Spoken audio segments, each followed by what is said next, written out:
Reporters surrounded Jun from all sides. He had just become a hunter beyond the highest rank for the first time in history, and he had done it in a year. He was bombarded with questions, asked to give advice to beginners as he entered one of the most dangerous gates with his team. Jun thought about it. Such operations had not happened for a long time, and he did not remember telling anyone about them. But listening to the hubbub of the journalists, he understood that for them, this was an opportunity that they could not miss. Therefore, stopping, he told them that he was now focused exclusively on his raid. The journalists tensed in anticipation of his words. Therefore, Jun decided to please them a little, and turned around, full of pathos, as if in a film about heroes. He loudly assured them that his team's first priority was the safety of the residents, and this remained unchanged. Having choked out only this, he turned back to the gate, to the disappointed exclamations of the media personnel, who were hoping to hear more information. Jun already thought that this would be enough to maintain his positive image, but then someone from the crowd asked him what he thought about the attack on the cleaners. Jun was stunned by this statement and turned around to see the insolent person who dared to say such a thing. The insolent man repeated his statement and added that Jun threw a simple cleaner against the wall, from which he suffered. But the stranger did not calm down on this. He assured everyone that this was true, especially since he knew the victim personally. The stranger quipped that the #1 ranker in the world beat up a man old enough to be his father, and not a single line was written about it. A whisper passed through the ranks of journalists. Such accusations in themselves were a sensation, and everyone was waiting for what the hero would say. But Jun simply shrugged it off, briefly replied that these were all rumors, and headed towards the gate. The stranger wished Jun good luck, as if nothing had happened. As the best hunter in the world, Jun entered the gate with his team, his face twisted with anger. After the world became different, an association appeared that protected citizens from terrible monsters.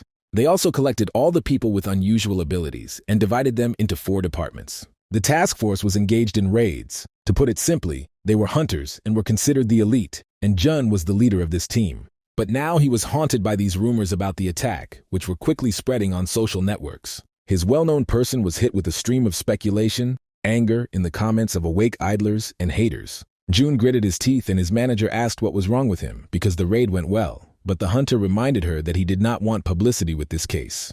But even though this was true, someone still leaked the information online, and Jun wanted to know his name. He ran through several names in his mind, but the manager told him that the person who told about everything was the son of that same janitor and not a reporter. Jun grabbed his head from the annoying pain, but that was not the only problem. His manager warned that other cases would also be made public. In the wake of indignation, she suggested that he take a break and take a short vacation. But Jun was furious at this. Most of all, he hated people who got in his way. Of course, his manager knew about this. Jun demanded to find everyone and solve this problem, otherwise his reputation would end. She briefly replied that she would try, and Jun sighed tiredly, as if he was talking to a robot, and asked her what the director of the association thought.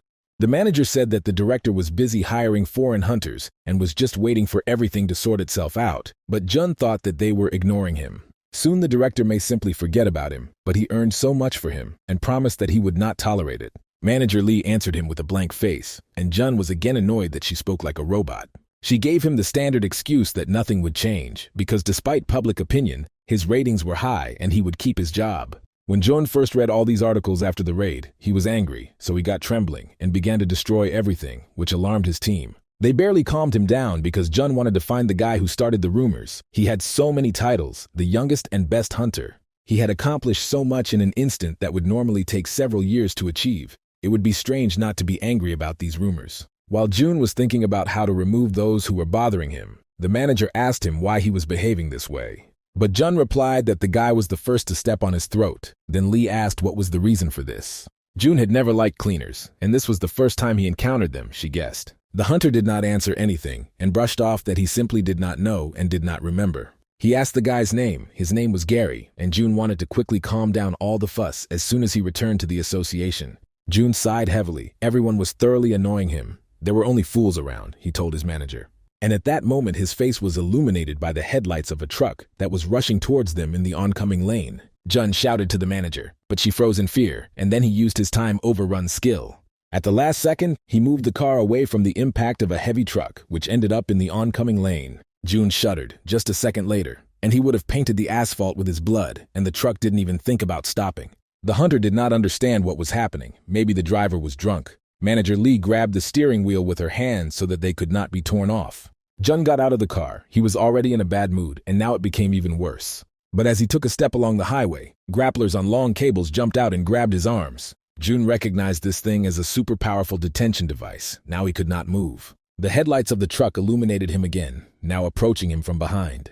Jun couldn't use his skills, and the truck rammed him from behind, forcing him into its cab. Even worse, another truck was rushing towards us, as if one wasn't enough for it. They collided, and there was an explosion, as if the vehicle was filled with explosives, just like in the movies. But even these auto-fire ships could not break the hunter. He laughed and said that today was definitely a hard day. Meanwhile, several ranks of armed men in full equipment were approaching him, covering themselves with heavy shields. It was a well-planned attack. An ordinary hunter would have died on the spot without even fighting back. But Jun had participated in similar battles thousands of times, and he fought with more dangerous and numerous opponents. In the dungeons, he was often on the verge of life and death. He would not die from such damage. So he thought. But here Jun was on his knees in front of the people who ambushed him. One of the militants pointed the barrel of a titanium, the most powerful weapon for clearing dungeons, at him. Jun grinned in confusion. It was a little dangerous, he said. A shot rang out and sent it to reboot, finishing what 2 reincarnation trucks could not do at once. When this happened, the system began sending him many messages saying that he had died and was calculating the likelihood of revival. Jun was drowning in deep water. His thoughts went somewhere else, and he just felt the water pressing on him more and more. Before he passed out, he saw a message that his hidden skill karma had taken him back 10 years. Jun looked around. He was in the dungeon again. For so many years he knew well what they looked like and could not confuse them with anything. A team of cleaners carried the carcasses of monsters, sorted them by type, hid them in bags, someone called Jun to help carry the bodies to the oven. The former hunter was breathing heavily. The work was not easy for him. Based on the karma of his past life, he became part of the cleaning team. All the events of the past flashed through his memory, his helplessness in front of the hired killers. Jun woke up as if from a disturbing nightmare and screamed. He had that stupid dream again, he thought, and got out of bed. He didn't know how long he slept. But when he looked around, he noticed that he was lying in the middle of a terribly dirty room, littered with things and garbage. The pig pen was even cleaner. Of course, it couldn't be his house, the hunter thought. It seemed to him that it was Manager Lee's apartment. But this simply could not happen for her to bring him to her home. What kind of place is this? Jun thought. He remembered the notification that death had been confirmed and a hidden skill had been unlocked. So the former hunter realized that he had become the main character of the story, and now he had to understand whether it was a comedy or a tragedy. From the reflection in the mirror, his own face looked back at him, but much younger. This is how he looked before he became a hunter. Jun opened the system, and it showed him the hidden skill of karma. The conditions for the acquisition are death, regression for 10 years. It is impossible to cancel, the system told him. And Jun realized that everything he saw was not a dream. He really died, it dawned on the hunter, and he laughed nervously. Jun became a hunter at the age of 18. 10 years later, he reached the first rank. 10 years ago, he was a rising star. But now he received the profession of a cleaner from the system. The system gave him the task of becoming the head of the association and 5 years to fulfill it. If he fails, Jun will disappear forever. But if he succeeds, his skills will be unlocked and the hunter is frozen by the harsh choice. An international association that stands at the head of all associations, whose secretary general has more power than the president of the country. Even when he was a hunter beyond the highest rank, he could not even become a candidate for this position. And now he had to get it in 5 years. This was simply impossible, especially since Jun himself had no desire to do this, so he decided to simply ignore the system's task. On the other hand, having become a general director, he will be able to survive. In this case, being a hunter is more profitable. With his skills, he could quickly rise to the top. But bad luck, they were all blocked by the system, Jun realized. The system informed him that one new skill was available to him, then the hunter was happy. Even one would have been enough for him. It was a suitable skill for the cleaning profession, mysophobia, an aversion to clutter. After cleaning, he lounged on the bed and thought about his fate. In one day, from an elite hunter, he became a simple cleaner. All skills are sealed. All achievements have disappeared. And what to do now, Jun thought. Will he really have to do ordinary cleaning? Still, he had the pride of a hunter. First, he wanted to find out who those scoundrels were who finished him off. They were not ordinary soldiers. This was within the power of a private guild, which met rarely, or maybe it was a conspiracy of hunters from the association. At that moment, while he was thinking, someone called him from an unknown number and called himself Peter. Peter spoke in the voice of an adult man and wanted to know why Jun didn't go to work, the hunter thought. He didn't know this man.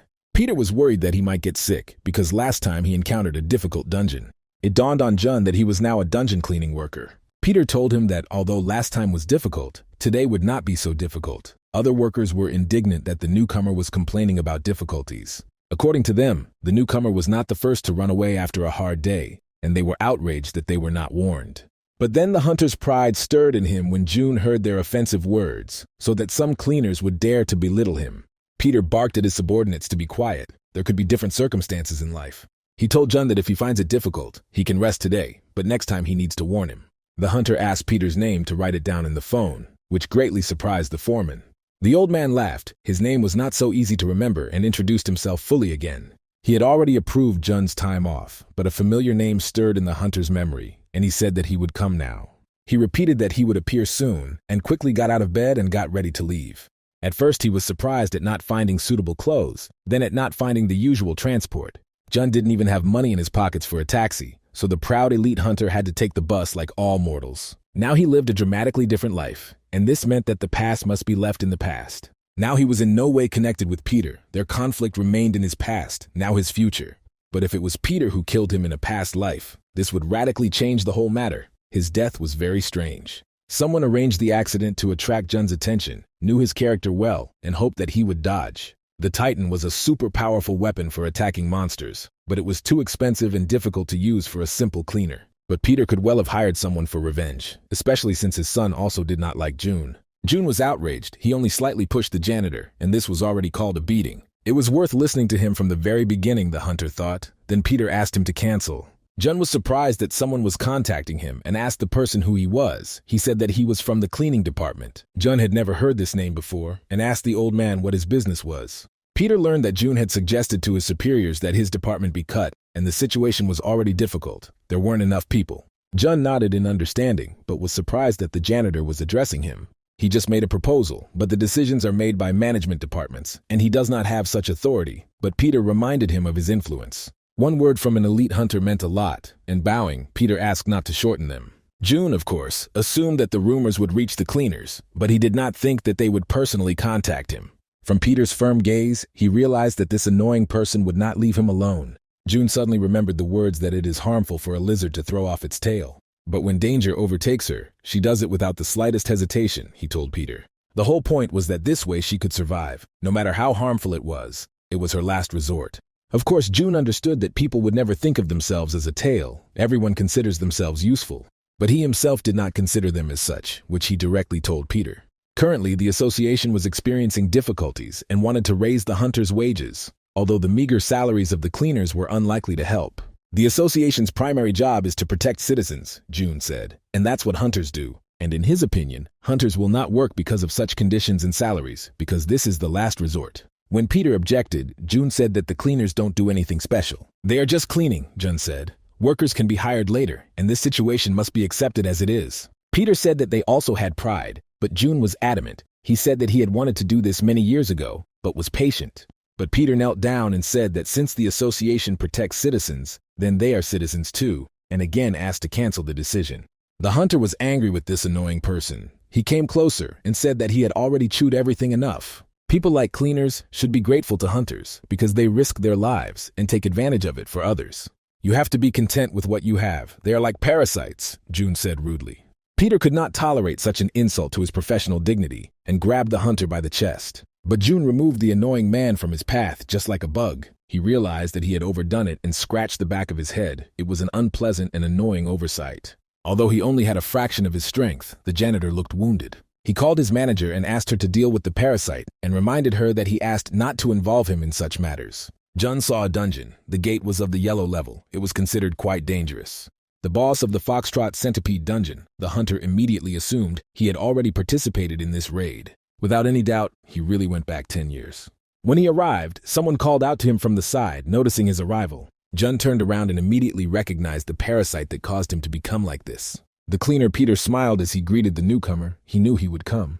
Peter caught the newcomer's hard look and asked him why he was staring like that. He was an ordinary worker over 50 and looked like he would 10 years in the future. It's not like such a simpleton could kill a man, June thought. The foreman asked him if he had breakfast. He patted the newcomer on the back and told his staff that he immediately saw integrity in the guy. But others did not take June so warmly. Alex said that the newcomer simply came because he couldn't go out. And John added that last time the newcomer gave up everything and saying that he was tired, he did nothing more. 4 were enough. Why take another one? Asked Assel, the only girl in the brigade. Brigadier Peter immediately changed the subject and said since everyone had to work, they still had 45 minutes. There was so little time left because they had been waiting for the newcomer for an hour. Then Peter said that they had to hurry, since nothing could be done. Otherwise, they would be reprimanded. He gave the newcomer a uniform, a robe and a gas mask, telling him to put them on. Seeing Jun's thoughtful face, Peter asked him what was wrong. There was no problem. Without a second thought, Jun asked them what exactly the cleaning department did.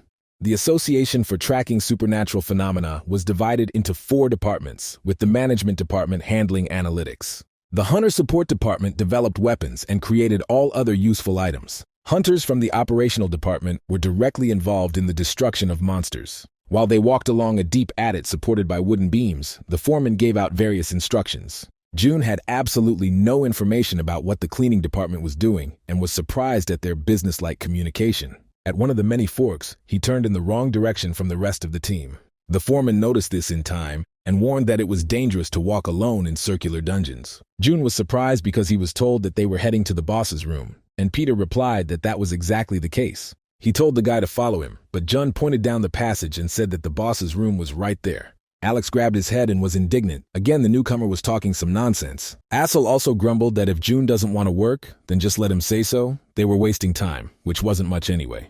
Jun didn't know what to answer to this and was silent. Alex suggested not paying attention to the newcomer and moving on.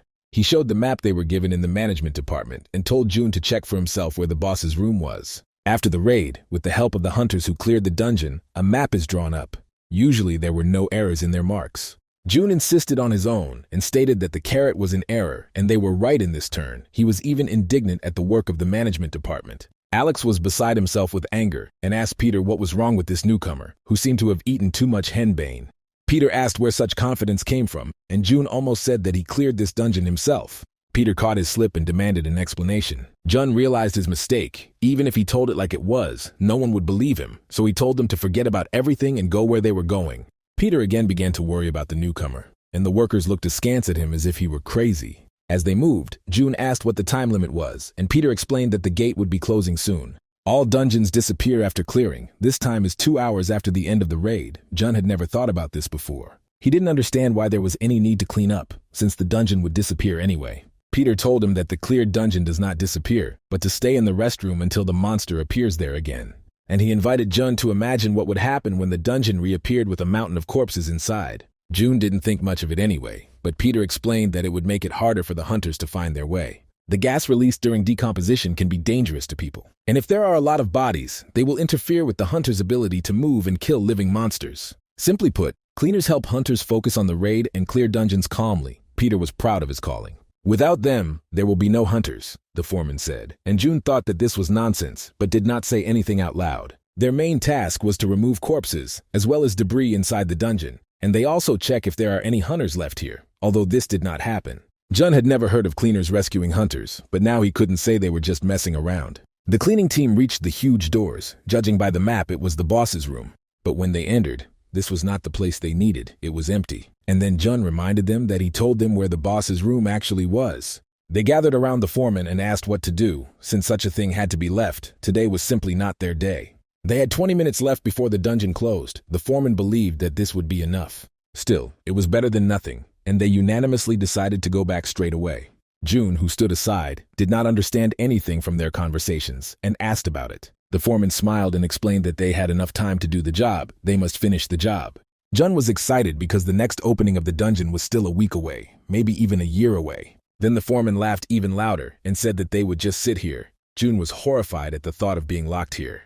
He told them that they were out of their minds for wanting to risk their lives for some janitor job. But that was their job, the foreman encouraged him and hurried him on. Alex added that if Jun doesn't like something, he can leave first, because no one really hoped for him. The workers grumbled and walked forward. The last one he met his gaze was Assel, and she was clearly not happy with his presence. Jun was furious. His pride was hurt. In 15 years of working as a hunter, he had never failed a raid, and so he became the best. And now he was not taken seriously, and some cleaners were making fun of him. He shouted to them that there was a passage in the room. Alex snorted contemptuously again, the newbie at his best again. But Jun told him to shut up and listen carefully. From this place to the boss's room, it was 500 meters. If you walk, it would take 8 minutes. If you run, 5. He stated that this time he would go first, and if they didn't like something, they could leave the dungeon. After a short run, they came to the desired exit. It was indeed the boss's room. A huge centipede lay dead and impaled by many weapons. Alex couldn't help but let out a cry of surprise when they actually reached the boss's room. June realized that a hot battle was in full swing here, examining the traces of blood and spent cartridges. A team of 20 hunters, at least 5 or 6 died, but they still found a weak spot on the bridge of the nose. Alex walked forward while June stood and said that there was no time, we needed to start. But June stopped him, and then the cleaner asked what he was doing, because there was little time.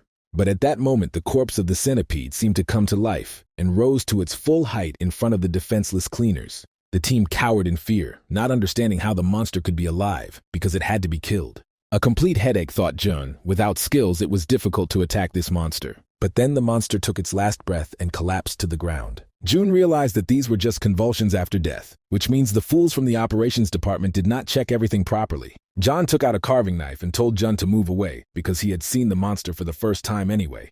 He decided that the newcomer was simply in a stupor and could not do anything. June instantly flushed at the words that deeply touched his pride. He took the carving knife for himself, snatching it from John's hands. June told them that the monster needed to be cut up, and if done incorrectly, you could get a dislocated wrist. He showed the areas where the cuts needed to be made, and they were easy, and warned that the monster's nerves were still alive later. They could twitch. Turning to the cleaners, he asked them if they would stand like that, and the team recovered from their surprise and began cleaning. Jun then literally showered them with advice to avoid stepping on sticky blood and to be wary of the poisonous tail. Alex asked the foreman if he had shown the newbie the files of the operations department to help him.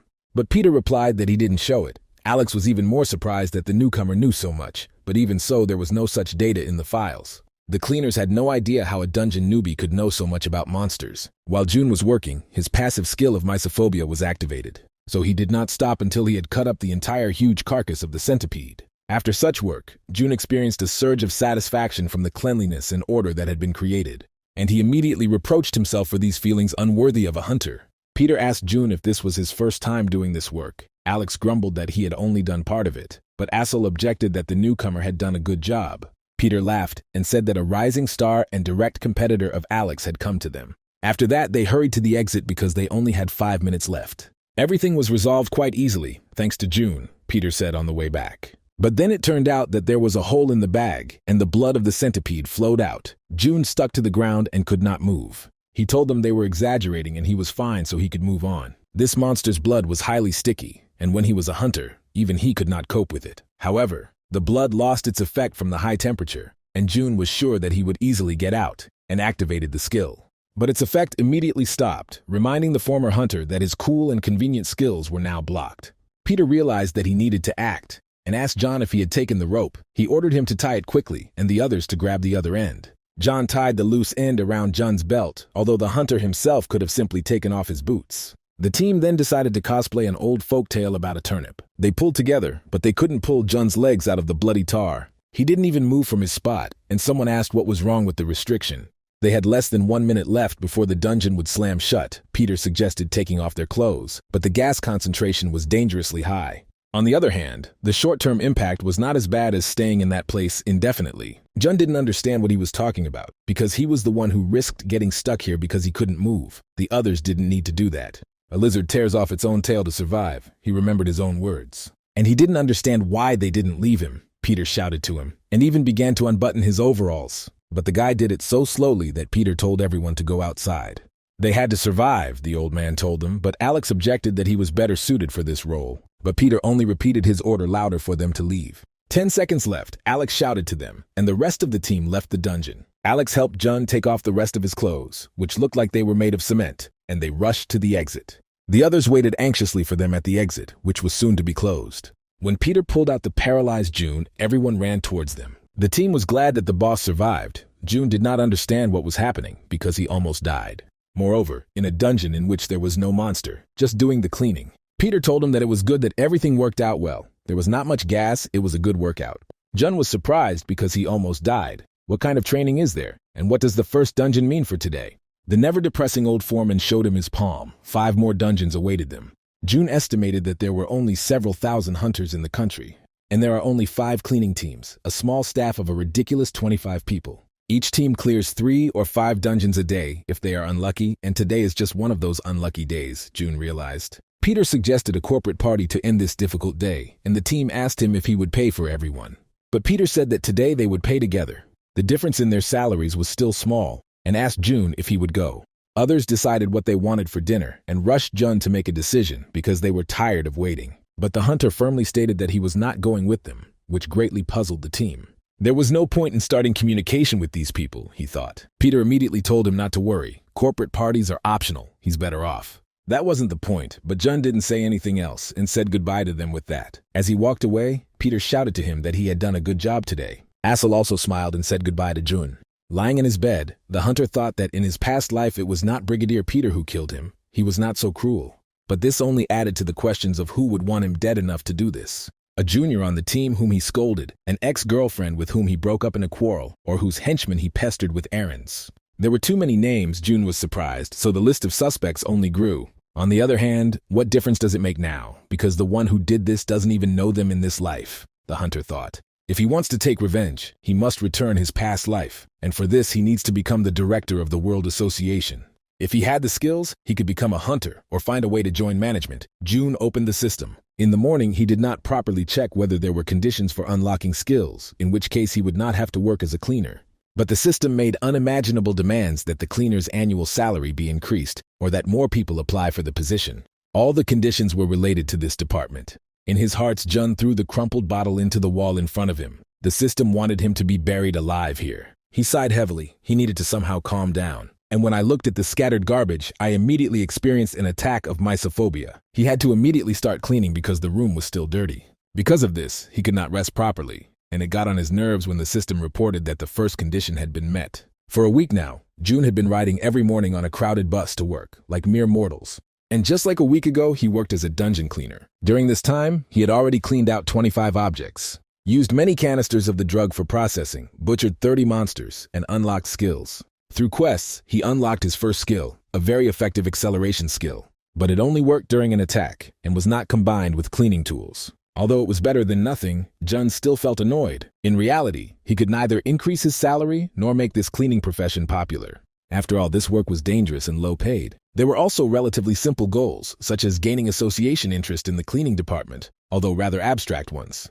Jun could use his accumulated information on the cleanup over 10 years and attract the attention of the management department. Of course, no one would immediately listen to a simple cleaner. First, he had to meet those who would be members of his team in the future and gain their trust. There were many hunters, and Jun did not know exactly how to meet the right people. With such a promotion, he risked cleaning for the rest of his days. And then it dawned on him. He screamed at the whole bus, so much so that he woke up all the sleepy passengers. The thing is that while he was thinking, he passed his stop.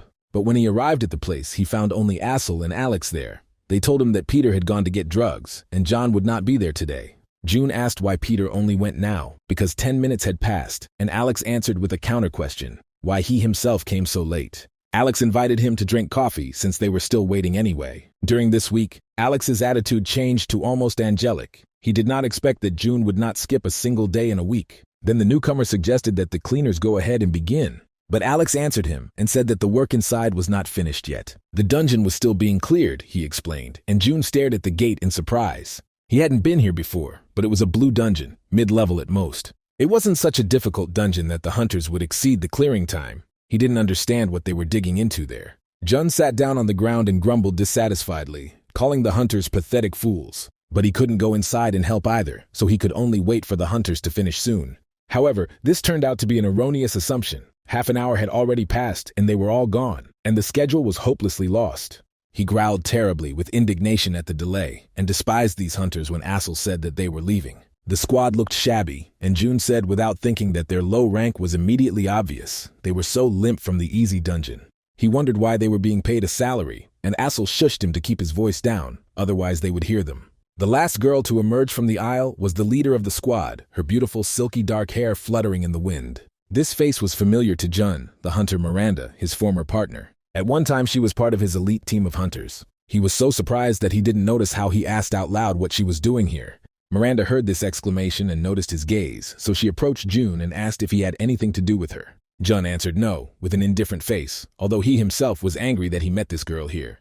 Although just recently, he was racking his brains over how to meet with his former team, but Miranda was an exception.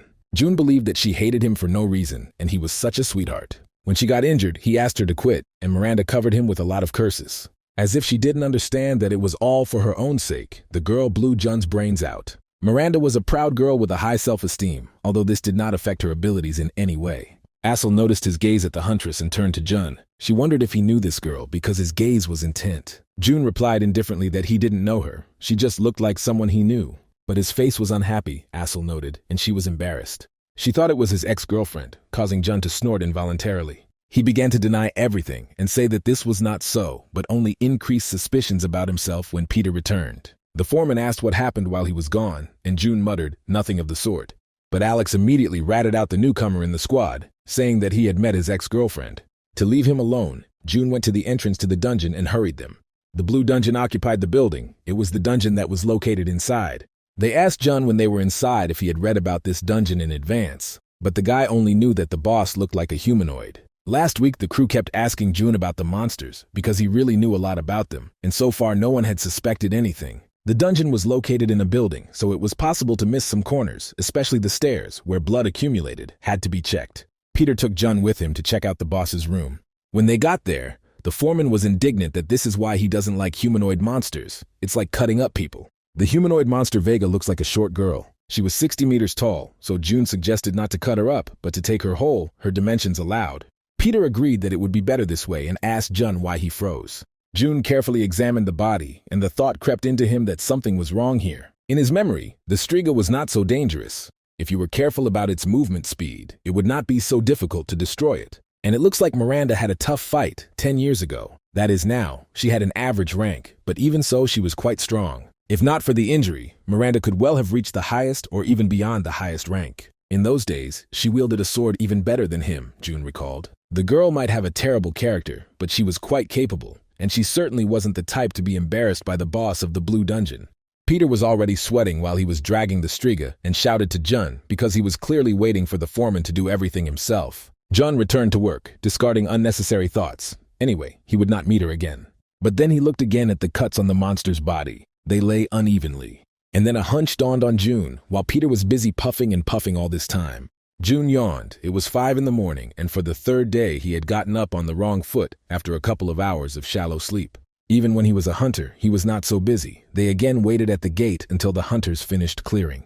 Peter understood the newbie's resentment and tried to smooth things over. They just linger, he said. A whole hour passed, which could have been spent at home and sleeping. It's understandable why everyone was on edge. Jun turned to Assel and asked if she was okay. The girl turned around and put on a smile to hide the pain and said that everything was fine. But from her appearance, Jun realized that she was just pretending. He advised her to take breaks occasionally when Peter finally noticed a group of hunters coming out. The hunters looked exhausted and tired. This hunt was also difficult for them, but Jun did not hesitate to grumble at them for the delay. And then Jun saw Miranda. Among so many dungeons and teams of hunters, he again encountered this girl. There was silence when they collided. Both tried to move to the side, but stepped in the same direction. After several funny steps, they missed each other. Miranda asked him why he was sticking out in the way, and Jun was grumbling about how disgusting she was. But then he noticed how the girl was rubbing her shoulder. He remembered the marks on the body of the previous monster and wondered whether he should tell her or not. But when he remembered that day in the past, everything turned upside down inside. He then came to visit Miranda in the hospital. And he asked her how she was feeling, although he noted to himself that she had not gotten out of bed when the boss arrived. The operation was recently performed, Miranda explained, catching his gaze, and Jun scolded her for not taking care of her condition as a swordswoman. She needed to train her left hand more, and she relied on her strength, and this is the result, Jun told her.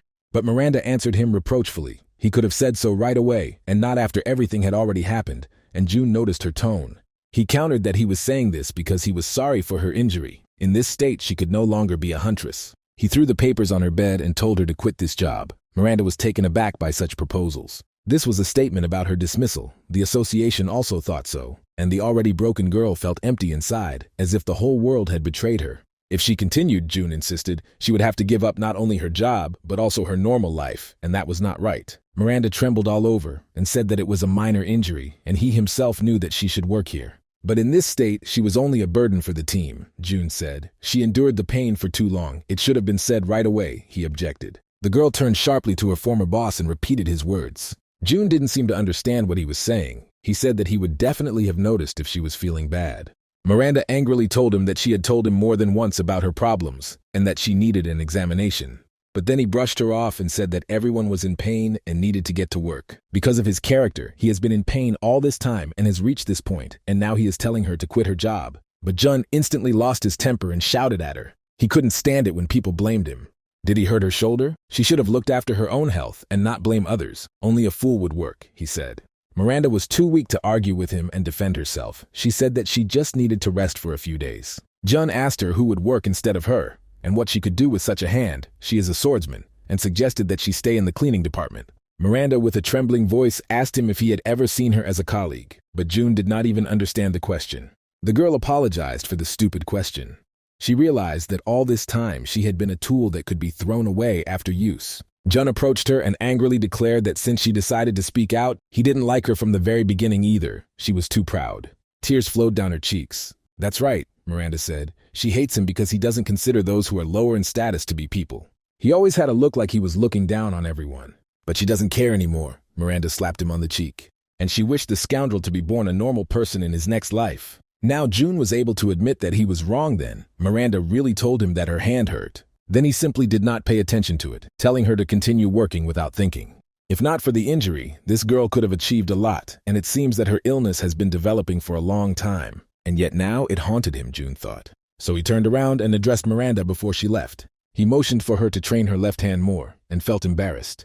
Miranda turned around and made a surprised face with a mixture of contempt. Jun showed her that when she uses a sword, she only uses her right hand. Her attack is faster, but her right hand gets more stress. You need to use your left hand too. This will distribute the load on the body, he showed. The most important thing is balance. The huntress looked at him with an incredulous look and simply agreed with the weirdo. Jun was angry with himself. From her face, he realized that she only saw him as a janitor who could not know anything about this. He went into the dungeons, saying that since she was a hunter, she would figure it out on her own, or let her undergo an examination.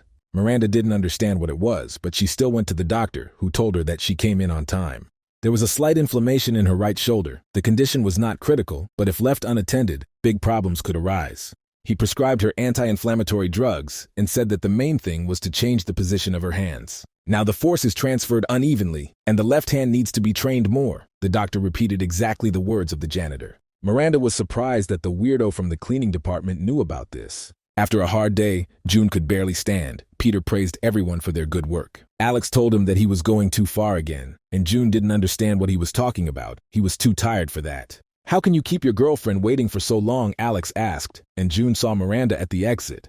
He didn't understand what she was doing here, and was surprised. Alex laughed and reminded him that he told them that this huntress was his ex. Peter suggested everyone leave and leave the young ones. Alex just sighed. Some people are lucky, he said. Jun asked Miranda what was the matter. He was in a hurry to catch the last bus and was too tired to talk. Miranda took the sword in her left hand and brought it directly to Jun's neck with a sharp movement. The girl wanted to know who he was and how he knew everything about her. Jun was angry that because of such a small thing she dared to point her sword at him. He pretended that he did not understand what he was talking about, but Miranda did not lag behind and repeated the question. Then Jun realized that she had gone for the examination after all. He came up with an excuse on the spot that he just heard about it on the internet, but the girl didn't believe him. The sword technique she owned was secret and could not be disclosed to anyone, but he knew exactly which parts of her body worked and how they worked. And then Jun realized that he had said too much in vain, because now he was suspected that Miranda really had a special sword technique. No matter how you look at such subtleties, an ordinary janitor could not know. It was suspicious. So Miranda even had the right to report him to the Association for Espionage. Jun told her that he saw marks on the monster's body after clearing it. There was something that caught his eye among the cuts. It was true, because he actually noticed them. The wounds on the left side of the monster were deep, and those on the right were light, and so he realized that Miranda did not have enough strength in her left arm. In addition, he knew that Vega is an average boss who is distinguished by his speed. He does not pose any other threat. There is a well-known attack using reverse speed, but there were no such marks on the monster's body. Miranda should know about such a technique. Therefore, he concluded that she was physically unable to react to Vega's speed, Jun stated, which surprised Miranda. She put the sword away and confirmed his guesses, saying that at some point she felt a load on her shoulder. In ordinary life, this is almost not noticeable, but in a situation where you need to act quickly, the difference is noticeable, Jun confirmed her conclusion. The reason why he knew so much without being a swordsman was simple. When Jun was a hunter, he was the first to receive all the classes. And then Miranda exclaimed, having decided that there was a free hunter in front of her, and her eyes sparkled strangely. Jun called these words nonsense, but the girl did not listen. She knew that there were several of them in their city. Free hunters of the highest rank, these are masters who do not reveal their identities, or he is a hunter in a private guild, she suggested. But Jun quickly cut off her enthusiastic exclamations and declared that he was not a hunter at all. And to her question, he answered, obviously from his uniform, that he was a janitor. He hoped that such an answer would suit her and went home, because tomorrow he had a hard day ahead of him. The guy immediately understood what she was trying to achieve. If he were a successful hunter, Miranda would try to use him. But now he is an ordinary cleaner, and they are unlikely to see each other again, the girl thanked him. It was so surprising that June even turned around. For Miranda to say thank you to him had never happened before. The girl herself was embarrassed. The next day, Miranda asked her boss for leave. It was because of her examination. His name was Fox. He had taken a position in the management department thanks to his connections and was only slightly older than Miranda. The girl explained that she wanted to improve her skills, and it was not just her injury, but the arrogant boss did not believe her. He thought that he wanted to go on a trip with his boyfriend, but Miranda said that she would work on her sword technique. Fox assumed she had signed up for classes, but they were private lessons. He thought that it could be the hidden master from Murim or her boyfriend, but Miranda admitted that it was an ordinary cleaner. It sounded completely ridiculous. As a hunter, she had to find courses, Fox said, but Miranda said she would figure it out herself. Then Fox suggested that it was this janitor who advised her to get her shoulder checked. And Miranda thought that the support department might have told Fox about this. She often began to go there. It was definitely that nurse. Fox spoke angrily about this janitor and suspected him of fraud. But Miranda said that June never agreed to her training. He outright refused her. Fox lost his temper. How was she going to study if he didn't agree? The boss was indignant. Miranda, barely containing her indignation, said that she would ask again and again until he agreed. For Fox, it was a complete headache. He told her to figure it out herself and return to the big raid in a few weeks. Miranda thanked him, and the boss motioned for her to get out of sight. When she left, he snorted that it was just funny, something you could learn from a pathetic janitor. Moreover, what the other teams might think if they found out about this, Fox worried, especially if it got to the head of the second team. Fox decided to immediately contact the director of the second team. A few days later, they were still working. Alex noted that June was completely involved in work. A few days ago, his counter skill was unlocked, although Jun did not do anything specifically for this. Peter approached him while he was working, even though he felt awkward about doing so and invading June's privacy. He pointed to Miranda, who was working with the cleaners, and asked him what she was doing there. June answered without a second thought that he brought her himself. Peter shouted that this was obviously so. The newcomer said that since they didn't know when John would return, extra hands wouldn't hurt, although Peter wasn't sure, because the girl was a hunter. He was afraid that the association might find out about this, but June did not bring Miranda here of his own free will. She came to him and knelt down to ask him to take her as a student, as if in some manga. At first, June thought that she had eaten too much henbane. What kind of cleaner could train a hunter? And he did not know what to think of to make the girl leave him behind. Then he offered to help her with the cleaning, and then he would think about it, hoping that a huntress of her rank would not want to get her hands dirty. But instead of the expected reaction, the girl only beamed. For her, these conditions were a mere trifle. Then June realized that he had underestimated her perseverance and determination. The girl threw away her pride too easily. Now he didn't know what to do about it, but another person was watching them.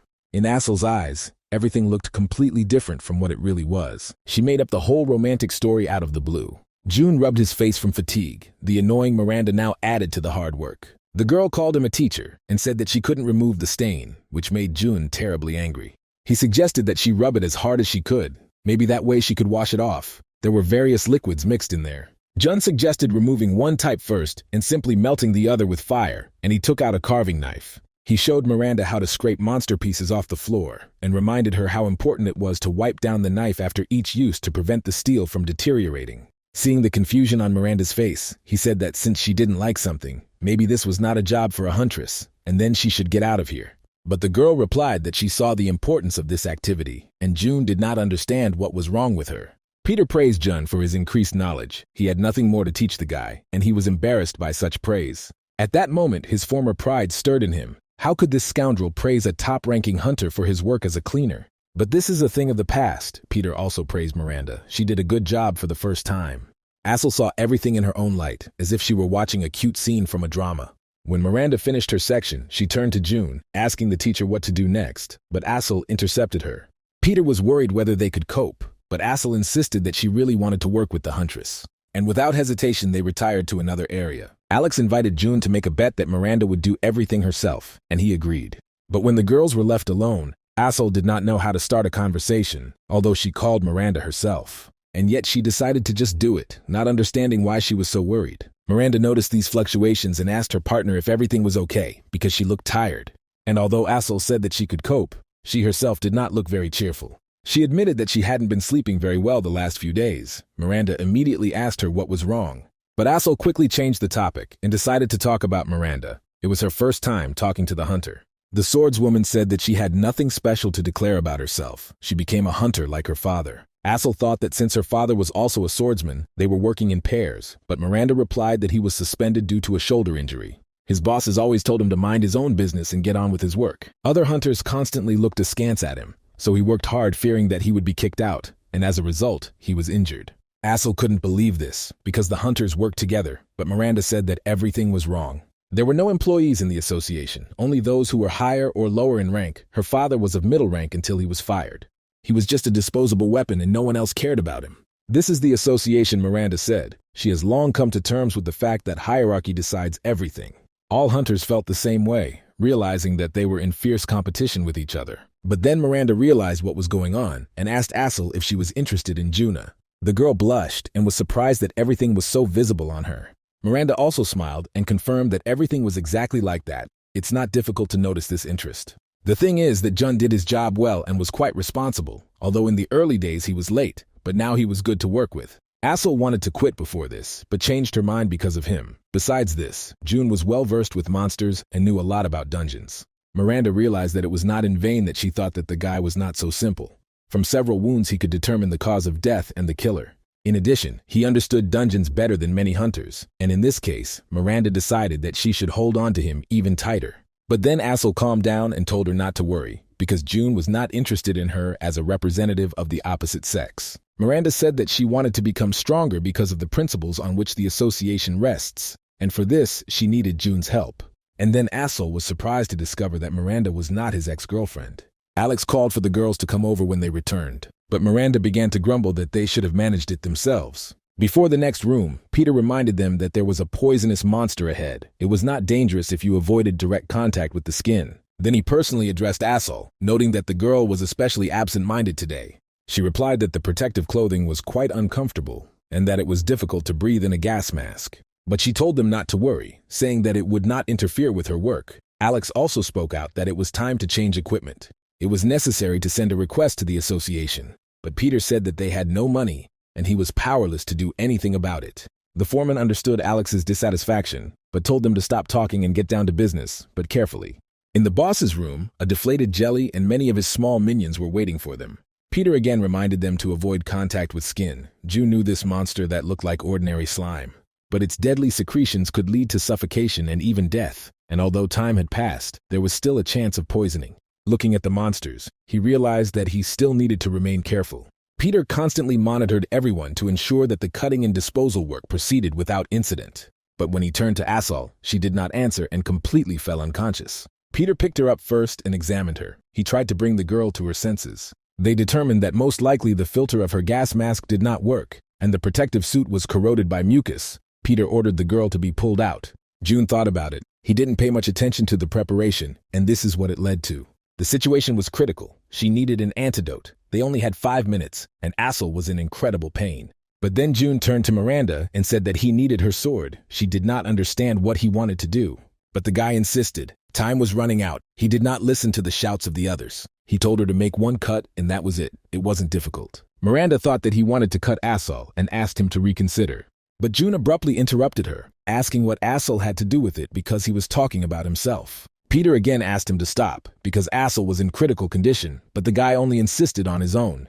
Miranda had no idea why he did this, but she had long been accustomed to such things on the hunt. With a gesture, she summoned her sword, and it magically appeared in her hand. She then activated the skill, and Jun belatedly shouted to her that he didn't ask for it. But it was too late. Miranda dealt him a cutting blow to the chest. He clenched his teeth, thinking that this girl would do well to first learn to listen to what she was told. The system recognized the attack and activated the fighting stance skill, but it was terribly painful. June told the others that he would take Assel to the support department and would wait for her there. Peter didn't understand anything either, because of June's wound he himself needed help. Even with a taxi, it would take at least half an hour to get to the department. But at that very second, June grabbed Assel and literally disappeared. He used the skill beyond acceleration and carried the girl on his back. Later, Peter was grateful and shed tears in the hospital, glad that everything worked out. The wound was serious, but they made it in time, the doctor told them. And then he turned to the guy who brought the patient, and June introduced himself. He reminded him not to forget to pay the cost of the stitches, which angered Jun. Then the team went into Asel's room and looked at her worriedly. Peter asked her if she understood how much she scared them all. You need to immediately speak up if someone is feeling unwell, he reminded. Alex stated that the whole point was their outdated equipment, which was torn, and the filters did not work. And although Peter told him not to swear while they were in the hospital, Alex could not restrain himself. Their equipment needed to be changed every 6 months. Unlike the cleaners, the hunters had everything changed on demand, he said, and looked at Miranda. And although he was embarrassed by his own directness and added that it was not about the hunters, the girl agreed with him. Peter promised to give the girl a leave of absence since it was an industrial accident and told her to rest well. And then she saw that Jun was leaving and asked him where he was going. The guy replied that he wanted to breathe. Obviously, everything happened because of the old equipment, Jun thought. He hoped that the system would give him more bonuses. It was time to raise the budget for their cleaning department. If there was a risk of injury, then the association had no choice but to allocate funds to maintain its image, and then Jun would gain the skill. Asel was worried when she noticed the expression on Jun's face, and Peter reassured her, saying that the guy was just angry. The girl took everything personally and thought that he was angry, not her. But the experienced foreman assured her that this was not the case at all. It's all because of her injury. Although the guy looks hot-tempered, he cares about his colleagues. It's understandable to look at him, Peter told them. Miranda thought about it because Jun was really ready to risk his life to save his colleagues, and there is a lot to learn from him. But Alex added that the more he watched Jun, the stranger he seemed to him. Asel didn't remember this, but Jun saved her using his skills, even though he hasn't been working as a cleaner for very long. But it's crazy that he can do that. Asel was embarrassed because she didn't even thank Jun who saved her. Peter decided to directly ask what Miranda thought about Jun. The girl replied that although the guy was good in everything, he was not her type, and his character left much to be desired.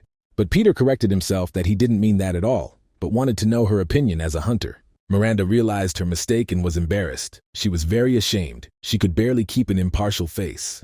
With such abilities, Jun was wasting himself as a janitor, Peter said. If you add his knowledge of monsters, even more so. Miranda asked Peter if he thought it would be possible to move employees, and he replied that although it was difficult, it would be a good opportunity for Jun. Miranda agreed. The guy was definitely superior in experience and skill, but he was on the cleaning team. Alex exploded. If she said that, it meant that the reason was precisely their status, but the girl objected that it was just the opposite. Even Miranda, as a mid-rank hunter, could not determine his skills. The teacher was the only one who knew what his strength was, and yet he became a janitor. Peter came to the only logical conclusion: the guy just liked cleaning. Miranda agreed with him. She, too, could not think about anything else now, although they did not understand why Jun needed this dirty work. Miranda decided that Jun just wanted to feel the team's cohesion and not compete to be the best in the hunter department. Everyone was touched by this suggestion and decided not to start such a conversation again so as not to embarrass Jun. But since the guy had such a high opinion of the cleaning team, he could go to the association now, Alex suggested.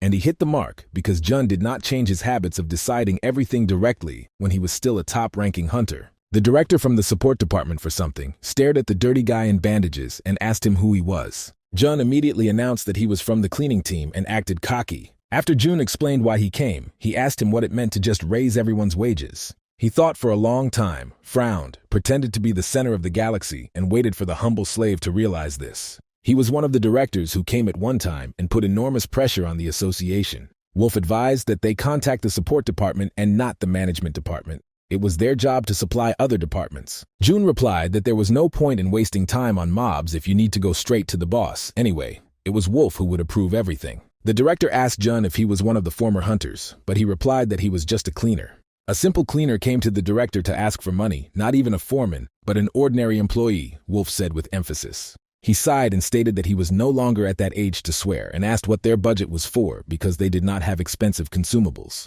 Jun confidently replied that they needed to buy a couple of things that they could not afford. The director even laughed at such audacity. Even though the guy was a naive fool, he suggested ending it at this point. But Jun stood his ground and told everything that happened to Asal and that bad equipment was to blame for everything. The director was surprised because he had not read about this in the reports, and Jun explained that he came as soon as this happened. He looked at Wolf contemptuously. They couldn't take him at his word without bureaucratic delays. Jun understood that they were simply saving money on the cleaning department, but said that it was unacceptable for something like this to happen again.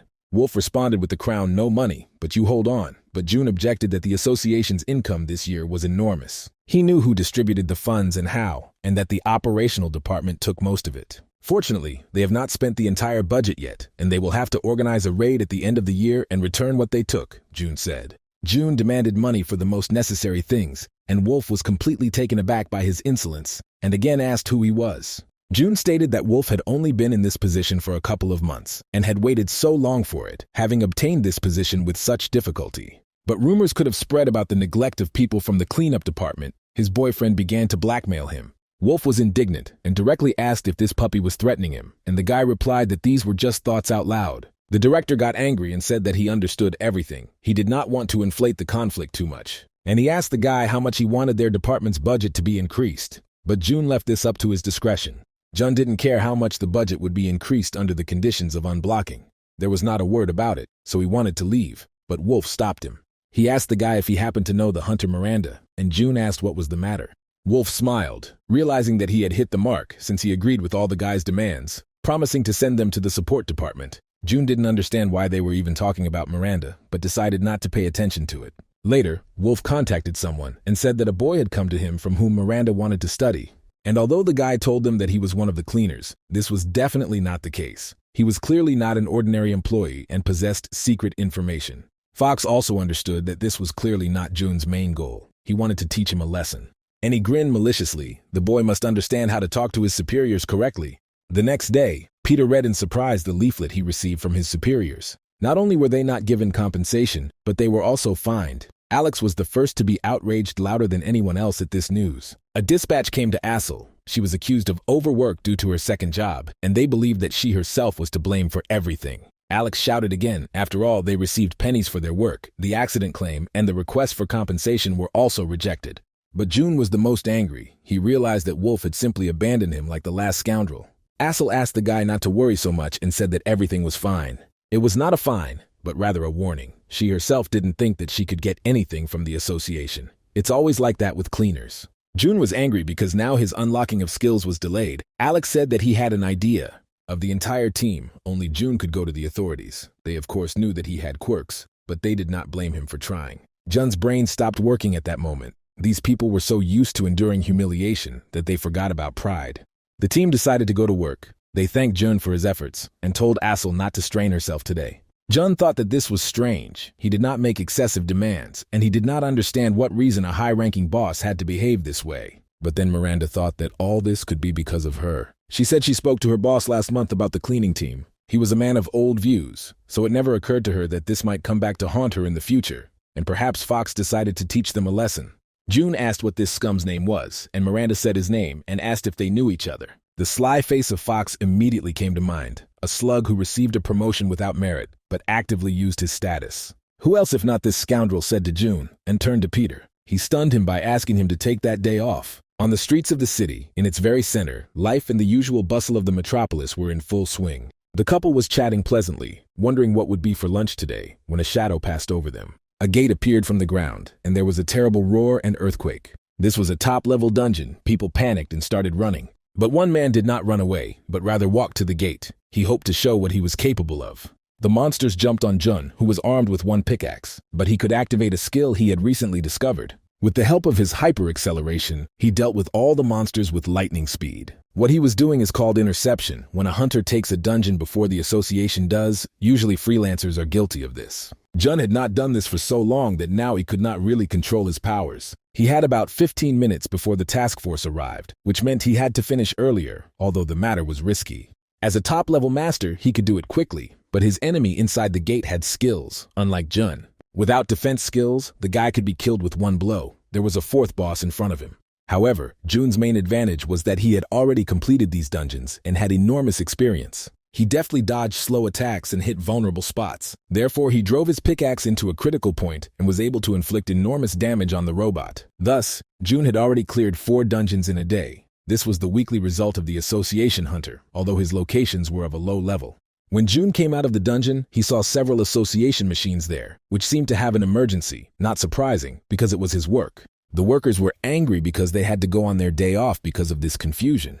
If he is caught, he will be fired, and they may also be forced to pay a fine, although it is unlikely that anyone will suspect a simple cleaner. Jun pulled on his cap. The hunters would come soon, so he decided to finish here and go. He wanted to see the faces of those klutzes. But after 2 days off, he himself had to stand with a stupid face. Fox himself arrived at their site and stated that he just wanted to look around. Jun thought that he had already been discovered. Fox feigned cordiality and said that sometimes you need to cooperate to boost team morale, which of course was false. Fox grinned again and told the cleaners to ignore him and work as usual. June thought that the moment was too good, and perhaps the director already suspected him of interceptions. Peter stood between them so that God wouldn't explode June and said that he would give protective equipment to the director. But he said that he would look from afar. The work went quickly. They did it better than usual. They chatted in the usual routine of cleaning. June was surprised that Miranda was still with the squad. Peter constantly checked the gas concentration, asking Assel, while everything was fine, the discharge quickly disintegrated. June asked Alex to help him as soon as he finished, but his partner refused. He had a very problem area. Fox was unhappy. He thought that the workers were trying only because he was there, and he decided to throw bait at them by turning to Miranda. He asked her about the dungeon interception that happened 2 days ago. June thought that Fox suspected Miranda, who was recently on vacation, but obviously everything happened when June took the day off. All members of the team, not counting Miranda, would definitely have noticed the traitor. June tensed. He already thought that he needed to be honest, because everything happened because of him. Miranda turned to the chief and asked if the hunter's objections meant anything to him. Fox said he searched everywhere, but never found the interceptor. This time, the one who catches the offender will receive a reward, said the cunning scoundrel.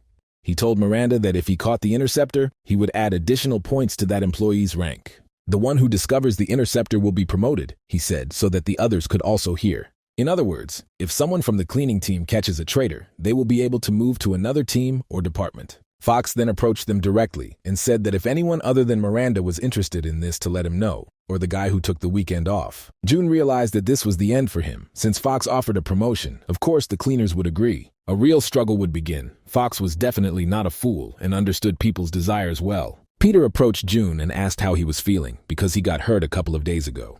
He grumbled that he warned about caution. Assel agreed, but said that it was good that it happened yesterday, and not today, in front of the director. Alex also echoed their little lies, and remembered how Jun was suspended, and how much he screamed then.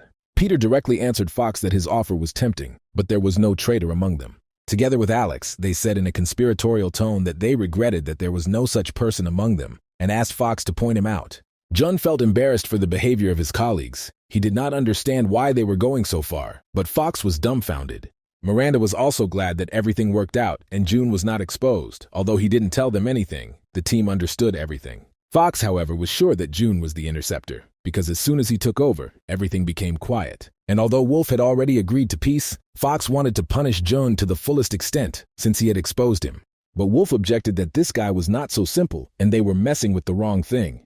And when he expressed his assumption about Jun's real identity, Fox's eyes widened. June stood on the street covered in bodily fluids. Everyone paid attention to him because he looked frightening. Jun decided to intercept the dungeons. Since the management does not want to increase their budget, he will do it himself. Fox did not let up. He demanded punishment for the cleaners, one of whom was an interceptor. Wolf replied that some sponsor had just transferred money for the cleaning squad, exactly the amount that they had lost from interceptions. Fox was indignant. He believed that everything needed to be checked because it was strange that the money appeared immediately after the interceptions. If they catch him, there will be even more problems, Wolf replied, because then everyone will know that the cleaners are taking over the dungeons from the hunters, especially considering that there was a janitor capable of taking out an entire dungeon on his own. And then Fox realized what a shadow this would cast on them. In this person's place, no one would linger in the cleaning department with such abilities. But that's not all. Even when June came to ask for a budget increase, he demonstrated excellent knowledge of the affairs of the association. The matter smells of frying, Wolf concluded his arguments, recalling that conversation with the cleaner. He was firmly convinced that now there was someone on the cleaning team who did not belong there. This person has already worked in the association, and besides, there may be an influential person behind him. Even the chairman of the organization himself was stunned by his colleague. Then Fox understood why the whole team was lying to his face. They felt the support of the chairman. He was horrified. It was a warning to them, said Wolf's voice on the phone. If he was fired, Fox would be in trouble too. Now Jun didn't have to deal with interceptions. He was waiting for them to simply send them the budget, which he himself had donated. At the exit from the dungeon after clearing, a whole mountain of boxes was waiting for them, and everyone was puzzled as to what it was. Having opened the contents, they found new chemical protective suits and breathing filters. And also cleaning products, medicines. Management decided to give them everything they needed, as if their conscience had awakened. Peter was surprised. June thought that the ghouls from the department had allocated funds to them after all, while Peter took out the official notice. Jun was sure that he had done everything anonymously, but the amount of goods clearly exceeded the budget he had left. In fact, the amount was 10 times larger, and Jun almost lost his eyes in surprise. It was an incredible success that he could not even imagine. Alex read out the official letter. These were the results of the re-inspection. The association completely took the side of the cleaners. They increased the budget of their department and also awarded compensation for the accident. As much as 100 million, half of their new budget. This brought tears to Asel's eyes. She thanked Jun and said that it was all thanks to him, but the guy doubted it. Peter also praised him for his efforts. Patience and work will grind everything, but Jun denied everything. Jun asked Peter if he thought it was suspicious that management had suddenly changed their attitude and paid huge compensation. Peter was completely satisfied with the official paper. They wouldn't tell him the truth anyway, so that was enough for him. But now they had another problem: how to transport all this cargo. Asel offered to bring everything into the office. Jun was surprised that they had an office, and Peter laughed and replied that they did, but there was nothing to do there. Miranda was also surprised and asked the foreman where he was. She offered to take everything there with Jun and they could rest. Peter was surprised, but Miranda insisted that the two of them would be enough and looked at Jun. While he was carrying boxes, he received a notification that his fire skill was unlocked because he had fulfilled the condition and increased the budget for the cleaners. He was happy, and a malicious grin bloomed on his face, a couple more skills, and goodbye to work as a janitor. Miranda, who was left alone with him for this question, said that it was he who intercepted the dungeons. Jun did not deny it. Even if it was so what? He answered her. The girl reassured him and told him not to worry. She promised not to give him up for a promotion. She wanted to know if the compensation was money from the interception. Jun realized that she knew everything. The girl said that the entire department knew about this, which stunned the naive Jun, who thought that he had hidden everything. Miranda decided to speak directly and reminded him of the saying that you can't hide and sew in a sack. His skills are at such a level that it is impossible to hide them no matter how hard he tries. Even if he wins this time, the association will definitely be on guard. If he is caught, he will no longer be allowed to remain on the cleaning team, Miranda said. But Jun only became happier.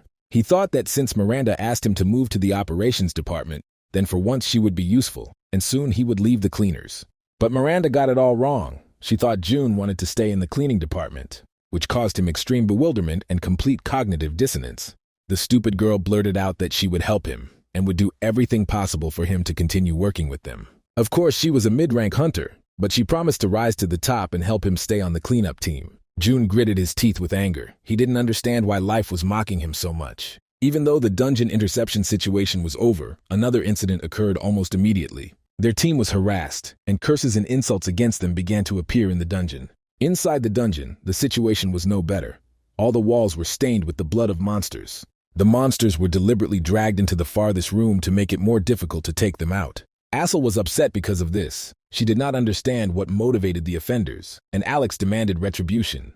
Jun said that even if they find the culprits, they will simply deny it, so they won't be pinned down. Alex screamed. He didn't think Jun would want to leave it like that, but the guy believed that if he didn't react, it would end soon. Jun understood who did it, but decided to avoid any clashes with the operational department. He still wanted to unlock his skills. He thought that it would end in a couple of days, but even after 3 days, the bullying did not stop, which added to their troubles. Asel felt depressed, and Alex asked Peter to contact the operations department. But the foreman had already tried to do this. As expected, the hunters claimed that it was not them, and were not the least bit shy. But Alex no longer wanted to leave it like that, and decided to call the huntress Miranda. Then Jun told him to score. Alex thought that the guy would again start persuading them to leave everything, but it turned out that the newcomer was furious. Jun told them not to touch anything, and promised to figure it out himself. He was furious that the operatives were doing such childish things. But he had something to surprise them with. In addition, he was terribly tormented by an attack of mysophobia. The cleaners sometimes worked 15 hours a day, while the hunters allowed themselves to do such nasty things.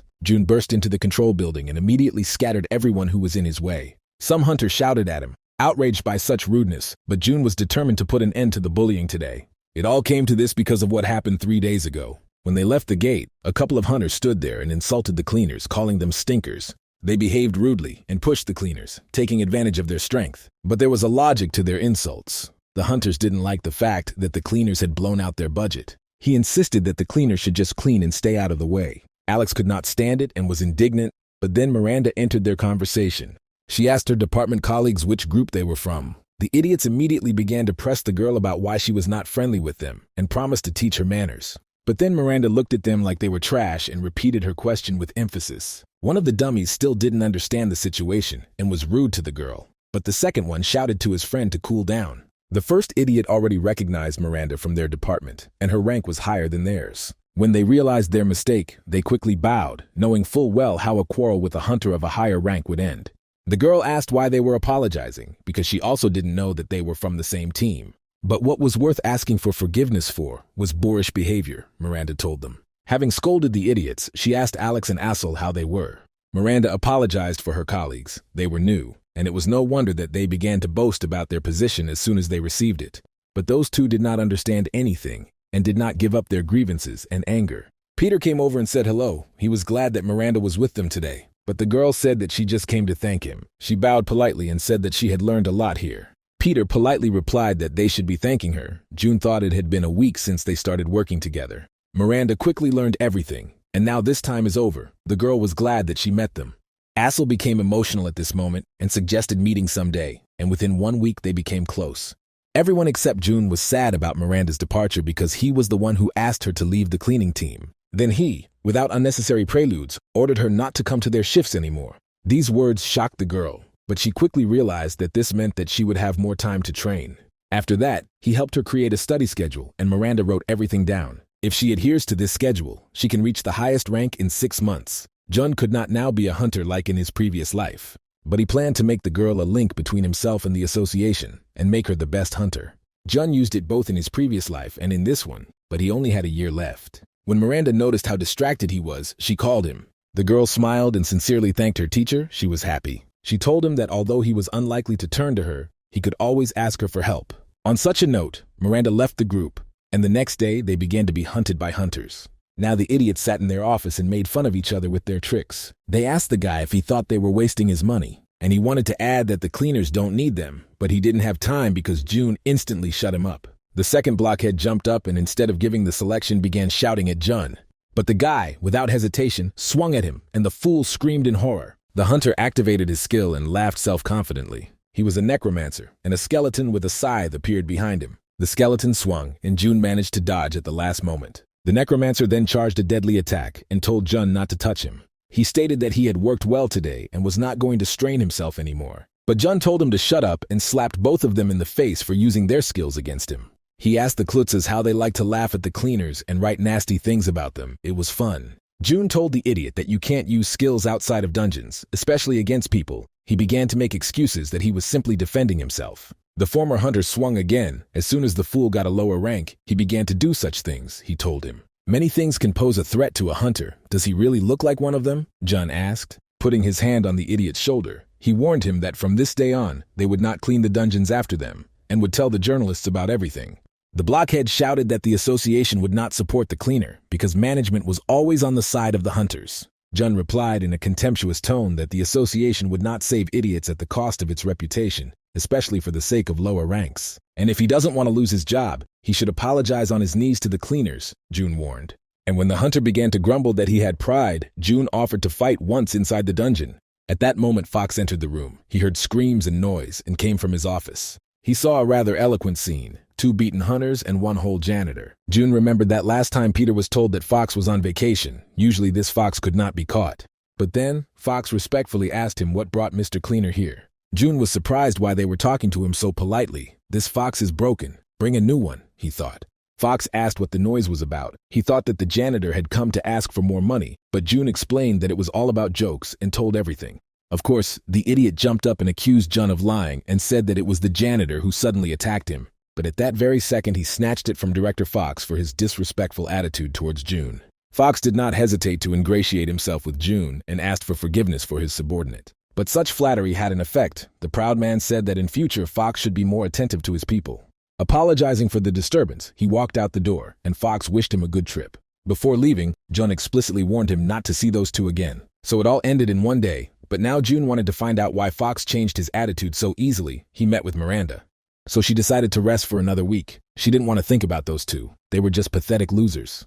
June replied that at least they apologized properly, although he himself thought that he had gone a little overboard. Miranda said that now those two will not be able to do anything, even if they want, because they were kicked out of the team. Here June himself was amazed. He did not think that everything would go so far that the association would kick out the hunters because of a complaint from the cleaners. And Fox's complacence that day was also too suspicious, as if Fox was up to something. But Jun was even more shocked, along with everyone else, when he came to the next gate. This time they were greeted by hunters who bowed low to them and greeted them as people of higher status. They thanked them for cleaning, which really embarrassed them because this had never happened before. This continued after each cleanup. Moreover, inside the hunters put all the monsters neatly into a pile. Assel said that it was impossible to get used to this. This happened for the first time in 10 years of their service. Alex noted that one might think that they had the hunters hostage. Peter objected that all this was thanks to June. They were really grateful to him. Everyone in the brigade understood that without the guy, these changes would not have happened. But Assel was still worried about this, although June thought to take everything for granted. She was afraid that this situation could harm the guy. Many were watching them closely, and the hunters could take revenge on him. June answered calmly that this must be a very fearless person, but for now the hunters will be quieter than water, lower than the grass. Assel sighed with relief, glad that June had not done anything bad. But this did not calm Alex's suspicions, so he approached June. Although June said he didn't ask for a budget increase or to lay off hunters, his department didn't take their eyes off them, he said. And Alex suspected that June was a big shot, since even connections with his superiors were not important to him. June just laughed and told Alex not to talk nonsense, but to get to work rather than anger his partner. Fox was already in a bad mood, and it became even worse when his colleague got wind that he was spying on a squad of cleaners. Hamster knew that Fox's men were doing this, and noted that Fox himself was doing well. Fox answered him with annoyance that he knew nothing about the guy who worked in the cleaning group. But Hamster had already heard the rumors. That was all they were talking about. He knew about the suspicions that this was the chairman's man. Hamster laughed and said that's why Fox didn't get the promotion. You don't have to run after your boss to get it. Fox became angry and told his senior colleague that if this was all he had come for, he had better leave. And despite his irritation, Hamster said that he would completely understand, without stopping chewing chips. As a senior colleague, he promised to help those who believed in the story about the janitor. Fox froze in surprise with chips in his teeth and asked how exactly they could help him. Hamster replied that it was just a favor. Even if the cleaner is the chairman's man, he can't help but make mistakes. Fox was shocked that the cleanup squad had made a mistake, but Hamster corrected him that it was bound to happen. The sly Fox did not know what his crazy elder decided to do this time. Hamster told him to think carefully, or he would have to spend the rest of his days being watched, and his squad was considered the elite. Fox asked him what in return, and Hamster praised him for his intelligence and replied that he started talking about a dungeon that the youngest would get. It was a special multi-hall dungeon that opened the next zone. After clearing the previous one, it was very difficult and required preparation. And Hamster demanded it for himself, although Fox had been preparing for it for a month. This was too much for him, so Fox even jumped up from his seat, but Hamster did not insist. After all, he had already received permission and thought they could work it out between themselves, Hamster said. Hamster has stolen loot from other teams in this manner more than once, but without his help, Fox will not be able to get close to the cleaning team. This was the only major cleanup, but if the cleaner's problem could be solved, it was a good deal for Fox. He agreed, hoping that this would not come back to haunt him in the future, and Hamster was happy. He grinned impudently, and as if by chance he remembered that there was a girl named Miranda in Fox's squad, and asked to borrow her. Fox was taken aback. He didn't understand how he could do this, but he didn't say anything out loud. In the end, he had to endure everything because he had already agreed. Jun studied his status, while everything was going smoothly and according to plan, so he was happy with it. The skills became easier to unlock. The system offered him different ways to unlock skills, and now they no longer seemed so unattainable. He was thinking about how he could bring public attention to the cleaning squad when the phone rang. Miranda was on the line, and June asked her what happened. She said that she was assigned to a multiplex dungeon as a squad leader. This was the girl's first major assignment. He praised her for her success. Her life was now incredibly valuable, but Miranda said that wasn't the point. She told him unexpected news, which made Jun scream. The cleanup team would also take part in the raid. The hunters looked at them with contempt. They accused the cleaners of taking away part of their budget, status, and now their jobs.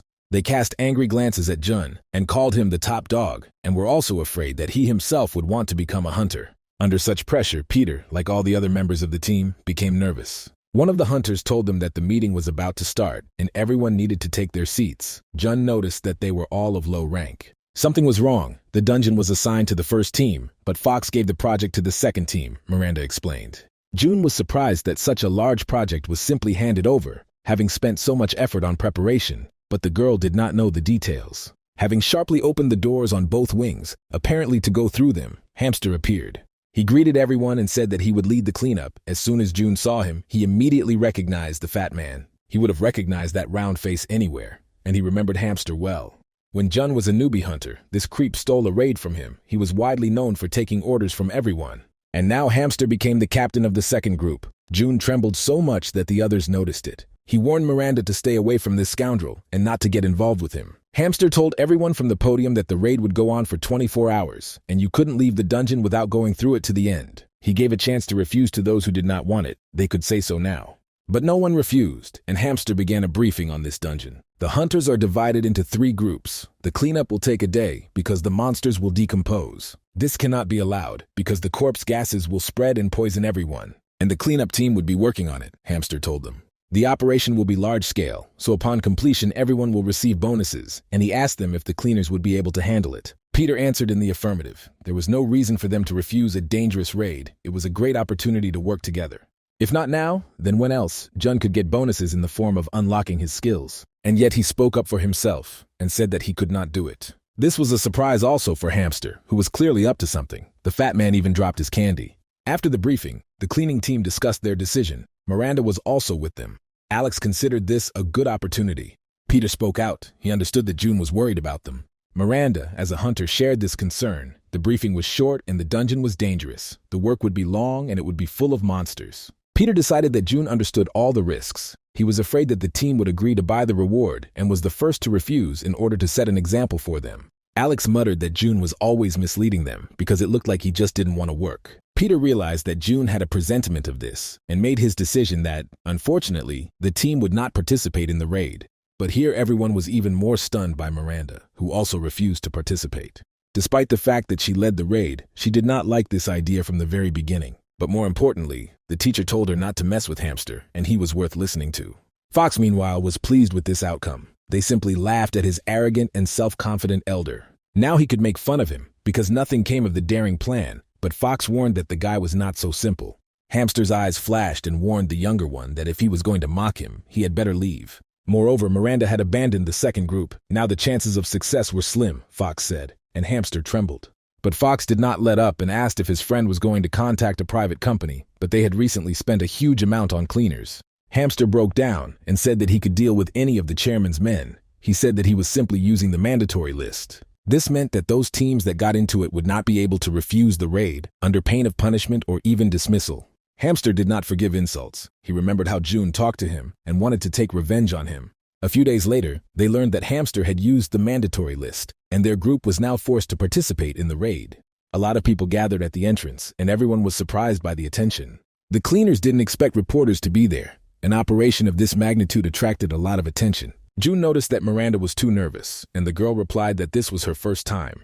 Jun patted her on the back and told her to pull herself together. People get nervous when they see how nervous hunters are, and he encouraged her. The girl smiled and said that she was sure she could handle it. Jun had no doubts, but reminded her that once she was inside, she should forget about their group and focus on destroying the monsters. Miranda said that they should stay in touch. June immediately asked if she was going to ask for help in this case. Peter wished everyone a good job today and asked about their readiness. June and Assel checked the contents of their boxes. Everything was in order and in place. Alex checked the supply of food and water. This was also enough. Peter told them great. In any case, the raid would be difficult, but they would do the same as always, and told them to move forward.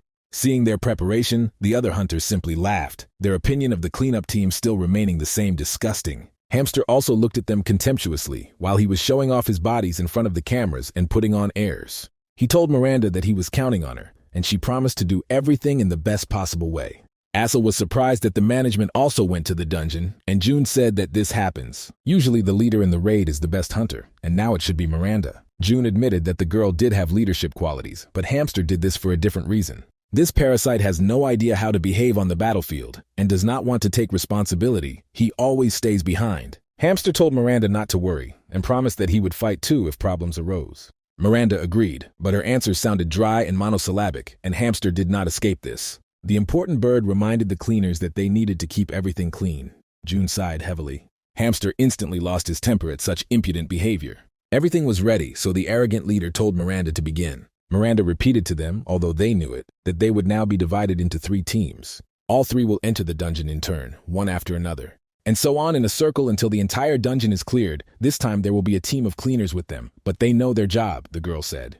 She confidently stated that if the situation was dangerous, they could turn to them for help. This stunned and even angered all the experienced hunters.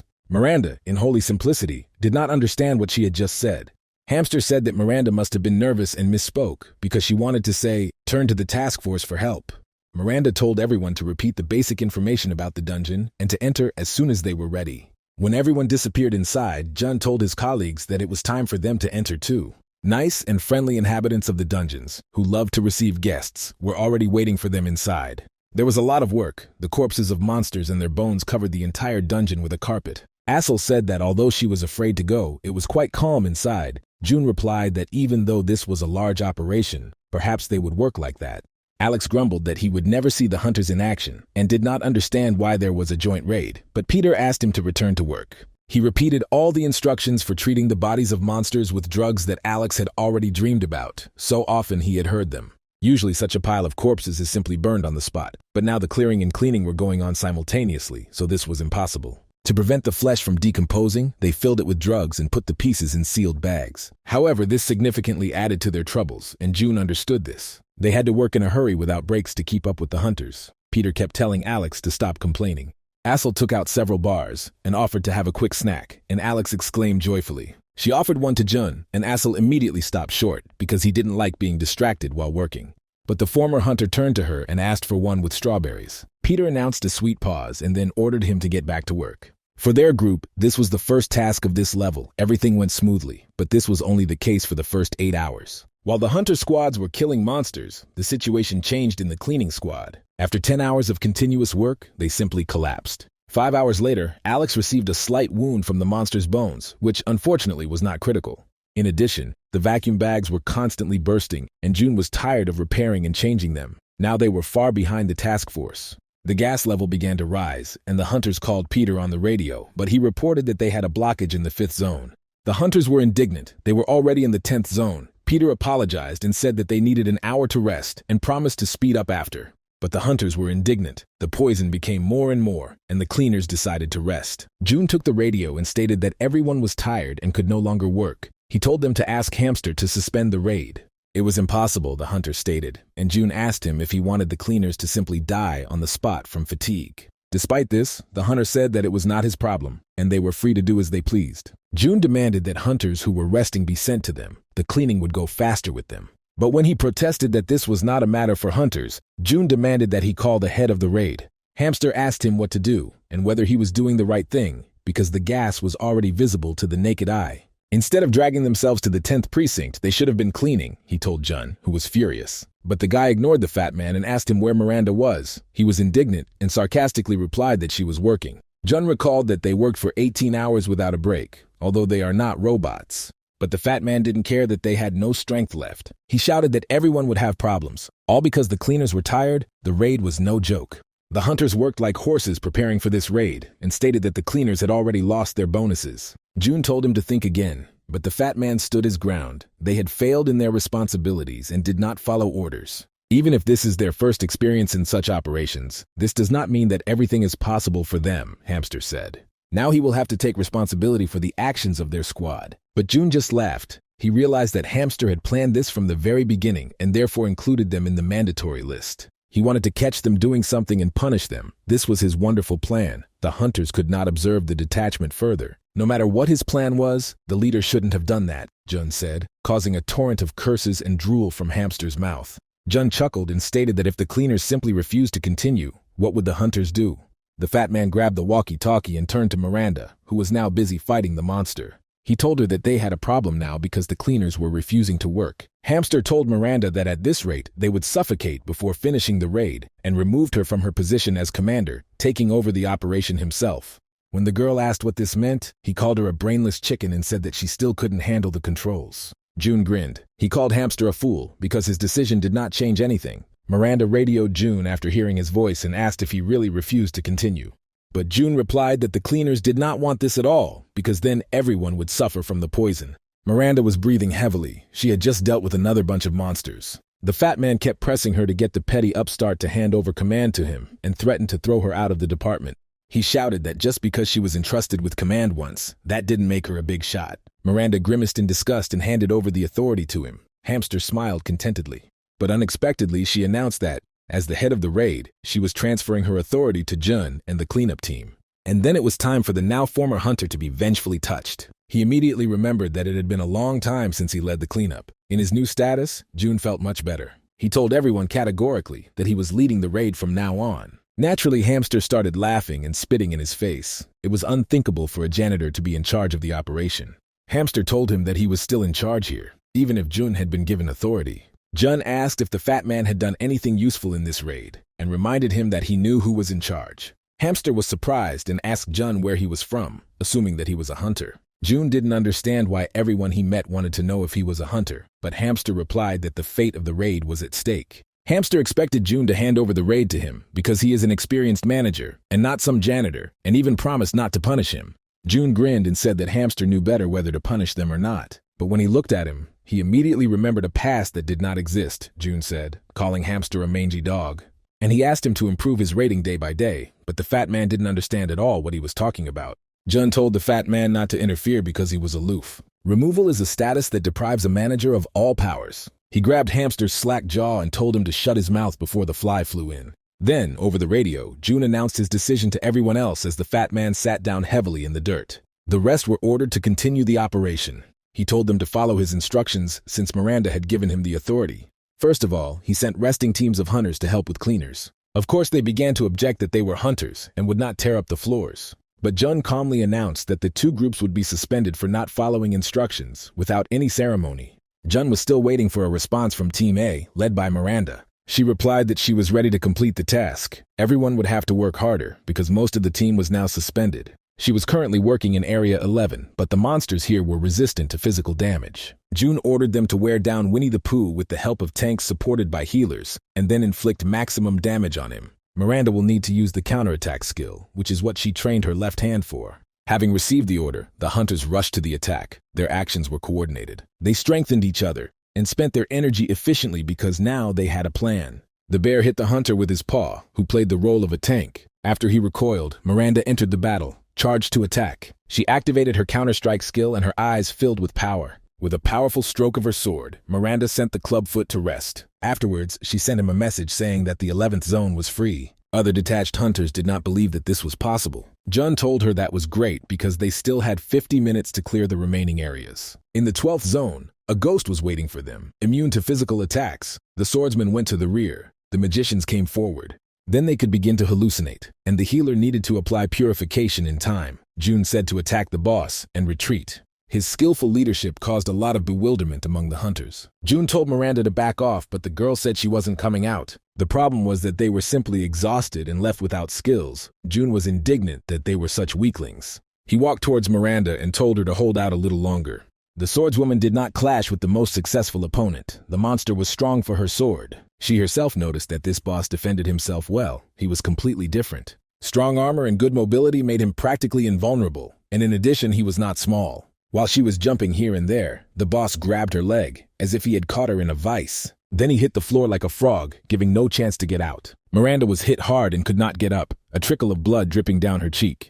But then she saw Jun's face, holding out his hand to her. The girl asked for forgiveness for letting him down, although she thought she could cope.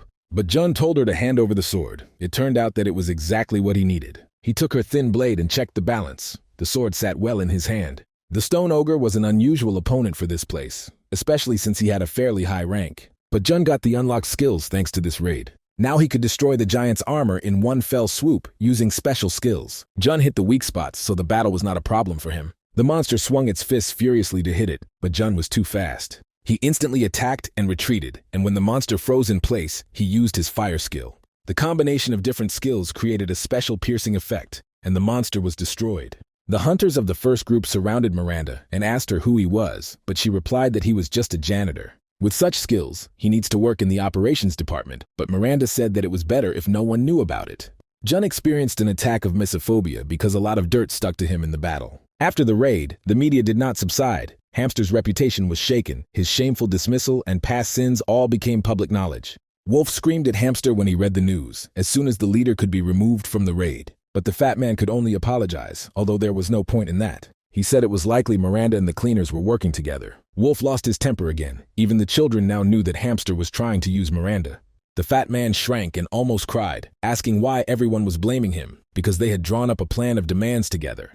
But Wolf grabbed him by the head and said that they were not friends, and Wolf was superior in rank. He couldn't just forget that everyone in the department was discussing the fat man's behavior. While no one would press charges, he told Hamster to go to the police station himself. Fox entered the office and asked to tell the janitor that it was he who helped him. Wolf asked Fox what he thought about making Miranda the squad leader. Hamster was eventually demoted and punished. He was removed from management, which was tantamount to dismissal. His place was taken by Miranda, whom the entire squad of cleaners came to congratulate.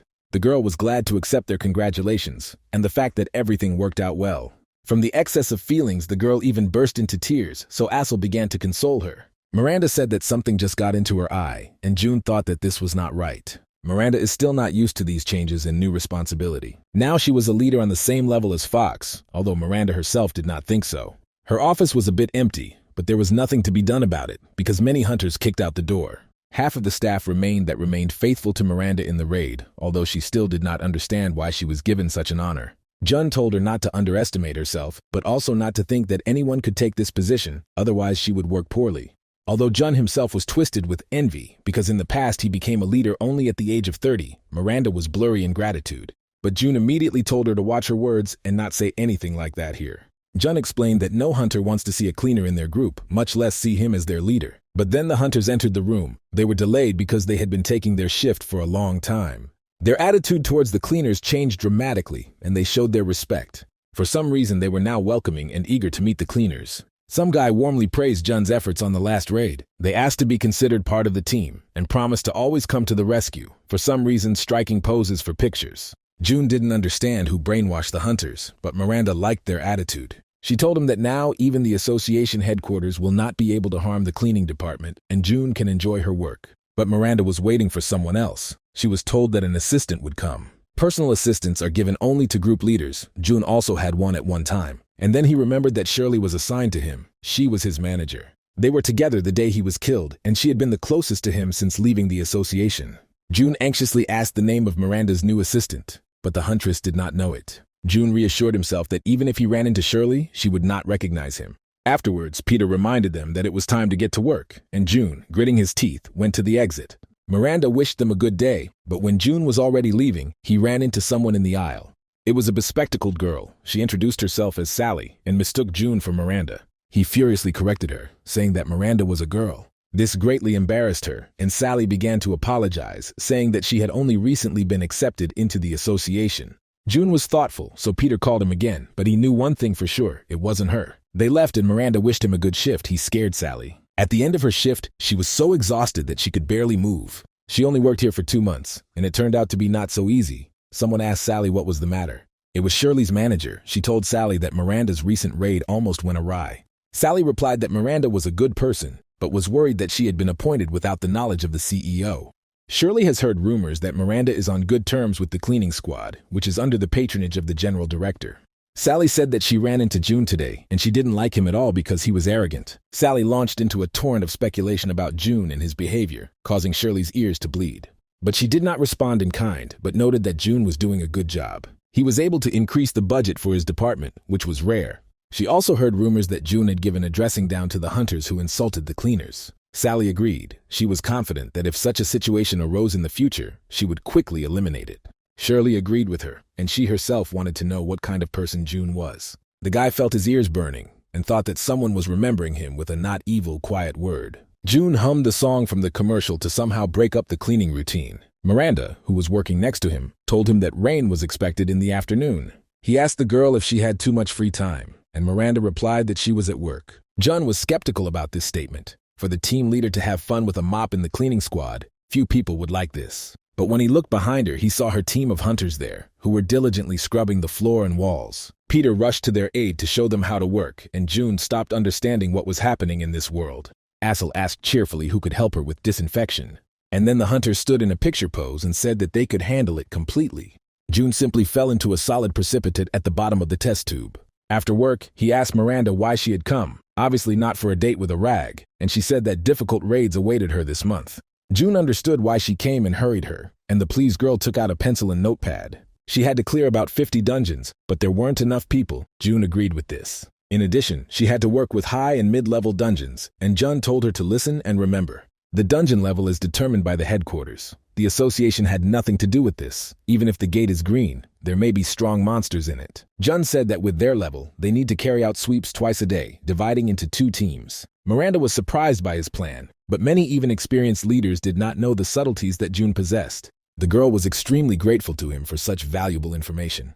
June told her to stop and just leave. They could handle the cleaning themselves. Miranda thought she was interfering with him, but June pointed her in the direction of the one who was causing real pain with her gloomy appearance. Miranda came closer to him and asked in a whisper if he knew Sally. Miranda smiled. She also met her yesterday, like June, and offered to take a closer look at her. Maybe she will become his girlfriend. Although June did not appreciate the joke, Sally walked up to Miranda with an important look and said that they had to go to an important meeting, but the huntress wanted to have lunch first. Miranda asked to take her a table in the dining room because it was forbidden to use the telephone in the dungeon. June was surprised, and Miranda explained that she lied because she wanted to discuss something. Miranda wanted to ask if he knew anyone from the support department. She was told that someone from this department wanted to see him and asked her to keep it a secret. Jun had no idea what the support wanted from him. Perhaps it had something to do with that fat man. June told Miranda to tell her that he would come by as soon as he had time. Miranda told everyone that she had lunch, and everyone was incredibly happy about it. The next day, they arrived at the gate, where there was a little boy who was calling for help. Someone called him, and the boy thought it was his brother and answered. But it was a monster who called him and approached him. The walking screamer smiled welcomingly, but the boy did not appreciate it. It turned out that he entered the dungeon by mistake, and there he was attacked by a monster. Fortunately, the wounds were not fatal. The victim said that the dungeon did not have a fence, so he went there. Miranda, after listening to this news, said that civilians, by definition, are not allowed to enter the dungeons. Director Wolf yelled at them for not putting up barriers. June found the boy when he was returning home. A little more and everything would have ended badly. The director demanded that the culprits, the one who forgot to put up the fence, be handed over before this news spread. June replied that it was his doing. He should have done it, but forgot. Miranda was indignant because she saw how June staged it. But the janitor told her to shut up because he was now talking to the director. Wolf realized that this was a mistake by the cleanup department, but June corrected him that it was his personal mistake. Wolf asked where he thinks. It doesn't matter who is to blame June personally or the whole team. He simply stated what had already happened. June suggested that he be suspended from work so that he could speak to management and tell about his mistake. Wolf was pleased with this decision. He announced that he would hold a meeting tomorrow at 9. Nothing would prevent June from escaping punishment. At this point, he announced that the conversation was over and they should leave his office. Miranda was shaking with anger and indignation. Her assistant was depressed by such a reprimand. The girl asked Jun what he was doing, and the guy didn't understand what he was talking about. She screamed that she saw with her own eyes how he put up the fence, even though he was protecting the others, but why he lied, Miranda did not understand. Even if the boy ended up in the dungeon, where did the monster come from? If they cleared everything out, the huntress asked, it was pointless. Someone clearly set this up, and June set himself up. June told her that even if this was someone's setup, they had no way of bringing this person to light. Obviously, it's not an ordinary employee who is behind this, and they won't find out anything until the morning, so he will be responsible. Of course, everything was a setup. The monster is Vega, does not live in dungeons of this level. He was allowed there on purpose, but by whom, it is unknown. This didn't matter to Jun, because one of the conditions for unlocking skills was increasing citizens' attention to the cleaning department. Even if someone removed the barrier by mistake, how could a child get into the dungeon half an hour before closing? And how could a monster end up there if the task force completed its work? So Miranda came to the conclusion that all this was organized to frame her teacher. Given his level of relations with the association, this is the work of someone from the management. But now nothing could be done. She could only watch the events. Miranda covered her face with her hands. Her mood was gloomy. Her team came to support the girl. They heard everything, but did not believe it. They asked her why Jun took all the blame. They wanted to repay him for the last raid. Miranda decided to stop work on all projects and begin to catch the criminal with the whole team. And although this was a risk of disrupting the month-long cleanup plan, there were no objections. But when she opened the doors, a man was waiting for her in the corridor. It was Shirley. She introduced herself as the deputy head of the support department. 3 hours ago, Sally's assistant was shedding crocodile tears. She had only worked for 3 days, and so much had already happened. Shirley asked her colleague what she was going to do and learned that Miranda would go to the media tomorrow. Shirley was surprised that June, being the chairman's man, made such a stupid mistake. But when she realized that he was deliberately setting himself up, she was even more surprised that there were responsible people in their swamp. Despite the fact that he had high connections, he retained his humanity. Shirley was amazed. If so, then perhaps something can be changed in this system. Shirley asked Sally to keep everything a secret and said that their help would not hurt June. That's why now she came to Miranda and said that she wanted to help them. The whole point was that Sally told her what happened, Shirley explained. She inquired about the progress, and Miranda stated that they had just started, and she wanted to check the security cameras in the area. But Shirley said that it was a waste of time. Without the police or the chairman, they simply would not be given access to them. The dungeon was in the Tal area. There were no cameras working there that day. There was little time to waste anyway, Shirley said. But they were lucky that at that moment there was a car there with the DVR turned on. Right now, Sally was trying to find this car, the license plate of which she remembered when they went out for lunch. And when this car is found, they will be able to check everything with one document from the report. Miranda wanted to take the papers and thanked her for her help, but Shirley took the paper. She said that she was working for a reason. Miranda replied that she had been on the job for 3 days. She simply had nothing to offer. But Shirley wanted to know what kind of person June was, because Miranda knew him well and worked with him. There were a lot of rumors about him: an independent hunter, a spy for a private company, a henchman of the chairman. Shirley wanted to know what was true. But Miranda objected that this was the first time she had heard about all this. Shirley was amazed that the huntress did not know anything about what the whole headquarters was talking about, and the girl made the excuse that she had few friends. And then Shirley realized that the huntress knew Jun only as a cleaning employee. Miranda's colleagues sympathized with her loneliness and decided that they would communicate with her more. But Shirley just laughed under the intense, disapproving gaze of the hunters. She was amused by the situation in which the cleaner who took all the blame on himself and the head of the department who rushed to defend him. He didn't understand how these people ended up in this rotten place. Shirley promised to help, but asked in return to introduce her to June. Now all that was left was to find the car. Everyone in the group rejoiced at this luck. June, meanwhile, purchased clothes for the press conference. On the way to his destination, Assel called him and asked if he had contacted Miranda. Assel tried to call her, but could not. June said not to worry. This often happened to managers. But the fact is that Miranda sent her a message saying that she will help June, and if she doesn't have time, Assel must dissuade him. June hung up. He realized that he had to hurry before stupid Miranda ruined all his plans. Therefore, he immediately dialed the unfortunate student and asked what she was doing. The girl picked up the phone and said that she was going to an area where she didn't even work. She was going to find evidence of his innocence and told him about the video recorder. June croaked into the phone and asked her not to interfere. He thought that it would be better if the girl did nothing, and then Jun would gain a new skill, but now she definitely won't listen to him. He asked her for her car number and decided that he would never let her get evidence. June hung up and banged his head on the ground in despair, which greatly frightened the people who saw the blood on his face. But thanks to this, he was able to activate his skill, which was tied to a combat situation. Using hyper-acceleration, he shot into the sky like a rocket. June raced along the track at the speed of a bullet to get there before his careless student. Shirley came to the hospital in the meantime and said that she was a representative of the association. She asked the person who was next to the boy if he was his relative, but the man refused to talk to her. Shirley said that tomorrow there will be a conference on this case. The investigation has not yet been completed, but it is already clear that the cleaner is not guilty. But the man turned to her and said that she was healthy. If June suffered, he would only be happy about it. The young man was sitting in his car in the parking lot. He was thinking about what he would have for dinner today. Nothing foretold. But then a bloody zombie knocked on his window, and the guy screamed. The zombie said that he was from the association and asked for help. The young man was surprised, because he was an ordinary citizen and did not know what they might need. But June was simply crushed by his registrar, no questions asked. When he jumped out of the car and screamed, June told him that the association would soon come and pay him for the damage. And then he hit his head on the concrete floor again, so the system recognized combat readiness and activated the acceleration skill. June took off again like a hypersonic missile. While the guy was recovering from the sight of flying zombies, hunters ran up to him. They turned to him for help, but he was already beside himself with anger. First one thing, then another. He began to threaten the hunters with justice. The hunter examined the car and told Miranda, who was dumbfounded by such aggression, that someone had already taken the recorder. The girl was shocked by this. Their opponent had gone too far. Shirley, meanwhile, was interrogating the boy's so-called relative. He immediately laid out that he was fired because of Jun, so he will not listen to anything that the people of the association tell him. The former hunter said that no one apologized to him or his younger brother, and now they are telling him about orders. And although Shirley said she was trying to work things out, he told her it was pure show, and they had nothing more to talk about. There was a whisper among the patients. They were attracted by the noise that arose. Shirley did not need witnesses. The older brother closed the doors. He grumbled at Shirley and at the association. The boy asked to stop everything. He didn't like sitting in the hospital all day and getting injections. But his brother reminded him that they had agreed on this. It would all end tomorrow, and he had to endure. But then someone broke into their room, and the brothers turned around in alarm. It was June himself. He told them that if the boy had just walked by, there would have been no problem. A simple person, especially a child, is not able to lift the barrier or plant a monster in an empty dungeon. But for a former hunter, it was possible. June realized that they simply wanted to take revenge on him using his brother. The younger one did not understand why his elder one was taking revenge on the one who saved him from the dungeon.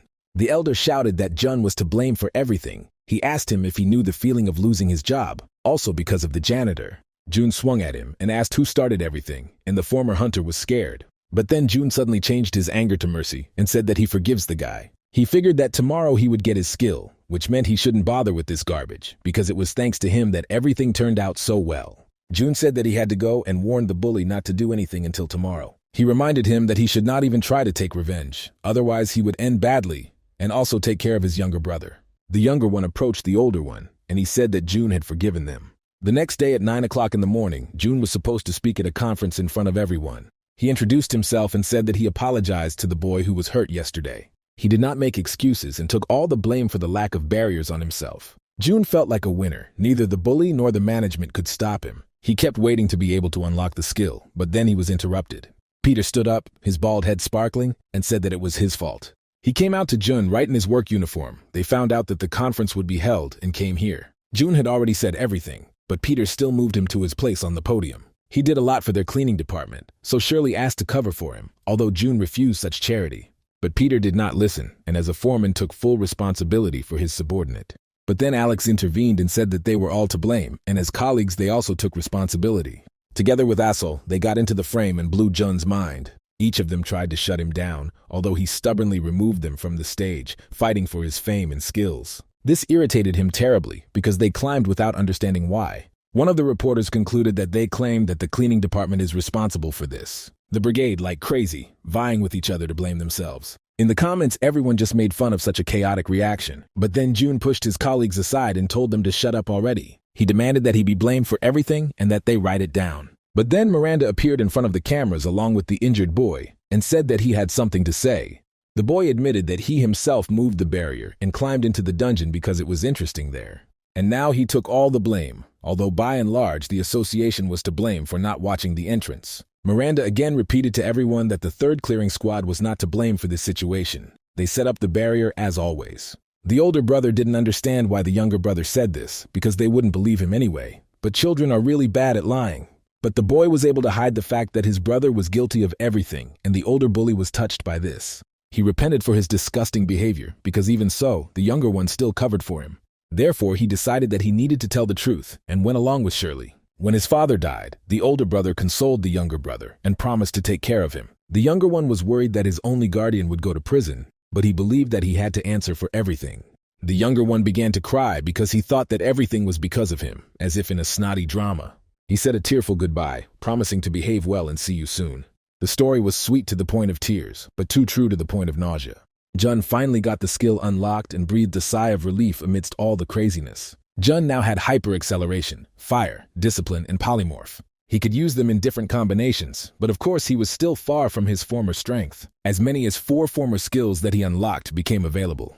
During the cleaning crew's riot, he was worried that nothing would work out. However, the mess attracted even more attention, and thanks to this, everything worked out. Many people liked Assel's appearance, and it became a hotly discussed topic. People showed interest in their squad just because they saw one video. Life was unfair, Jun thought.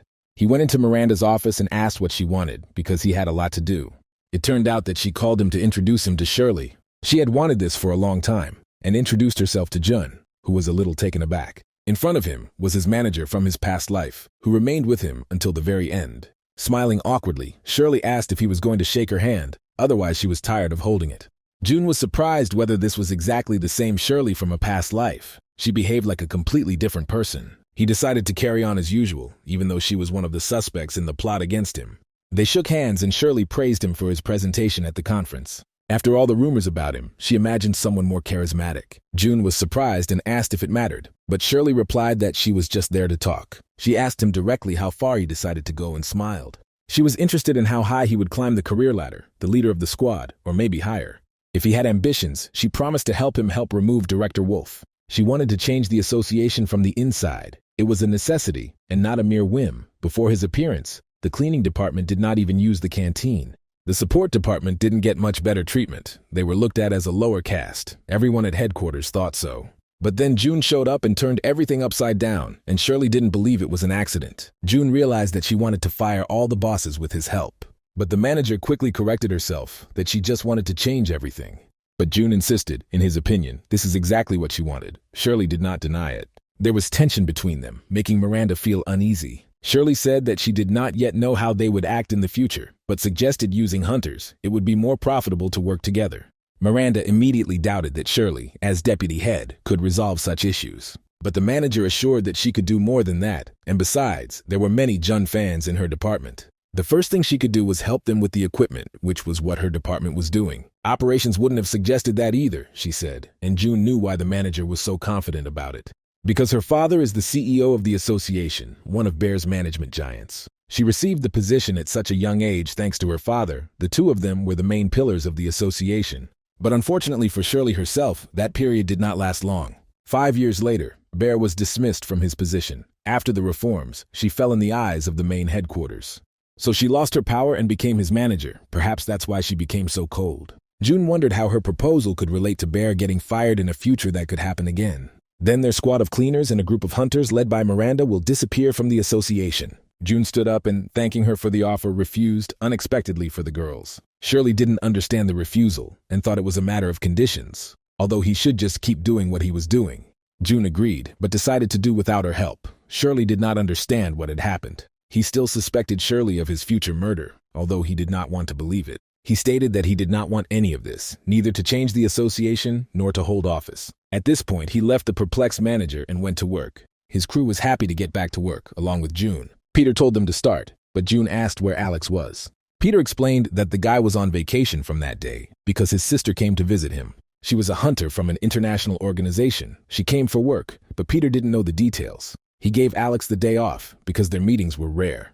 The guy himself is a cleaner, and his sister is a hunter. Now June understands why Alex is so offended by this. He realized that they would have to work with just the three of them, but Peter only added cheerfulness to his voice. They plunged into a routine, under the constant supervision of an incomprehensible person. Peter, as usual, led the team and checked all their actions. Finally, June could not stand it and shouted to the pursuer who he was and why he had been hanging around with them all day.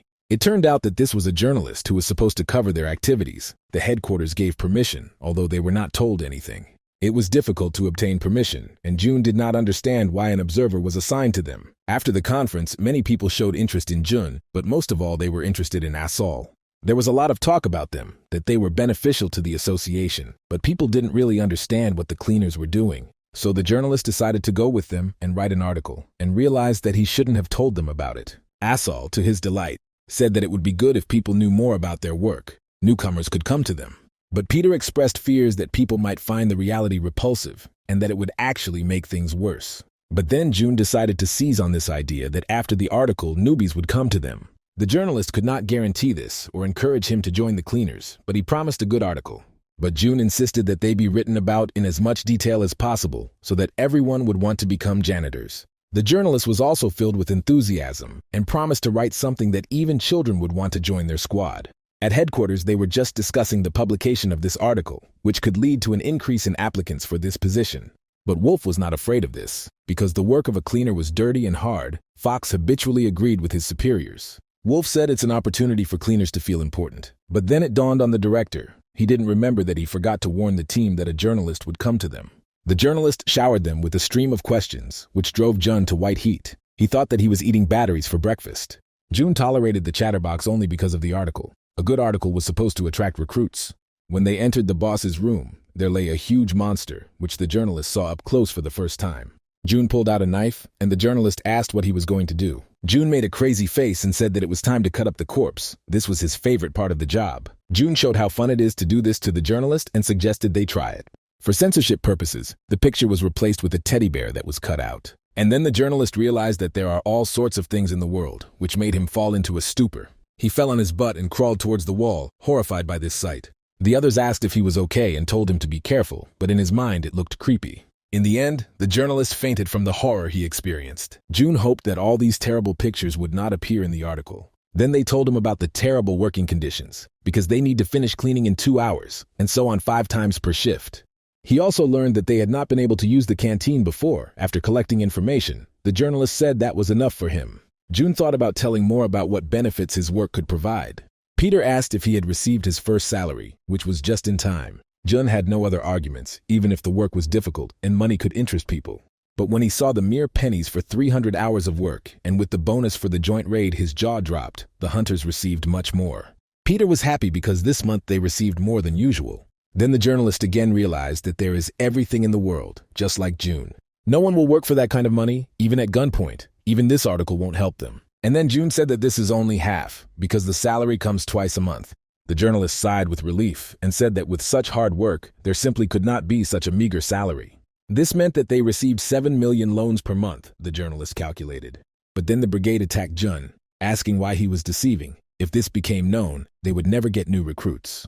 And although they begged him to say it was a joke, June stood his ground. Wolf still didn't understand Jun's logic. Even if he is the chairman's man, why is he straining for the sake of the cleaners? He decided that it was better to stay away from this abnormal person and told Fox to avoid unnecessary meetings.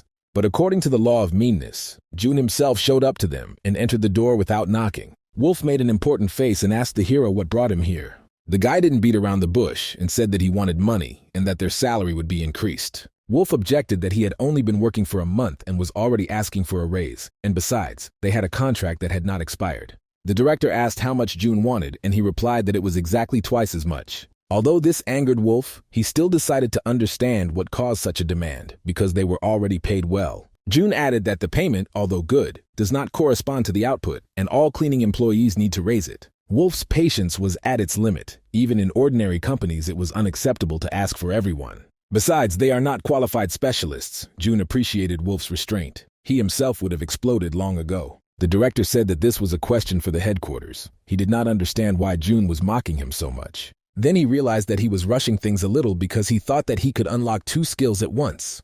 When someone came into the office and asked whether it was worth giving the task to the first detachment, Director Bear noticed that Wolf had a guest and laughed. June said that he was just about to leave. Wolf was angry that the janitor didn't even greet the general manager properly. But when June had already left, Bear called out to him in the corridor. He approached the guy and took a selfie without even asking. It turned out that Bear is a fan of his and knows Jun by sight. The director could soon be removed, but now he is the most influential figure in the association. June tried not to interfere with him. Moreover, from his words, he learned that Shirley ran after idols when she was younger. June asked the director how he knew about him. It turned out that the entire headquarters knows this guy, who is ready to do anything for the sake of the squad. He killed Hamster, and also secretly led a detachment of hunters, and there were rumors that he was targeting the headquarters. Bear laughed and said that he was a member of the council, so June could contact him directly. He knew that the cleaners did not get paid much. Of course, he could not guarantee success because he did not make decisions on his own. June realized that Bear wanted something because free cheese is only at the cemetery. Bear knew from reports that the operations department had been given 100 dungeons, and most likely Wolf would give them to Fox. But June works with Miranda's group, although he was a simple cleaner. It didn't matter to Bear at all. He asked to show a good result with the squad, and then this would be a good reason for raising the salary. This is something like a competition between groups within one department. They had to show a better result than Fox's team. Jun has already led a joint raid, and to cope with this time too will be a good reason to raise the issue for the directors. He asked Jun to show what he was capable of, and then the guy realized that he had sown the wind, and now he would reap the storm. A couple of days later they held a meeting. Peter and Assel were among the cleaners. The hunters also did not understand why Jun had gathered everyone in their office, and the guy noted that everyone had a lot of work. He invited them to join forces and show the best result. The hunters have had a lot of work lately, and they were barely able to complete this month's plan, all because they had no support. Jun said that he wants them to defeat everyone and promised to help because he has a plan. If they agree, it's worth at least trying, because then they will no longer be treated with disdain. June asked them if they were ready to show who the main herring in the lake was. Miranda immediately replied that since the teacher was calling, how could she think otherwise? She was still playing this game. The hunters also agreed in unison, since they had long ago decided to support their boss in everything. The cleaners also must fulfill their plan, because no one has relieved them of their duties, and there is a lot of work. Jun said that they must create the perfect tandem, with a well-balanced balance for each member. The janitor also added that there was one thing he wanted to ask for, and looked at Shirley. The manager was indignant that at first he refused her help with such arrogance, and now he himself asked for it. She said that she was very upset, and if it were someone else, she wouldn't even raise an eyebrow. Shirley reminded him that he was trying to catch a bus that had left. June calmly listened to the well-deserved grumbling. They definitely won't cope with the task if they act only through the efforts of 2 groups, because June stepped on the tail of his pride. After that, Shirley smiled with satisfaction and left the reckoning for later, asking what help he needed. He needed first-rank equipment, also changing the hunter's robe every 2 days, and also a logistics plan for the dungeons. The cleaning squad needed drones, and Shirley, unable to withstand the flow of demands, asked why so much equipment. June asked if she thought he was asking so much because he worked in a low-profile job. The thing is that he wanted to destroy the leader of Fox and did not want to lose to those who relied on the number of hunters. Raising his finger up, June confidently promised them that they would definitely be the first. Shirley noted that the other teams had received all the important information about the facilities from management, so their group was far behind. But for June, this was not a problem. He said that his intuition tells him where the dungeon will soon open. But then a journalist spy appeared, who was noticed only when he raised his voice. He was surprised that the cleaners would be leading such a large and important raid. And then everyone thought that from the outside, everything should look like this. After the meeting, there was a noise. This was the dungeon that Jun was talking about, and he ordered everyone who agreed to follow him and act according to the plan, and left the stunning Shirley that he relied on the support department. And so it turned out that she headed the Operational Information Headquarters and took control of the CCTV cameras. They had serious problems with the schedule. No matter how they made up the time, they might not be on time. Shirley told him not to care about everything and get more weapons and equipment, and if they don't give it to him, steal it. Sally asked her if everything would be okay. The first group of hunters could find out about it. Shirley replied that it didn't matter, no matter what they said at headquarters. They had to follow her orders because the responsibility was hers. A branch of the cemetery opened in front of Miranda, and many skeletons stood in front of her. The skeletons were made of metal, as durable as ogres, Jun noted, and ordered them to use skills. The cervical vertebrae were their weak point. It was necessary to attack the monsters from the back, he ordered, taking on the big ones. Miranda repeated the order to attack when ready. Now the hunters could harmoniously break through the formation of small skeletons. One of them knelt down to act as a springboard for Miranda. They threw it up while others covered it with ranged attacks. The archer hit the large skeleton in the eye and blinded the monster. Jun again used another revealed skill. Miranda used her ultimate attack and her sword glowed like a torch. The girl took a good swing and let out a cry of victory. The skeleton liked her fighting spirit and smiled welcomingly. But her sharp, usual swing of the sword had already cut off the monster's head. June noted her skills. For a young leader, she did an excellent job. He looked to the side and saw a bone hand descending on him. But June didn't even move and slipped between the monster's fingers. He picked up the lying sword from the ground, kicking it. The discipline skill strengthened all other skills. It's as simple as that. Jun balanced the sword on the tip of his foot and then applied hyper-acceleration. The sword turned into a deadly weapon with enormous energy and destroyed the giant's skeleton. Then he turned to Peter. The monsters were dealt with. It was time for the cleaners. Peter appeared after flying to the battlefield with the help of a drone. After all, men are more children. In his hands, the foreman held a new cutter that easily crushed the bones of skeletons, like plastic. These were excellent cutters, but also expensive. Shirley reported the next dungeon as soon as they were done with it. Men and equipment were sent there in advance. Peter dreamed of keeping these wire cutters for himself. They were too good. June was pleased. At this rate, they were guaranteed first place. It's not surprising that we came in second place in the intermediate results. The secretary reported to Fox that the second team was closing the gap. Wolf could not stand it and hit the table with his fist. He did not understand what the hell was going on there, and all because of the refusal to raise wages. After cleaning up, Shirley had to rip the wire cutters out of Peter's hands because he had glued himself to them. The first operational group also worked under intense pressure. Fox supervised their work on the spot, but all he could do was scream and curse. His cleanup team was exhausted and overworked. Things went better for the second task force because they were led by the all-knowing June. He stood in the rear and gave valuable advice while the others worked. They did a quick cleanup so the cleaners had enough time to finish the job on time. In the third group, a freelance hunter worked, helping them with the cleanup. And on the third day, June's team beat Fox's team. Wolf was furious. The secretary reported to them that groups of hunters and cleaners had united, and the support department was covering the rear. Wolf understood who was behind this. The general director himself and Shirley, although they were not happy with the first group, would not do this to the face of the association. But even if he was involved, this collaboration between departments was extremely effective. The secretary was afraid that in the overall standings, the second group would take the lead. Wolf demanded to cut off oxygen to competitors in any way. The head of the department for monitoring the work of the detachments, Chuck, had no choice but to agree. Wolf ordered no more permission to clear dungeons. They should stop giving jobs to the freaks from the second group and others. The cleanup was completed, and Miranda suggested taking another dungeon, but June said that 5 a day was enough. They had to save their strength for the last push, Jun said, and turned to the journalist and asked if this was a good job. You can easily cut up monsters with cutters, and drones do disinfection. Such work is feasible for everyone. But the journalist looked skeptical. After all, the equipment will have to be returned, and then June grabbed him by the shoulders. New people were needed in the cleaning department, and June asked to help them a little. They've come this far because of this guy anyway, June thought. Shirley got in touch and said she had urgent and important news. They had just received word that the first task force had received the license for all of the remaining dungeons. The second problem was that in the first group there were 3 times more hunters than in the second. The rest of the cleaners can't cope, but simply follow orders. As always, they saved on them and carried out this work on a residual basis. In this situation, Jun's team was losing. They simply did not have a chance to overtake the first group. Those at the top understood that time for cleaning was limited, and you simply might not have time, but they didn't care. And besides, Jun's group also had to clean. Shirley asked what they should do. Everyone looked puzzled. If they don't take first place this time, then they won't see a salary increase in a good article. They couldn't fail this thing, Jun thought. He understood that the first group would soon reach their limit, and then they would have a chance. However, now the problem was that some dungeons could remain uncleaned, and even a mask there would not save you from poisons.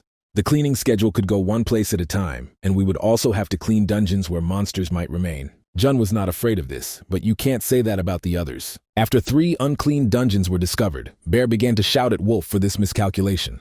He ordered the secretary to contact Chuck, who was in charge of monitoring the units. But then Shirley came through the door and told them to wait. Bear reminded her that he asked her not to come here after hours. But she replied that she came on business, and he needn't worry. Then the father reminded him of manners in a conversation with his superiors, but Shirley just laughed. This man didn't even wash the dishes after himself. She suggested that he not make a fuss about the dungeons he had not completed, although they posed a serious danger. Shirley said that her group would deal with the unclean dungeons, although she didn't like the idea, but that was the order of their leader. And June also asked her to tell him that even though they lost the battle, they had not lost the war yet. She grumbled that the men should meet themselves, otherwise she was tired of working as a postman. Holding a brush in her hands, Shirley said that she had a lot of work to do.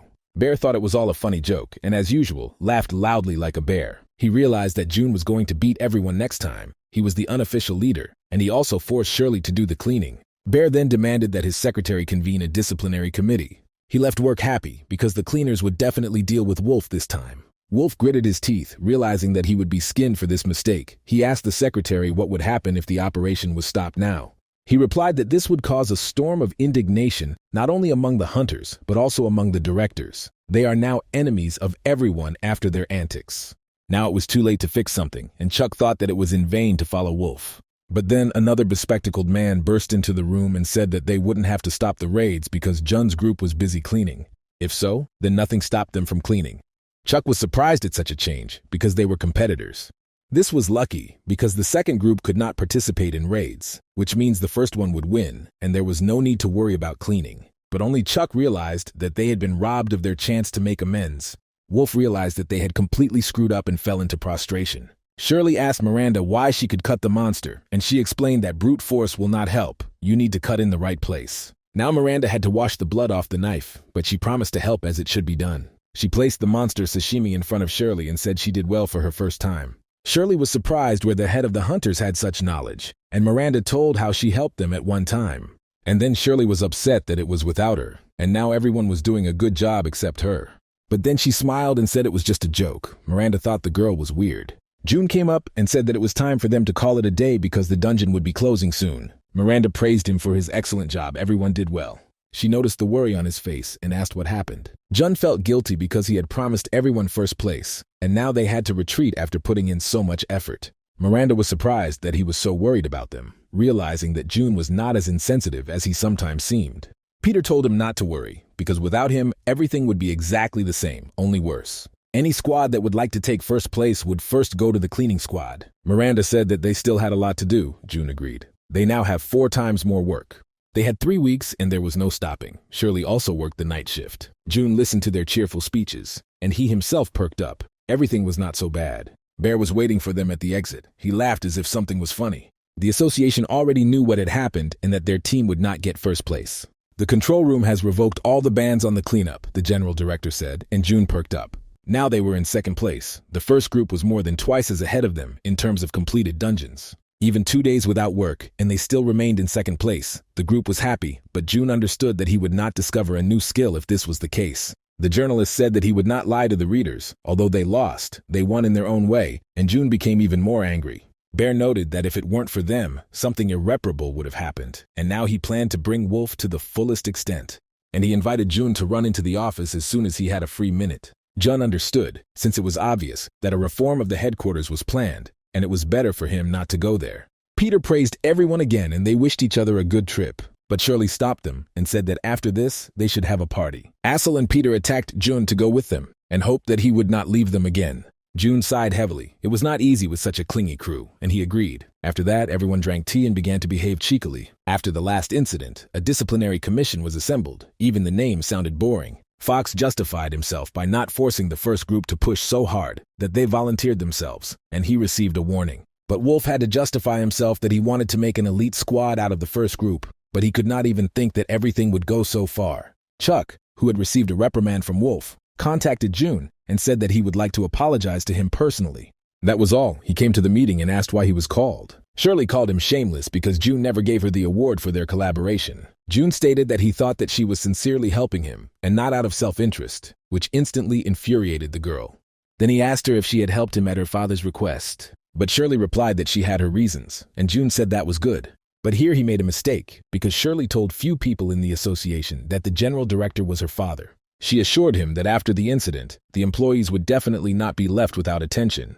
June replied that he got into the Hunters' showdown without asking and helped Miranda, but in the end it was worth it. But then, Shirley explained to him that the object of envy was not the second group, but his cleaning squad. She told him that second place was an excellent result. If not for the ban, they would have taken first. But more importantly, they managed to rally ranks and throw all their energy into cleaning, and everyone in the association was amazed by this, because usually no one thinks about cleaning. Shirley also did her bit to maintain the association's image, but June still didn't understand how this related to their agreement. And Shirley said the association will hire another cleanup team, making it a sixth cleanup team. This incident made it clear how important the cleaners are, and preparations for the formation of the squad are already in full swing. And then Shirley returned to her reward. She wanted June to select people for this detachment. He was surprised because he was an ordinary cleaner and had no authority, but Shirley objected that the group leader could carry out the selection. Now she told him the most important thing that she saved for the end. He was promoted. Jun did not understand how a man who had only worked for 2 months could rise in rank, and what would happen to Foreman Park. Shirley said they had a new position, cleaning manager, and Peter will take this new step in the hierarchy of cleaners. June was surprised, because even the Hunters did not have a manager. Shirley originally wanted to promote Jun to manager, but she knew he would refuse, just like now. Jun thought that becoming a foreman is not so bad. He needs status to unlock skills. However, the leader of the squad is an extremely boring position for June. But he changed the subject and asked Shirley what she had to do with hiring employees, but she replied that she had nothing to do with it.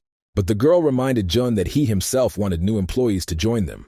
He should take a closer look at his surroundings, she added. He can choose employees from private companies or hire them through an advertisement.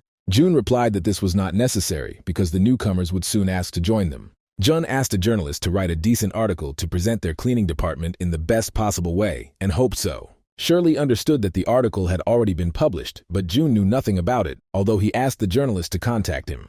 However, when he read the contents, he became furious at this nonsense. The article talked about the everyday life of cleaners, cutting up monsters, and working with poisons. The work is grueling and high intensity. You might think it's a virtual game, but it turned out that dismembering corpses and cleaning everything is not all the work of the cleaners. Due to the busy nature of the Hunters, June led joint work with other departments. The cleaning team is not just a cleaning team. It is the backbone of the entire organization that ensures the efficiency and quality of work in the dungeons. The hope of the association, the planning team, is why they need the most talented workers. And although they have a small salary, they have no shortcomings, despite the fact that the organization considers them reserves. They wrote about June that he is an excellent leader and the soul of the company, a man who looks to the future and the leader of this era. When asked what kind of nonsense he wrote, the journalist sent him a heart. Shirley asked him how he liked the article, because it was better than expected, which made June clutch the phone. People's reaction was also good. They thought that the cleaners were also an operational team, and people were gradually warming up to them. She told him that no one had applied yet, because the article said that the skills required were outstanding, but the salary was low. This was enough to prevent anyone from rushing to their work, and June screamed. Fox was surprised when he learned that Jun had been promoted to manager. Wolf added that there was also a new position for cleaning manager, and apparently the only one who could do this was Director Bear. Wolf said that this added to their headache. No matter who takes the new position, Jun will have the real power. In addition, a 6th cleaning group was created, which increased the share of cleaners. Wolf decided to have a new squad displace June's group. Then they will put their own person in the place of leader, more suitable than June. After all, he even influenced Miranda, and she is now helping him, so now they wanted to create their own cleaning team and increase their influence. Fox recalled that they were ordered not to contact the cleaners anymore, but Wolf said that if they bring new people into the association, everything is fine. Moreover, some were also aimed at leadership positions and were on their side and were looking for people in private organizations. A month ago, no one would have needed a vacancy in the cleaning squad for nothing, Fox thought, but it made sense. Now the people responsible for controlling the squads, and not just the support group, wanted to unite with the cleaners. It all depends on who is put in charge of the cleaning squad, and then their opposition will be able to take over. Wolf patted Fox on the shoulder and asked her to find someone among the hunters, and he would do the same. He insisted that this was just cleaning. It was important that the person had experience working in dungeons. Wolf hoped to find a young, strong guy who would be stronger than Junu and then see who would be better. He reminded Fox that they couldn't lose this time, even if they had to fight. June drank coffee and thought that a lot of time had passed since the last raid, and he had a lot of fun then. Miranda didn't understand whether Jun had friends to say that, but she remained silent. Jun became the leader of the squad after 2 months of work. Others might not understand him and not accept him. Miranda also insisted that he should not have remained an ordinary janitor and asked him what about the newcomers. But Jun grinned and said he wouldn't do that. He could not find workers, although he justified that he had someone in mind, and Miranda realized that June had no friends. Jun just didn't want to work. After the last marathon, the conditions for unlocking the skill would still be met, so why bother? Miranda asked him if he decided to hire a worker, what kind would it be? June replied that he must be an easygoing, good-natured guy, and imagined a kind of butler. Miranda was surprised, and June asked her who she would choose. And the girl said that she would like a fair employee who would take care of his people like June. While they were talking about all sorts of nonsense, someone came to June. It was Chan from the control group, another of Wolf's mongrels, June thought, and even felt sorry for the guy who was reprimanded for nothing. Jun asked him what brought him here, and the guy cleared his throat before answering. He grabbed Jun by the shoulders and said that he must definitely recruit people for the 6th cleaning group.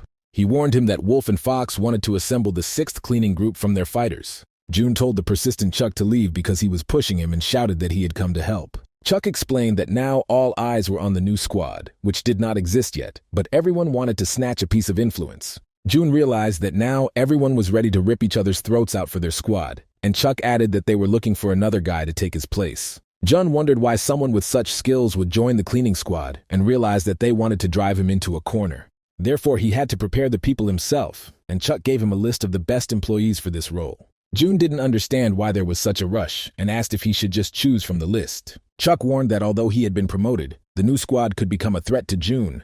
But even so, June still didn't want to do this, and didn't understand since when Chuck was so concerned about the fate of the cleaners. Jun shrugged off all warnings. He didn't want to do anything. Chuck was surprised because the other team members would be happy if June himself took over their selection. He still thought it had nothing to do with it, but then it dawned on him and June slapped himself on the forehead. In an instant, he rethought Chuck's words and said that this was a tempting offer. He immediately beamed with joy because the matter had gotten off the ground.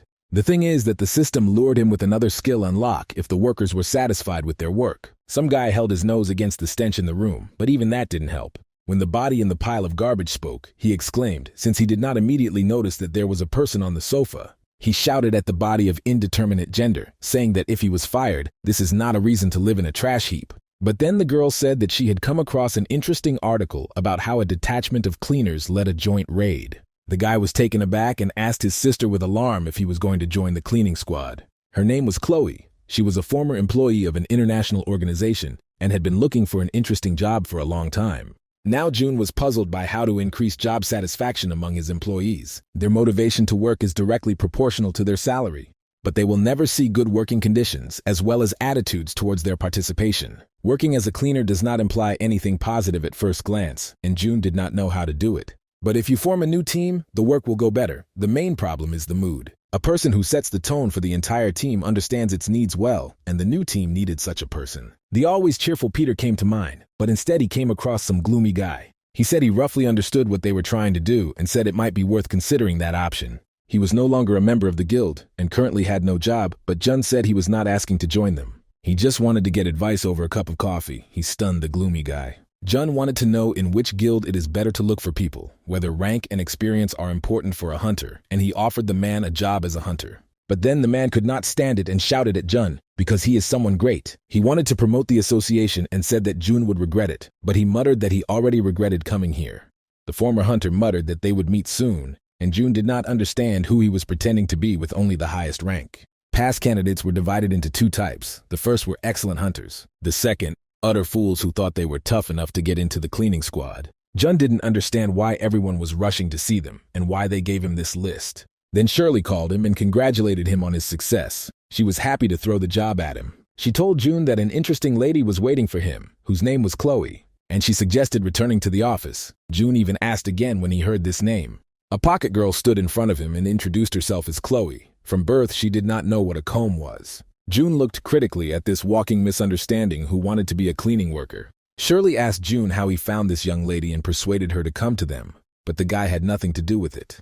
The little one recognized Jun and said that the rumors do not lie, but in real life he looks even cooler, and he offered to start. June didn't understand why she should go to the cleaning department. If she is a hunter of an international organization, she should go to the operations department. But the girl directly admitted that she had been deprived of her hunter's license. She didn't know how to do anything else, and she couldn't work as a hunter, and she came to them because they were doing something similar. June agreed. Of course they were looking for people, but he was not sure that Chloe understood what the cleaning department was doing. June didn't care about the reasons why Chloe's license was revoked. She replied that in her country, cleaners scrub the floors until they shine, a very dull task. June realized that she understood, but Chloe interrupted him with an enthusiastic exclamation. After all, in this country, cleaners coordinate special tasks and participate in large raids. At first, June thought that she didn't have everything at home, but then he realized that she was just reading an article about them.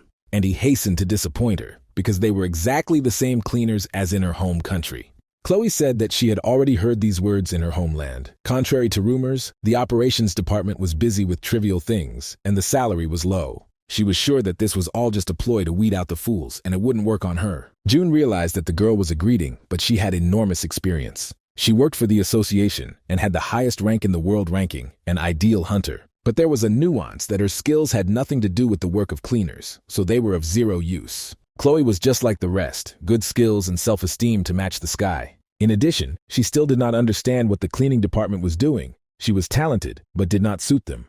June studied Chloe for a long time while she just sat there with a stupid face. And then he remembered that Alex's sister from an international organization came to see him. And then he decided to check his guess and asked if she had a brother named Alex, which stunned the girl. Chloe perked up and asked not to tell her brother that she was here, and June realized that it was definitely her.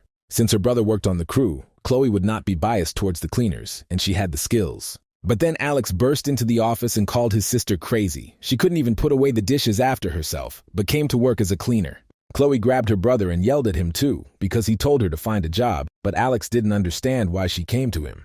The next day, Jun sat on the hiring committee with other HR managers. Director Wolf also looked menacingly at his future employees. June had no place here, but Shirley insisted that without an ordinary janitor, no one could be accepted into the new team.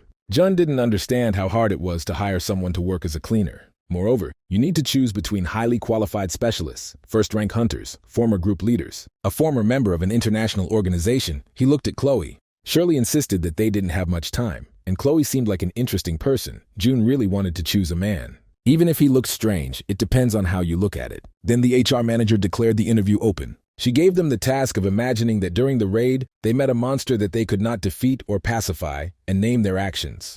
The blonde said that if this is a dungeon with many zones, you need to reconsider the strategy and break contact to avoid casualties. But the second candidate objected that abandoning the strategy would be a financial loss, and it was necessary to request help and continue working. Director Wolf's third protege said that it was possible to cooperate with another team and reduce losses. Jun thought that the last one gave the most correct, almost perfect answer. The last one to give the floor was the shaggy monkey Chloe, and she fidgeted uncomfortably in her chair. Everyone was carefully waiting for her answer, since she is a member of an international organization, albeit a former one. She said that the cleaners are the last ones to go underground, and if there are any monsters left there, that means the task force made a mistake, Chloe said.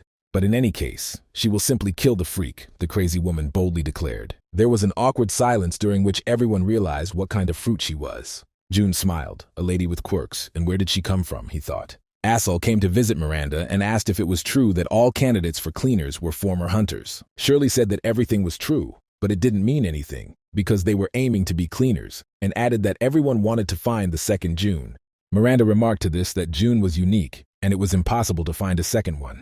Shirley replied that this is all management's fun. They always make tracings of something popular. The cleaners don't care about this. Judging by the candidates for the squad, they are all nothing more than a toy in the hands of managers, Shirley said. Miranda was surprised that the cleaning squad had so many opportunities. That is why Shirley sincerely wanted June to win this fight. His candidate was trustworthy. Both girls wanted to know who June brought, whether they were talented, and Assel was worried about the gender of the new employee. Shirley was surprised by this reaction and replied that she herself knew little. And she added that candidate Juna is an extremely strange girl. Chloe said that she didn't need rules. If she saw the target, then the target was over. She didn't need equipment. Chloe was dismissive of all the made-up rules. She didn't need permission if someone's life was in danger. June grabbed his head. All her answers were in this spirit. One could only be amazed at how she was even accepted into the international organization. In principle, Jun didn't care whether the girl passed or not. There was a more important problem. Now, in the eyes of the commission, Wolf's protege was the most desirable candidate. He wouldn't bring any benefit to the cleaning team, and they wouldn't do any better work. For Jun, it was the worst option. And then he wondered if they could not take anyone. The personnel officer turned to June and said that if he didn't have any questions, they could finish. But the guy had some.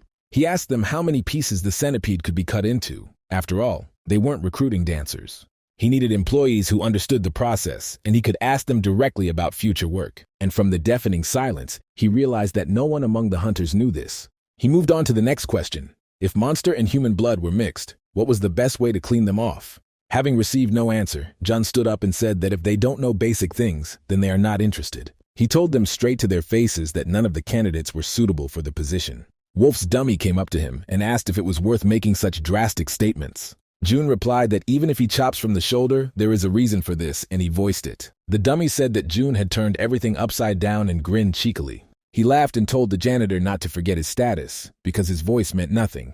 June wondered if he really sounded so radical and did not notice how Chloe appeared next to him. She crept up so quietly that he was scared when he saw her nearby and asked him what it was. He could have warned her that there would be such questions. She was praised for this organization. That's why she came here. Jun answered directly that although he was not sure, it was unlikely that incompetent employees would be hired in her homeland. If she wants to become part of the squad, let her prepare. And if she came for an interview for show, be prepared to be crushed. He asked her if she thought the cleaners were just messing around. June told her that if he had his way, he would have thrown everyone out. They were lucky that the interview was postponed. And he told the girl to prepare at least a little, otherwise it was better not to come. In the evening, Chloe was angry because of the insult inflicted on her and her wounded pride. For the first time in her life, she experienced such humiliation. The insensitive king of the mop made her very angry. Alex yelled at his sister who was destroying his pillow to calm her down, but Chloe called him the king of rags. Alex shamed her because these were words addressed to the one who took care of her, and added that she should be grateful that she was not humiliated in public. Alex explained that the fact is that when it comes to work, June becomes a completely different person. He called his sister stupid for thinking that she would pass easily, but Chloe muttered that it didn't matter anymore because they hated her. And Alex asked what about the next interview, and the girl said she didn't care. Alex told her to think about it, because if she passed, she would have to do the cleaning, which was incompatible with her. But then there was a knock on the door. Alex had not ordered anything and was not expecting guests. But it turned out that Assel came to him, accompanied by Miranda. Alex was surprised that two girls showed up at his house at once. They said that they wanted to help him. Or rather, help Chloe, which greatly surprised the girl. She stared at them in surprise and asked why they were helping her. Miranda replied that it was because of the practical part of the interview. The whole brigade showed up with them to instruct Chloe. Alex grumbled that there was not enough tea for everyone, and the kitchen was not made of rubber. Chuck came forward and decided to explain what was the matter. He, in his own manner, again rushed at his interlocutor and shouted that she should join the ranks of the cleaners. Shirley barely restrained him. Peter promised to tell her about the cleaning process. Shirley kept trying to calm down Chuck, who promised to commit suicide if Chloe did not join them. But then she felt pressure. People with high status came to support her, and she told them that she was not going to go. From these words, everyone immediately fell into a precipitate and was dumbfounded. Then the day of the practical task arrived, and a group of people gathered at the gate for this. June muttered to Chloe that she had come after all when he noticed her, although he had his doubts. Chloe was indignant that it was possible to support her with a kind word. She was not here of her own free will. June didn't understand why she was so confident, because it was obvious that the girl hadn't slept all night. Chloe stated that she came for her apology, and Chuck gave her a robe. June told her that she would get by, although she was right in some ways. Chloe grumbled and got into the not-so-comfortable overalls, but she was sure that she would take her words back. June was indignant that she was on friendly terms with him because he was her boss, and asked in her country the boss is a friend or something. Chloe said that she studied for a whole week thanks to wonderful people who asked her to keep it a secret from June. But June did not immediately understand what the girl was talking about when the manager called her. Wolf said the practical sessions will be held in a real dungeon and will be accompanied by judges. When they go inside, they will be given several tasks, and their grade will depend on their performance. He warned everyone to be careful and not break the rules. One of the hunters asked if the dungeon had been cleared, but Wolf replied that not yet. Since they were hunters, they should not have problems with this. And then with an important look, he ordered them to begin, as if this was the test of the century. All the cleaners took turns heading through the open gate. They walked without any fear of monsters, in single file, both candidates and judges. Fox came forward and said they were having trouble. There was a message from Task Force 4 asking for help, but there were no teams available. What should they do? He asked. The first to speak out was Wolf's protege with a serious look. He said that he would finish the task in 20 minutes and go to the rescue. There were no objections. June noted their quite expected answers. Each of the participants was at the level of the group leader and did not want to give in to this task. June had already downvoted everyone because it was the wrong answer, and he was looking forward to rejecting all the candidates, but then Chloe objected. She said that 20 minutes would not be enough. She would need to double-check everything after completing the task. Wolf's henchmen said that if they couldn't even handle that, then there was no point in becoming a janitor, and the others agreed with him.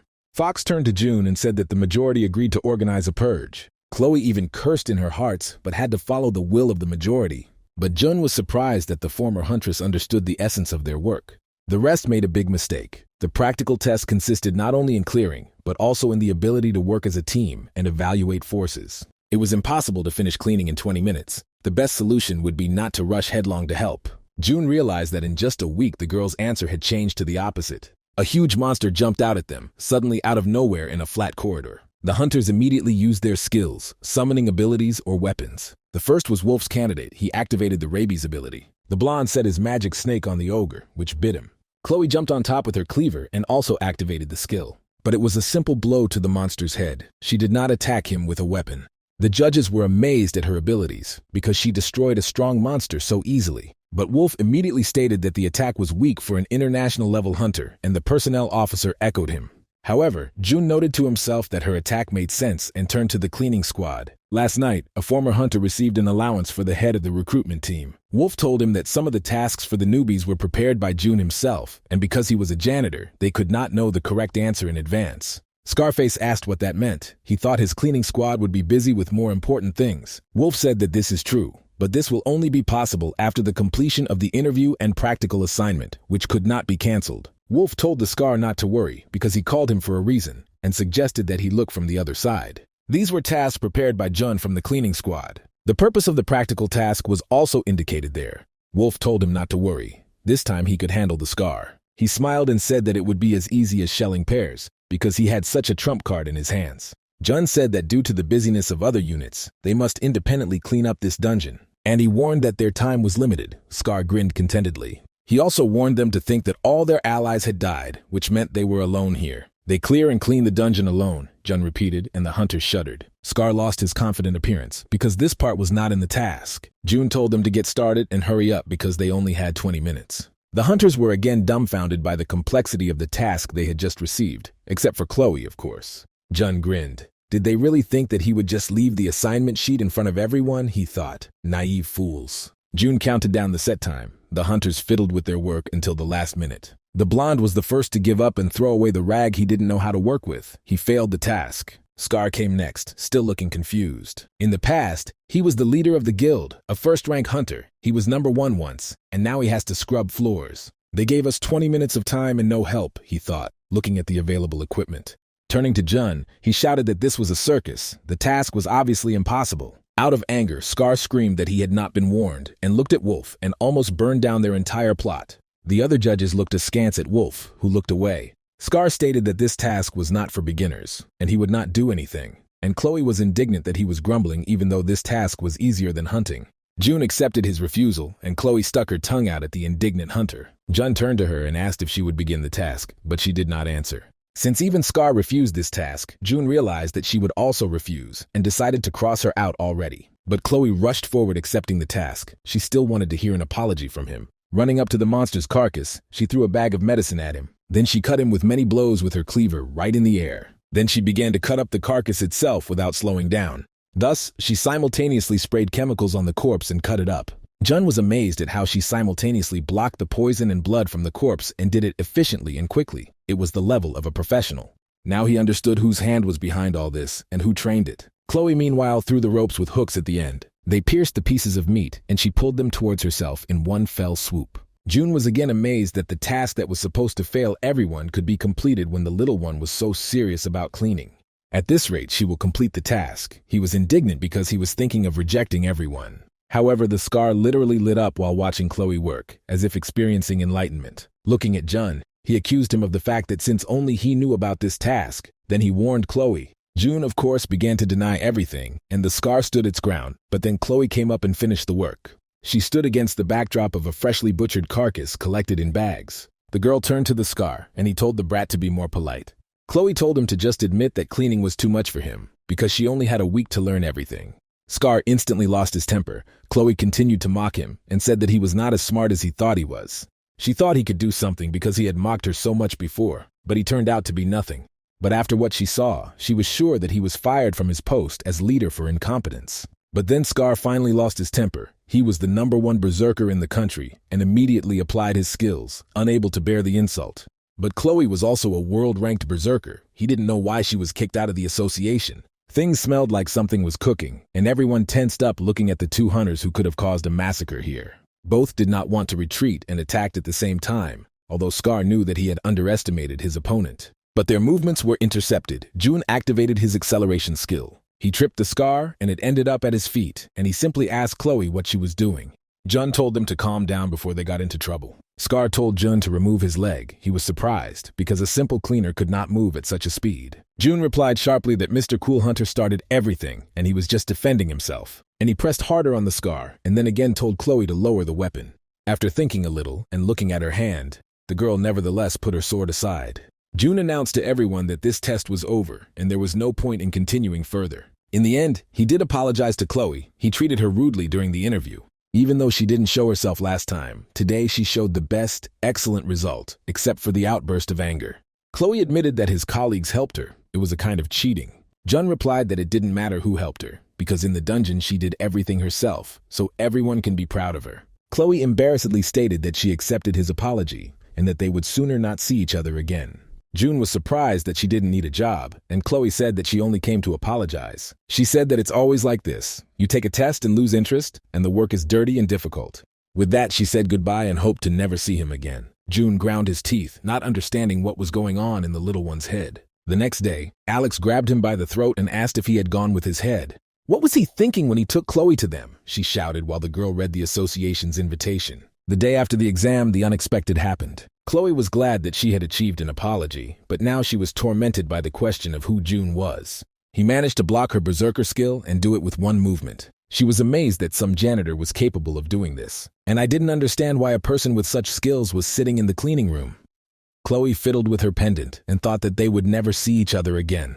But then her phone rang, and the message said that she had been hired. The girl was alarmed. For her, this was a completely unexpected turn. Some guy at the association headquarters was indignant that someone did not delete some file even though he ordered. He didn't care about his assistant's excuses. If the file fell into the hands of journalists, there would be a scandal, said Jason, the manager.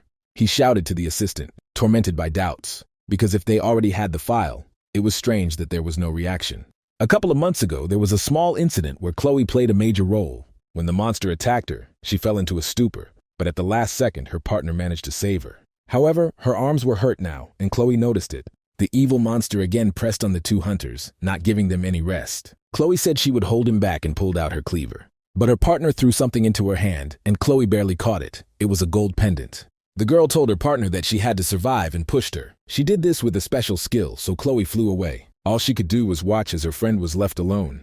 Chloe screamed at her not to dare die and promised to return with help. She just smiled and said goodbye. The monster was already reaching out to her with its raking paws. Chloe got to the radio and called for help. She called for the third group, but she was informed that all the squads were busy and there would be no support. Chloe shouted at them because they were supposed to have people in reserve. Not even one person was there, and Chloe was furious at such negligence. Because of one person, they had to send people to an unprofitable dungeon and spend their entire budget on this madness. Just one huntress cost them hundreds of thousands of credits, and as a person who makes a profit from this, the boss believed that she was not worth it. Afterwards, the huntress died, so the money turned out to be a waste of resources. The management didn't care, and they falsified the report. But then Chloe went off the rails. The manager took advantage of this and kicked her out. Then it seemed to Jason that everything had worked out just fine. But then he found out that Chloe had taken with her a particularly important flash drive with documents that her deceased partner had. If the facts come to light, the world will know about the corruption and dirty dealings of the World Association. Therefore, Jason had to return the flash drive in any way. His assistant Eva suggested starting with negotiations. But Jason knew Chloe's character too well. She wouldn't talk and asked where she was. Eva reported that, judging by the information, the huntress was working in the association again. Although her hunter's license was taken away, she joined the cleaners, and Jason was surprised that the crazy woman became a scrubber. And then he remembered that they were planning a joint operation with the regional department. It was in a loop dungeon. Jason told Eve to contact the locals and do everything so that the operation took place. He was sure that he would get Chloe everywhere and laughed evilly. Everything went according to plan. Chloe had already been working in the department for a week, and June had gained a new skill and could soon gain another one. Even though he became the leader of the group, no one cared about this position. Assel called him for help. Alex was indignant that after June's promotion he stopped working. Assel said that the monster was petrified and could not be cut. Alex didn't stop teasing Jun, calling him a big boss, and he didn't understand why they were treating him like that even though he was the boss here. Jun thought that with a new position, it would be easier to unlock skills. He was still a janitor and could not influence the decisions of headquarters in any way. Chuck called him and said that a new dungeon has appeared, which means hunters and cleaners need to unite. June was not free, and Chuck realized that he needed to send 2 task forces, but this would disrupt the schedule. June called Chloe and asked how she was doing. She had just finished and was going to lunch. June was happy about this and said that there was a new dungeon that needed to be cleared as quickly as possible. Chloe was indignant that she was being harnessed like a horse again, but June replied that this was the way. There were no other groups for this. He added that if she couldn't, he'd find someone else and realize he'd simply overestimated her. The girl could not stand such a blow to her pride and immediately agreed. June entrusted all the difficult dungeons to Chloe. Thanks to this, his squad no longer experienced overwork. By giving Chloe double duty, June increased the job satisfaction of the rest of his employees, which was a benefit of his new position. Peter's son brought him some washed clothes when he was getting ready for work. The cleaner looked at his robe. It was very tattered from many years of hard work and said that it was not worth it. He told his son that now he was not needed. The boy was surprised and thought that his father had been fired. But it was the other way around. Peter was promoted to a new position as cleaning manager. Now he has become an important bird for ordinary workers and an ordinary office worm for the corporation. The huntress read the sheet and wondered what to do about it. Recently, there was a meeting in the operations department, and they made a decision. The hunters argued and said that everything coincides with the schedule, and their priority is the destruction of monsters. One of them hit Jun, who took days off whenever he wanted, and because of him, he had to undergo operations. They also heard rumors that Chuck had defected to Jun's side, although his job was still to keep an eye on the hunters, and he agreed. The hunters did not understand why they had to adjust their schedule to the cleaners. Their schedule should come first, they thought. They blamed Jun for everything, and were indignant that they now had to coordinate their schedule with the cleaners, and he was just a newbie. One hunter said that all this chaos was due to the fact that some fool was put in charge. Miranda was indignant that this was crossing all boundaries and brushed aside their claims, telling them to look at the effectiveness. Someone shouted to her that she and the hunters were in the same boat and should be on her side, but Miranda put 2 thick volumes on the table. The girl said that the number of sweeps had increased by 1/3 this month. This was an incredible result. Their accusations were lies without basis. Fox spoke up for everyone and told Miranda that the month was not over yet. But that was not all. She asked them how many incidents there had been in the dungeons. Not 1 out of 100 pieces. They not only began to work better, but also without force majeure. Miranda shamed them for calling the person who organized everything like that a fool. It was real stupidity. Even though many people didn't like June as a person, he was appointed by the management department, and they didn't dare question their decisions. Miranda didn't understand why the hunters refused to adjust their schedules to June, even though they all worked in the same office. They began to put pressure on Miranda that she could do everything herself since this was the case, and actually staged a boycott. Since she was on the side of the cleaners, then let her adapt to them. But proud hunters will not tolerate this, they quipped. A new dungeon was discovered, and they invited Miranda to clear it alone. The meeting ended with the smug hunters dropping everything and leaving. But then a bespectacled man came in, an assistant from the control squad, and he told everyone that they had received a call from the international department. Chad picked up the phone and said that the general director was not there. He had no right to change the schedule without his knowledge. He promised to send them contact information when the director returned. The daring hunters were shocked. Chad told everyone that international officers wanted to organize a joint cleanup operation and were asking for permission.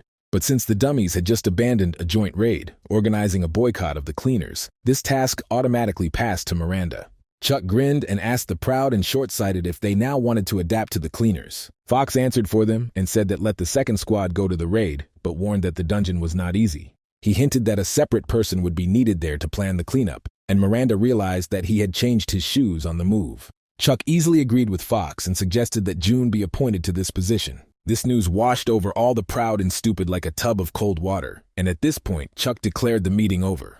June looked at Chloe and asked if she had just finished. Chloe replied that he had no conscience. She was breathing heavily while sitting on a pile of corpses. He asked her if she should use all her skills. Obviously, she was a berserker and could turn the monster into mincemeat with her power, but Chloe countered that it would have been harder for her to clean up. June replied that this was a suitable answer for the exam, but not for the real job. June told her that cleanup always comes first, and cleaning comes second, and Chloe was surprised that he wasn't on the cleaner's side. But June was just doing his job. Chloe was surprised again. She thought he only supported his department. Jun asked them if they had lunch or not, and then told them to finish cleaning up here before going to eat. Chloe's good opinion of him evaporated like dew in the sun. But then a leader from an international association contacted him.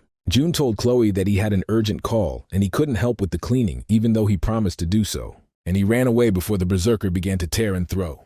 When he was alone, he asked them what they wanted to talk about, and the voice on the phone said that they knew about the new dungeon. They were quite a rare occurrence, and international experts had little experience in this, so they proposed a joint raid. The loop dungeon was different in that if the monsters were not defeated properly, the entire dungeon would return to its original state. The number of returns was endless. If the time was not met and the conditions were not met, it could never end. Even in his previous life, Jun had to go through this dungeon at least 100 times to conquer him.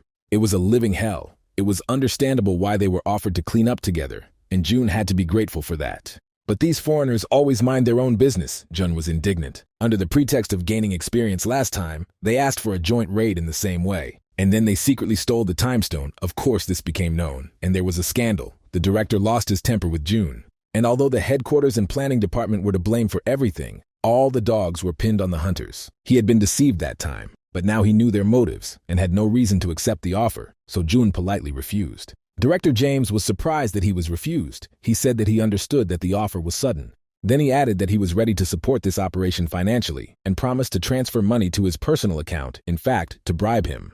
June wanted to refuse because he considered himself proud and incorruptible, but then they promised him 1,000,000 loans. The amount was so huge that he lost his breath and thought of agreeing. Then he read Miranda's message. She wrote that the hunters were boycotting and he was appointed as the raid planner. Jun did not understand what happened at the meeting, but eventually agreed to participate. James told him that the task was difficult, and he needed to take a cleaning squad with him, and one that could help them clean up. June replied that they had just such a thing, and so that James would not worry, he grinned conspiratorially. June realized that he would have to change the schedule and take Chloe with him, and then he remembered that her former colleagues would come. A week later, everyone lined up in front of the gates. It was raining, which drowned out Miranda's words. She met a delegation of foreigners, and James answered something to her. The noise of the thunderstorm was echoed by the sparks that shot from the spatial rift. Assel was surprised that they had been standing and solemnly enduring for an hour. June replied that this did not happen often, and there was a lot to discuss.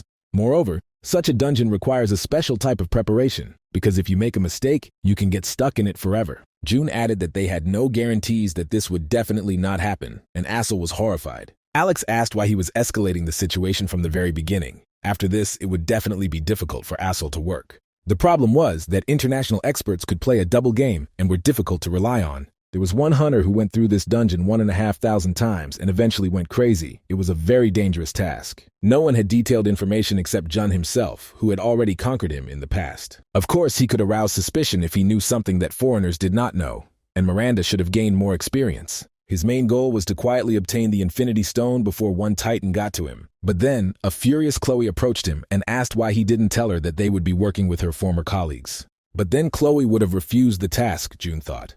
Alex and Assel had already placed bets on who would win their fight. June said he understood her feelings, but asked her to treat this professionally, although Chloe herself suspected her former colleagues. But even so, Jun told her that they shouldn't cause problems during the raid. Chloe made him worry because he couldn't understand what she was thinking. And their temporary allies also clearly had their own plan for this game. If the operation went badly, June knew, it would affect the entire cleaning department. The stakes were high. Difficult to find, easy to lose, like a second sock, he could lose everything he worked on for a long time. James approached them and greeted the cleaners formally. They formally introduced themselves to each other and said their names. James had heard a lot about June's talents. Although he modestly brushed aside this praise, Chloe looked with suspicion. The foreigner noticed Chloe and greeted her. She returned his greeting gloomily. James said he was glad to see her on the team, but she didn't look happy herself. Chloe replied that there was nothing to be done about it. James was not particularly pleasant to her. He said that it is worth separating personal and work, and expressed regret about his deceased girlfriend. And then he angrily asked if she had taken something with her when she left. Chloe responded coldly, no. And James left empty-handed, saying they'd talk about it later. He told Eve that the Infinity Stone was on her. She must get it by any means. And he must deal with the data that the small shrimp stole, James said. Miranda announced to her hunters the start of the pre-clearance briefing. Today they had to enter a zonal, loop dungeon, even if there were not many of them, but working together, they must cope. Considering that the dungeon could return to its original position, they did not know how long they would stay there, and Miranda told them to save their strength. They also had to remember the requirements of the international group. When everyone reported that they were ready, Miranda said to begin the operation. 3 hours later, she was fighting hard on the front lines, cutting up monsters. Miranda also learned new skills and was now able to cope better. She reported to him over the radio that she had destroyed the first boss. June praised her and told her to help the second group, ignoring the small monsters. June then asked Alex how the cleaning was going, and he said everything was fine. June reminded them to remember to write down the exact time and number of stitches. He instructed Assel to check the number of people and their status in each loop.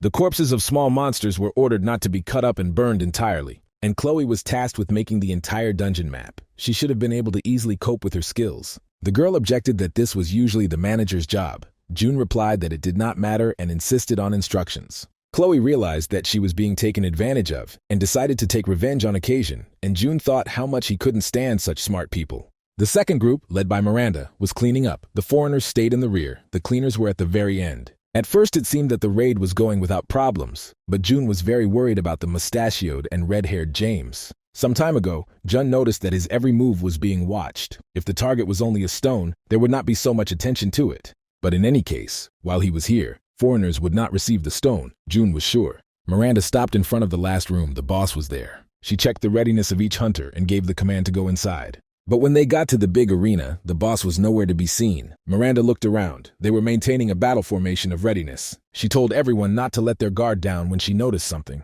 Heavy steel spears of enormous size were flying at them from above. Miranda shouted to everyone for cover, but the squad was already scattered by debris. And then an armored monster of enormous size attacked the hunter, who was left alone. It was a sudden and deadly attack, and Miranda fell into a stupor before the monster's power. The huge giant grinned at her, holding 2 spears in his hands. James didn't understand why June was watching him all the time, so he couldn't do anything.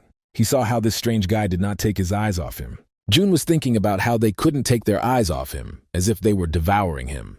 James didn't know how to get rid of the vigilant cleaner when June tried to get in touch with Miranda. But then, a suspicious noise was heard from the other side of the door. He was told by radio that the cleanup was completed, and June did not understand what was going on. The hunters were badly battered, although they defeated the monster. June saw that they had their first victims, and this shocked many. Miranda cried as she turned to Jun. She just couldn't contain her feelings. Everything happened too quickly, and she simply did not have time to react. Jun realized that it was his mistake. He thought that 2 groups would easily cope with a strong monster, but he did not take into account the skills of the foreigners. Moreover, a notification appeared that the conquest did not take place according to the conditions, and the system declared failure. Failure to comply with the conditions meant that now they would all be returned. After that, they carried the fallen to the back room and closed them. Everyone's mood became depressed. Foreigners also did not expect this. They even announced an urgent meeting. Since this was not a simple dungeon, the cleaners were covered and accompanied by foreigners. The second group of hunters was physically fine, but mentally crushed. In addition, Miranda lost a lot, and this was very bad because she is the leader of the squad. But the death of her subordinate hit her hard. June did not want to approach her, but then Miranda herself turned to her. The girl asked what the Atlantean golem's weakness was. Jun saw that she was furious and was looking for a better way to get rid of this monster. It was a good thing they were in the ring dungeon. She would be able to destroy it sooner or later. But June gave her a painful click and asked what was wrong with her. He reminded her that now she should think about cleaning up, not revenge. As a leader, she cannot endanger others. He told her to come to her senses and analyze the situation. It was her responsibility as a leader. Miranda presented the information. There were 2 bosses, red and blue, without any special features. After they were defeated, they just lit up with bright colors, and that's it. June asked why the monsters emit color. Miranda thought that the system window was also blue. June told her that since there was no red light anywhere, it could be a clue, and Miranda realized that the golems needed to be taken down at the same time. When she understood what to do, she gathered everyone again for a little instructions. This time they split into 2 teams and attacked simultaneously. After the bosses appeared, the connection would be lost, and therefore they had to do it in 20 minutes, although they were all exhausted, but the foreigners could help them. Miranda was confident that no one would get hurt this time, and both groups lined up at the boss's door. Miranda asked him how Chloe was, and June wondered what to answer. Then James asked to send Chloe with them, because they did not have enough melee fighters, and she was already working with them. Everything should have gone smoothly. But Miranda refused, because Chloe's license had been revoked, and besides, she didn't want to let her go to her former colleagues, but the girl herself didn't care. June said that there was no need to worry about it, because Chloe was much stronger than Miranda herself, although the girl was still worried. June told her to focus on cleaning up. They had no choice. They couldn't allow more victims. The red golem attacked as they entered. As usual, he did so decisively and quickly.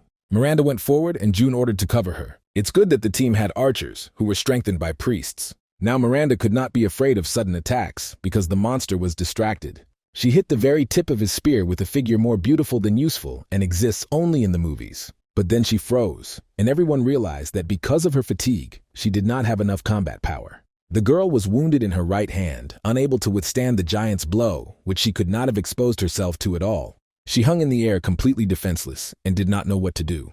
The monster immediately pulled his raking arms towards Miranda. But then a hero appeared and saved the beauty by making the monster burst into flames. Miranda thanked the hero for saving her. The teacher had never let her down. Jun told her to take the sword, because the girl had to defeat the monster herself. And he added that she would let everyone down if she did not defeat him, although Miranda's right hand could no longer strike. Jun reminded her that she had been training her left hand all this time. June remembered that if this had been the Miranda he knew in a past life, they would not have had a chance of salvation. However, now it was a completely different person. She became his student in this reality. Miranda used the skill. She became a true sword master who fights equally well with both hands.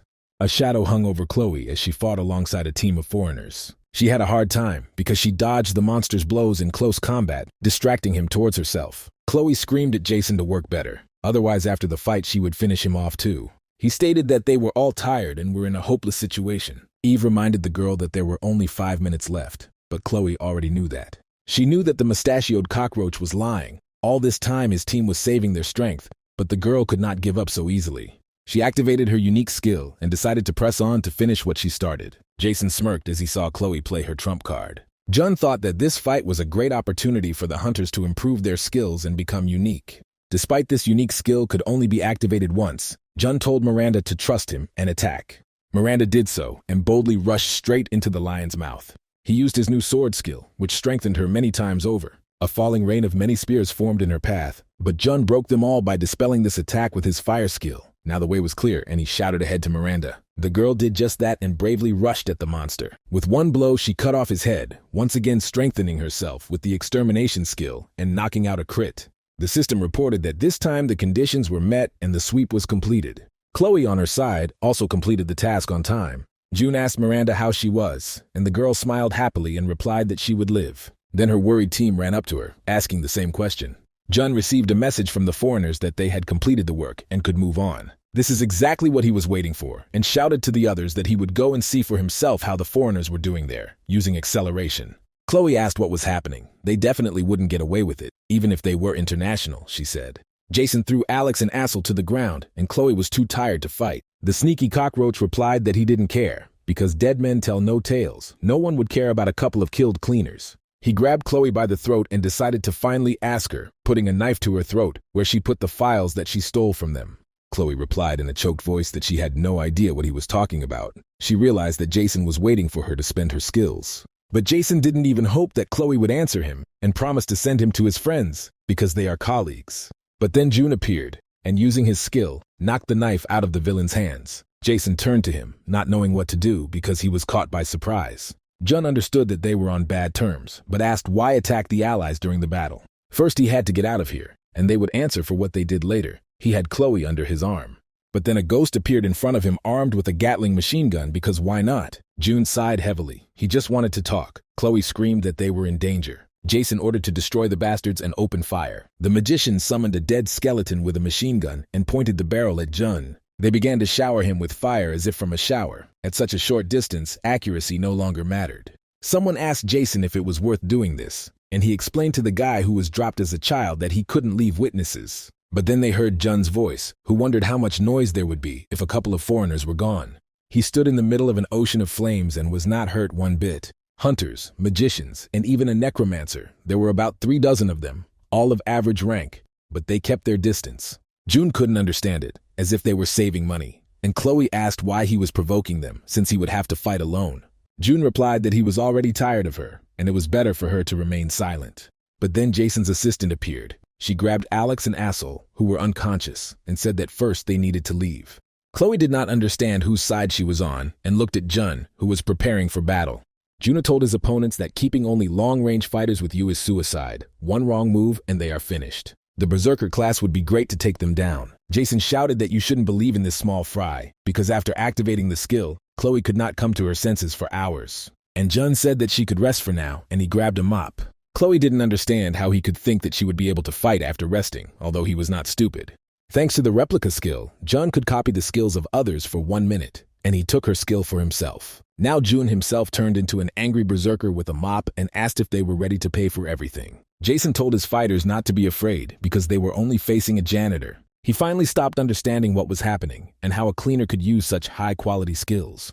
Jun somehow took away the golem's skill, Polymorph, which allowed him to change the shape of his weapon. He applied it to his mop and multiplied it several times. Since he is a cleaner, it's time to remove all the garbage from here, said Clean Man, and pointed the mops at his enemies. They hit the orderly ranks of riflemen and instantly scattered them. Jason shouted to his men to gather, but it was no use. Clean Man was already flying towards him on a huge mop like a snitch catcher. With all his strength, Jun hit the clueless Jason on the head with a mop. Then he landed between a group of hunters, none of whom even had melee weapons for self-defense. Jun switched back to Berserker Rage, a skill that allowed him to use up stamina to deliver blows. He then combined 3 skills at once, Reply, Accelerate, and Counterattack, to give each bad guy a facial massage. And while they were falling like a sudden rain, he jumped up to the main bad guy, who had not received a spanking for bad behavior since childhood. Jun suggested that he clench his teeth tighter, and the mustachioed man suddenly awakened a desire to talk. Jun agreed, and they talked in the most intelligible way for bad guys, facing the asphalt. What was left on the ground was a smooth monochromatic carpet, which unfortunately lacked a red tint. Jun rubbed his arm and grumbled that the bad guy liked to talk, but he lost his temper too quickly. Chloe couldn't believe her eyes. It's not enough just to copy a skill. You also need to be able to use it. Jun's every move was perfect. Jun was so strong that he could easily be at the head of the association. If he had been with her then, they would have saved everyone, Chloe thought.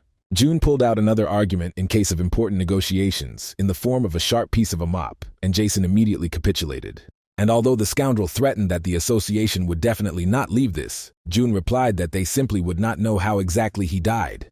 But Chloe told him to stop and not to get involved with the internationals, because he could get hurt. But Jun just stepped on Jason's foot. It was a free massage with his boot. Chloe called Jun crazy, because Jason was the head of an international organization. But the Clean Man replied that cleaning was more important because he needed to be sure that he would not be disturbed anymore. And if this is how it needs to end, he added. Chloe was surprised because everything was done that way. Jun turned to Jason's assistant and told her to give back the Infinity Stone that she stole and not to lie anymore. The girl did not understand what it meant to lie again, and Jun realized that he had spilled the beans. He repeated his demands. He told Jason that he would try to discuss the fate of that file with Chloe, and then he asked the scoundrel what he thought about it. But he was already mad with pain. Jason's assistant gave the stone to Jun. She had nothing else to do, and now they were done. When they left the dungeon, Chloe explained what happened to her friend and what kind of files she had. But Jun found the evidence in the file not entirely convincing, and Chloe asked him how he knew about her friend. Jun brushed it off that Miranda told him, and Chloe said that she was a good person, taking care of everything about the team. Then the former huntress gave Jun the flash drive and handed it to him. He asked if she was sure that she wanted this. Chloe replied that it was a drop in the ocean. As soon as she arrived in this country, she contacted the media and everything went wrong. The file contained a lot of data about corruption in an international organization, and no one wanted to get involved in such a scandal. One could die for this. It was stupid of Jason to go to her for the flash drive in person. Jun said that he would sort it out completely. He said that he knows one skilled journalist. Once they received a knife in the back from foreigners, it still hurts. As expected, the journalist was happy to make money and took the file for publication. This one file triggered a whole chain of events. The results of the raid led by Chloe were revised. On Jason's part, corruption schemes in the organization were confirmed and he was sentenced to prison. His task force received the same charges and their licenses were revoked. The governments of various countries assessed the misconduct and decided to get together.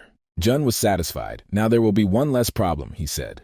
This was the second time when he came to visit Miranda in the hospital. He remembered his past life. This time the huntress smiled, called him teacher, and was glad to see him. Jun asked her how she was doing, and Miranda replied that the surgery went well. At the hearing that Jun attended, his behavior was regarded as self-defense. He could have killed them, but fortunately, it didn't come to that, he told the student. Given the circumstances, he realized that the support department had made every effort to ensure that Jun was released quickly, but they couldn't get rid of the international officials. In the morning, they called a conference and apologized, trying to avoid consequences. Managing a large-scale operation, an accident, and in addition the leaders of other hunter squads are constantly getting in the way. He and Miranda now need to be on their guard. June expressed the hope that she will not work while she recovers. He handed her the papers and said that she needed to rest for a while. As if repeating a scene from a past life, June ordered the envelope to be opened. It was her compensation for the accident, and he made sure she took time off so she could focus on her health. At the same time, he applied for a review of her rank, and Miranda, flushed with excitement, asked if she could do so. Her comrades would not have died if she had lived up to her rank, Miranda said. But June asked her why she blamed herself if she did her best. This time he wholeheartedly praised his student and said that she had done a good job. Miranda froze after receiving praise from the usually stingy and reserved teacher. To hide her embarrassment, she turned away. Someone called Jun and asked for a meeting, and he said that he had to go.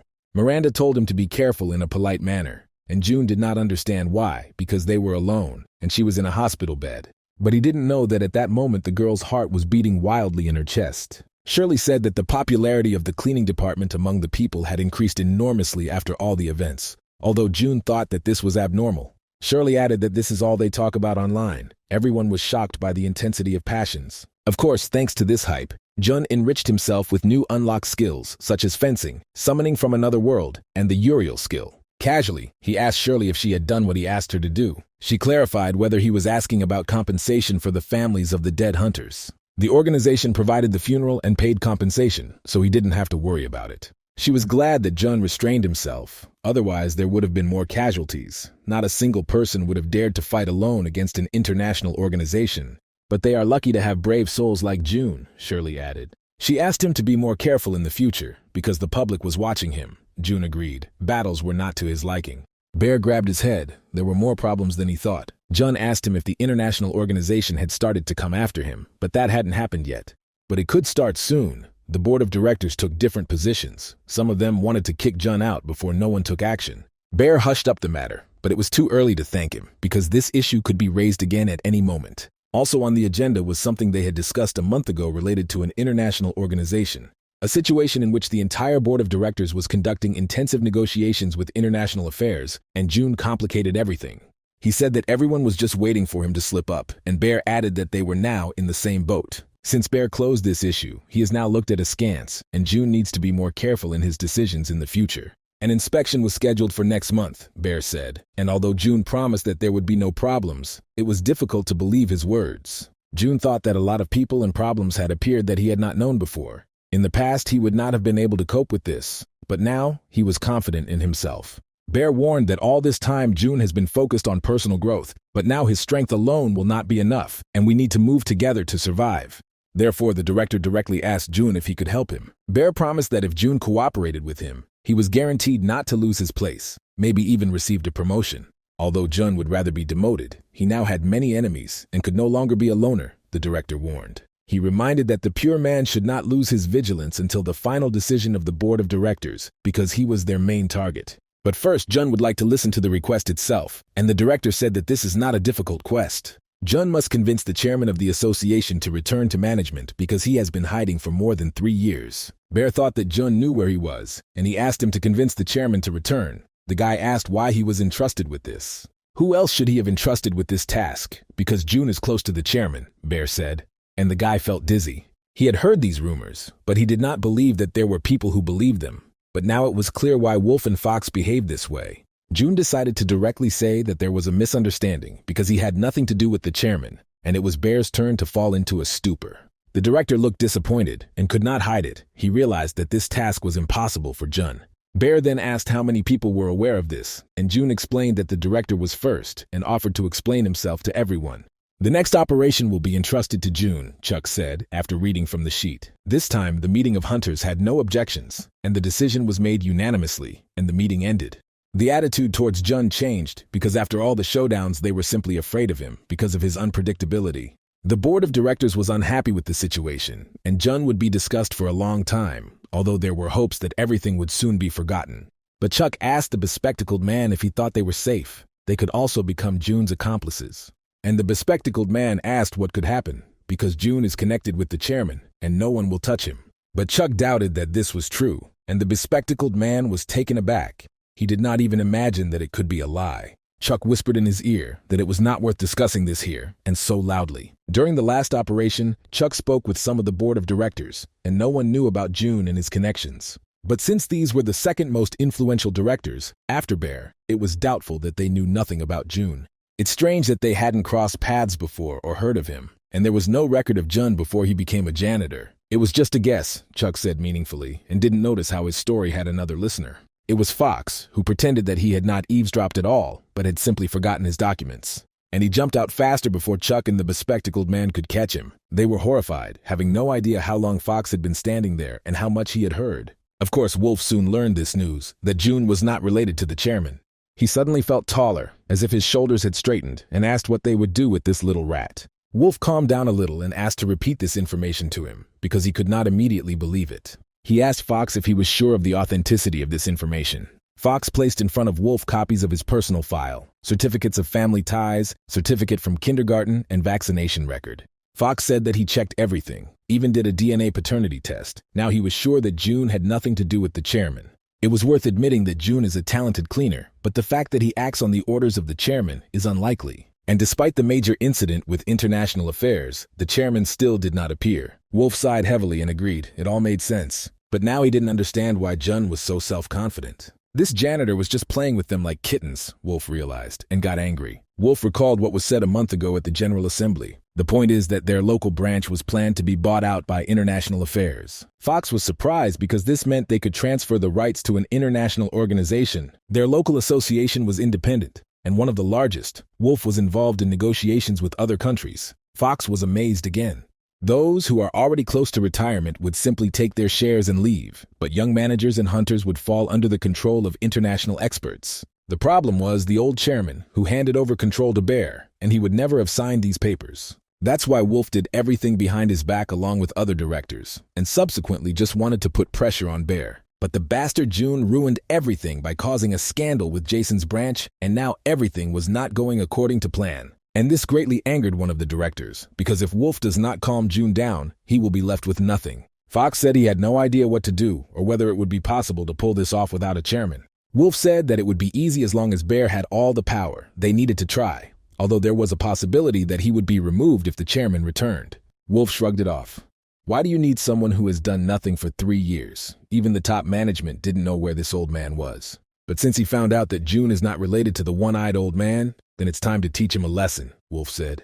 He called Director Rock, who was splashing in the pool, and asked to reschedule the audit, which was scheduled for next month. Wolf gloatingly explained that he had come up with a way to eliminate June, and promised to send all the details in the form of a report. Rock was glad to hear this, and said that the entire board of directors was counting on Wolf. The villainous villain, holding a glass of wine in his hands, gloatingly promised to do everything possible to reward Wolf with the director's chair for success. Miranda and her hunters were surprised by the rudeness of those who turned their office upside down. Inspectors filled her office and looked into every piece of paper. The daring woman asked Miranda if she was sure that all her reports for the last month were reliable.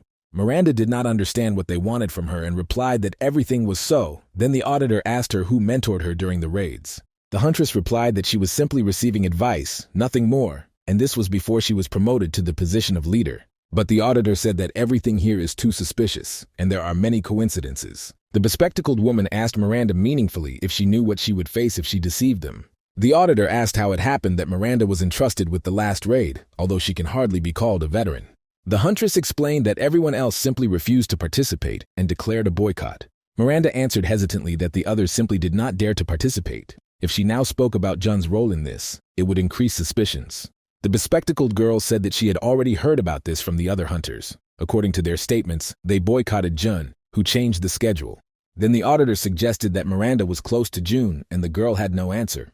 During the raid, an accident occurred, and it was also the result of the instructions of the janitor Jun. The red-haired beast continued to say tricky things. The audit ended there. After saying some nasty things, the auditor left. Miranda could not do anything about this abomination. It was like a knife was put to her throat. Shirley was also interrogated. The auditors were worried about why he transferred so many resources to the second squad of hunters. She replied that it was just a competition, and the support department was just doing their job. She was accused of choosing sides and disrupting squad competition when she should have remained neutral. The auditor asked her if the result of the second group remained the same without her support. He plainly accused her of disrupting the work of the detachments. In the cleaning department, Peter was unraveled in the same way, revealing that he was not the one who had drawn up the cleaning schedule.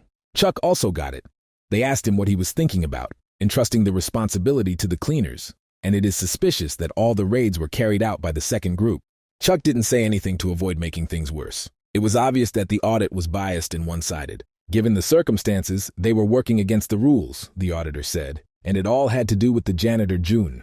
Jun had just left the dungeon after cleaning and received a message. Shirley warned him that the auditors had given them a dressing down. An inspector with a stone face also came for Jun and ordered him to follow him.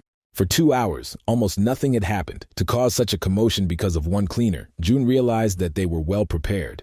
They checked everyone except him. It was a very sneaky move. Jun's phone was confiscated so that he could not contact the others. They decided to simply put pressure on his psyche so that he would begin to doubt others. They just read the documents in front of him for 2 hours. Then anyone would get nervous and think about what awaits others, and who will say how much. The longer a person thinks, the more he doubts. This was the calculation of the auditors, and as a result, the person breaks down.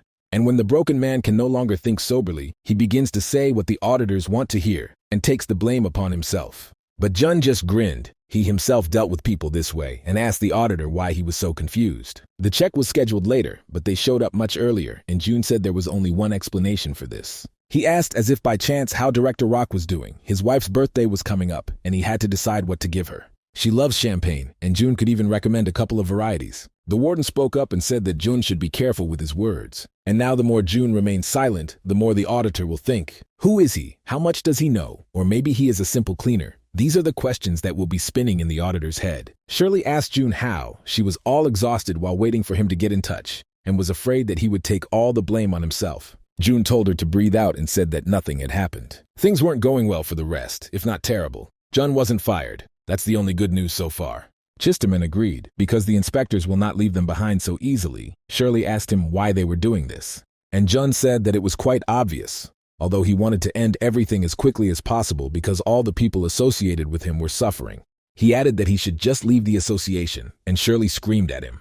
It was quite easy for Jun to get a job in any guild, just like Miranda. But Shirley reminded him that the cleanup squad would remain with the association, and who knows what would happen to them. Jun agreed. He was also worried about these people and the consequences. Jun realized that he needed to act and looked at his phone. He called Bear, who was equally concerned about the situation. Jun asked him what would happen if he gave the director a weapon. Would he use it? And then Bear replied that of course he would do it, and Jun ended the call. He then turned his attention back to Shirley and asked if she was free because they needed to go for a walk. The check was over for now, and Jun told her to follow him. Considering what his past life was like, Jun was terribly angry at the current attitude towards him. They would have to pay for what they did. Shirley put on her suit and got behind the wheel, but grumbled that she was uncomfortable. Jun was surprised why she dressed up like that then, but the manager said that he himself asked her about it and did not understand why she was even driving him around as a secretary. She brought him to the mountains because Jun did not have a license. He only had instant noodles with him. Shirley didn't know who the meeting was planned with, and she doubted that giving him noodles was a good idea. Climbing into the mountains, they found some kind of shack, unsightly. Shirley was pretty tired while getting up and thought about going in for sports. Jun knocked on the paper door and entered, but immediately stopped as a sword was put to his throat, and the old man asked who he was. Jun said that he works in the cleaning department. He had something to say, so he took the risk of coming to this place. Shirley was more surprised than anyone, because it was the chairman of the entire association himself. Half a century ago, when dungeons appeared, there were no guilds or associations. Everything was started by 5 people who became legends in the world. At the cost of enormous effort and a lot of blood, the association was created, and since then, it has been headed by the chairman. He warned Jun that although he didn't know how he found him, he told him not to talk too much. Jun replied that he bought the old man some noodles, and Shirley stared at him nervously. The chairman did not answer, and then Jun added that he was sharp. And then the old man asked how much time he needed. Jun replied that half an hour would be enough. Shirley tortured Jun. She did not understand who he was, since he was able to find the chairman, but was not one of his people. The chairman put a bowl of noodles in front of them and invited them to the table. He said that in the old days, when he went on raids, he ate only noodles for months, but now he moved to this wilderness. No one knew about this place, and the chairman asked how Jun knew about it. Jun introduced himself again, giving his position, and replied that if he told everything, they still wouldn't believe him. The chairman laughed that a simple janitor could find him. When he looked at Shirley and heard her name, he realized that she was the daughter of the CEO. And then they moved on to the main question. June told how the directors were preparing to merge the association with international affairs. And he said he wanted to stop it, that's why he came here. Then the chairman asked him what he had to do with it, because he was no longer interested in the affairs of the association. Although he founded it, half a century has passed, then no operational departments existed. The association has long lived its own life. It used to be better. Either you come out of the dungeon alive, or you will be carried out in your arms. The chairman fought for humanity, and now everyone cares about money. In any case, he no longer cared about the story, and told Jun to leave, and then he asked if the chairman was ready to leave his post. Since he didn't care about the association, it was strange that he had not yet resigned as head, Jun noted. He could just hand over the post and sit further in the wilderness, June said, and Shirley grabbed him by the hair to shut him up. The chairman got angry and replied that June was talking nonsense. It's surprising that he was able to become the leader of the squad at all. But Jun responded sharply by saying that nonsense is what happens in the association. Its first priority is the safety of citizens, but those who work in it are simply showing off. They get what they want by any means necessary and stop at nothing. June asked if he still thought he was crazy. Jun told the chairman to stop saying such callous things, no matter what the association is like now. If he doesn't care, he should just give up. And if not, then June would leave. But he knew that the chairman cared. He did not leave his position because he still hoped to return. The chairman replied that he was still too old, and the board of directors was just waiting to get rid of him. He did not trust anyone. Jun reminded that Director Bear can be trusted. He can even transfer the position of chairman to him. But the old man said that Bear is not ready yet, which means teaming up with him is the only way to return work to normal, June said. The chairman agreed that he believed Bear, but asked why he should believe June himself. June replied that he had received similar offers, but refused, especially since he plans to leave the association soon. The chairman suggested that it was due to pressure from the directors. June replied that it was, although this was not the only reason. At this point, he decided to leave, because he knew that the chairman was not one of those who hesitate in decisions, although he had not said anything yet. The chairman was surprised how June knew him so well, as if they were old acquaintances. Shirley asked him on the way back if he really wanted to quit his job. June didn't care about the latest events. He replied that even if he stayed, it wouldn't do anything, and he didn't have much time. But what would the others do? Shirley asked him. June shrugged it off, because it's not his problem. He's not a mommy to interfere in everyone's lives. Shirley couldn't find anything to say to this and looked at the clean man's back. If he leaves, she will be lonely, the girl thought with regret. The chairman read the latest news about June. He understood that the guy was crazy, but he didn't think to such an extent as to quarrel with international affairs. The boy was very strong. The chairman had never met anyone like him before. Perhaps even in the whole world one cannot find such a person. If he had met him before, he would have kept him near him. The chairman looked at the framed photograph in the closet. The associations were created to protect people from monsters, but ended up becoming a threat themselves. Power is in the hands of the operations department, the internal politics of managers. He was tired of looking at all this, and the chairman withdrew himself. However, he did not dare to leave his post. The rest was over, the old man thought. The hunters were meeting again, and a joint raid was planned. Chuck asked who wanted to participate, and was noticeably nervous this time. One by one, the squad leaders began to refuse this, citing a busy schedule. Everyone was busy and turned their attention to Miranda, asking her to sort it out. The second squad was always ready to work. The hunter commanders looked at Miranda with malicious joy. June did not get in touch, and on this occasion there were already whispers that the second detachment was in trouble. Who could entrust the schedule to a janitor? The hunters laughed and were endlessly clever. Director Rock received information that June was alive and wanted to find out the details, interrupting his lunch. Wolf replied that June most likely lay low because of the checks, and it is unlikely that anyone will support him again. Now all they had to do was resume the merger process, and Rock praised Wolf. The last problem was Bear, who might not sign the contract. But even if not, Rock had a plan, because Bear had not yet come to the meeting, and he planned to raise the issue of the resignation of the general director. Wolf asked what would be the reason for removal from office and learned that the term of office would soon expire. When there is no chairman, his powers are transferred to the board of directors until he returns. However, at the moment the chairman has been absent for 36 years in self-isolation. Now the board of directors could consider that Bear had failed in his duties and remove him from office by voting. Wolf asked if they could do this with the chairman, and Rock replied that he too could be sent on indefinite leave. But there were doubts that other directors would vote for this because they did not want others in the role of chairman and general director. Rock stated that he had already taken care of this and told Wolf to continue working, flatteringly calling him director. Wolf asked who would become the general director. Rock said that he had not thought about it yet and was ready to listen to proposals. Then Wolf suggested Fox, who had good experience leading the operations department and a track record, essentially an ideal puppet. Rock appreciated the joke and laughed sarcastically, not hiding his mockery. June would soon leave the association, and even if she stayed, she would still lose her support group. They were all on the verge of leaving. This is the end for them, and Rock will take the place of leader of the entire association, and Wolf will be number 2. When June walked along the corridor, indignant exclamations were heard in his direction. The rats have become bolder these days. Along the way, he was stopped by hunters from Miranda's squad who were still loyal. But even among them, there was an opinion that it was better to stay away from him and not talk to him. June expected to be boycotted, but even the friendliest were now avoiding him. Miranda greeted him with a smile and blue bags under her eyes, evidence of lack of sleep due to nerves. June looked around her mess and realized that inspectors had been in the office again. June asked Miranda if she was angry with him, and she said that she was a little, but the girl replied that it was not his fault because there were so many bad people around. Jun said that others didn't think so, and that was also the reason for her anger. While he was helping everyone, actually managing the raids, everyone didn't pray to him, but as soon as the check appeared, June was surprised that Miranda was saying this. He didn't understand when he became a boss. He told her that this is natural behavior for people. Besides, she has enough of her own problems. Miranda blamed herself for everything. June said that if she has time to self-flagellate, then she better sleep or read, and handed her a folder. This was brief information about future dungeons and recommendations for clearing them for the year ahead. She could have managed without it, and Jun told her to regard it as a parting gift. Miranda thought something terrible, and June added that she should have already felt it. The wind of change. Everything will change soon.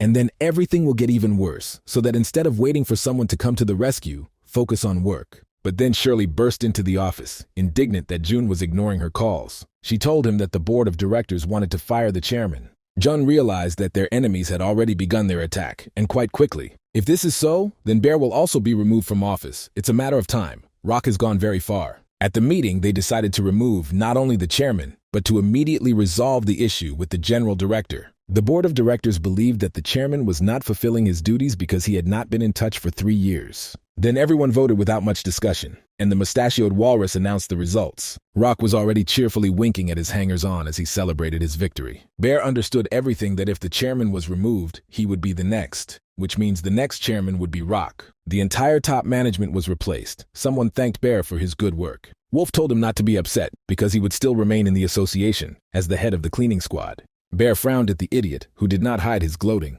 All this time, the mustache was taking a dramatic pause and heating up the situation. Most of the votes supported the resignation, and Bear, without waiting for the announcement, decided to ask the question of what would happen if the chairman refused to leave his post. In this case, according to the regulations, it was impossible for the mustache to announce his removal, but he added that it was too late. The votes had been counted. The rest of the litter laughed, because in their opinion, even suggesting such a thing was stupid. And then the old chairman entered the meeting room and asked if they were bored. The heating in the room could not be turned on for another year, from the heat generated by the seats of the flying conspirators. The chairman said that one janitor whispered to him about dirty and very interesting things that were done without him. And at that moment, everyone realized how much they had miscalculated, but it was too late. The lie became the truth. The cleaners said that they want to distance themselves from Leader Jun, because all the problems of other units are connected with him. Chloe realized that while everything was fine, they doted on him, and now they decided to move away. She added that it was their decision, but warned them not to forget the consequences. The workers did not agree with her position. They did not consider themselves selfish. They needed to hold on to their jobs. Chloe stated that as long as they were hiding their heads in the bushes, she had her pride and told them not to worry. She had a debt that she had to return to June, so she did not step back from him. Meanwhile, a group of misfits tried to collect their slack jaws. The chairman looked at them with contempt. They were just as disgusting as when he left. And he greeted Bear, noting that he had lost weight since their last meeting.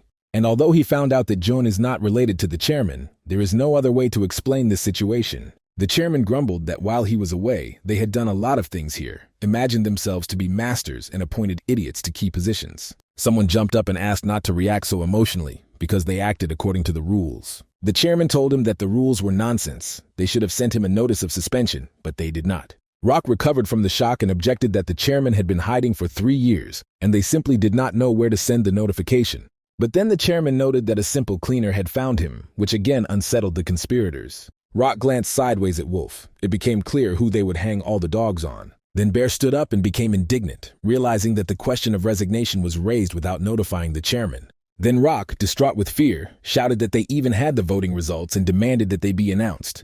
But the mustachioed manager froze in place. The vote was meaningless, since the chairman himself was already here. No one expected the head to appear. So now all the other directors got cold feet and blamed it all on Rock, who set them up. Using the excuse of notification, other directors immediately abandoned their voting positions. They immediately sat down with General Bear and began to curry favor with him, pretending that nothing had happened. It was clear that the consensus of the board of directors had disappeared. They began to argue and resent like a flock of grumpy chickens. Rock again shouted to the chairman that if he had a conscience, he should retreat, because he had been hiding for 3 years, and now he had appeared. It was somehow insulting. The chairman looked at the mustachioed man and asked him what they would do. Usati, of course, was not ready to sacrifice his career in a futile adventure, and declared the matter closed.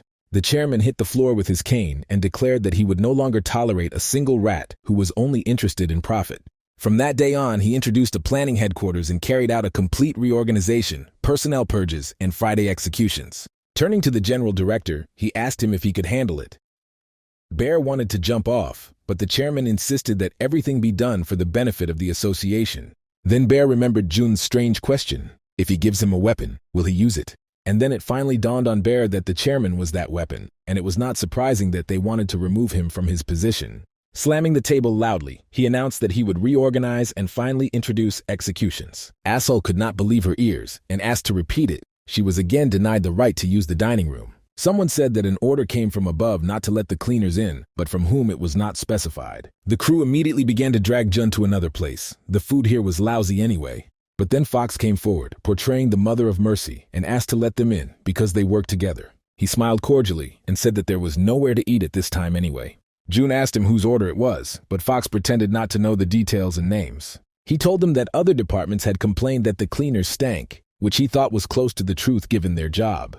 Jun objected that the hunters were doing the same thing, but then Fox added that he was now in command of the second group. Jun didn't care, and Fox was surprised at his calmness, because this meant that Jun and Miranda would be accused of abuse of power and suspended. Jun explained that Miranda came up with the whole plan in that operation. When everyone else had left, she turned to him. Fox was pleased to note that Jun should worry about himself and not about others, because soon the staff of cleaners will be reduced and his chances will be bad. Fox contemptuously threw a radish at Jun and said that everything had gone according to his plan for too long, and now their time was up. The brigade was indignant at the fact that he allowed himself, an adult, to throw food. But then Fox turned the entire tray of food onto the table and called Asal a scrubber, and also declared that he would not grovel before the cleaners. He promised to throw them to the bottom if they said one more word and ordered them to attend to their direct duties. Fox gloatingly ordered them to lick everything here, but he didn't notice how a white, fluffy animal crept up to him.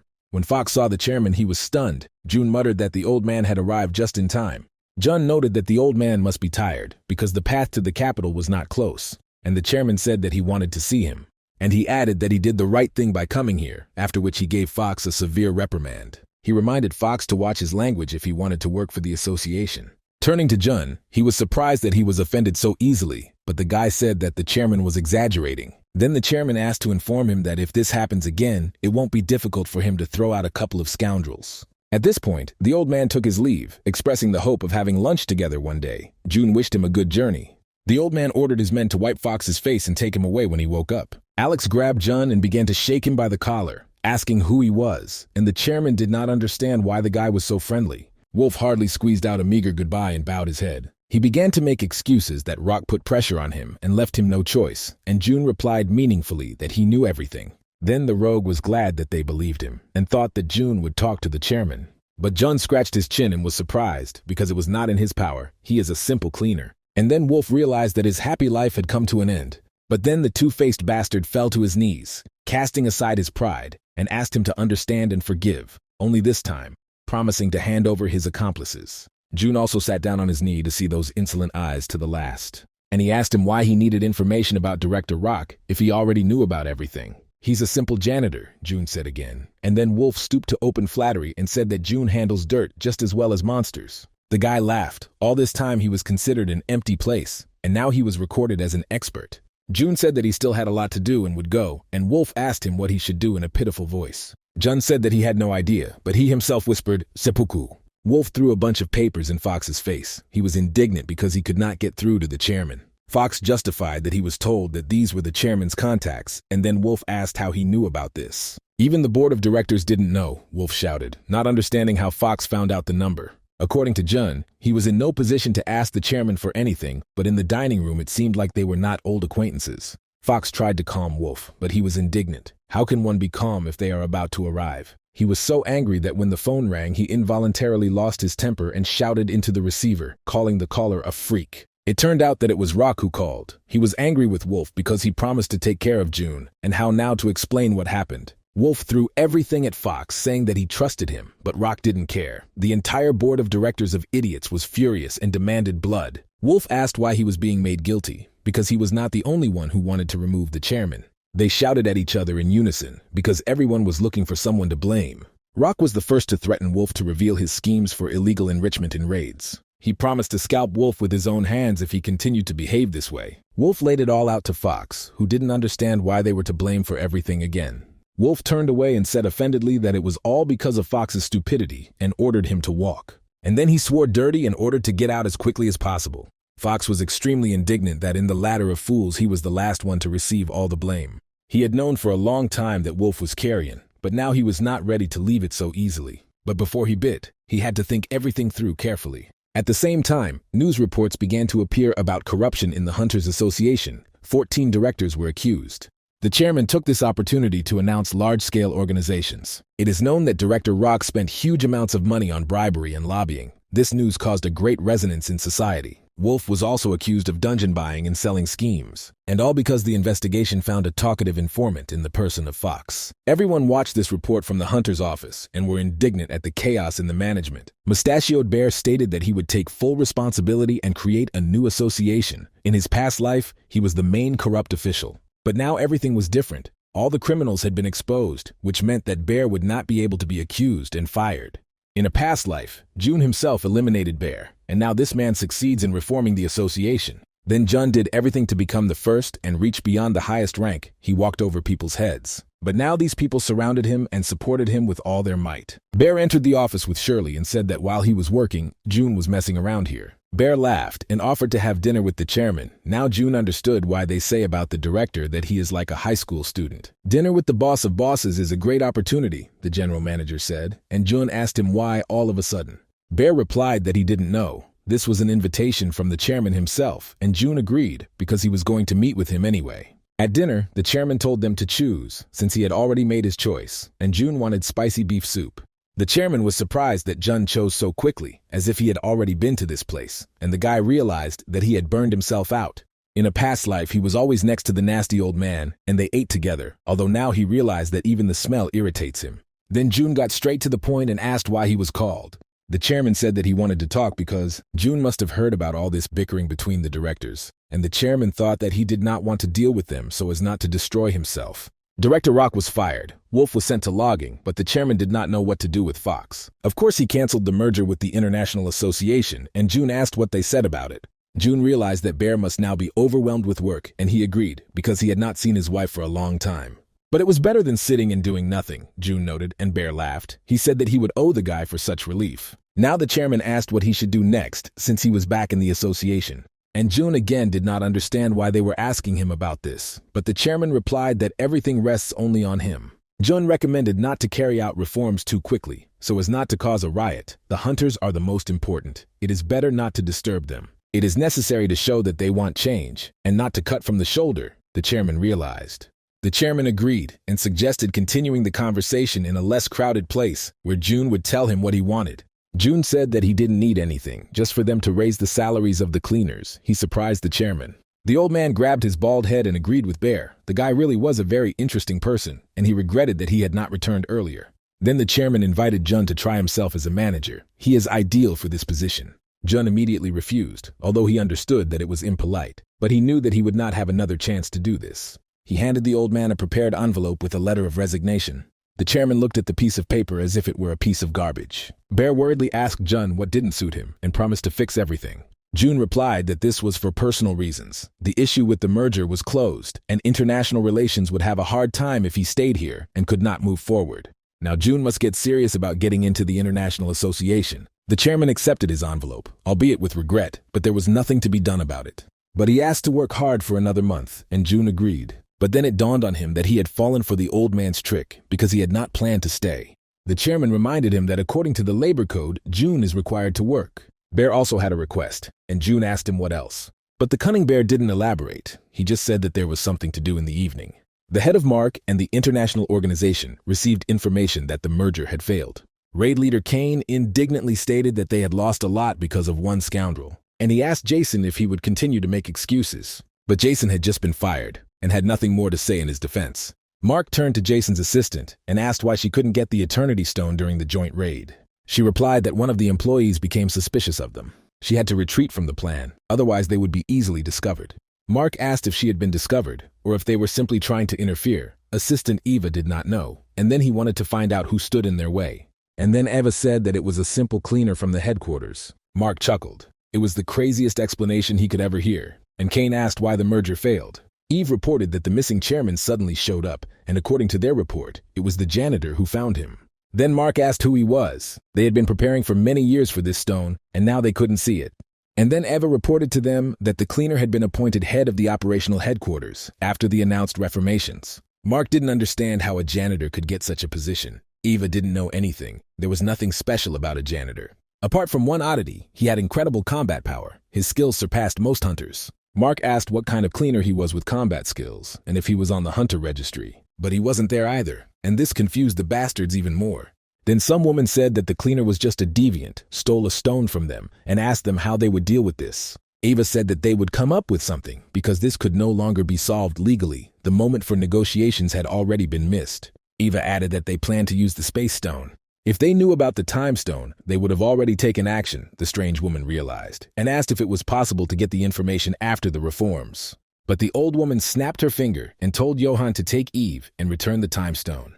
And then he came in, with 2 lamps in the shape of skulls on his sides and full of pathos. Freelance Hunter number 1 said he accepts the assignment. He was asked to remove the skull, and Johan agreed. He still wanted to update it. He placed his hand above the dead Jason's head and performed the skill. His head lost skin and flesh and was torn from the dead body. The strange woman said that she would report to the secretary, and the meeting was over for today. They all grinned evilly, and she told them to keep in mind that the janitor was their biggest enemy. June was sitting at a corporate party and didn't know what he was doing here, while everyone else was just rejoicing at his success. The journalist was playing the saxophone, or rather, he thought he was playing while he was blowing the fire extinguisher. In the meantime, June poured himself some riced tea and thought that he didn't have much time. His karma skill was only revealed after his sudden death. Now June is set to become Secretary General of an international organization in 5 years. The most obvious suspect was his foreman, Peter, but he turned out to be not that kind of person at all. During his time as a janitor, he tried to find other suspects, but they had neither the skills nor the motives. There is only one conclusion. It was someone very influential. If nothing is done, June will simply disappear. Fortunately, he has already unlocked many skills. All that remains is to find a way to get into the International Association. But then Shirley tore him from his thoughts and asked why the hero of the occasion was sitting alone. She said her father just wanted to have fun. Everyone was celebrating that June was finally safe. Although the guy didn't really appreciate such gatherings, where everyone respected each other. However, this is exactly what life looked like. Routine and momentary joys full of courage. The chairman was also present at the party and ate only instant noodles. Jun looked at everyone skeptically, but realized that everyone was having fun. Before his regression, everyone present looked at him with anger and hatred. Now they gathered here for his sake and raised the temperature of the party. They persistently called Jun, and in the end he agreed to go to everyone. Life is not so bad, he thought. A dungeon has appeared in a port city not far from the pier. The hunters were stuck in the dungeon, the water rose, and they could no longer carry out the cleanup, and then they contacted headquarters. Shirley said that she would look into it and find out the reason. She asked where Miranda was now. She responded and said that she would not let them down and would deal with the boss herself. The huge snake hit Miranda with its tail, and she flew away. Then the cobra hit them with magic from its gaping mouth. But when everyone had already given up and fell, only Miranda remained on her feet, and she was able to stop the monster. Although she did everything as June told her, that was all, the girl thought. A hunter from her team reported that Miranda was not in contact, and they were ordered to wait for the exit so they could not even go to her aid. But then June got in touch, and Shirley told him that the first task force was in critical condition. In half an hour the dungeon was supposed to collapse, and June said that he was rushing to the place. He was tense because this raid could not be failed. It was all the fault of the international organization, which told them, let's try. But then suddenly, out of nowhere, a truck appeared in the middle of the highway at an intersection, and he rammed Jun's car, which flew towards the pork containers. 2 weeks earlier, Jun had been engaged in chicanery and cursed his new position as chief of staff.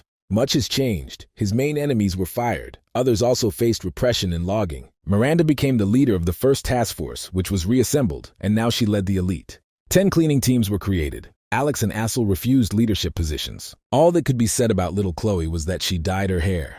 In the support department, Shirley took all the power. The more Jun thought about it, the more absurd it seemed to him. He did not understand why he was appointed head if he would soon be fired.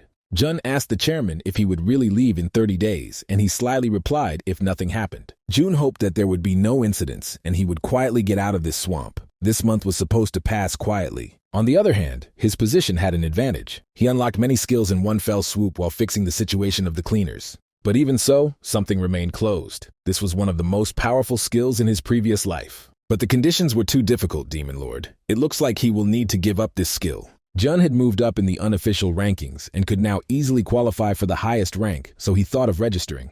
After all, he had planned from the very beginning to become a hunter again, but even without this, he had not risen weekly. There was a knock on his office door and Jun said they could come in. Jun now has a secretary, the beautiful Shirley, who brings him plans for raids for the next month. And she placed in front of him an impressive stack of sheets that needed to be approved by the end of the day. Jun eagerly got down to business without even reading and immediately approved everything to the horror of his assistant. There was a request from the support department to do more research. They wanted to study the time stone and needed equipment. The amount was impressive. They demanded 50 million credits, and Jun asked how much was left in their budget. Shirley said that it was only 80, and then Jun ordered approval, despite the fact that they could be left almost without funds. Jun said he didn't care. He demanded an increase in the budget for the cleanup department for the next quarter and provide the latest equipment. It was also necessary to completely replace the equipment of the management department. Communication was interrupted. There were errors on the dungeon map every now and then. Jun took revenge. He said that he would inform the chairman himself and left the confused Shirley to do further work. But then Chuck entered. He looked exhausted as always and said that they had problems. As usual, Chuck cleared his throat to get it out, and Jun winced. As a result of the reorganization, too many hunters left their association, and they would soon be faced with the problem of dungeon raids. Chuck has analyzed everything. He needs 30 more people while there is a critical staff shortage. They won't be able to cope with the underwater dungeon at this rate, Chuck said. Jun said that he would solve all the issues with the help of civilian hunters, while Shirley helped him wipe his face. Shirley was amazed that her budget request was approved. She specifically asked for more than necessary in order to bargain, and was amazed that everyone approved of her. Shirley was also confused. Jun is definitely different from the rest, Shirley agreed. Her research was always rejected because it was considered useless. Shirley added that Jun also wanted to support other departments, and Shirley laughed, remembering herself. Previously, it seemed to her that he was acting unreasonably, that he was difficult to understand, but that did not mean that he was frivolous. Shirley asked if her new boss was a genius, and Shirley agreed. He was on a completely different level, always one step ahead, unpredictable, and a quick learner. When he was a simple cleaner, he took care of his colleagues because he understood that they could easily get hurt in the dungeon. He would never tolerate injustice, an incredible man, Shirley admired. And then Shirley asked, apologizing for her directness, if she really liked Jun. And Shirley smiled and replied that it was true. She liked him as a person. In any case, she was glad to hear that she was being allocated money. Because I wanted to study the stone as quickly as possible. The underwater dungeon was literally a prison. There weren't many hunters with the water-breathing skill, so raids there were difficult. In addition, it is difficult to clean in such a place, and figuring out where everything is, everything needs to be carefully thought through. They only found out about this dungeon recently, Jun thought, and it was very strange. Jun came to the Free Guild to meet and hire hunters. Frank was the first to say hello. He was the deputy of the Ares Guild, with the class of mechanic beekeeper. The leader's name was David, with the support class. He had heard a lot about Jun, and that in the past, he was a janitor. He was curious how Jun managed it, and he replied that there was nothing special about it. David asked not to be modest. Jun's position spoke for itself, and the hunter already knew why they came to him. Jun replied that it was true. Because of the reorganization, they did not have enough people, but David did not understand why they were in such a hurry. Jun said that information had been received that an underwater dungeon would soon appear in the port. Dave asked why they chose their guild, and Jun replied that they were the best. Dave said he thought they weren't on their radar, and they also had conflicts with a former squad deputy from the association. Jun said he separates personal from work, which Dave called commendable. Jun handed him the contract and offered to look at it because it was profitable, but he was interrupted mid-sentence. Dave firmly stated that they were not interested and rejected all agreements. He rudely tore up the contract without reading it and said that he would not work with the association. Jun thought it was strange because it wasn't every day that the guild received such proposals. Dave said it wasn't about the money, and then Jun asked what the problem was. Dave said he thought they had found a backup guild for recruiting hunters. Jun replied that things didn't go according to plan, and Dave said that in this case, it would be even more difficult to accept their offer. Relations between guilds and associations were not very good, and Aries did not have the best opinion either. And recently, things have gotten even worse. And if June thinks about how the association dealt with them, she will understand their choice. Private guilds are not part of the association, but they cannot be said to be completely independent. If, after the distribution of dungeons within associations, only after this the guilds dismantle the remaining ones. The association takes all the items, but the guild receives income for the raid without commission, and at first glance this seems like a good deal. If the guilds had not been given even this, they would have been left with nothing at all. And in the end, they would have to submit to the association so as not to be left without work. So the association constantly takes advantage of this to exploit the guilds, and thus began their boss-subordinate relationship. June had no doubt that the bastard wolf personally led to such a situation. Even after his dismissal, he made his presence felt. Dave said that if you agree to cooperate with the association, you will become an enemy of society. They do not want to be at enmity with other guilds. Still, it was business, June said. He didn't think they would easily refuse the reward, but Dave replied that this word was inappropriate here. Without hesitation, Jun stood up, accepting their decision. There was nothing to be done about it. Dave warned him that other guilds had the same attitude, so he couldn't count on hospitality. June thanked him for the advice and left with nothing. He didn't understand what was going on. Johan appeared behind Dave, who looked through his eyes and now knew what June looked like in real life. Johan asked Dave if he had tried to join the association without his knowledge and said that it upset him. Frank was indignant and asked why on earth he should care. Johan told him that the association's lifespan was short, given that their leader was a janitor. What's wrong if they don't work with the association? Johan asked, and told them to sit quietly, and then everything will be fine. He told Dave that he couldn't give him much time to think, because his plan was already being implemented. Dave knew what the plan was, to pit everyone against everyone and create a huge massacre. He did not understand what Johan would get from this, because he was not even a member of the association, and he answered him that he simply did not like to wait. The association was about to fall apart, and Johan was upset that his proposal was being ignored. But he reminded them that the most important thing is that they should not talk about it to anyone. Frank whispered in his hearts that Johan was a crazy bastard, but they were afraid of him. Frank asked the boss what they would do, and Dave said that they would have to pick a side soon. If you take Johan's side, not only them, but also other guilds will be able to make good money. But it is more profitable to be under the auspices of the association, but it is also worth taking into account the opinions of other guilds. One thing is for sure, Jun was very different from Johan. He could be reasoned with, and he was clearly not rotten. Dave insulted the association and rejected their offer, but June didn't bat an eyebrow. Wolf wouldn't mince words. Previously, he thought that Jun was narrow-minded because he started as a janitor, but now his opinion has changed. The guy looked like he didn't care. There were only two types of people who radiated such calmness: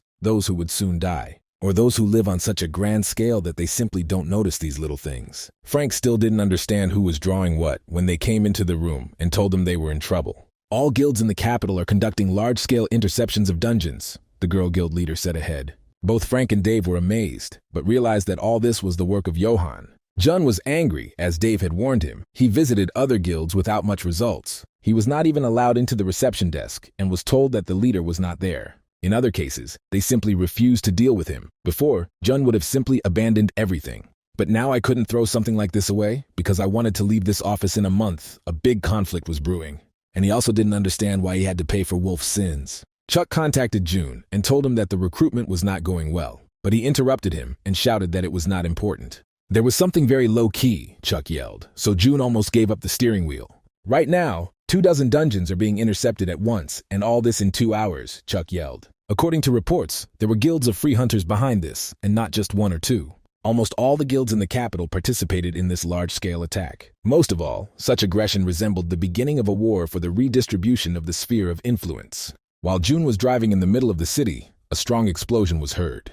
Private guilds declared war on the association, and June didn't understand what they did wrong, but what was more important was why now. The guilds completed the interception and contacted each other. So far there has been silence, and the association has not responded to their actions. Among the captains, there were still doubts that this operation would work because the association could sue them. But Johan, villainously drinking grape juice from a glass, reminded the dummy how he groveled before the association.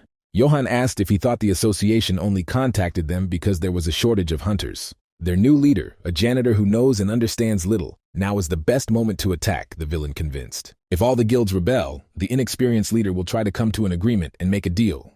and then they will be able to bargain and get themselves dungeons, so they will take care of themselves, said Johann. If they miss this opportunity, they will be paying reparations for the rest of their lives. The leader of the fools agreed to this and told his people to carry out the plan further. When someone approached them and recognized their Ursa Major Guild uniform, it was Miranda. She introduced herself and looked at them menacingly. And she told them to stop this circus, or she would have to use force, and everyone knew that she was the 5th-ranked hunter in the country. In fact, a war for spheres of influence had already been launched between the association and the free guilds. Chuck demanded that June not show weakness at such a moment when fate challenges them. They alone had to make their move. Chuck also warned that it was worth considering an armed conflict, which was not at all good for June. Chuck added that they would begin legal proceedings immediately and he would report to the chairman. But June refused him because the old man could already be up to his neck in business, of course. He just didn't want bad news to reach the top.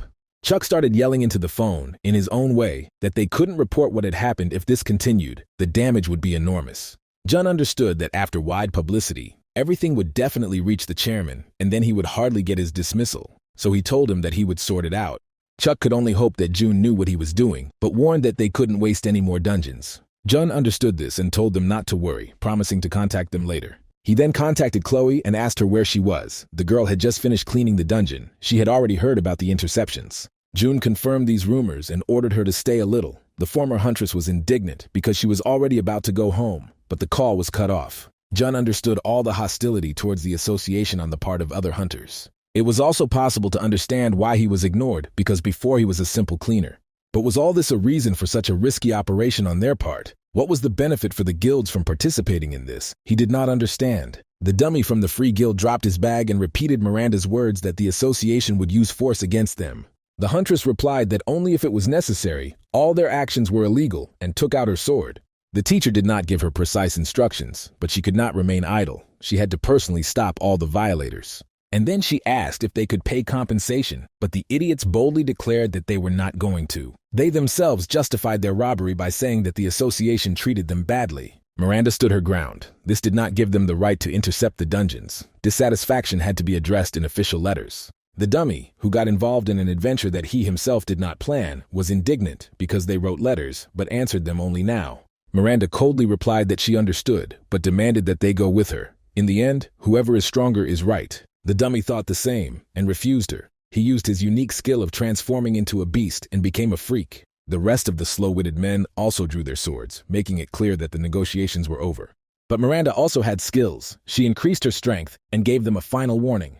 The freak growled his no and rushed at Miranda, hoping to knock her down. But she resisted and easily fought off his claws. Meanwhile, other fools were already approaching her. Scarface explained that he knew nothing about current events. Of course, they had suspicions that something was up, but they did not even imagine mass interceptions. Only their guild and one other were not aware of the upcoming plan because they did not cave. Jun was surprised. The interceptors could definitely use the help of the 2 strongest guilds. They had a variety of skills. He asked them why this happened and if they had problems with other guilds. But Scar objected that they had good relations with their colleagues, and if it was a planned attack, they would know about it. Then it looked even stranger, June noted, because in the capital there are 20 guilds and about 1,000 hunters. To manage so many people, you need a leader to unite them. Scar asked if June really doubted them and became gloomy. June replied that it was just the opposite. He trusted them 100% now. He didn't think that someone who valued commerce would do something like that, and at the risk of losing his reputation. Given the circumstances, the leader was not from the association, June said, and Scar remembered Johann's warnings. He asked Jun what he planned to do next, call lawyers. Jun agreed that the association wanted to do something similar. But June did not agree with this decision. He wanted to sort it out personally, and he confidently stated that he wanted to resolve the issue through dialogue. Someone still has to clear the dungeons. It's not such a problem if others do it. In addition, clashes between the guild and the association cause concern among citizens, so it is better to resolve everything peacefully, he said. Scar was amazed by such a character, but understood that Johann was unlikely to agree to the deal, although there were still not rotten people in the association. But then the secretary reported to them the situation, that the Free Guild and the operational detachment of the association had collided with each other. Jun was horrified. He had to stop them right now. Therefore, he immediately jumped out of the office and asked for forgiveness for this. Scar was amazed that even though Jun was the chief of staff, he still went on site visits. And he added, telling Frank that he had decided whose side he would take in this conflict. June ran as fast as he could, using hyper-acceleration, while Scar thought about how this guy could give everything they were looking for. Miranda dodged the beast's claws and raised her hand again to strike. But then the crushing heel of the chief of staff flashed above them. He struck hard between the fighters so that the ground exploded under their feet and cracked. Jun immediately attracted everyone's attention and scolded the dummies for what they had done here, although they were adults. Taking a pathetic pose, he introduced himself to everyone as the chief of staff and offered to talk. Looking back at the beaten head of the Guild of Fools, he realized that Miranda had not wasted her time. Jun praised her for her good work and said that he would do the rest. Miranda immediately blushed and became embarrassed. The head of the idiots approached Jun and asked if he came here to shut their mouths. He looked at Jun angrily, as if he did not understand his strength, and said that he would not sit idly by in front of the scoundrels from the association. Jun was surprised why this behavior was happening. He just wanted to talk, but warned that he would not remain idle. The blockhead fell to the ground and invited him to show his face and kill him if they refused to dialogue. Jun looked at these antics and thought he might as well just beat the idiot up for real. But then Miranda was contacted again, because problems were discovered due to the interception. The hunters there asked for help, because they cannot cope with the monsters inside. And then it turned out that the Guild of the Idiot's wife was in that dungeon. Miranda demanded more explanation from the dispatcher, but Jun took the radio from her. He ordered to immediately assemble all operational units and prepare for a rescue operation. There was smoke over the city, and the glow of the fire could be seen from afar. People ran away from the monster that burst to the surface from the dungeon. But his raking limbs were quickly cut off by Chloe, who arrived in time. At this time, Jun asked the hunters what was happening. In front of them was an orange dungeon, very dangerous. So the hunters had been planning a raid for a long time, but the dummies burst in and chaos began. They entered there about an hour ago, and since then, there has been no news from them. Jun clenched his teeth. This is what happens when you burst in unprepared, he thought. A non-lion from another raider guild was rushing towards the dungeon with all his might. His minions had difficulty restraining him. They shouted at him to calm down because he wouldn't do anything in this dungeon anyway, because they would simply eat him there. Jun quickly calmed the troublemaker, who decided to create a mess here too.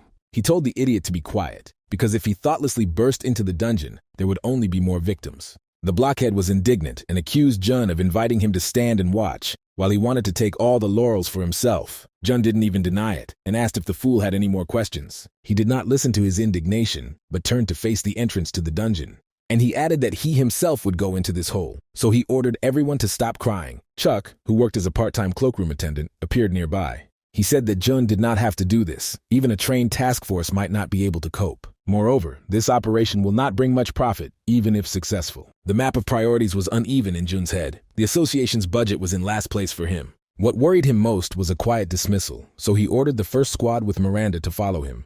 There was no time for chatter. He ordered them to be vigilant and follow him. Eve watched Jun's performance from spy cameras. She noticed that the guild had entered the wrong dungeon by mistake, as if someone had deliberately given them the wrong information. And so she quickly realized that this was Johan's plan while he sat drinking his zucchini smoothie. He replied that there was nothing better to incite conflict than massacres. Disputes with the guilds would weaken the association. Eva grabbed her head and said that it would be better not to start this. At this rate, he could get caught. But then they learned from the news that Jun had started a rescue operation and led it. Johan chuckled and said that the new manager was worried about his image, but thought that he had overestimated himself, because the cleaner could not do anything.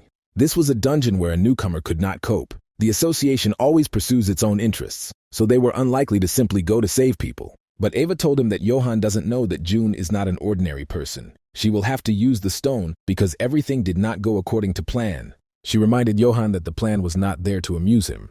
Johan's indignation even caused the glass of smoothie in his hands to evaporate. Then he began to think hard about who Jun was, instead of just finding out. Jun used the destruction skill in his fist, and it became covered in sparks, after which he knocked out the monster with one blow of his left hand.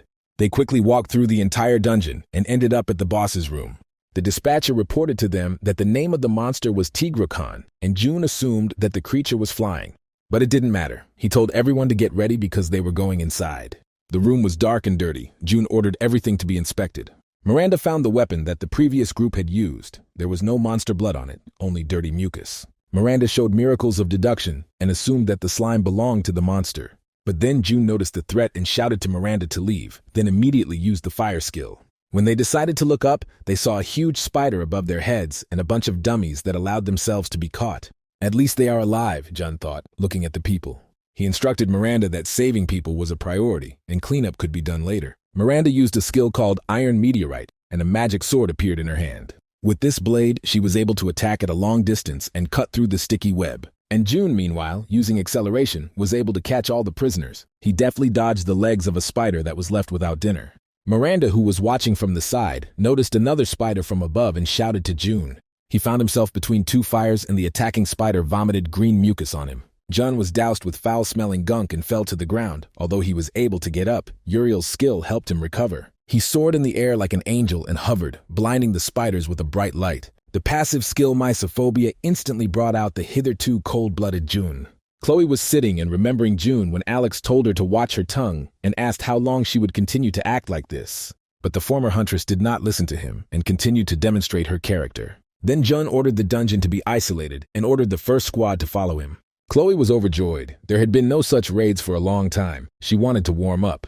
But June ordered the little one to stay outside, which stunned the berserker. This was a rescue operation, and they were only taken with them on routine sweeps. Alex reminded him of the difference, although this did not reassure Chloe. She didn't think it was fair because she couldn't enter the dungeon and couldn't go home, and she regretted that Jun hadn't quit yet. Chuck reminded them of the situation, that it could only be called a rescue operation if everything turned out to be a success, and besides, they had spent a lot of money. All the cones will fly at June, but despite this, he still decided to lead the operation and save people. Therefore, Chuck told them to stop scolding the leader behind his back and promised to always follow June. Chloe almost vomited from this outburst of Chuck's strange feelings. With burning eyes, he waited and hoped that June would return unharmed. Meanwhile, he was going crazy with anger that his clothes were stained with mucus. Turning to the monsters, he told them that he would finish them all off. June told Miranda to take away all the hunters and the saved ones, and he decided to deal with the monsters. She objected to him that now saving people is more important than cleaning up. June shouted at her that plans had changed and again told her to get out as quickly as possible. Huntress told her subordinates that June would buy them time, although he simply couldn't control his misophobia urges. The teacher changed his strategy to give them time to get out, Miranda misunderstood. Jun again activated the destroyer skill he had acquired recently, and he rushed towards the spiders to break them with all his might. A flash flashed. The spider fell to the ground with its paws up. Its chitinous shell could not withstand the blow and cracked. June put one down, but there was one more left who was watching him from behind. But this spider, instead of attacking Jun, aimed at a more vulnerable target and shot acid at the hunters. Jun realized that this pack had intelligence and used the fire skill. But when he was about to shoot, many threads entangled his hand, and a movement was heard from the body of the defeated spider. Miranda noticed a cloud of green slime approaching them. But then June jerked his hand, and the spiderlings that were holding him flew into the air. Jun then activated divine protection. Like a true hero, he had skills for all occasions and very successfully unlocked them. The hunters were now covered by a golden shield, and green slime spread over it. Then he flew on his fairy wings towards the monster, frozen in surprise. The spider tried to escape, but June told him that it was useless. Waving one finger, he used the hand gesture of a great magician and divided the spider in half. True, because of this, he was again doused with vile, sticky mucus. The hunters quickly reached the exit, Miranda leading the way. Chuck praised them for their work, and the dummy from another guild recognized his wife among those rescued. Miranda told them that June would be leaving soon, and he appeared behind her, complaining that there were too many people here like on a show. And then he demanded that Chuck give him something to wipe his face with, and that the victims be given help and taken to the hospital. He did not forget about his main cleaning lady and turned to her.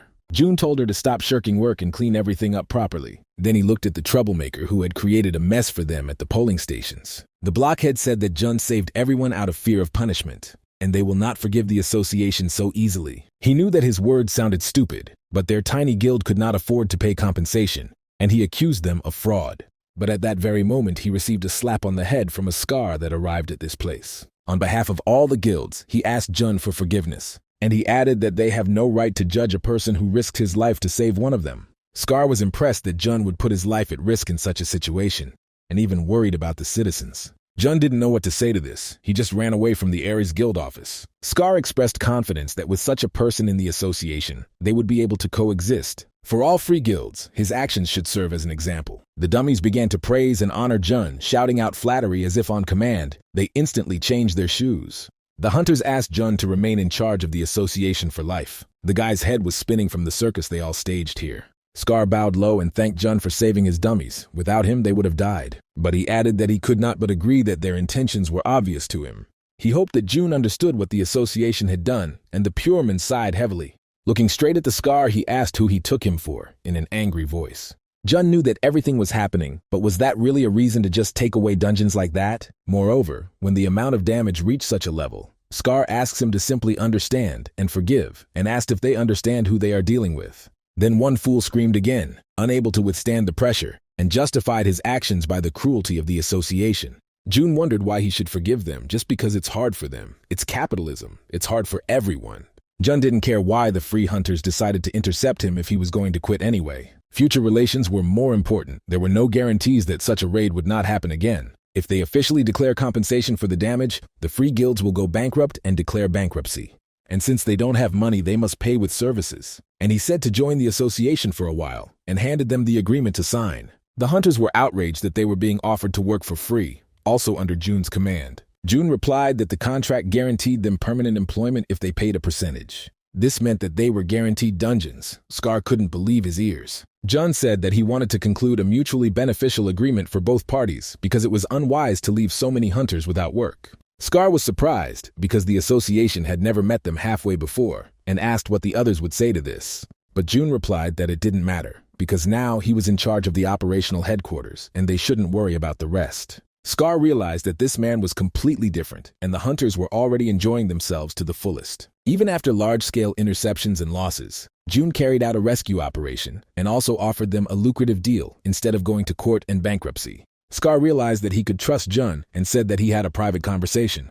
June left everything else to Miranda and the cleaning to Chloe and hurried her along. She was indignant that she was not a slave, and Miranda replied that the teacher need not worry. Scar said that he knew who was behind the interceptions, and June asked who.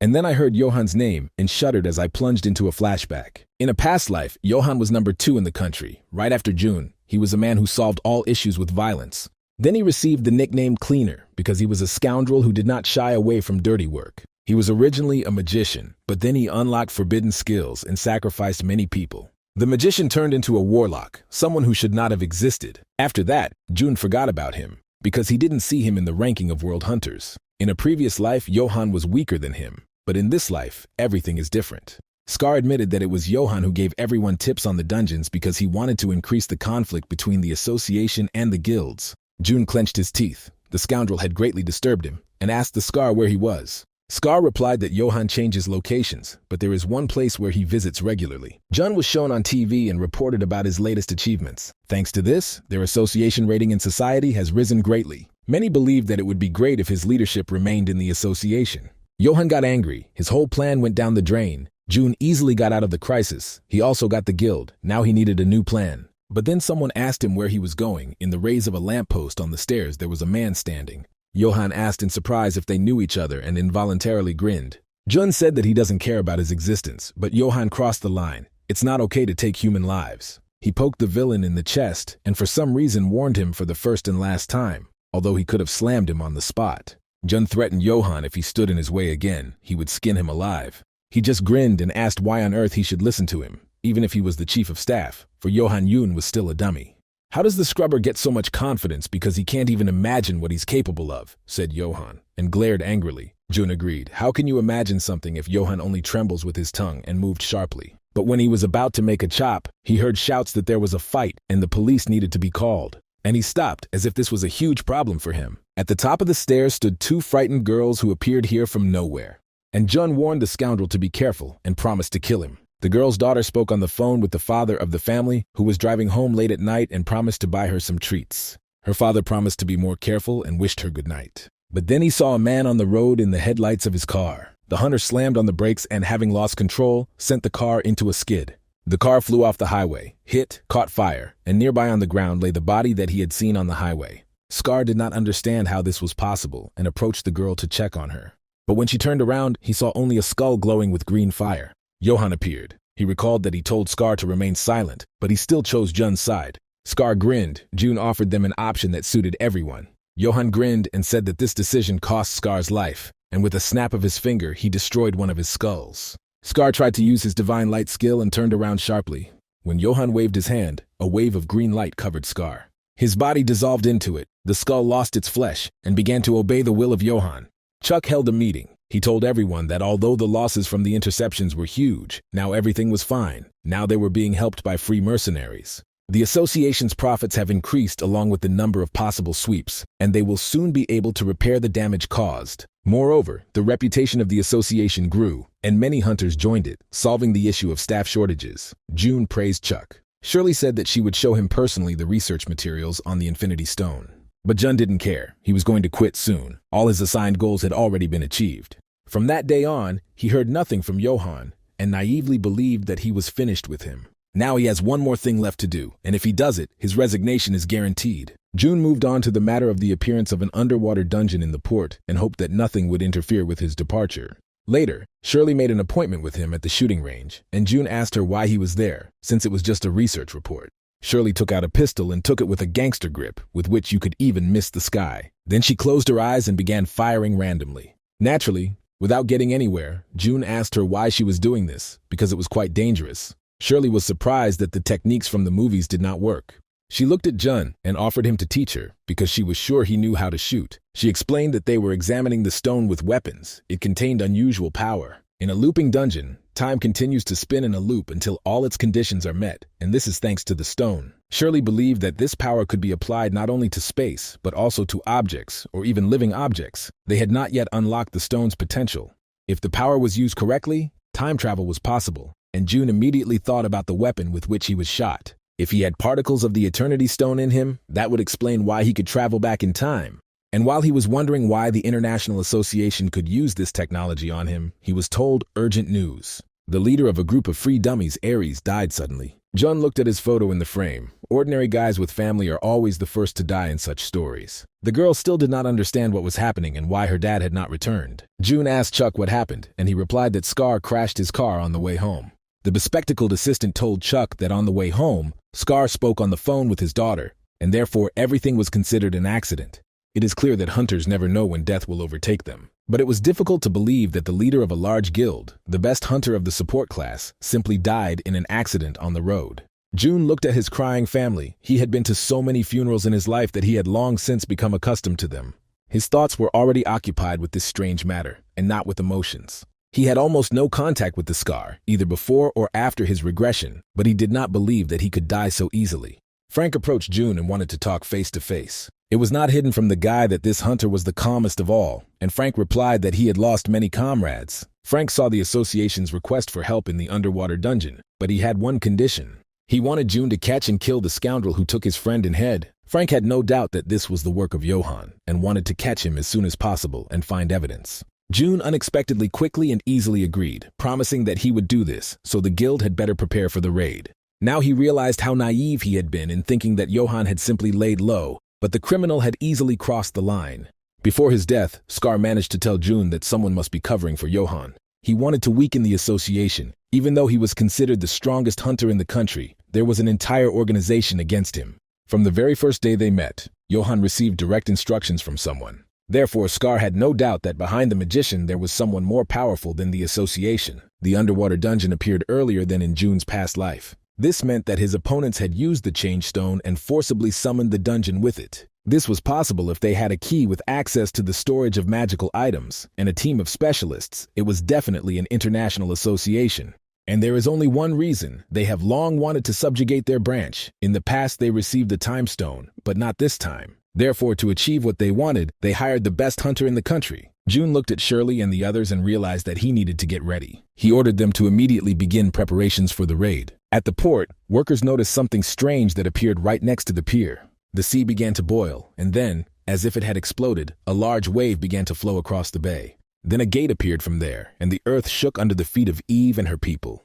The creation of the dungeon was successful. She had not used the stone for a long time, while everything was normal, and the dungeon was supposed to last a week. The boss found out that it was a red dungeon, but did not understand why Eve created it. Eve explained that this is how the association and guilds will begin the raid. The boss thought that they would then take advantage of the association's confusion and steal the stone from them, but Eve believed that this was risky. She suggested doing everything legally and using this dungeon as bait for the merger. The boss was surprised by Ava's creepy mood when she realized that she wanted to do this. But Jun's problem remained. Mark advised him to watch, because the guy showed up in public too often. The guy was too unpredictable, the old woman decided, and ordered to get rid of him as soon as possible. The guild was preparing for the raid. The hunters were loading equipment into their vehicles. Two large guilds immediately took 10 of their best people for this raid. From the association came Miranda at the head of the first detachment of the elite. A second operational detachment, led by a minor talent, also went with her. June warned everyone that the operation was quite risky. Then he began the actual instructions. He was serious. A was waiting for an underwater dungeon, so clearing it the first time was not easy, and he told them not to overwork themselves, and if anything happened, to retreat. The raid was led by Miranda. The rest followed her. The second squad was on the front line. The guild squads would cover the rear.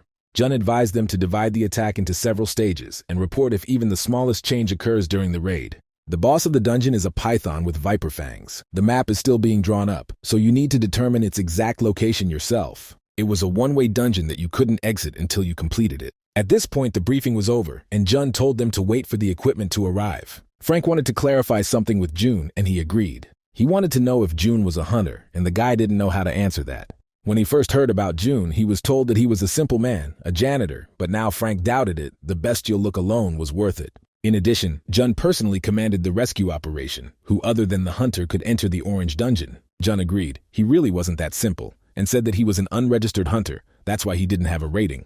This was not necessary, he answered Frank's exclamation. He was showing too much curiosity and said that he could always register.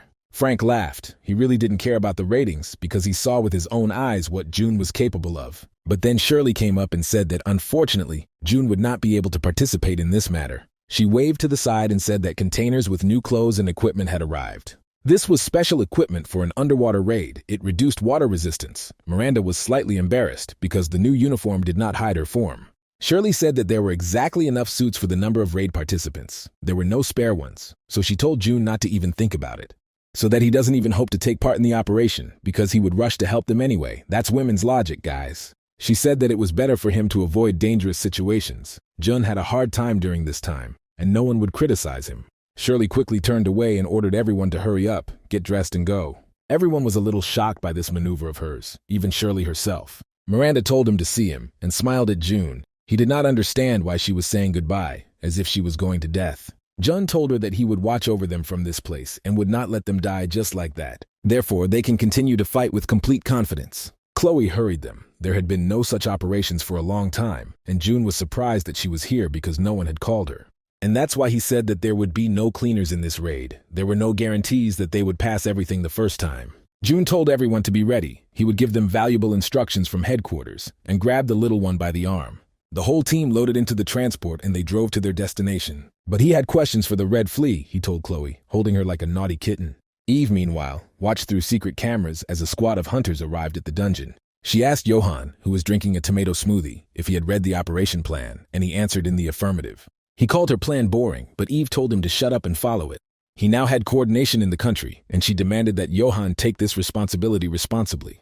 The CEO also expected good news from them about Jun's elimination. All of them were members of a secret organization within an international association, and they were headed by Mark, villainous cardboard trash from all over the world who were abused as children. People with superpowers began to appear simultaneously with dungeons, controlling abilities whose source is still unknown. In the name of order in the world, the organization ensured that everything remained that way.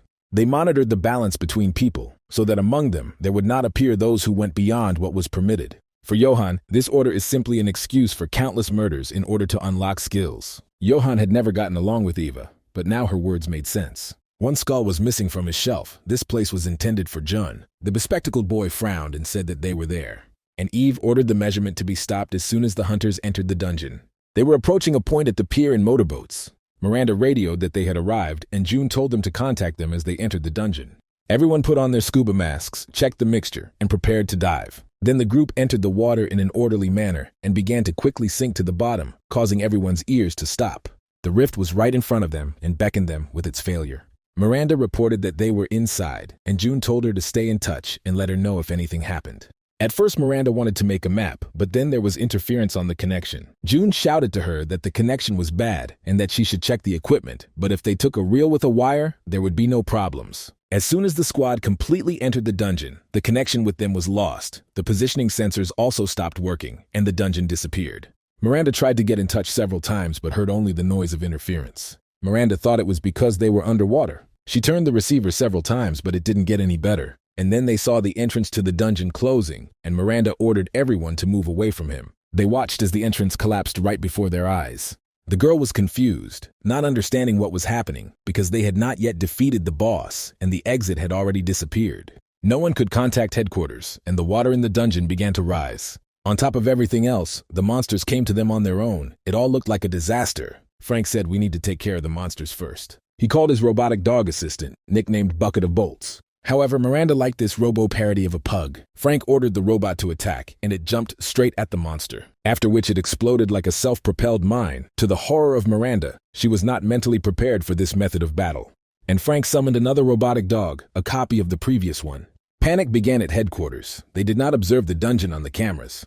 Contact with the squad was also lost, although technicians were still trying to restore it. Even in his previous life, Jun had never seen anything like this, where the dungeon would close immediately. If you are locked in something like this, you cannot get out until the exit opens on its own, and this can take weeks or months. The next underwater dungeon is a year away. It is absolutely impossible for 50 people to survive there that long. Jun thought hard. The sudden appearance and disappearance of the dungeon was not accidental. Someone controlled the process, and there was only one place where this was possible: International Affairs. Jun asked how much time they had. There was oxygen in the squad's suits for 4 hours, but with active movement, the time was reduced. Jun understood everything and left control to Shirley and Chuck.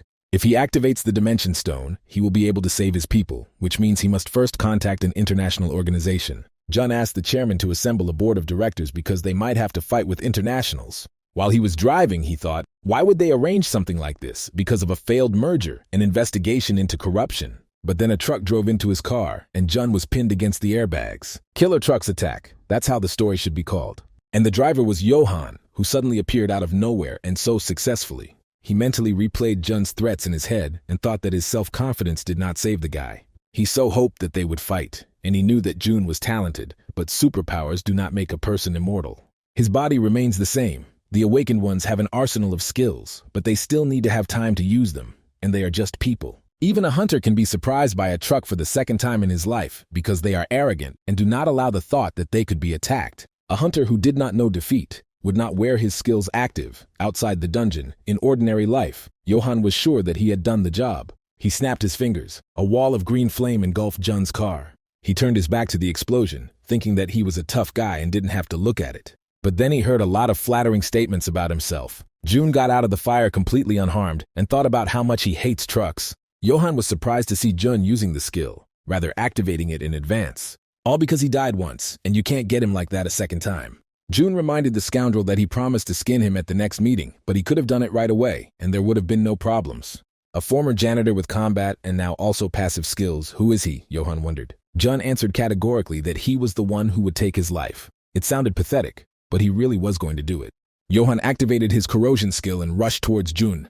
It covered itself with some kind of shield made of debris, but Johan's hand pierced it right through. The hand corroded everything it touched, quite an annoying ability, Jun thought.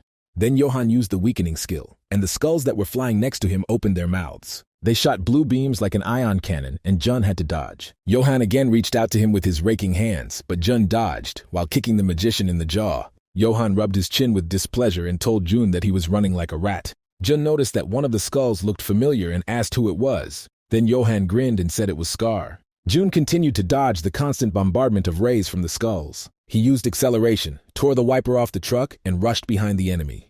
Then he activated the sword skill, because for this you didn't even need a sword. But Johan easily protected himself with a water barrier. He didn't even have to move, but Jun hastily retreated. Looking towards the sea, he realized that he had been messing around with this scoundrel for too long. Jun told him that Johan had a holiday today, and he would let him stay because he was busy. But Johan replied that then they have a problem because he also works. Jun showed miracles of deduction and realized that someone had placed an order for him. Johan suggested asking someone else about this since he came here to kill. Jun used the polymorph skill and said that as a cleaner, he was already used to cleaning up trash. Johan supported the wave of pretentious phrases and replied that he too was a kind of cleaner. Several containers, of which the port was full, rose into the air. Meanwhile, Miranda fought a cloud of monsters in the dungeon. She was pretty tired because she had given it her all, and besides, they were fighting in ankle-deep water. Miranda herself understood that she should have saved her strength for the battle with the boss. And there was no end to the small fry. They arrived all the time. Awakened skills required a lot of physical effort and concentration, and she planned not to waste them until the main battle. But the battle was not easy. There was a narrow space, an endless stream of monsters. The operations department was exhausted, and the water continued to rise. Since this was an underwater dungeon, there was not much oxygen here. Miranda understood that everyone would die within an hour if nothing changed. She was not happy with this at all, and she decided that she needed to try. Miranda said that she would go to the boss herself to kill him. The others objected that it was reckless. There was no communication. The exits were blocked. Miranda understood this and told the hunters to stay put. As soon as an opening appeared, they should run. But they again objected to her that this was a red-level dungeon, and fighting its boss alone was pure suicide. Everyone needed to go together. Miranda responded to this that if nothing is done, then everyone could die here. She did not want to risk it. But hunters from other guilds also objected to having all the fun taken away from them. They understood that they could die in any case, but at least they would try to do something. Miranda understood from the mood of the team that she was unlikely to be able to convince them. She told the rest of the team that they would have to fight without their leaders. Frank summoned a larger robot dog and they went into battle. Miranda reminded them as they rode the dog that their target was a huge snake, or serpentine dragon. And judging by his type, he is much stronger than others of his kind. The snake was truly impressive in size, and opened its poisonous mouth when they entered the boss's room. Meanwhile, Jun threw several iron containers at Johan, but he covered himself with a shield. Now he realized that his opponent was not as simple as he thought. Jun continued to throw heavy equipment, but to no avail. He thought that Johan's skills could cause fatal damage at any distance, and therefore he needed to be weakened. Johan heard some movement to the side, and thought that Jun wanted to go behind his back, and immediately shot there from his skull. But his shot missed the target, and Johan could not pursue him because he had to block the impacts of the containers. But suddenly Jun jumped right in front of him, as if nothing had happened. Jun grinned and told the scoundrel that he should be more careful and not count crows. And then Johan realized that Jun had hidden in the container to get to him. Jun stabbed him directly in the stomach with his destruction skill, with such force that he slammed Johan into the container, and his pants became wet and unpleasant. The mercenary did not understand how some cleaner could harm him, the first hunter in the country. He shouted with all his might so that Jun would not become arrogant and jerked sharply in his direction. But Jun pressed him down again with heavy iron, immobilizing his hands. Jun knew all the weaknesses of the arrogant bastard, even though they had never met before. He knew that people like Johan, although they have deadly skills, are unable to fight for long, so they always make sudden attacks. Johan originally belonged to the magician class, and Jun knew this well. Johan should have initially avoided Jun's attacks, but the magicians were not good at this. Jun told him that he held up well and could even become second in the country. The proud bastard could not tolerate such an insult. He still considered himself number one.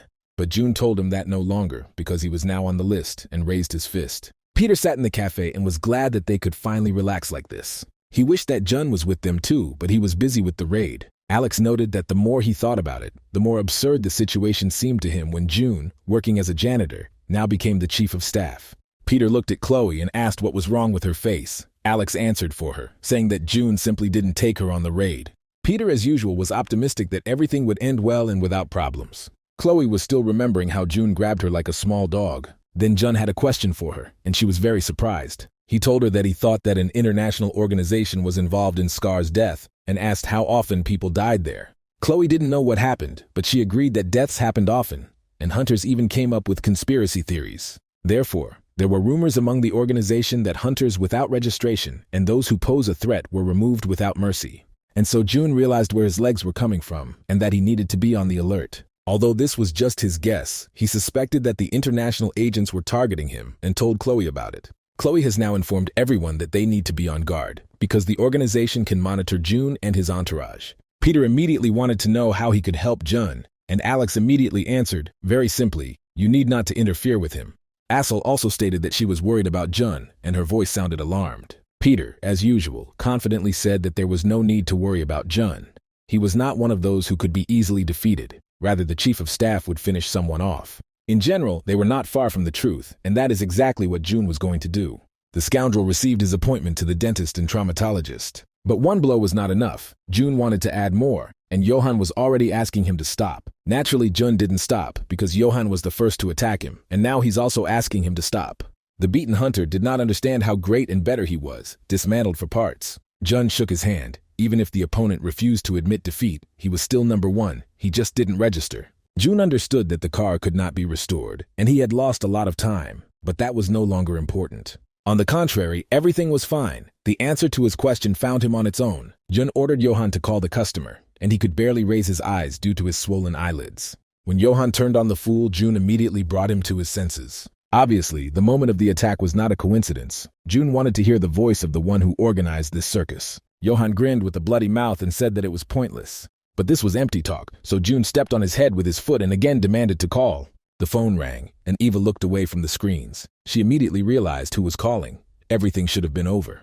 When she asked Johan if everything was ready, she was very surprised to hear Johan's voice. June began with negotiations. He asked Eve what they were trying to achieve since they started all this. But when Eva didn't say anything, he used the blood screw, a skill that drains the blood from the enemy, on Johan. He didn't care who spoke first, but Eve was still silent. Jun himself began with the assumption that someone under the leadership of an international organization had set a trap for them in the dungeon. He thought for a long time about what they wanted from their association, and only one thing came to mind. The time stone, June said, and then Eve told him that he had a rich imagination. But that was not all. Items from the storage facility cannot be transferred between branches. They can only be taken away by force, or through absorption. Jun realized that they were the ones who opened the dungeon to destroy as many hunters as possible. This was their plan, he said, and Eve wanted to object. But their conversation was interrupted by the screams of Johan, whom he was torturing. June demanded to open the dungeon in an amicable way. Eva denied it. Then he asked her if she really thought that Johan would not betray them under torture. Jun ordered the dungeon to be opened, and then he would not do anything, and gave her 10 minutes, otherwise he would look for her himself. Eva put down the phone and slammed her hand on the table. Her whole cunning plan went down the drain, and only weaklings come up with a backup plan. And then Eva realized that if Johan spilled the beans about their secret department, the CEO would rip their heads off. So she told the bespectacled servant to open the gate. When the bespectacled man froze, she screamed at him to activate the spatial stone. She also conveyed to everyone that their main goal was June and all his associates. Then she ordered the jammer to be launched and all SIM cards to be thrown out and all data to be destroyed. June saw a red beam above the horizon that came out of the water. Jun contacted his team and ordered them to be sent to the location he had marked for a group of mid-ranking hunters. Johan raised his voice and said that now not only Jun, but also everyone around him would be eliminated. But all these were empty threats. Johan himself admitted that he killed Scar, so June simply has to finish what he started. But when he raised his head, he saw instead a skull, which had already opened its mouth. There was a powerful explosion, but fortunately June was not injured. At this time, Miranda fought in close combat with the boss. It turned out that one of the skulls used the protective circle skill on June. Even after death, Scar was able to provide protection to an ally just once. He sacrificed his soul in order to use this skill. For a second, Jun thought that the skull was smiling at him. Now June realized that he was indebted to this hunter. Unfortunately, Johan the Rat had already escaped, June noted. Let him think that next time he will definitely take revenge on him. Miranda used her skills with complex names, although in essence they were all the same sword swings. But the huge viper did not care about all these blows. It was protected by strong scales. She still didn't have enough strength to handle him. She had exhausted herself too much in previous fights. And at that moment she ran into a counterattack with her tail in the face. This caused the huntress to fly to the side, and she even lost her sword. But then it miraculously reappeared in her hand when Miranda was on the ground.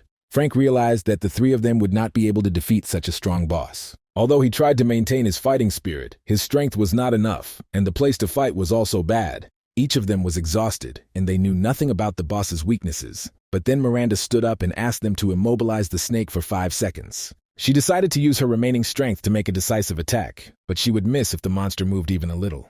Frank shouted that the teacher and student were two boots of a pair, both crazy, and summoned a steam golem. His robot was able to grab the snake, and it wrapped its long tail around him. Miranda even held the sword with difficulty, but still had to finish this fight. The viper easily bit through the iron robot with its strong fangs. The Free Guild huntress shot the snake in the eye with her rifle. This caused the snake's head to rise up. This was the only chance, and Frank shouted at Miranda to act. But it turned out that the snake blinked at the moment of the shot and opened its mouth to spit a red ray of death at the hunters. Frank was also out of the fight. His robot was destroyed. There was nothing more he could do. Miranda found herself above the snake and again used her skill with a difficult-to-pronounce and equally useless name. She held on with all her strength because this was the most powerful skill in her arsenal.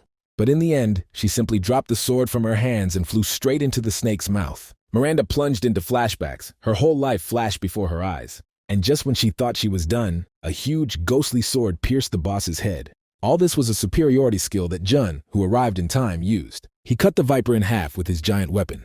And then he picked Miranda up in his arms, as befits a true hero. The directors, meanwhile, created chaos at the meeting because Jun had not been in touch for 2 hours. They pretended to be important and busy chickens, and were indignant that June was behaving this way. The chairman silently tolerated their antics. June entered the meeting and apologized for being late, but Bear immediately began to scold him and said that he would not tolerate excuses. But then he saw that he was all wet, although it was not raining outside, and June replied that he was just swimming a little. He reported to the chairman that the raid was completed and only 3 people had dealt with the boss. Only Miranda was injured, but her injuries were not serious. It was shocking news for everyone. The chairman, who for some reason had put on an eye patch, asked to get down to business and say why they had been gathered. Jun said that during the operation, his people were attacked by the organization. In his opinion, they wanted to carry out a hostile takeover against them. There is another secret organization that is connected to an international organization, Jun told them, but refrained from giving details. In any case, this attack failed, but the enemies will definitely make a second attempt. The chairman asked if there was any evidence, but Jun replied that there was not yet. Despite this, he was sure that they should prepare properly. The chairman replied that for now, they could not do anything to international affairs. Even with the support of free guilds, they would hardly be able to do anything, and as long as they have the time stone, they will always be a target.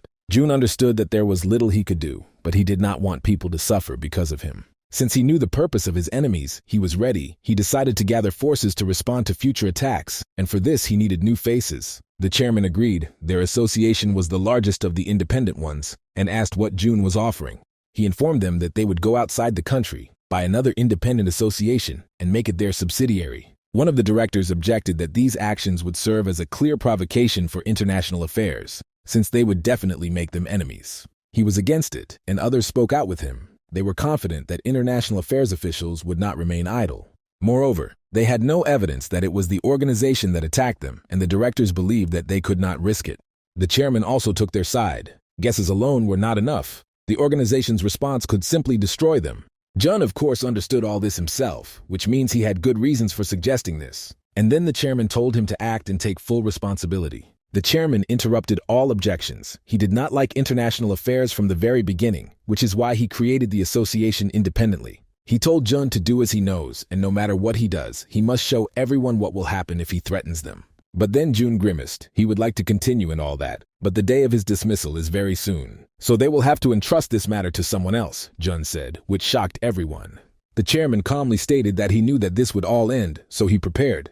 He showed Jun his phone and said that although this was unacceptable, he made an exception for Jun. So he's with them for another 30 days, the chairman said, and Jun almost bit off his lips in anger. The hunters walked along the corridor and discussed the last raid, which almost became their last. They thanked Jun and Miranda for saving them. Rumors that Jun was leaving his post were already going around, and then they saw him and said hello. But Jun answered them, gritting his teeth, that there is no such thing as a good morning. And just blazing with anger, he moved on, leaving the perplexed hunters behind. The damned old man delayed his dismissal for a whole month. Naturally, Jun felt like a hostage. On the other hand, it is unlikely that he could entrust the matter of expansion to someone else, so everything went as it should. Jun wanted to take revenge on the internationals. Not only did he suspect them of his death before his rebirth, but now they angered him. It will be difficult to reach those who sit in high chairs, but this time their plan failed again, and the Infinity Stone remained with the association. But soon they will come for him again, and then Jun may be able to find the one who awarded him a bullet in the forehead. But there were no guarantees that only he would remain the target. Last time, 50 hunters could have been hurt at once. The worst outcome is that someone around him could simply die. But then he remembered his former self. Now he was worried about people who had not cared about him before. Getting up from his seat, he decided to finish this matter, leave the association, and continue to work alone. The chairman also understood this. Jun was grumbling about his business trip at the end of the year when someone came to see him. It was his secretary who brought him documents about an independent association in a neighboring country. Jun was flying out this week, and she invited him to book a ticket, asking if he would fly alone. But Jun was still thinking about it and said that he would let her know later. The secretary also told him that Miranda had regained consciousness in the hospital and asked if he was sure he did not want to visit her. He didn't intend to, and brushed off his assistant's words, which earned her a scathing look. Jun said not to look at him like that. He was already at Miranda's. And he left her a note that she was getting too many injuries. If this happened again, he would fire her. But then a whole camp of visitors stopped by to see her. Miranda was worried that everyone was busy because of the dungeon, and Chloe replied that it didn't matter because she personally had a vacation soon. She told Miranda to rest because Jun was fierce all the time, and even on vacation she would pester them. Assel was worried that Miranda also had a hard time these days. Alex wished her to recover well after the massacre. Frank asked Miranda if she really had the first rank, because she was clearly closer to the highest rank, and she could have dealt with the boss herself if she hadn't been tired. Jun appeared so suddenly and ended the fight, although Miranda could have handled it herself. Frank told her that when the passage opened, the support team informed them that Jun had joined the battle. After this, Jun asked him whose decision it was to fight the boss, and found out that it was Miranda's.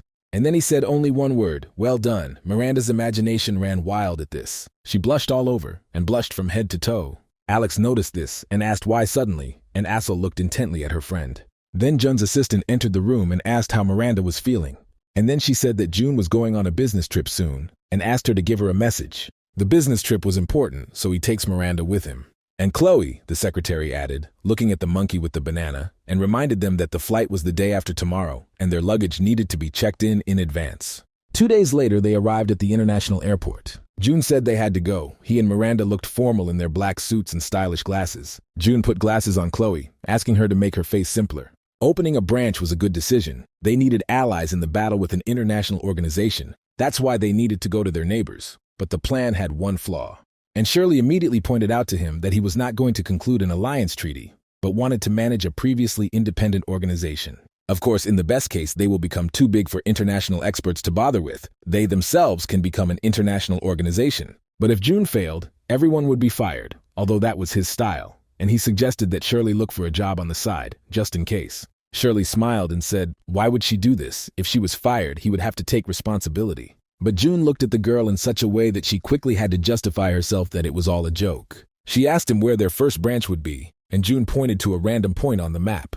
This was an excellent option, according to Shirley, because the local organization had not existed for very long and had not yet established its work. The main problem was that their budget left much to be desired, due to the latest raid, rescue mission, and Shirley's research. Shirley jumped up as if scalded. June was talking about such important things only now. First, he had to at least try in any case. This was his last task. No matter what happens, he will do his best. But the budget was not his concern, June thought, looking at the plane. He had other tasks. June noticed that Chloe was yawning and said that she should have slept since she was so tired. She noticed that he also continued to look at the materials, although nothing new appeared there. But June believed that it was important to take into account every detail. Their budget was limited, so he didn't want to miss out on anything so as not to return home empty-handed. He himself did not know what he was looking for. A small investment would help them. Each of the parties should remain in the black. Chloe believed that the neighboring association would have enough support for them with hunters and resources. Miranda listened to their next argument. Yijun replied that the problem was that the neighbors did not have a support department. They did not have any conditions for creating such a squad. Each country had its own priorities. But if you give them this, the costs of the home association will increase. June stared at Chloe. He had forgotten that she was the leader of the squad. The neighbors' organization was much poorer than he thought, although a couple of ideas came to his mind, but he could only solve everything on the spot. The guy with the boxing headband introduced himself as Khan. He was the head of the coordination squad. Khan knew the language, so there were no problems with communication. June introduced himself and offered to talk at headquarters. Khan said that their flight was not close, and since they were tired, he promised to wake them up when they arrived at the place, but Jun wanted to look around. But there was nothing to see. The country lay in ruins, as if a war had gone through it. Entire villages were devastated. While the central cities were put in order, the outskirts were not even cleaned up, which is why Khan wanted the guests to sleep. June asked him what happened, although it was strange that he knew nothing. Half a century ago, holes began to appear, which were later called dungeons. On that day, a comet collided with the Earth. A new dimension was revealed to them. Chaos reigned in the world. No one knew anything about abilities. While other countries were crushing monsters, their first local organization fell behind. Jun was surprised that they didn't have people with skills. Khan objected that they did, but the difficulty was finding dungeons in the mountains. Jun expressed understanding that conditions were similar in his homeland, and it was difficult to quickly solve problems. Khan countered that Jun's country was smaller and had a better information department. This was also true. They built the work quickly because they could determine the location of the dungeons instantly. The association was able to solve two important issues of exploration and arrival at the right place in the early stages, and this saved the country. Khan added that nothing much has changed now. They never recovered from that damage, and dungeons continued to appear. If access to the dungeon was limited, and it was located in the mountains, you have to wait until the path is cleared, and at this time the monsters scatter around. June was surprised that they did not sell their organization to international affairs or ask for support from their neighbors. And Khan told how about a year ago, a red dungeon appeared on the slope of a mountain.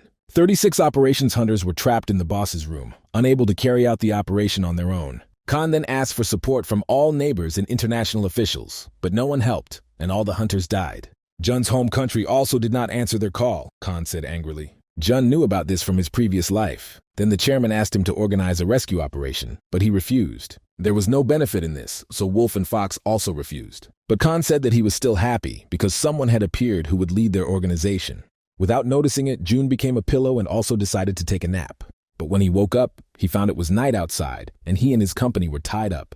They were surrounded by armed men, and Chloe could not believe her eyes that someone dared to kidnap them. Miranda asked what to do, and Chloe said that she would break free and break their arms, but June ordered them to put aside the cruelty and solve everything with words. Miranda agreed. In the car, it didn't seem to her that the local people were bad. She hoped they could come to an agreement. Jun asked them what they needed, whether they were going to take revenge for what happened a year ago, but Khan replied that they just needed money.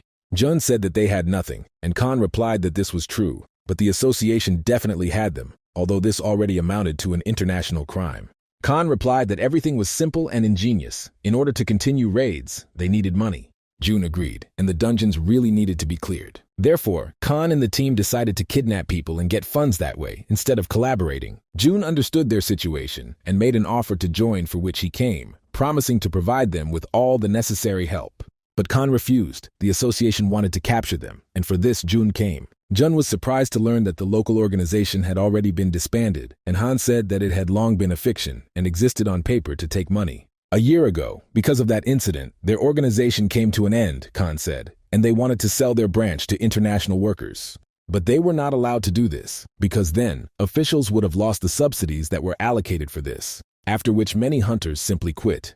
The entire association now existed as a money laundering element, but Khan still tried to clear the dungeons. June understood that the deal would not be easy, but he never thought that a ghost would see the organization. Chloe was indignant that this was a complete failure, but June replied that it was even better. Instead of arranging complex negotiations, it's easier to start from scratch, and there's no need to spend a lot of money because there's nothing to buy. June suggested rebuilding the local chapter, provided that it would be re-established as a branch of their association, and warned that there would be no other chance. Khan pointed the gun at his face and told him to stop fooling around and calling the bosses. Bear was worried whether everything would be fine with this deal. He was aware of what happened a year ago. The chairman replied that he understood everything. He also did not want to become unemployed after returning to work just a month ago. But then he was contacted from an unknown number, and he picked up the phone. But when he heard what they told him, he was dumbfounded with horror, and he yelled into the phone about what they were doing there, and even jumped up from his seat. Bear asked in surprise what happened when the old man almost broke his table. But Khan only heard on the phone that the chairman mistook them for scammers and was scamming them. The chairman told Bear that he was demanding money from them, and they say that they took Jun and the others hostage, and he also agreed that they were scammers. The international affairs experts were having a meeting. The old woman, the chairman of the secret department, listened to Eva's report. She apologized for the fact that the operation was a complete failure and they were exposed. Eva immediately received a severe reprimand and was sent out with a laser beam. Eve fell to her knees and grabbed her hand, barely holding back a scream. The evil old woman asked her how she would clean up such a failure. She said that she hates people most of all who violate her trust. But no matter how angry they are, it is obvious that the time stone has eluded them again. Their secret organization became known. Johan was defeated, and things looked bad. What's especially bad is that it could reach the chairman. The old woman asked Mark, who held the post of general director, how they would proceed next. First of all, they must deal with who is bothering them, he said. The old woman added that those who fail should not go unpunished, and her eyes sparkled. Mark stated that he himself regrets that she entrusted this to Eva. Status is not yet an indicator of professionalism.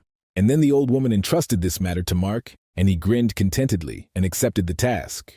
But then the old woman said that now was not the time, and if they acted, they would attract a lot of attention. They are lucky that June does not have any reliable information about them, and it is profitable to lie low. She said that they could return to the stone later, but now the main thing is not to shine. The old woman ordered the plan for the vault to be put aside. Plans with the stone will also have to be postponed, but for now it's worth moving on to independent organizations, and that's where they ended. All because of one mop. The old woman was indignant when everyone disappeared, and she decided to destroy all the cleaners for this, which was very logical. Meanwhile, the chairman was arguing with Khan, thinking that he was a scammer. Khan kept trying to prove that they really had June captive, but they did not listen to him. At the end, the crazy old man hung up completely, which discouraged Khan. Their group was filled with doubts. Maybe they had hired the wrong person. But June himself told them his position. The hunters looked at Khan and asked what to do next. They did not understand how neighbors could so easily forget about their own people. Khan did not understand why his hostages were so calm, because so many guns were pointed at them, and the chairman was not at all worried either. Khan was struck by a strange guess, and he said that he would kill all the visitors. The association ignored their demands, but they couldn't send weaklings to an important deal. Otherwise, it makes no sense. The prisoners are too young to understand the situation. Han thought that these people were simply not important to the chairman, although in reality the prisoners did not look pitiful at all. But if the chairman does not react in any way, then Khan's people understood the kidnapping meaninglessly. The Khan ordered the prisoners to be taken to the lair, while he himself had to report to the master. When the prisoners were dragged away, he picked up the phone and said hello. A bald old man who loved women's swimsuits said that a yellow dungeon had appeared in the south and ordered Khan to clear it because it promised a generous reward. Khan tried to argue that they already had an unfinished dungeon, a green level, and it was unwise to start a new one. But the bald man interrupted Khan and said that his task was to earn money, and if they did not have enough strength, then let them sacrifice their lives. At this point, he broke off the connection, finally telling Khan to get down to business, and if he dies, Baldy will sort it out himself. Currently, there were only 2 operational detachments in service, and they also had a small number of hunters. 3 cleaners and 1 manager. With so many people, even a green-level dungeon cannot be dismantled. Organizing a raid into the yellow dungeon is like repeating last year's tragedy. Khan informed his comrades that plans had changed and they needed to go to the yellow dungeon. They were outraged that with their budget, they could not even afford protective equipment. They had already abandoned more than 100 dungeons. The bald man only cared about himself. The hunters were indignant. Khan agreed, but if not them, then who else will do these things? If they refuse, their country will be finished. Chloe suggested looking for other people. They had no reason to endure all this, but June said that they could not back down. He chose the country for a reason. This country was the only one that had not yet been absorbed by the International Association, although they could hardly be called an organization. Branches give some items to the main office, but they cannot be transported by plane due to possible interference. The only delivery route was overland, through the north of the country, June said. But the locals were never able to use this corridor. June wanted to solve this problem and open a branch here. So all the treasures of this region will be collected in this country, and it will become the largest center on the continent. Chloe said that this was too ambitious, and international affairs would not allow this. Jun replied that this was his first goal. He wanted to create means of control for an international organization. But then Khan grabbed him again and told him to call his bosses, get money, or he would kill everyone. Khan grabbed Jun and said that he would finish him off if he did not do this. Miranda looked at Jun with excitement. Khan told them that they did not fully understand the situation. June was terribly angry and could barely contain himself. She read his emotions well. Miranda, anticipating the worst, agreed to the demands and asked to be released, promising to contact her superiors. But then other hunters turned to Khan, who told him that there were problems in the dungeon that they had left. Problems had appeared. Monsters burst out from there half an hour ago. They broke out of the dungeon and headed towards residential buildings. Khan was horrified. What he was so afraid of happened. Now it's definitely the end for them. Jun grinned and asked if they needed help, and Han froze. June knew that they didn't have enough hunters in the operational department, and they couldn't cope with the escaped monsters. They wouldn't even save people. Khan still didn't believe June. He was clearly going to do something. Khan told him to sit still. After he dealt with the monsters, he would return for the ransom. June asked his team what they thought. Chloe thought it was impossible to catch up with the monsters. Miranda agreed. The task was difficult. June told them that the difficulty was that if the hunters were killed, he would have to reassemble the department. Therefore, the team quickly got up and freed themselves, without putting things off indefinitely. The villages were engulfed in fire and smoke, and real chaos reigned everywhere. People were running everywhere looking for their loved ones. One boy was crushed by the rubble of a house that was burning, and his faithful dog found him. Khan told the second squad to help the people. They were short of people, so they needed to turn to the locals for help. He heard a sound and thought that monsters were approaching them. But the monster detector did not respond. Han was surprised. He still felt a strange feeling. A huge scorpion appeared right out of the ground in front of them and raised a cloud of dust. Khan ordered everything to spread out, surround and attack the monster with full force. His people doubted that they would be able to cope with the old weapon against the scorpion. But then the scorpion went underground again, and this was dangerous because it could hide there for a very long time. Khan was advised to retreat to the second detachment, but he refused because they would lose a lot of time. But his people didn't want to just die in this place. They believed that they had to survive, because otherwise there would be no one to occupy the dungeons. Khan hesitated. He understood that if he left, the lives of civilians would be in danger, and this would only prove their weakness. He imagined everyone who depended on him, whom he had once helped, and his boss, a tyrant. Khan realized that if he retreated now, everything would end, so he told his people that he would fight to the last. They had no other choice, and the hunters accepted it. They stood back to back, because they did not know where the enemy would come from. When the scorpion appeared, he again told everyone to be ready, and that they must definitely stop this creature. but then they felt as if they were falling underground. The hunters caught on a stone and almost fell into the abyss that formed under them. Two of them immediately shouted to Khan to help them, and below them, the jaws of a scorpion were already waiting for them. He turned to the remaining hunters and said that they must help the fallen. But they reported that a scorpion had also appeared in the rear, and they needed to leave. Khan realized that the worst had happened. They could not do anything, and would simply die here. And when he was already begging for help, the cavalry appeared and saved them. Jun activated his skill on the move. Han was stunned to see them here. Chloe caught the poor fellows who almost fell into the monster's mouth. Jun used his omnipotence and hit the monster with a huge halberd. Jun gathered the weak-minded and the brave and asked why they decided to become heroes posthumously. They understood that they couldn't cope and would simply die without any meaning. Khan justified himself by saying that if they don't take risks, no one will. Jun called it stupid and naive to go into battle relying only on luck. Human lives should come first. If they all die, there will be no one to clean out the dungeons. Khan understood everything. They didn't even have abilities, to which Jun again replied that this was no reason to take risks. Jun added that the main incompetent is their boss, who cannot cope with even the weakest monster. They have everything to fight, but because of the stupid orders of the boss, everything turned out for the worse. Now Jun understood why Han did not accept his help. It was not a matter of trust, but what their association had become. The monster appeared again, and Han told his men to run, but Jun replied that they had to fight. He added that if you attack into the ground, the monster will come out completely. He took charge and did not tolerate any objections. He ordered the hunters to do as he said. Khan shouted to his men to open fire, and they began to shoot up the ground. It worked, and the monster actually showed up in full. Jun told everyone that such monsters have high defense. Thanks to their hard shell, simple blows cannot penetrate them. But if you strike the ground, it crawls out completely from the hole and exposes vulnerable spots. If you think through the strategy well, the monster can be defeated, even with small forces and outdated weapons. When the movements become sluggish, hit in the head. The monster moved towards Khan and hit him, but he did not retreat. And then, gathering his courage, Khan jumped on the monster and dealt him many blows, and so he defeated one whole scorpion, although he could barely stand on his feet after that. He shouted to the team, asking them if there were casualties. They answered in unison that there were no losses and let out a joyful cry of victory. Jun was surprised that they were so happy to defeat the strongest monster and realized that they had a long way to go. But since these idiots were so happy about their victory, they could come out of it. Jun suggested that they celebrate later and think about his proposal first. Khan asked him if he was sure. It was like creating a guild from scratch. Jun replied that he was ready from the very beginning. He warned them that they would have to go against their boss, the tyrant, and perhaps he would even declare war on them. So Jun looked at him with complete seriousness and asked if he was ready for this. If there were any doubts, it was better to retreat because there would be no turning back, Jun warned, and Khan looked at the monster he had defeated. He then looked at his comrades, and then he resolutely accepted Jun's offer. But then Jun objected that this would not work. The person who asks for help should speak more politely, especially when he is offered a lucrative offer. Khan blushed and politely asked for help. He had to temper his pride. Jun said that he would start by meeting with their boss. He believed that this situation needed to be dealt with quickly. A couple of days later, they were sitting in a restaurant where they had an appointment. Chloe was indignant that they were forced to wait, Miranda agreed. The boss was a tyrant who was violating basic etiquette. The boss, the tyrant, was a big shot. Moreover, he could soon become the Minister of Defense. The bald man's influence was very great, and Jun understood that this man would live well even if he gave them the hunters. Finally, this pathetic man appeared, but did not even think about apologizing.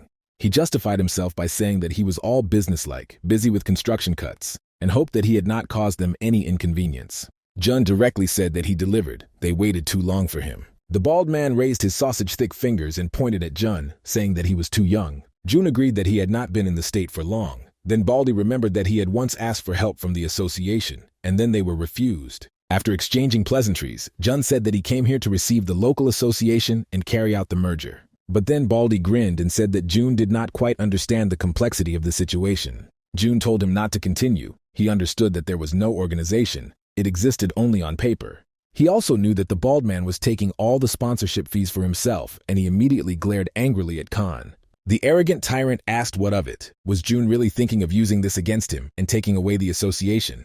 Jun replied that the bald man just needs to sign, they will do his work for him, and he will also receive 10 times more money. Having heard about the money, Lasik perked up and asked if it would be a one-time payment. Jun, in a calm voice, said that deductions would go every month. He will pay him every month, just for signing the papers, this amount. But even more, he is ready to pay half of the future revenue.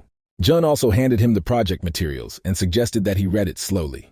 Baldy was shaking with greed. He had not even counted on something like this, neighboring associations that could transport items through his country. He understood Jun's plan and stated that now he could take on this matter himself, since all the details had been revealed to him.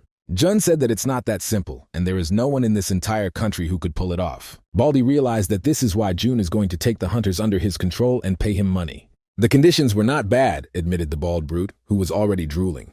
All that was required from him was a signature, and in order for him to allow the project to be realized, Baldy agreed that it would only be better for him. But Jun added that he would keep the income from clearing the dungeons for himself, and the bald man was surprised how it was that he knew no bounds. Jun agreed with his claim, but the question was who makes the greatest contribution to the cleanup. The one who takes the risk gets the reward. That's why Jun told him that he wouldn't even be able to touch this income, which caused Baldy's extreme indignation, so much so that he even jumped up from his seat. Jun firmly stated that he is not making this offer to please. This is a deal. Everyone will get something for themselves. And if they want to maintain a friendly relationship, they better agree to the conditions and take what they give. Otherwise, they will lose both money and allies. But then the bald tyrant said that they were not at home. Jun asked the bald man who would lose more if he refused the deal. They were in the same position. The bald man grinned. He admitted that the guy had a lot of sense and agreed to the deal, the profit from his dungeons. Jun assured him that there would be no deception and the deal was fair. Baldy put his cross on all the papers and wanted to know the plan where Jun would start. The guy replied that he would first start with reconnaissance and infrastructure in order to quickly discover the dungeon and get to it. Next, he creates a squad of cleaners, Jun answered simply. Chloe asked him how they would build the roads, since they were expensive, and the boss replied that they saved money on the deal. Approximately the entire amount. This is still not enough, because sponsors will be needed, he instructs them. If they do as he does, they will attract many investors. He looked at Khan and asked if he was not confident in himself, but the hunter said that he would do his best. Jun instructed Miranda to take over the operations department and begin clearing the dungeons, and told Chloe to take care of the cleaning squad. Han would take over the investors, and Jun would handle the road, and that's where they started. Subordinates asked Bald if they could trust foreigners. After all, before they ignored their calls for help, but now it's not clear what they were up to, and the bald man said to just wait. If the case succeeds, he will receive money, and if not, he will force him to pay compensation. But then someone rushed towards him with a request, so quickly that he scared the bald man and his guards. He was a farmer who lived on the income from his plot, but his land was taken away from him, and now his family could die of hunger. The bald man replied that if there is no money for bread, you can buy cakes, and ordered the farmer to be taken to prison. Despite screams and pleas, the farmer was taken to the dungeons. The bald man snorted contemptuously. The mob does not understand that if he decided to get something, then he will get it. A week later, work was in full swing all over the country. At first, Jun set his sights on restoring the roads first where dungeons most often appear. After the restoration of important roads, landing pads for helicopters were installed. Then we set up a network that allows us to report new dungeons anytime, anywhere via the app. Miranda took upon herself all the raids and training of new hunters. To work more efficiently, Jun appointed Chloe as the head of the cleaning squad. They received most of the profit from the sale of items and artifacts. As the budget increased, the project began to grow faster and investors appeared. When they made their first profit, Jun used it to create a full-fledged support department, and they requested personnel and equipment from the parent company. Thanks to this, the number of operatives has increased, and it has become possible to conduct operations more efficiently than before. Each department had a positive impact on the overall process, and synergy emerged.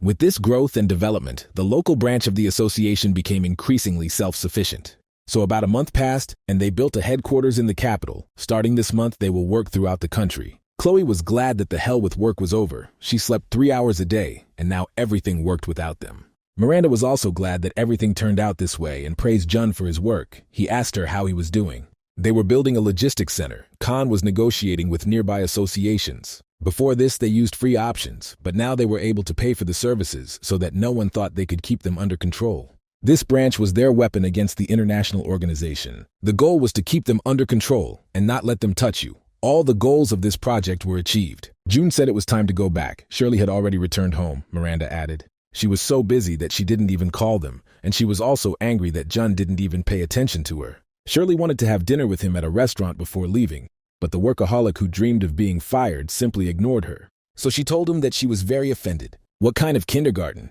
Jun was surprised. In any case, it was time for them to leave, and for this they needed to contact Baldy. With this, their work was over. They managed to get what they deserved and return what was due, and they could return home.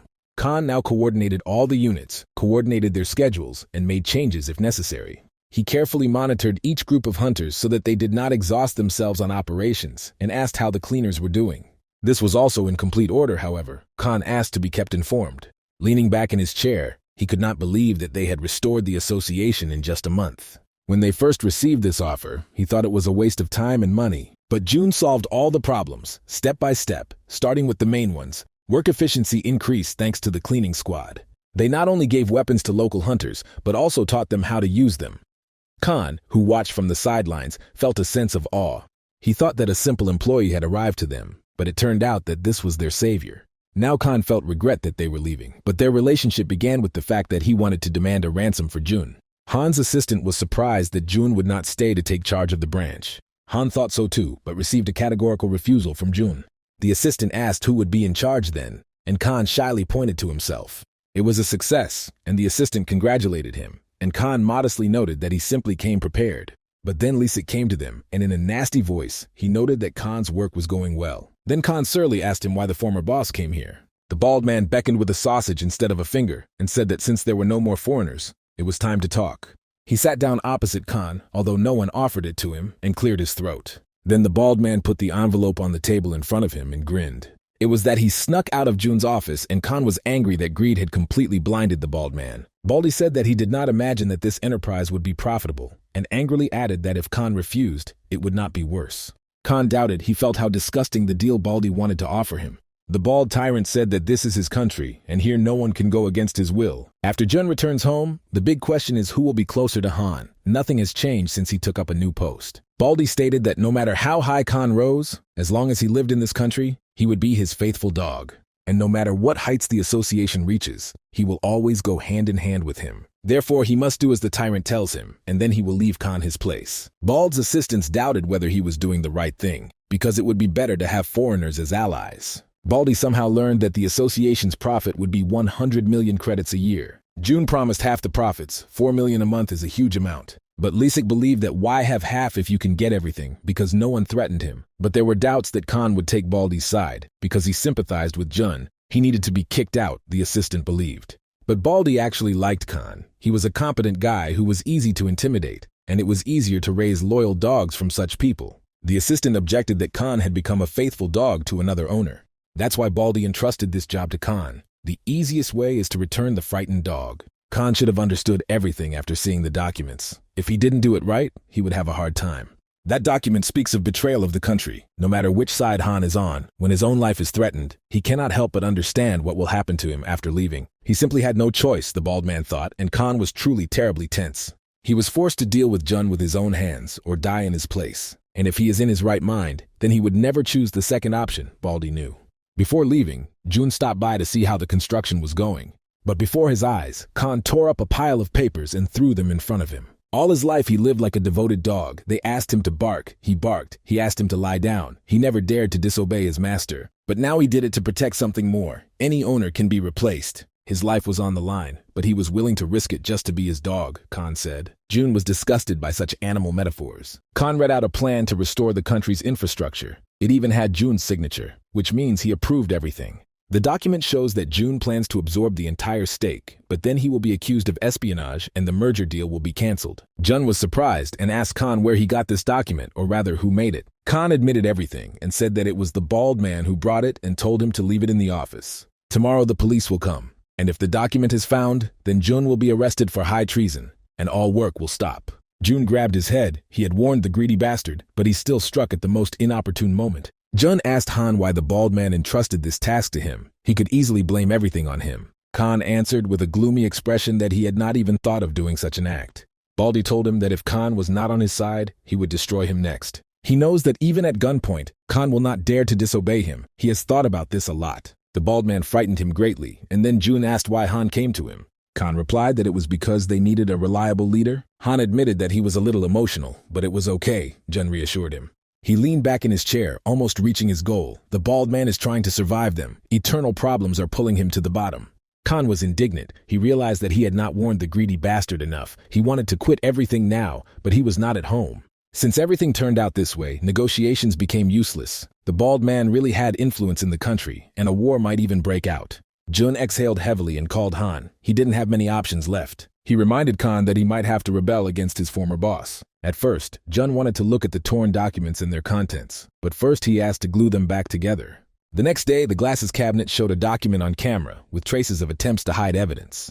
They arrested Jun and his team and demanded that he voluntarily go with them. Jun told his assistants to follow his instructions, and then he extended his hands, saying that he didn't have much time, so they should finish this quickly. He was taken to the Ministry of Security and taken to an interrogation room in a deep basement. Surprisingly, they didn't even pull the bag over his head. The guards informed the bald man that the target was there. He thanked them for their work, without even turning around, and said that they could leave.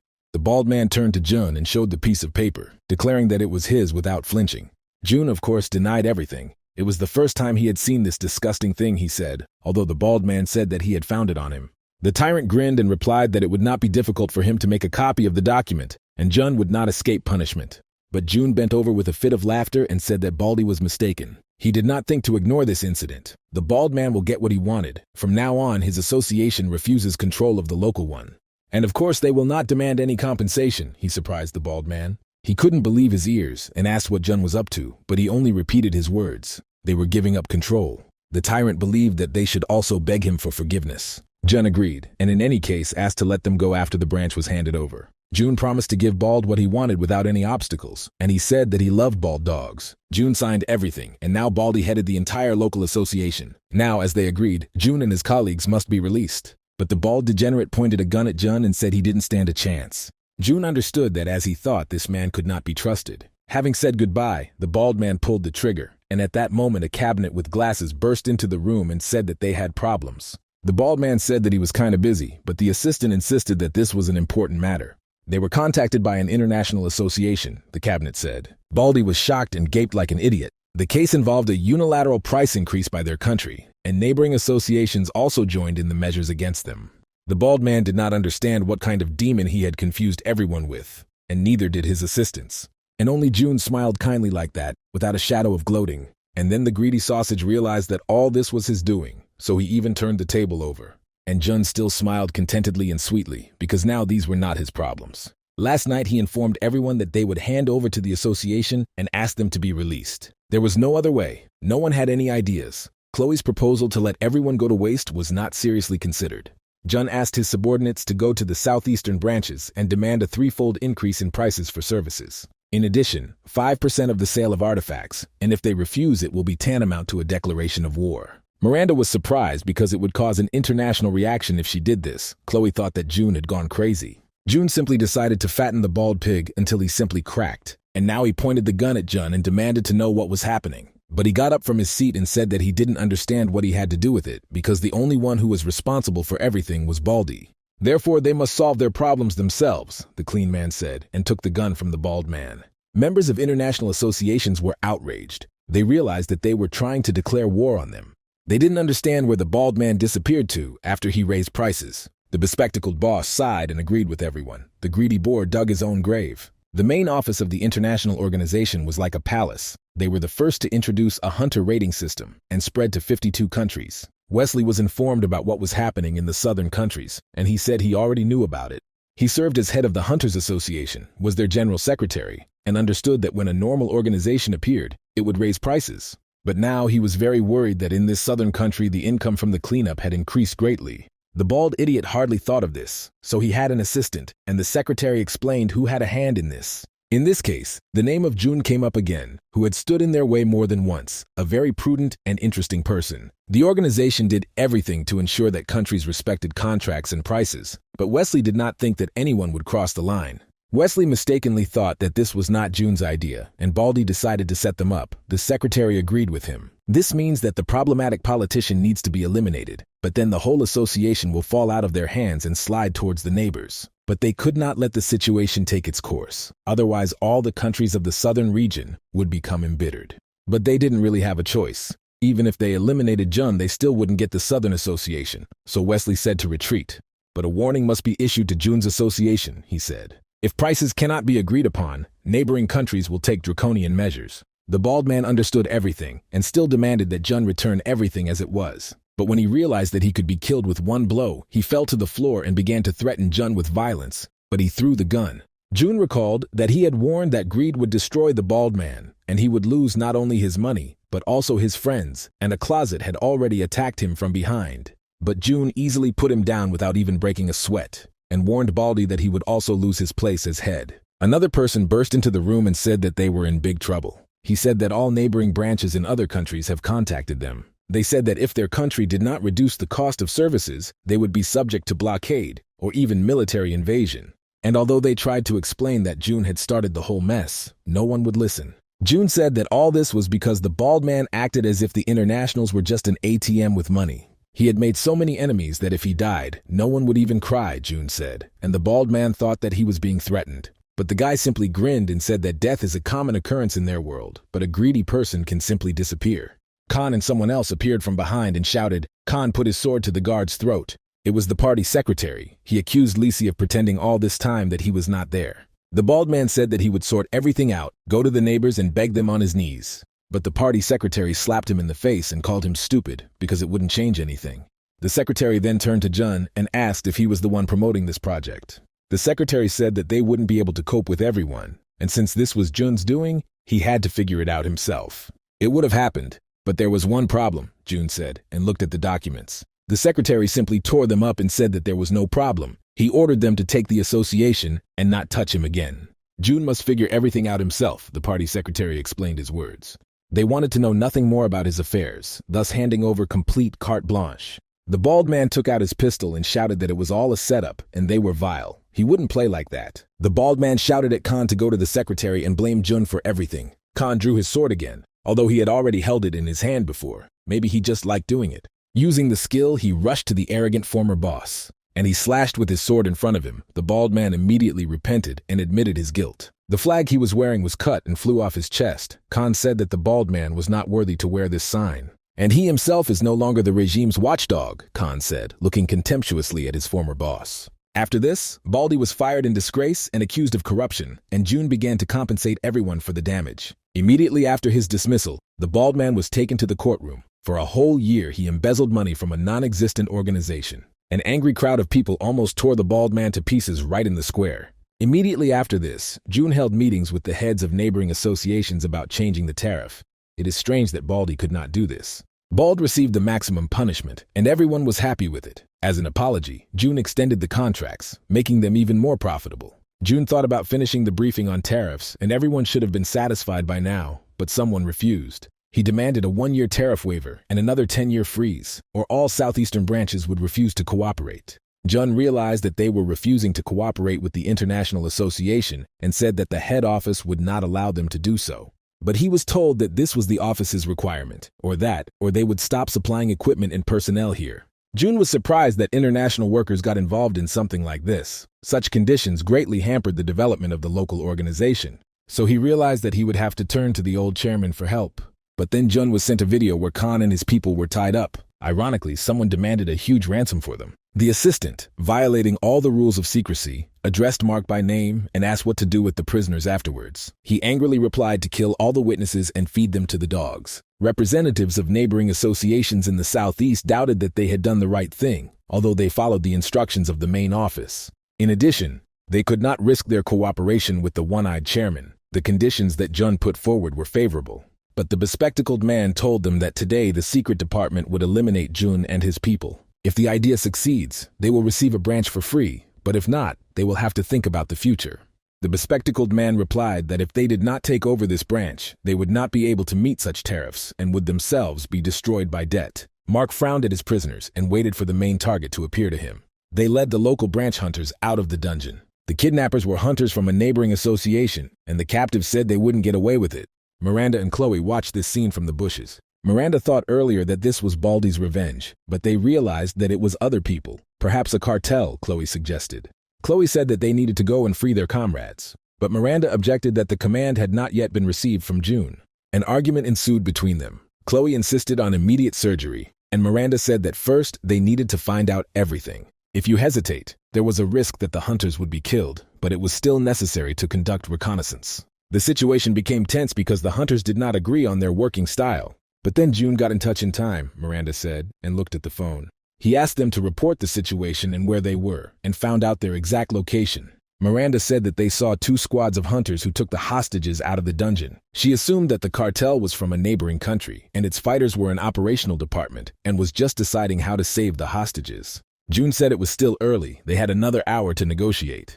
However, he was confident that the girls would cope together. Jun was at the point where he was invited, but he arrived earlier and dealt with the mercenaries, and he assumed that they needed more than just money. He told the girls that he would need time to get to them, so he entrusted them with rescuing the hostages. The girls stood up and were determined to do it. Chloe was glad to finally warm up. We needed to get into the building, Miranda thought, but she didn't know how many guards there might be. They saw a lagging guard walking along the road and leading a prisoner. Chloe smiled and said she had a great idea. They held a masquerade parade in front of the militants. Chloe said that she had brought a straggler prisoner. Of course, security informed the center that there were suspicious people at the entrance. That's why Miranda knocked them out faster than they could finish. Chloe was truly surprised how those guys were able to figure her out. Miranda decided that it was better to act alone, split up and find out where the hostages were being held. Mark was informed that uninvited guests had entered the base. He realized that the local idiots had brought their tail behind them and said that he was leaving, and the detachment commander should deal with the problem. The hunters used their skills. Some became lizards, others became Robin Hood. The lizard said that she was bored, but this was much better, and left to deal with the intruders. Khan hoped everyone would be careful, because he was not tied up by ordinary hunters. Miranda, meanwhile, dealt with everyone with lightning speed. But I was surprised why the operatives were so poorly trained. The lizard that crept up on her thought that Miranda was more like an assassin than he was a hunter. The monster suddenly attacked, turning all the walls into ruins in one fell swoop. The monster called Miranda's name. He knew that she was the commander of the first operational department. He told the stinking mouth that he was bored waiting, so he would finish her off quickly instead of just doing it. Miranda thought that Chloe spoke in much the same way. This hunter was different from the idiots before. Miranda immediately used the skill. She couldn't afford to lose. She decided to destroy the monster with one blow and suddenly moved behind him.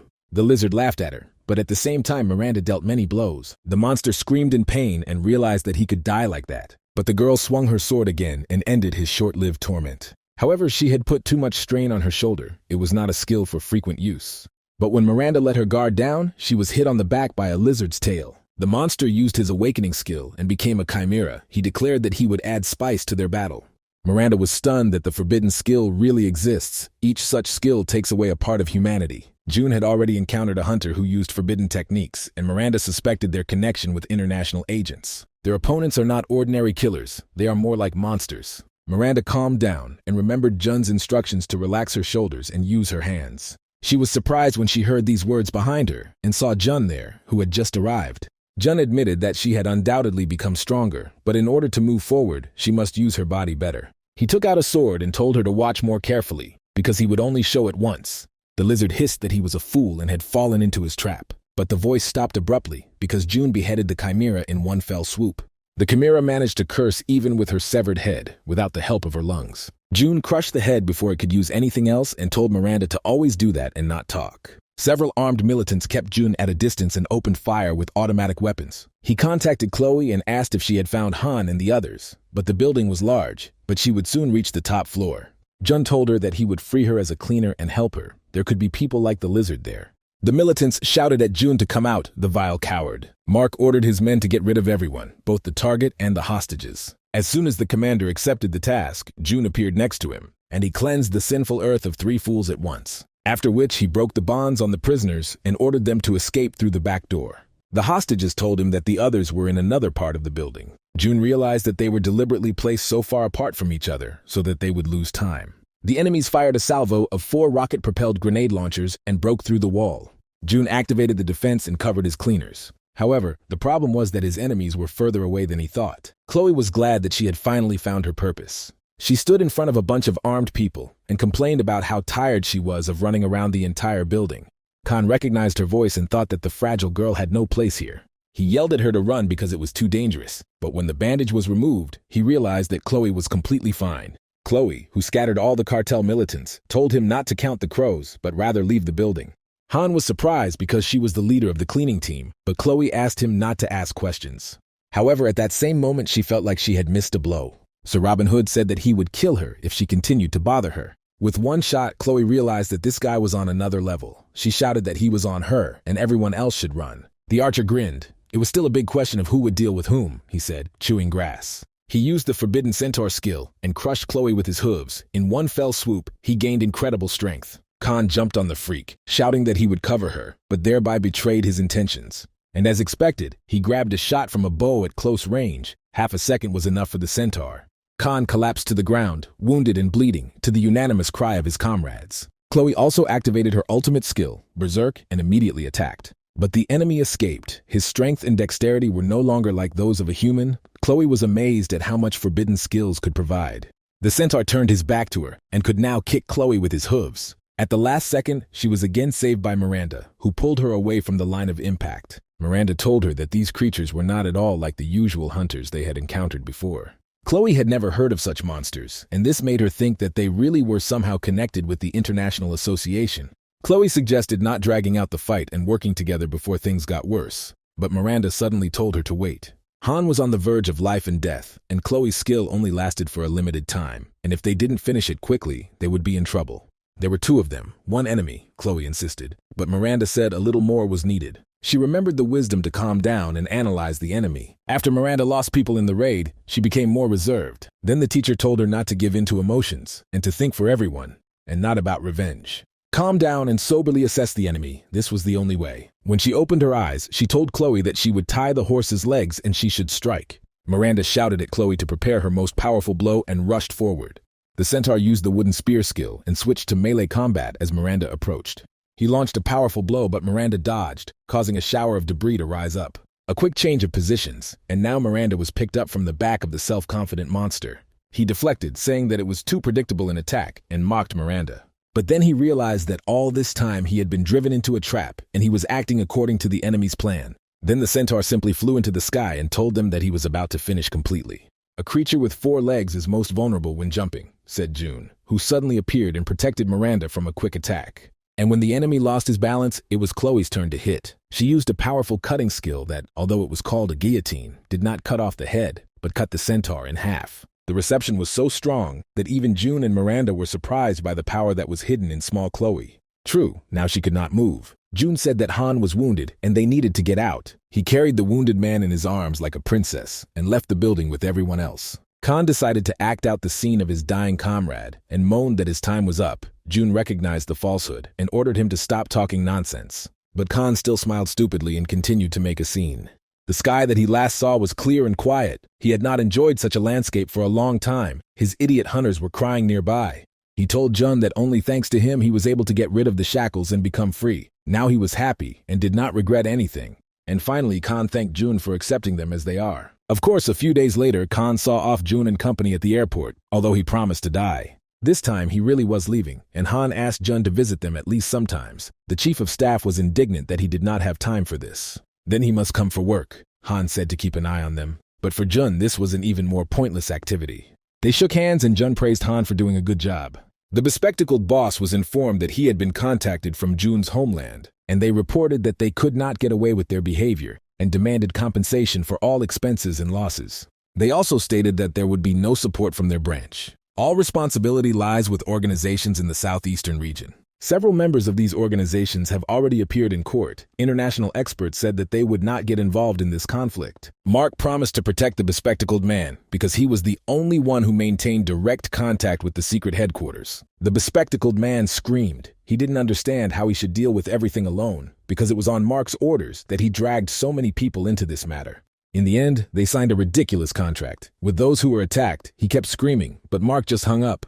He came with a report to Secretary General Wesley, who said that he had already received a report on the operation. The elite squad was defeated by 3 people, and all those involved were exposed, and the negotiations failed. He entrusted the leader Mark with this operation, but he failed, Wesley said sternly. He said that he had no excuses. But Wesley replied that there was nothing wrong with that, because the main thing was that they received his message. The cleaner must understand that if he acts against them, then everyone around him may suffer, even though he is strong, but not omnipotent. And Wesley said it was time to begin a plan to consolidate the rights of the operational departments. He ordered Mark to get rid of everything unnecessary and build up what he could work with. There shouldn't be anything left that he doesn't like, the secretary said, and Mark felt his raking hands on him. In about a month, the project in the neighboring country was completed, and June was returning home. But then a strange pain pierced him, so he screamed. He reassured the girls by saying that he just had a headache. The system issued a message that the hostility status of the World Organization has now exceeded the acceptable level. The current probability of achieving the goal was only 1%, despite the fact that Jun had already unlocked most of the skills. The huge tiger jumped at the one-eyed chairman, but he stood motionless. Because it was a tiger of power, a creature that he summoned thanks to skill, and the tiger immediately offered its back to be scratched. Jun returned and greeted the chairman, who asked him what he was doing there on a business trip. And he asked if he had seen the tiger. Jun looked at the surprised face of the big cat. They had not met in this life. The chairman was surprised to learn that organizations around the world had united to overcome the dungeons. Of course, there was no evidence. The chairman said that everything was calm. The main office of international affairs did not do anything against them. Jun was concerned that their opponents were getting stronger, and their actions could certainly put everyone nearby at risk. It would be nice if all this was addressed only to him, Jun thought. But everyone who was somehow connected with him was in danger. Judging by the kidnapping incident, the international fighters are very strong. One can pretend that this is a surprise for Jun. But it was these people who killed him in his previous life. Although he was beyond the top rank, he would not be able to do anything if he was constantly being targeted. The chairman understood him. As soon as one problem was dealt with, another arose. Jun apologized. He thought he could slow down the internationals if he absorbed a branch in a neighboring country, but things turned out that way. The chairman recalled that although the proposal belonged to Jun, the final decision was made by him himself. The chairman asked him what to do next. If he answered harsher, they could be in more danger. Jun agreed that this would be the case if they acted openly on behalf of the association, which meant working in the shadows. To cover their tracks, they must create a subsidiary proxy company that will operate underground. The old man realized that Jun wanted to take an example from their own enemies and strike secretly. Jun grinned. It was because they were following the example that he wanted to devour them. The old man and the tiger stared at the ambitious dreamer. Even if the company acts secretly, it can always be detected. Jun said that they will register as an organization with a different specialization. The old man realized that Jun was talking about a fictitious business. Of course, the final decision rests with the chairman. If they start acting, there will be no turning back, Jun warned. In the future, he planned to confront international affairs, and this could lead to a full-fledged war of organizations. The chairman asked if they were trying to intimidate him, but Jun replied that he was simply listing the facts. They discussed this in private so that no one outside would know about these plans. Not even CEO Bear should know. The old man agreed. He understood that Jun would leave anyway, although he wanted to keep him next to him. If he had known in advance, he would have forced the guy to sign a lifetime contract. Jun thanked him for everything and said that they were in the same boat anyway. It was a temporary separation. The chairman replied that he understood everything. The organization was lucky to have Jun, but the chairman asked what the guy would do first. Jun rejected the position of chairman and was forced to become chief of staff. He clearly didn't care about fame or money. He started working as a cleaner and wasn't looking for a promotion, the chairman noted. Jun didn't know what else he would do exactly, but now he had a goal to rise as high as possible. The issue of dismissal was practically resolved, but the probability of success of his karmic quest was still 1% like Kafir.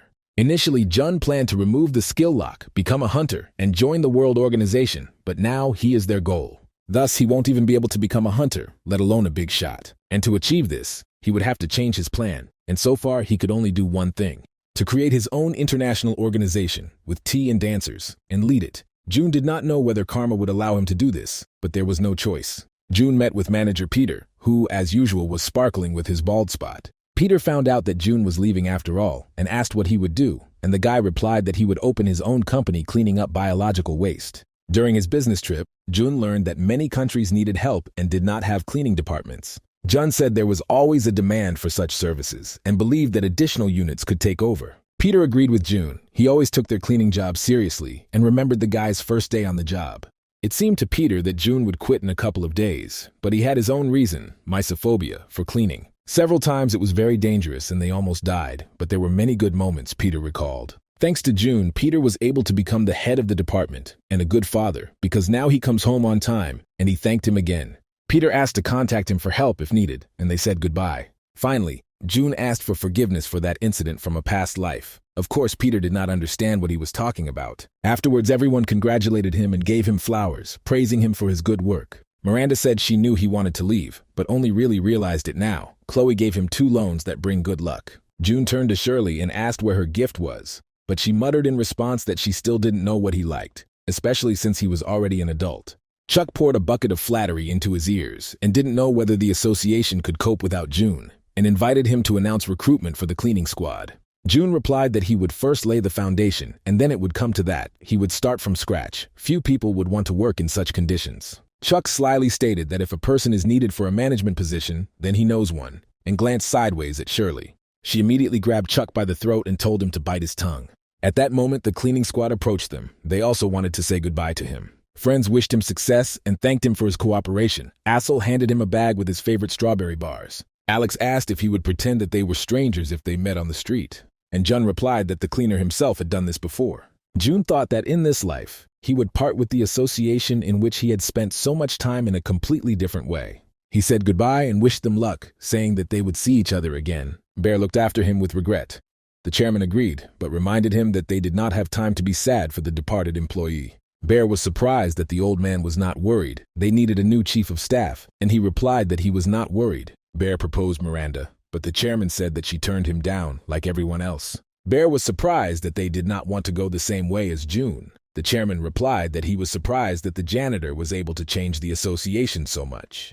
The chairman said that now there would be stagnation, but he hoped that June would get his way. Bear grinned and said that he sent Jun a gift and hoped that everything would be okay with him. He added that this is a secret because he heard that the chairman and June also discussed something without him. Bear hoped that June would like the gift, and the old man sighed heavily. Immediately after the news of June's dismissal, many discussions appeared online. Wolf grumbled while reading the newspaper. He knew that June was just putting on another show. The heads of all the guilds throughout the country tried to lure June to their side. The youngest employee with the greatest achievements simply disappeared, and this worried everyone. Mark laughed. His followers believed that since June had quit, their message had reached him. Now he would stop being an eyesore. But Mark grabbed the talkative idiot by the face with lightning speed. He slammed him into the wall with such force that it cracked and called him a donkey. Some little man, a janitor, was an eyesore for them, Mark shouted at them. And they couldn't even kill him. And now they feel relieved that June just quit. Mark shouted at them with contempt and anger. He let go of the idiot and asked the second one if they had found Johan, and he replied that they were on the trail, but that was all for now. Mark told them to get to work, otherwise their office would be painted red. The main office was merging with the head of the raid control squad, so Mark demanded that everything be done perfectly and get the Eternity Stone. June cleaned his room, surprised that no matter how much he did it, it was still dirty afterwards. Someone knocked on his door, and he was surprised because he was not expecting guests. Shirley muttered when she saw his surprised face, so that he wouldn't stare like that. "Just think she came to visit," said the girl with a huge suitcase on her back. June asked her why she came, and she asked if he was so busy creating a new company that he could not give her a minute of attention. Shirley looked into his house and was surprised that the bachelor's apartment was so clean. June asked her why she wasn't at work. Shirley said she was fired after she said she wanted to quit, and June promised to take care of her if she became unemployed. June thought about it. Even if she wanted to quit, she still couldn't be kicked out so easily, as if something had happened between father and daughter. He told her to go back because he could not help her, but the girl had already entered his home. She brought him a gift, all the information about the cleaning departments in the country, including budget, workload, and so on. June was so surprised that he asked her if it was legal, and Shirley realized that her gift was appreciated. Later he studied the documents, but was constantly distracted by the girl eating chips and spilling crumbs in the apartment that he had just cleaned. Shirley told him that if he wanted to work abroad, he needed to improve his reputation at home. Since June began working as a janitor, the number of cleaning departments had increased, but Shirley knew that he would not compete with them. Most of these departments were doing poorly financially. Due to a shortage of hunters, they rely on free private hunters. And due to a shortage of cleaners, firms can only carry out a limited number of raids per day, but they do not have the funds to expand their staff. This is a great opportunity for June to fill this niche. There will be a lot of work to do. Hiring employees, negotiations, concluding contracts, relations with suppliers, equipment. Peter had some as an example. June suddenly became puzzled by the question of why Shirley was so energetic and joyful, and suspected a setup. It was hard to believe that this was the same Shirley from a past life. She looked more like a robot. If he had known about this earlier, he would have communicated with her differently. Shirley noticed that he was not listening to her and was distracted, and asked what was the matter. She asked him if he had already come up with a name for his company, and June said that he had an option. Karma, he spelled it, is an association for work and management, and with the astral world. Seeing her look, Jun became embarrassed and changed the topic, asking how things were going with the Infinity Stone. Shirley answered evasively that the laboratory was not ready yet, and not all the equipment had arrived. June realized that she had quit without achieving anything. But she brought a prototype of a weapon that used the power of the stone. June was indignant and shouted for her to return it immediately. Shirley countered by saying that she might one day save his life with the weapon. June grabbed his head and asked if she knew how to shoot a gun. On the other hand, he understood that international affairs officers would not leave him alone, even after his dismissal, and could contact Shirley. So he got up and said that he would teach her. Jun showed her how to hold the weapon. He was too close, so the girl blushed but listened carefully. He told her to focus and not breathe when she was ready to shoot. His breath passed over her ears, and she blushed completely. As a result, Shirley jerked her head sharply and hit June in the jaw. He even bit his cheek and lay on the floor, not understanding what had just happened. Shirley asked him, confused, why he was breathing in her ear. And then June picked her up, as if in a romantic movie. She had already come up with all sorts of ideas and covered herself with her hands, saying that she was not mentally ready. But June was thinking about something completely different, that it was time to put things in order. Therefore, he threw Shirley onto the bed, and he himself was completely overcome by an attack of mysophobia.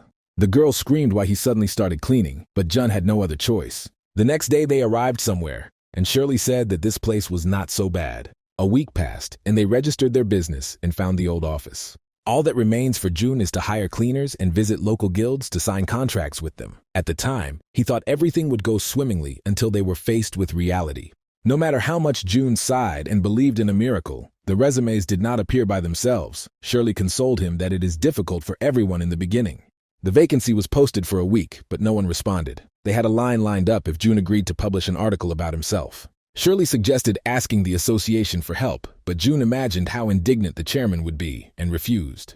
It was possible to personally call people, and many former comrades would have come running like a bullet having received an invitation from him, but June again refused. Shirley was indignant that he rejected every idea, and June was about to give her the soft part and kick her out. June created this company to avoid the attention of international affairs, so he could not advertise that it belonged to him. In front of him were leaflets advertising their new department. Shirley placed a pile of papers in front of him and said that they would personally hand out leaflets. She was annoyed that he did not have an entrepreneurial spirit, and June thought that he shouldn't have quit in the first place. Everything was very messed up. Meanwhile, some guy took the empty chair of the chief of staff of the association. This man was for several years the head of the branch in the capital. Then Wolf had very great influence. And then this position was taken by an unknown janitor, and then Bill was so sick that he thought he was going to die. But heaven took pity on Bill, and 2 months later, the janitor disappeared. The chairman himself offered this position. Bull pretended that he was not very happy, but he himself was jubilant with happiness. Now it was his time, and he couldn't stop giggling evilly. But then I saw that June had already spent the entire budget for 2 years in advance. His secretary said June wanted to support every department. Bull was surprised that the entire budget for next year was spent on this support, and his superiors allowed him to spend so much. Even though profits were guaranteed through contracts with free guilds and foreign branches, they would pay off in a few months. As a result, they were faced with a hole in the budget for several months, and if the hole was not plugged, the association would be finished. Bull didn't understand why such a position was given to someone like a cleaner, and he had to clean up everything. And he wondered what if June had arranged everything this way on purpose.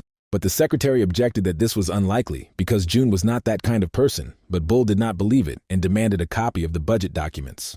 The bigger and louder a product is advertised, the more likely it is that it's a dud, Bull thought. But no matter how much Jun was praised in society, he gave away everything for bonuses and bonuses to the cleaning department, as if he had turned to cleaning.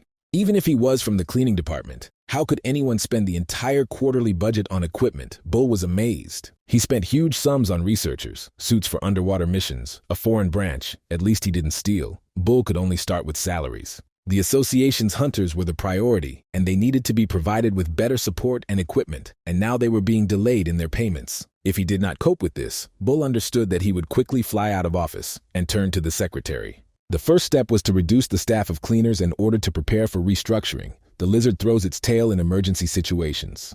The chairman listened to the purpose of the meeting, to reduce the number of cleaners. The first proposal Bull made was restructuring, and the old man asked if he knew who had held his position before. Bull replied that he knew, and the old man called this proposal strange and demanded to explain the decision. He showed on the graph that the budget was spent due to June's actions. This month there is no longer anything to pay the hunters' salaries. To this, the directors proposed to temporarily cut the salaries of hunters. If they abruptly cut so many people for 6 months, their reputation would suffer. But Bull objected that the directors would have to cut their salaries further, and they fidgeted in their chairs, saying that this was too much. Bull added that now we need to get together and go through a difficult time together. The best solution is to cut cleaners, who are not so important.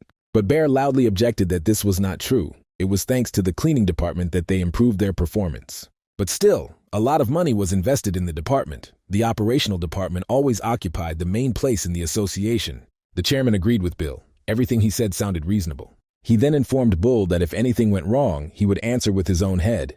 Restructuring is a terrible official word, behind which hides the ugliness in the form of dismissal, poverty, and a humiliating labor exchange. It took Peter by surprise, and he asked the chief of staff if this was not too radical a decision. He had just taken office and was already leading coolly. Bull looked at him contemptuously, saying that the cleaning crew had a good life, and that the idea was approved by management itself. He told Peter to interview those employees who were ready to leave and make a list. The staff was cut in half. Peter understood that no one would want to quit, so he would have to make a list himself and fire any of them. But then Peter saw that the chairman was calling him, just when he was completely desperate. Soon news of changes in the association leaked to the media. Everyone became aware of the deplorable financial situation of the company. The chairman promised to help all those fired. Shirley worked for 3 without raising her head from the table. At this time, June calmly drank his coffee and lounged in his chair like a king. Shirley attacked him, saying that the applicants he had been waiting for would soon arrive here, and they did not have time to relax. But June brushed her off like an annoying fly. He had seen those faces 100 times. Someone entered their office and demanded that the director be called. June saw his old company. Alex muttered that the office was small. Assel dressed up. Chloe demanded that 2 loans be returned to her. June grinned because he was glad to see these old robbers again under his wing. No one new came to them. As soon as the bowhead introduced himself, June said that he had been accepted. The next guy was also an old acquaintance, so June quickly accepted him. A former prisoner came to them who had just leaned back from a place not so distant and was also accepted. The next candidate didn't even have time to open his mouth before the impatient June accepted him. Shirley asked him if it was worth hiring everyone. Even if they really did not have enough workers, he replied that he worked with them in the association. Then she wondered why this interview was needed at all, and June agreed that it was just a formality. She looked at him with suspicion and decided that he had planned everything in advance. And Jun grinned and said that they were just lucky that restructuring had happened in the association. A few days earlier, he met with the chairman, who said he would send the employees' resumes to June. The chairman immediately realized that this was all Jun's plan and said that it would be difficult to find workers since he arranged all this. And although everything happened because of him, in the end everything ended well. The association kept its budget. June got employees. The chairman thought that the guy was just crazy and told him not to do that ever again, otherwise Bear would eat him alive. The chairman asked how June knew that Bull would fire the cleaners first. June just knew that Bull was one of those who throws his tail away in a difficult situation. For him, he was something like a teacher before regression. June learned a lot from him to throw away tails, to intimidate people. Bull showed himself perfectly in this position. He liked to fire people, and in the past, under him, the salaries of the cleaners were cut in half. June had no doubt what Bull would do when he saw the budget. In addition, Bull considered the cleaners to be the most useless personnel, which is why June recommended him to the chairman as a candidate. Bull can bring the budget back to normal, and the laid-off workers themselves will flock to June without too much fuss. The chairman warned that if Jun treated his employees badly after this, he would not leave it that way. And the chairman also asked what Bull would do next, because obviously he would do everything to remain in office. Jun chuckled. Bull was the perfect candidate for the role of scapegoat. Shirley sighed heavily and said that one more interview and she would be in her grave. June said that they needed to go, and they would take the documents on the road. June told her that they would go to the branch that Bull used to head, and while he was away, they would conclude a contract with this branch. Shirley was depressed when she learned that he was going to go there today, because she still had so many documents to prepare. And then he promised to feed her in a restaurant. The secretary fawned over Bill and asked him how he managed to persuade the chairman. Bull would soon surpass Jun's influence, he urged, but the chief of staff said there was still a long way to go. In addition, there were many more people on Jun's side, Chuck and Miranda. The secretary was surprised how these people could be on the side of the one who quit. He asked Bull how he could now accomplish what June had planned without the cleaners, and the boss replied that he would work like he did at home. Association to focus on the hunters, and then everything will go as it should. A start has been made, Bull believed. They arrived at what they believed to be Bull's department, but it looked small, so June was no longer sure that he had arrived at the right address. The guy who came out to meet Jun recognized him and said that he would have taken him to the restaurant if he had known in advance that it was he who would come to them. June replied that a month had passed since he quit, and he was a simple director, so he asked to do without formalities. But the boy insisted that they couldn't afford that, so they gave Jun coffee for now. Jun conducted a study. The number of employees in this department was constantly decreasing. He thought that the low efficiency was due to the small number of cleaners. There were only 3 teams of 3 people in the branch. The number of raids by hunters directly depended on the number of cleaners, and the blonde agreed. The efficiency was falling. He agreed that there were a lot of dungeons to clear, but they didn't have enough people, and they had a modest budget. The blonde didn't know if cleaning companies would help them, but if they had a larger budget, he could handle this task. The guy looked at his confused boss, who had recently been promoted to this position, and didn't know what to say. June was surprised if the head of the department brings them coffee, then who is the blonde in front of them? He called himself Tom. He was the representative and leader of the Free Guild, which was under the leadership of this branch. All the work was done by hired hands like Tom because the head office didn't give money to the branches. With such an expansion of the cleaning staff, Tom said, but June asked him to leave. He sternly said that he came here to negotiate with the leader, and he had no reason to talk to him. The blonde muttered that he would find out everything later anyway, and left. He slammed the door so loudly that Shirley involuntarily shouted, calling him a boor. The head of the department apologized for what they saw, but said that this was indeed the case. He changed the subject and offered to immediately sign a contract with their company for cleaning. Jun said that although he was not in a position to teach him, it was impossible to do this. The branch could not be in debt to the mercenaries. The association must protect citizens, no matter whether it is the main office or a branch. The boss must be confident so that his subordinates can trust him. The department head agreed. He was too soft, but their department could not do without the services of the mercenary guild. Of course, they should have separated from the mercenaries, but they could not do this. June told Shirley that Alex and Assel's squads would start working tomorrow, since they were veterans and would get the job done quickly. At the exit, he was met by idiots from the mercenary guild, who crowded with insolent faces at Jun's car. The impudent man wanted to be invited to the restaurant, but June refused, and then Tom said that they had more influence here. He also asked Jun if he had heard about the guild support fund. This foundation lives on donations, and if they are interested, a small amount is enough. This is necessary to maintain good relations with them. June covered for Shirley and said that they were a private company and did not have to maintain good relations with them. The insolent man said that he was well acquainted with the previous head of the branch, who had recently left for the capital. And if Tom called him that, he could help with anything. His words sounded like a threat and a warning. June understood that he could not stop working because of these idiots of extortion, so upon his return, he told everything to Alex and Assel. As expected, thanks to the leadership of his assistants, the branch's efficiency increased dramatically. The first cleanup was successful, but after a week, difficulties arose. Assel froze in her tracks, more from humiliation and resentment than from pain. The dummies asked Tom if they could act so cool, but he believed that he should help Jun get rid of his excess savings. In addition, Jun was kicked out of the association, so he is no longer the boss. They mocked the janitor, who quickly fled his job and believed that he was fired for wasting the budget. The branch director did not understand why Tom and his gang were hanging out in his office again, and he issued an ultimatum, raising the price for his services. The director said that they were already in a difficult situation, but Tom objected that money had been found for a contract with the cleaners, and he noted that if the boss does not agree, he can deal with the dungeon on his own. In between, Tom demanded that the workers of the new company be called to clean their dungeon. A week later, Tom was working with his goons on site. They barely kicked the weak monster with the whole crowd. Tom cut off his head while the others held him. They needed more hunters, Tom said. He was very tired. I almost died, complained the dead man, who took a couple of swings. They left a lot of garbage behind, thinking that the cleaners still had to clean it up. Alex was unhappy that they deliberately littered the dungeon. It was outright impudence, and he wanted to speak out, but Assel restrained him. Alex was indignant. They were cleaners, not servants. The scoundrels threw out all the garbage from the house here. Assel reminded him that it was even worse in the association. June entrusted them with this task, and he could not be let down. Otherwise, the branch would break the contract with them. All this time, June constantly thought about them and did a lot for ordinary cleaners. If they do a good job, good branches will sign contracts with them, and she asked him to forget about these cretins. Alex agreed with her, but muttered that at least they had a buffet in the association.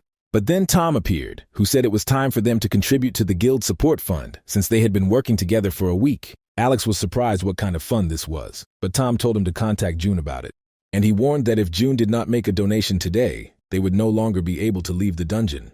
But the brave Assel quickly passed by and pushed the impudent hunter with her shoulder. She grabbed Alex's hand and said that they were leaving here immediately. The girl stated that they were not obliged to pay them and promised to write a statement against them to the branch. But Tom immediately jumped up to her and hit the girl in the face. He insulted her and said that she could send at least 100 complaints if she wanted to sit here until she died. Tom was confident that the branch would take his side, and there were big people behind him. Alex could not stand it and forgot that he was dealing with a hunter. He attacked Tom. Assel managed to grab him and tell him not to do this. The girl said she was fine and didn't want him to get hurt because of her. He just had to wait for her outside. But Alex just sighed so she could do it alone. He didn't even know she was just naive or stupid, and said that there was no point in talking with these scum. And then he got hit in the face by Tom, who heard his words. Assel apologized to him, but Alex told her that he received for his words. She had nothing to do with it. But if he returns to the office like this, June will definitely notice it, and something had to be done. When Shirley saw them, she asked why they were dressed up like that. Assel said that it was cool in the dungeon, so they now had a cough, and they asked to go to the hospital and go home. But the insightful Shirley was not fooled, and she asked why the glasses were needed. Alex said that he just looked cool in them. Assel also supported him and said that he looked cool. She herself did not expect it to be like that. Besides, nothing bad happened during work, so they wanted to leave with these words. But June managed to jump and tear off his glasses. The truth became obvious. Shirley was horrified and asked what happened, but June immediately realized that they were extortion mercenaries. He demanded to take off their masks, and when the cleaners did this, he saw bruises on their faces, and then advised them to tell them how it all happened. Jun was angry because they were probably thinking of enduring humiliation for the sake of the company, and he didn't understand why they thought that employees should take the blow themselves. Jun told his friends to go to the hospital and promised to deal with the scoundrels. Alex was worried that because of this, the contract with them might be terminated. Jun grimaced with anger and asked, "So what? They can just make a new one with other branches. They should value themselves and their work." He told Shirley to follow him, and she was indignant that she did not have a moment of peace. The idiot hunters sat where they always did in the office of the association branch and chatted about how fun it was to beat up ordinary people. June kicked Tom below the back and asked this. He offended his people, although he already knew the answer. The arrogant blonde indignantly asked what he was doing. He told them that from now on their guild will not clear the dungeons. The boss will tell them the rest. Thomas was surprised. Now the cleaners will work instead of the hunters, and took out a weapon. He was gentle with June because he was the director. But he didn't finish because June grabbed him like a dog and pinned him to the floor. He thought about burying them alive when he found out what Tom did to his people. But now Jun was just lazy. More worthy people will clear out the dungeons, and they, the cockroaches, will go to their forefathers, June said. The head of the branch said that he understood everything, but they did not have enough hunters to clear the dungeons. Shirley demanded that he make a choice. She promised to help him solve the problems with the lack of people if he kept their contract. Another person got into the room, and the branch director was very surprised when he saw him. It was Miranda, whom everyone knew as the commander of the first section, and she greeted Shirley. Bull spoke to Tom on the phone and demanded that he tell him exactly what he needed. Tom asked if the boss had heard of the karma company that June founded. Tom told him that they had quarreled a little, although he could hardly speak through his broken mouth. And he complained that June was a vile coward and didn't let them into the dungeons, and they didn't deserve such treatment. He also said that June contacted the head of the department and talked him into all this. Tom hoped that the branch would come to its senses and start begging them for help sooner or later, but he didn't want to wait. Bull asked him how he could help the mercenary. It was not so easy for him to ask the branch to stop cooperating with a private firm. Tom brazenly stated that this is not difficult. You just need to tell management that the company has not confirmed its competence and terminate the contract. Bill said he was currently busy setting up a hunter education center and would contact him later. Life is an endless war. Tom intended to show the janitor how to fight. For some reason, Miranda pouted under Jun's gaze. He asked Shirley what was wrong, thinking that something had gone awry during the negotiations, and she gave him a condescending look. She recalled that Miranda had once said that she had no friends in the association, hinting at his insensitivity. Because after his antics, everyone whom Miranda could call a comrade left the association. She was left completely alone for a whole month, and he didn't even call, and now he hasn't said anything. June apologized to Miranda for calling her so suddenly because she was busy, but the girl said that she was just offended. June realized a terrible thing. When a woman is left alone, she begins to think about what it is better not to think about. Then the girl quickly changed her anger to mercy and told what happened during the negotiations. There was a medium-level dungeon in this area, the largest being yellow, but it was rare.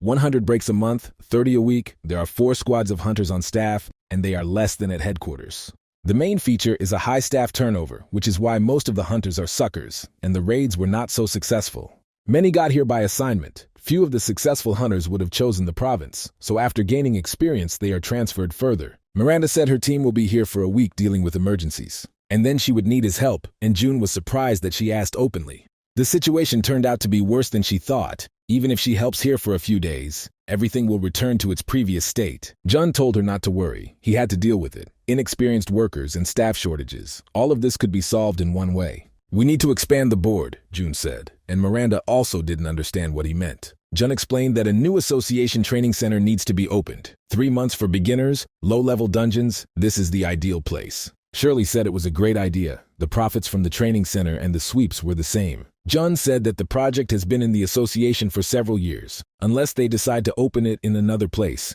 there will be no problem. Miranda suddenly raised her voice and said that it would be difficult to implement this plan, because Bill is already trying to organize a similar project in another area and wants to be fully responsible for training hunters. June realized that Bill had been affected by the lobbyists. He told the girls that he would convince the new chief of staff and ask Shirley for his business plan and ask Miranda to continue helping the branch. The girl suggested contacting Chuck from the control department, and June agreed. Bill screamed in anger and asked what it meant. He told the chairman that he had chosen the ideal place, but he stood his ground and changed the area where the training center would be. The chairman said that their task force was short-staffed and dependent on the guild in the area, and he knew there were problems there. The branches also have their own pride, the chairman said, and asked if there was something Bill didn't like. He realized that he was too angry and needed to control himself. Bill noted that he should be responsible for creating the center, but the chairman did not listen to him.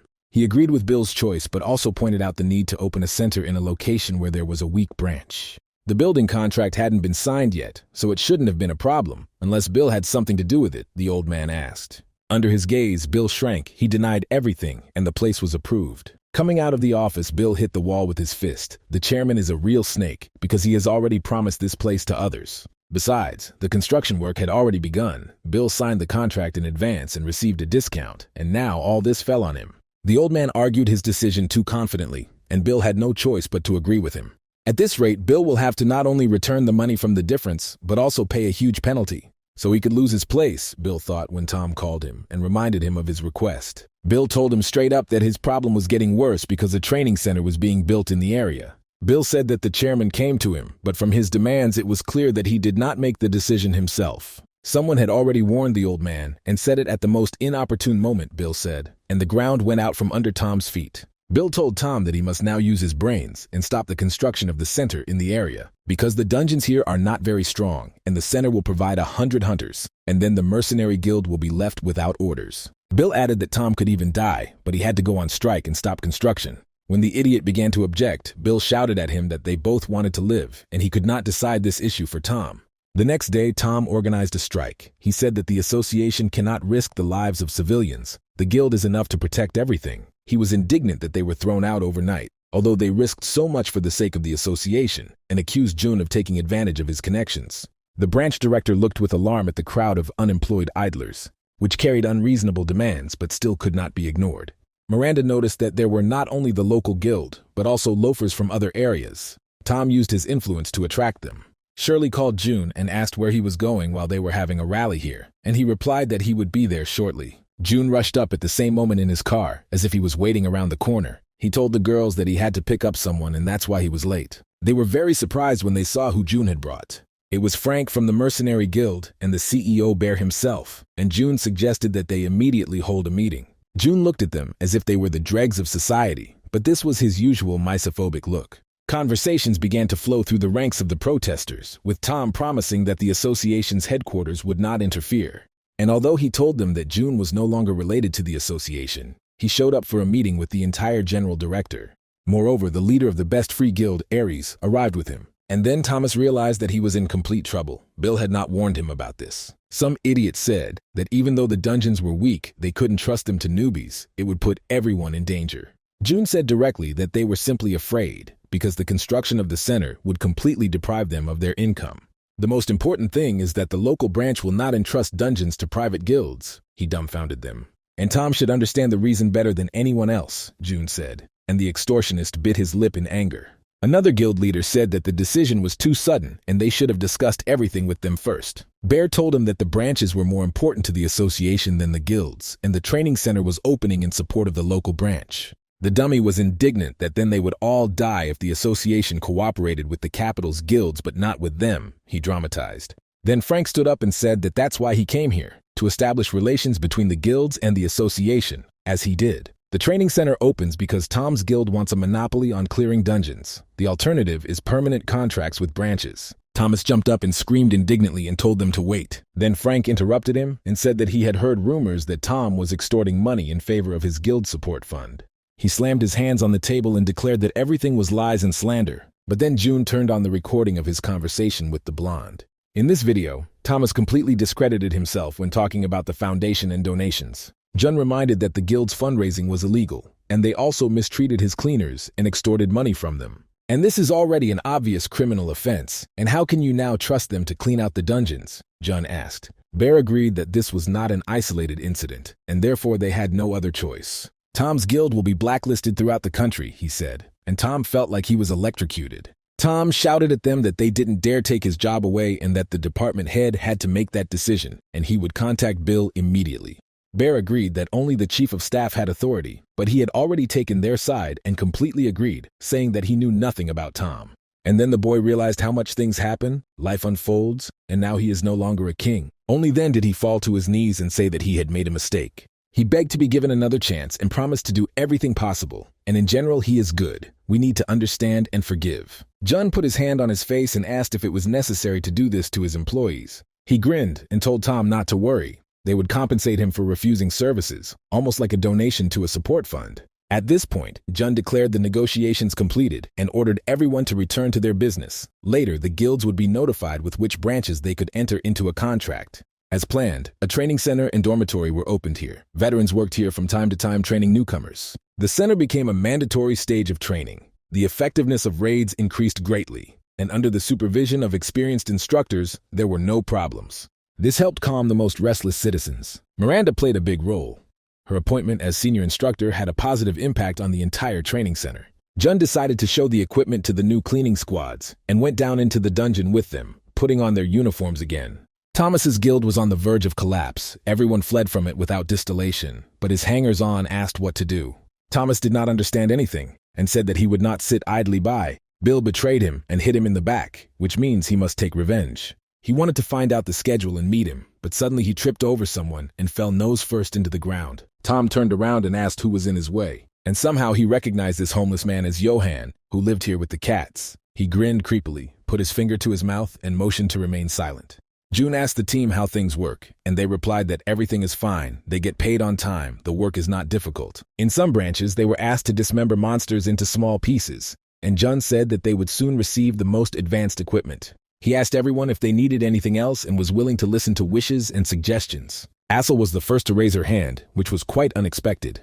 She asked for more snacks in the office kitchen, and June was surprised at such a simple request. Shirley noted that all employees are happy with their jobs. But then Miranda ran in and said that he should see this. There was the corpse of a monster that she had not seen before. She found him already dead, and since she had not met him before, she decided not to approach. Chloe also saw this for the first time, and some kind of mucus was leaking out of the corpse, and she offered to take it for analysis. But then something came out of the monster, similar to a rainbow worm. June barely had time to catch her and ordered her to get out of there faster and faster. In place of the monster, a strange tree without leaves appeared. Jun said that it was a monster in demonic form and could not be defeated in the normal way. This one was dangerous because it oxidized everything it touched. Jun was indignant that he appeared so early. Even before the regression, Jun saw all his comrades die that day, a disaster in the regeneration dungeon. Tom's hangers-on asked him who it was and whether they should teach the homeless man a lesson. But Tom said that he was just a strange person and it was better not to touch him. His friends told him that they couldn't just leave it like that. They seemed to have seen it somewhere. Tom told them that it was Johan who was promised 2 million credits for his capture. He had already hatched a new plan to rise up. Of course, the friends had concerns because Johan was a first-class hunter. But the idiots decided that since Johan could barely stand on his feet, they could easily take him down and just get a ton of money.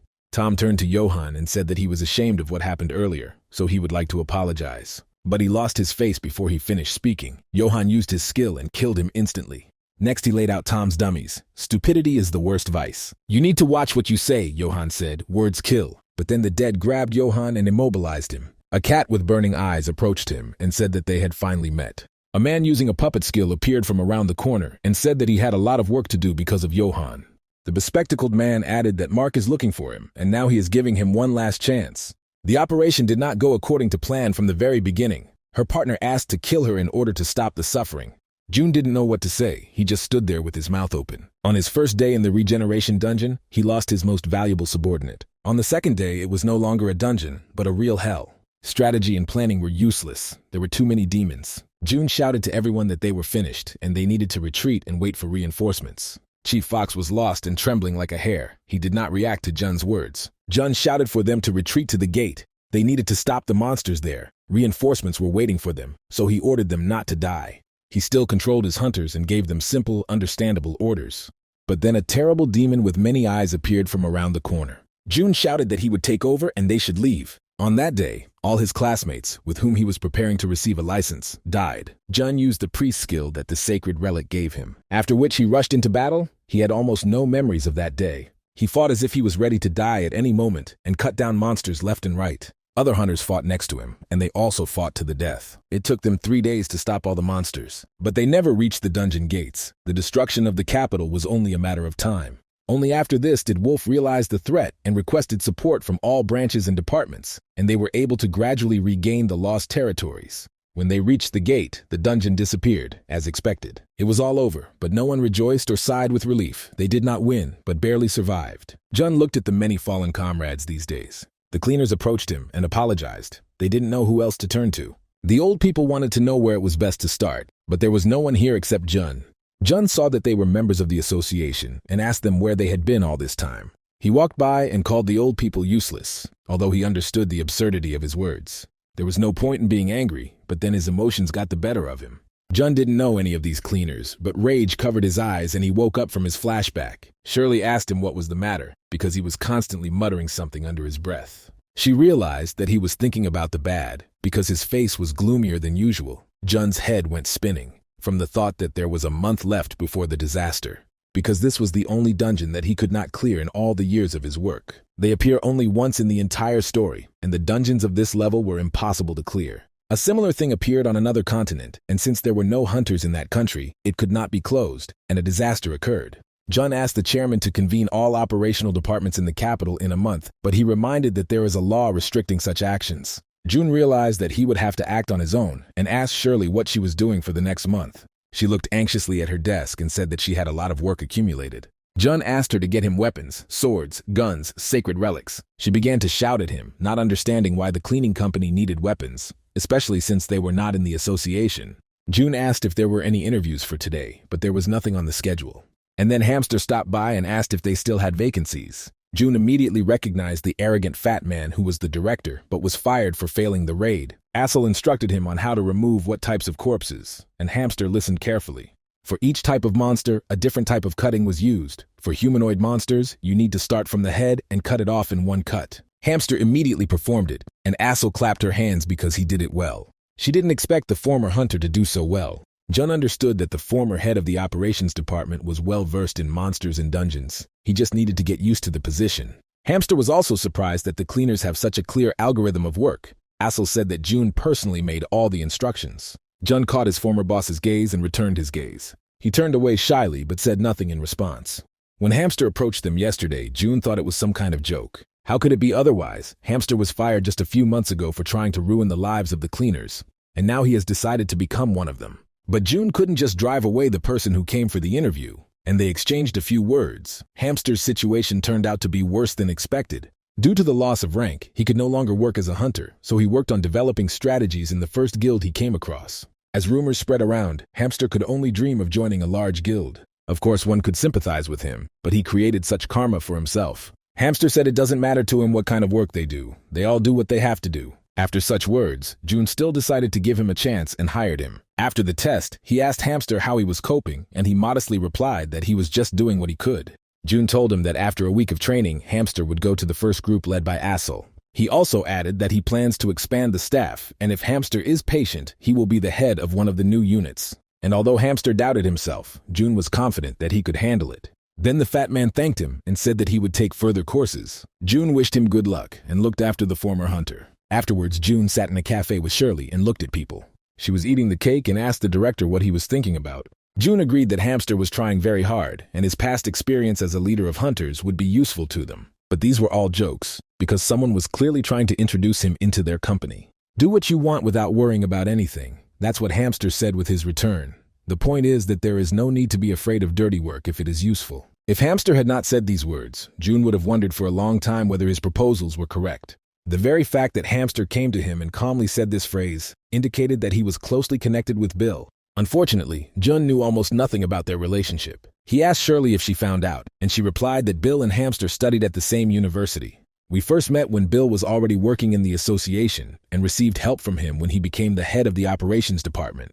Now Jun understood how Hamster achieved so much as a newcomer. On the other hand, Bill did nothing when his protege was fired from the association. Jun reminded him that Bill was always throwing everyone off like a lizard's tail, and then Shirley suggested that Hamster might actually be looking for a job. Jun was surprised that she really thought he would be happy to work as a janitor, which he despised. They could agree, Jun believed. Bill could promise to return Hamster to the association if he found out something about their company. Jun couldn't say that it didn't bother him. He wanted to act freely. It could have come to light that he was wasting the association's money, and then there would have been a commotion. No matter what he was trying to achieve, it was embezzlement of the budget. He worked briefly as a cleaner, then for 2 months in management. Someone might wonder where the money for the new company came from. No one around him could understand Jun, so he didn't even speak to Shirley. But it turned out that she already knew about everything, that they received funding from the association. Out of surprise, Jun splashed coffee right in her face, which angered the girl. She was surprised that he thought that she would not find out anything, because she was working with personnel and financial reporting. Of course, she understood that Jun would not do this for the sake of a round sum in his pocket. He had to have a good reason that could not be voiced. Jun replied that she sometimes scared him, and Shirley said she would take that as a compliment. Obviously, Bill will also be suspicious of their finances. Most likely, he sent Hamster to get irrefutable evidence. And if this comes out, he will either tell the media or blackmail him. Shirley said that in this case it was not worth hiring Hamster. Why take the risk if it is clear that he was sent? But Jun had no doubts about his decision. It was all about the regeneration dungeon, the same one in which many hunters can die. The measurement in it was unstable and could close at any time in 5 days. But they suffered too many losses trying to close it earlier. The main office alone lost almost half of the hunters. Because of this, the association found itself in a very difficult situation. Everyone had to work twice as hard. And taking advantage of this, the International Association began to interfere in their affairs. There was no official takeover yet, but they had already become their puppets. The collapse of the association system, the hostility of international officials, the death of key employees, that's why it was necessary to prevent the coming catastrophe. And the reason for these failures is simply arrogant management, who believed that they could handle it themselves. They could not assess the circumstances. To close the regeneration gate, you need at least 30 operational teams. To collect that many without breaking the law, you need a state of emergency. The disaster is only a month away. With their current forces, the association will suffer more losses. Just as many people will die before Jun's regression. If he cannot prevent trouble, he must at least reduce losses. The plan was to incapacitate the association and prevent the dungeon from being cleared. And before its opening, the capital simply had to be evacuated. Then after 5 days, the dungeon would close itself. To neutralize the association, some kind of incident was needed that would prevent the collapse. And if you think about it that way, Bill arrived just in time. Hamster didn't understand why it was so difficult to work as a cleaner. He had barely completed training, and who knows what awaits him in a real job. But he had to hold on to this opportunity, so he called on the phone and said that he had completed his training. Hamster was sure that he had not been discovered, and no one suspected him. Bill praised him and reminded him of his promise if he obtained valuable information. Hamster asked what if the firm was not stealing the association's budget. If this is true, what should they do if they were wrong? Hamster asked.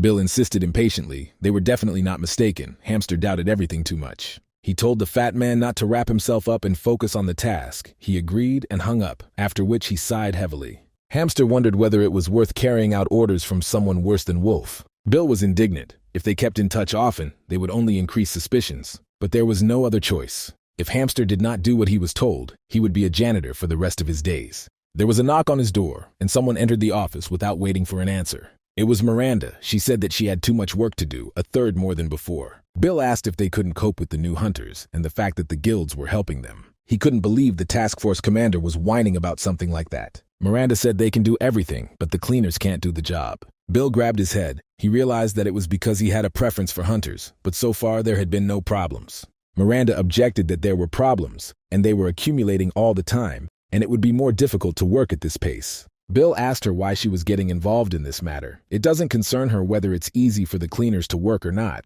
They have to figure it out themselves. Miranda countered that hunters weren't the whole association, and Bill interrupted her. The others treat the hunters as errand boys, although the cleaners are just support. Miranda insisted that these people were working day and night and a disaster was about to happen, and asked for more cleaning staff. If that was difficult, you could hire a private company, Miranda said, and Bill understood what she was getting at.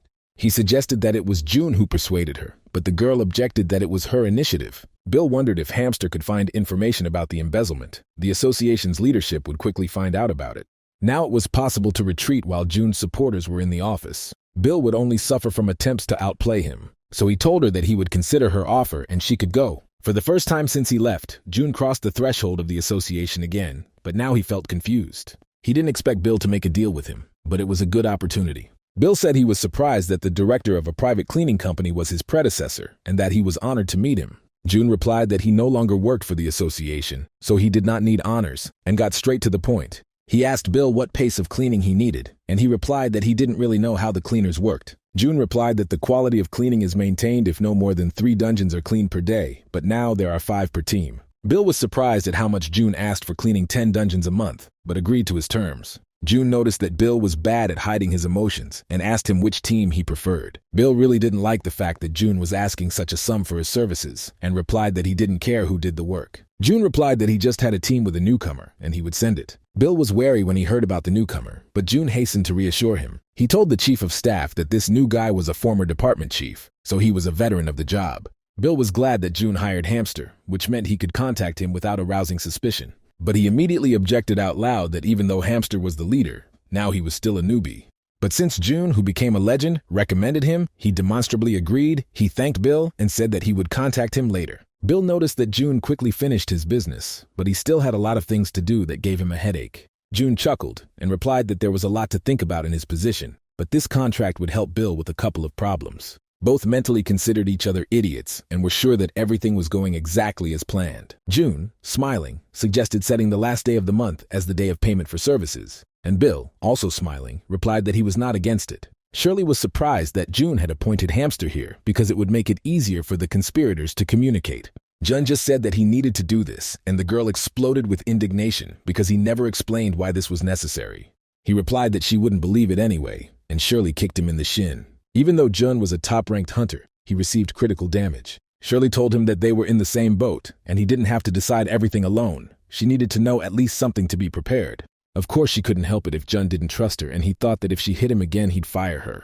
Of course, he understood that Shirley was not the kind of woman who would sit silently and listen. And besides, he also would not be able to kick her out because he was used to her. June decided to tell everything. In 3 weeks a dungeon would appear, so dangerous that the association would simply collapse. It is because of this catastrophe that international affairs will be able to absorb them. But this is not the worst thing, because many people will die, he shocked her. Jun's plan was to minimize losses, so he wanted Hamster to get to him and get the chairman removed from his position. He was going to remove not only the old man, but also everyone who occupied key positions. It was almost a betrayal, Shirley said, but June replied that it was better than death. But it turned out that an old man who was nearby heard his words and asked him to repeat what was said. Shirley immediately tried to justify herself, almost instinctively, and said that everything was wrong. Whereas the old man asked her, screaming terribly, he had been kind to him all this time, and this is how they repaid him. The ungrateful chairman shouted and activated the summoning skill.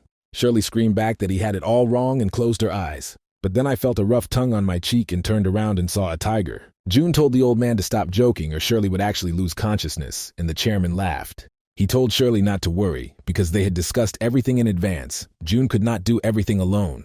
It was ironic because June brought the chairman back from a coma, and he himself removes him from his position. June asked exactly if he was okay, because perhaps he would not return to this position. The chairman said that he still could not work here forever. Several decades have passed, and he is already old. He was more worried about Jun, because after he left there would be no one to look after him, but the guy replied that it was not worth it. The chairman said that he hired a trusted person, a person who carefully falsified all the data. It was impossible to find evidence. June said that now all that remains is to act according to the plan. And while he's not in the office with Shirley, Hamster is definitely rummaging around in his office.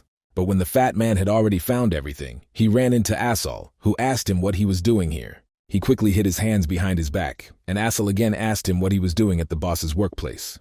Hamster didn't know what to say. Bill told him that there would be no one in the office. Asal dropped this topic and told him to get ready quickly.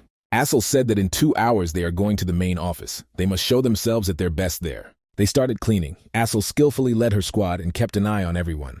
Hamster managed to make a backup copy of all documents from the computer and was waiting for the moment when he would get out of this trash heap. True, he couldn't trust Bill and just give up all the evidence. It was right to keep them with him and return them only when he received guarantees of return to the association. Asal noticed that he was lost in thought and asked if he was coping. He was focused and did not answer, even when she called him. She gave him more work to do, and Hamster told her not to worry. She said that she would go to the boss's room and would return soon, praising him for his good work. Asal told her assistants to put on gas masks so as not to inhale the fumes. When Hamster was the manager, Asal was on the cleaning staff, and now they had switched roles, and he felt humiliated. Despite how hard the work was, Asal smiled, clearly mocking him. He thought she was pleased that her former boss was now her subordinate. Hamster understood that the strong eat the weak. This is the law, but he thought that he would soon rise high and look towards the girl. When the time comes, he will take revenge on everyone, but now he has taken up his work with double zeal. And surprisingly, he was good at cleaning up the dirt. At some point, he even experienced relief and joy from the work. Asol praised everyone for their good work. All that remained was to report the completion. Turning to Hamster, she asked him where the remains were, and he was confused. When he said that they were here, he saw that his cart was empty. Asol shouted that she needed to quickly return and pick them up. But at that moment the dungeon closed, right in front of her nose. The huntress scolded them for not being able to collect everything that was left of the monsters. She immediately realized that this was the fat man's mistake, so they came together. She didn't understand how the former squad leader could screw up like that. The huntress said that he had always been like this. He was only chasing efficiency, but he himself could not do anything. It was the same in the position of leader. The huntress kept shouting how they would be responsible for this. If the dungeon opens again, they themselves must clean it up, and Asol apologized. This was Hamster's first task, and she, as the leader of the squad, made a mistake and did not double-check his work. She also added that she would reimburse all expenses from this cleanup and would provide all support if the dungeon reappears. They recently signed a contract with very capable guilds. The huntress realized that she had lost her temper because her nasty former boss had come with Asol. In any case, the problem was not that big. Asol again asked for forgiveness and said that this would not happen again, and asked that all responsibility be placed on herself. The huntress decided to turn a blind eye this time, but warned that next time she would break the contract with them. Asol thanked the hunter for her understanding and for being a good person. Hamster was expecting that now he would get completely screwed and be reprimanded. But Asol was too kind. She told him not to be upset and not to take everything personally. Anyone can make a mistake. She remembered her first task, then she got lost and just stood there and cried. Hamster didn't understand her. It was his mistake. But Asol apologized for everything and also consoled him. Bill spoke with those to whom he promised a lot, but with whom the deal fell through because of June. He said that he would soon ruin him and would be able to pay everything off. He kept asking them to wait a little longer, and the contractor warned that if he was not paid a penalty for laying the foundation, he would inform the media. They didn't lose anything from this. They told Bill on the phone and cut off the connection. He was up to his ears in problems. Then he started calling Hamster. Now everything depended on the success of this plan. But as luck would have it, the fat man didn't pick up the phone and stopped being online altogether. This went on for several days. He did not get in touch, but according to reports, he continued to work. And since Hamster had the knife and he did not answer, Bill simply had no other choice. This was the end of his short work in the office. When his secretary burst in, Bill told him to pack his bags, but he confidently declared that there was no need to collect anything. They received Karma's invoices. It was like manna from heaven. Bill asked who sent it and was pleasantly surprised. Shirley saw his satisfied face and asked what was the matter. June replied that, according to the camera recordings, Hamster had solved their crime. Now that he has the information about the accounts, he will no longer stop the fat man. He just had to wait until their opponents begin to act. But Shirley was surprised and asked if he had seen Hamster work lately. He behaved strangely, Shirley said. Hamster began to come to work earlier. He smiled, looked like a different person, and was happy. Hamster communicated politely and wished everyone a good day. He worked well, made no mistakes, and got along with his colleagues. June was surprised. The spy suddenly became a good cleaner. He did not understand why Hamster suddenly changed his mind about returning to the association. He slammed his hands on the table. Hamster should not have behaved like this and taken the path of correction. Now there is absolutely no time left. The regeneration dungeon will result in a real disaster. Shirley asked him what to do next, and June replied that they couldn't just sit there. He decided to simply send the bills and frame the chairman himself, and feed these parasites himself. The next day, Bill came straight to the chairman and said that he had found these papers upon request. There were documents about the transfer of money to the Karma Company through various funds, but the administration knew nothing about it. Even though the chairman was close to June, this crossed all boundaries. The chairman replied that he should take these documents directly to the police, but Bill said that he wanted to meet in person in case there was a misunderstanding. The old man laughed. He understood perfectly well that Bill just wanted to blackmail him with this. Even if the old man quickly got to the point, it was only good for him, Bill thought, and said that he would like to promote the exhibition in the dungeon. The chairman replied that the matter was not tricky, and asked Bill what benefit he would get from this if he could set him up right at the exhibition. Then Bill suggested not to complicate things, and everyone would get what they wanted. He promised to destroy all the evidence. But the chairman responded sharply that Bill was not only petty, but also stupid for coming to blackmail him for such a trifle. He told him to make the information public if he considered it necessary. Bill told him that he did not fully understand the situation. If the public found out about this, the entire association would be under attack. But the old man only grunted contemptuously in response, showing that he didn't care. Bill said that he also works here and does not want to destroy the association and suggested not to make it worse again. But But then the old man jumped up and asked if he looked like a weakling and told Bill to stop being so indecisive. The old man approached Bill and asked why he did not want to use the powerful weapon that he had. Bill realized that he had underestimated the old man. Initially, he wanted to come to an agreement with him, but the chairman said that if the information gets into the media, the association will collapse. But Bill did not understand why he would do this. He asked the old man what he was thinking about and suggested that he simply agree to his terms and forget about everything. The chairman deftly jumped off the table despite his age. Now it was like a fire that needed to be put out. But where was the guarantee that Bill would not come to him again? The old man asked. He was sure that he would later use this information against him. Only a fool would throw away such a good knife. The chairman said it was all over when Bill received the document, and it would certainly be over if he accepted its terms. And when Bill said that he would be sorry, the old man snorted contemptuously that he couldn't even leak everything to the journalists. Later, the information ended up in the media, and a ton of criticism poured on the old man. All they talked about on the news was that he spent billions of credits. But everyone was even more shocked when they found out that June received this money. An investigation was announced. People were angry that June changed after he gained power, although many did not consider this a big crime. Shirley was worried that now everyone around would become their enemies. June was used to this, and not everyone, he answered his assistant. She asked him if they could work it out, and he said that so far everything was going according to plan, although that made it even more scary. He asked her how the creation of the latest weapon went, and Shirley said that with the help of the association, everything would be ready soon. The regeneration dungeon was also supposed to appear soon, so Jun was in a hurry. Shirley again asked him how he knew about this. He knew about everything for a month. This is not just a guess, but rather a gift of foresight. Before that, she had not asked this question while they were working in the association, but she always noticed that Jun seemed to know everything in advance. And then he replied that it was all because of his karma, which was true, but could not explain much. She simply sighed. It was clear that Jun would not say anything. He was killed, went back 10 years into the past, and in order to go back, he must fulfill the conditions. It was dangerous for Shirley to know about this, Jun thought. And when he looked at her, she asked him if he would tell her everything if she saved him once. Jun grinned and replied that this was unlikely to happen, but the girl admitted the possibility. Johan was undergoing shock therapy after his long binge. He was reminded of the first rule of the secret club of the World Association. Then his overseer said that in a week, a regeneration dungeon would appear in the capital. Jun will certainly risk himself if his subordinates are in danger, he says. That is why Mark left him alive and promised to eliminate him if Johan refused to complete the task. His only way to survive was to kill Jun. Eva told him that on the last mission, Johan did whatever he wanted.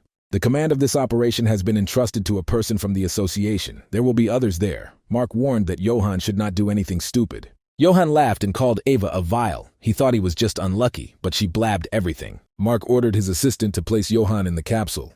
The assistant warned that Johan had already discovered the forbidden skill, and if he opened it again, there might be side effects. Mark reminded them that Jun had killed 2 of their department commanders. In his current state, Johan would not be able to resist him.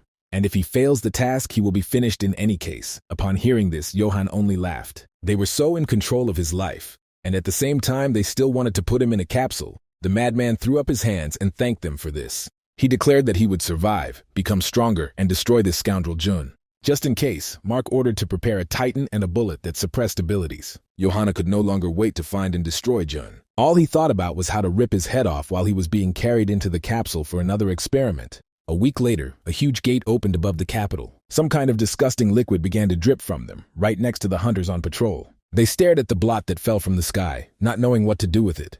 And then a rain of similar blots fell on the ground, each one turning into a monster, and so the regeneration dungeon opened. The media did not subside for a week. The association maintained a good image, so it came as a shock to people. The chairman resigned. Most of the operational groups were transferred to branches. Group commanders and leaders were also redistributed. There were only a few people left in the main office, led by Bill, and it took a long time to restore order.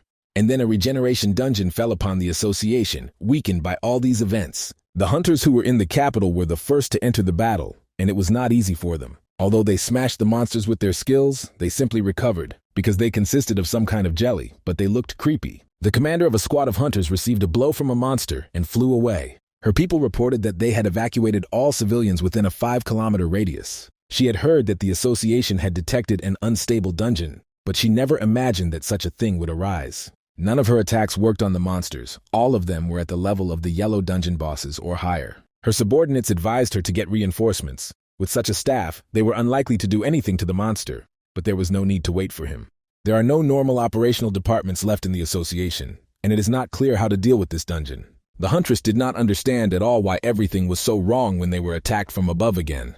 They barely evaded the dog-like monster, but not all of them. Her second-in-command was killed by this attack, and the huntress fell into a stupor. This was no longer a raid, but a one-sided massacre. They had no control over the situation. Now their main task was to survive, so she ordered everyone to save themselves and stop completing the task. And although she gave such an important order, many could no longer carry it out and died on the spot. And the huntress herself felt death that was creeping up on her. Bill reported at an emergency meeting that they had managed to cordon off the area and minimize losses. But the directors didn't like it. The center of the capital was captured, and Bill was happy, and the hunters who received salaries could not cope. Bill made the excuse that all the monsters are very strong and they can't do anything to them. But the directors considered this a weak excuse. They asked him what he would do, and Bill replied that he had sent a request for reinforcements to all forces in the country, and they would arrive in a day. All day, and until then the monsters can break through the cordon. The director was indignant. Bill shouted to them that he was not doing this because he was afraid. All his hunters could die in the battle. He said that several guilds and operational departments were already taking part in the battle, and now they were waiting for permission to gather in even larger numbers. The director asked who would lead them, and demanded that all low-rank hunters be placed in a cordon so that the monsters would not break through. They needed a person to lead this operation on the spot, and the director examined those who wanted it.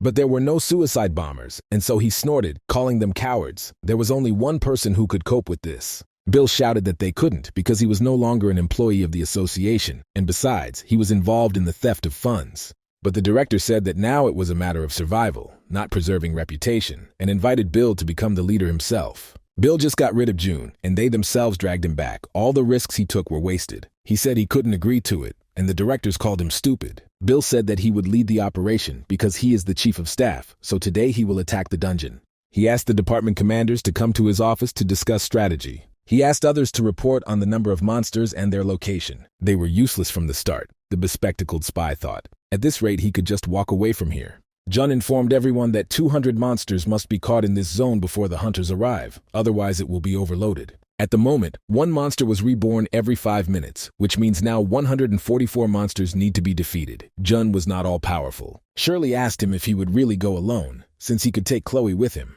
June replied that he would not wait. He would just go there and return, and asked him to get what he asked for. And he immediately began to change clothes, which embarrassed the lonely girl. She embarrassedly asked what he was doing, but June replied that he was in a hurry, and there were no changing rooms nearby. He told her to stay in that place because it was too dangerous outside. Shirley looked at his reflection on the glass and told him to be careful too. The huntress was left alone. All her subordinates either ran away or were dead. And now the monster attacked her again, although she had not yet caught her breath. She was already saying goodbye to life, realizing that this was her end. But then the monster burst into pieces, as if someone had stuck a firecracker in jelly. June walked through a bunch of monsters and instantly destroyed several strong opponents at once. He untwisted the chain in one hand, and in the other he had a sword. With the help of the chain, Jun could attack from a long distance. By skillfully using his skills, he broke through hordes of monsters and could attack the largest of them. He flew into the sky with the help of a chain and ended up above his target. Jun used the flame skill when the monster was completely open. But he did not want to become an easy prey and growled loudly. Then Jun pierced him with his huge sword summoned from the skill. When he landed, he changed his weapon and said hello to the monsters, which he had not seen for a long time. "It's time to clean up here," said Jun, and grinned at his old comrades. They rushed at him from all sides as he simply stood still. But Jun struck them down with one imperceptible movement and returned the sword to its sheath again. He then contacted Shirley and asked her to check if the area had been cleared, and she replied that there were another 30 nearby. According to her calculations, he should eliminate everyone in half an hour until other operatives arrived. Jun chuckled that the association's support department had such poor protection, but now it was to their advantage. Jun asked for directions to the next territory, and she did so. In fact, Bill, who did not want to call June for help, had to do this because he was extremely insecure. Never before had he been at the head of such a large-scale operation, nor had he overcome such crises. All the guilds sent him their people. Now there were 200 or even more hunters under his command, but this was still not enough. All that remained was to go down into this hell and close the dungeon. Bill tore his hair out. The secretary came to him, and Bill asked him if there were any changes. The bespectacled assistant reported that the number of monsters began to decrease. Bill was surprised and asked how it happened. It seemed that some freelancers began to clear the territory. But the assistant said that the matter was different. The monsters began to attack each other. Due to the fact that the enemy did not appear for a long time, and there were more and more monsters, they began to fight for territory. The bespectacled man said that he personally went to that place and saw everything with his own eyes. He said that it was not necessary to send hunters there, and Bill beamed. It was a great relief for him. He, of course, changed his face to a calm one to hide his weakness. The bespectacled boy happily declared that they would be able to hold out without raids in depth until reinforcements arrived. Bill told the operations team to be ready and the bespectacled man to continue monitoring the situation. Then the spy reported to his people that the hunters would not enter the zone and June would be alone there. There should be no more mistakes. He sent them the coordinates of the target. Team 1 should perform, the second should be waiting. The bespectacled boy asked if they had Johan under control, and the hostage replied that everything was fine.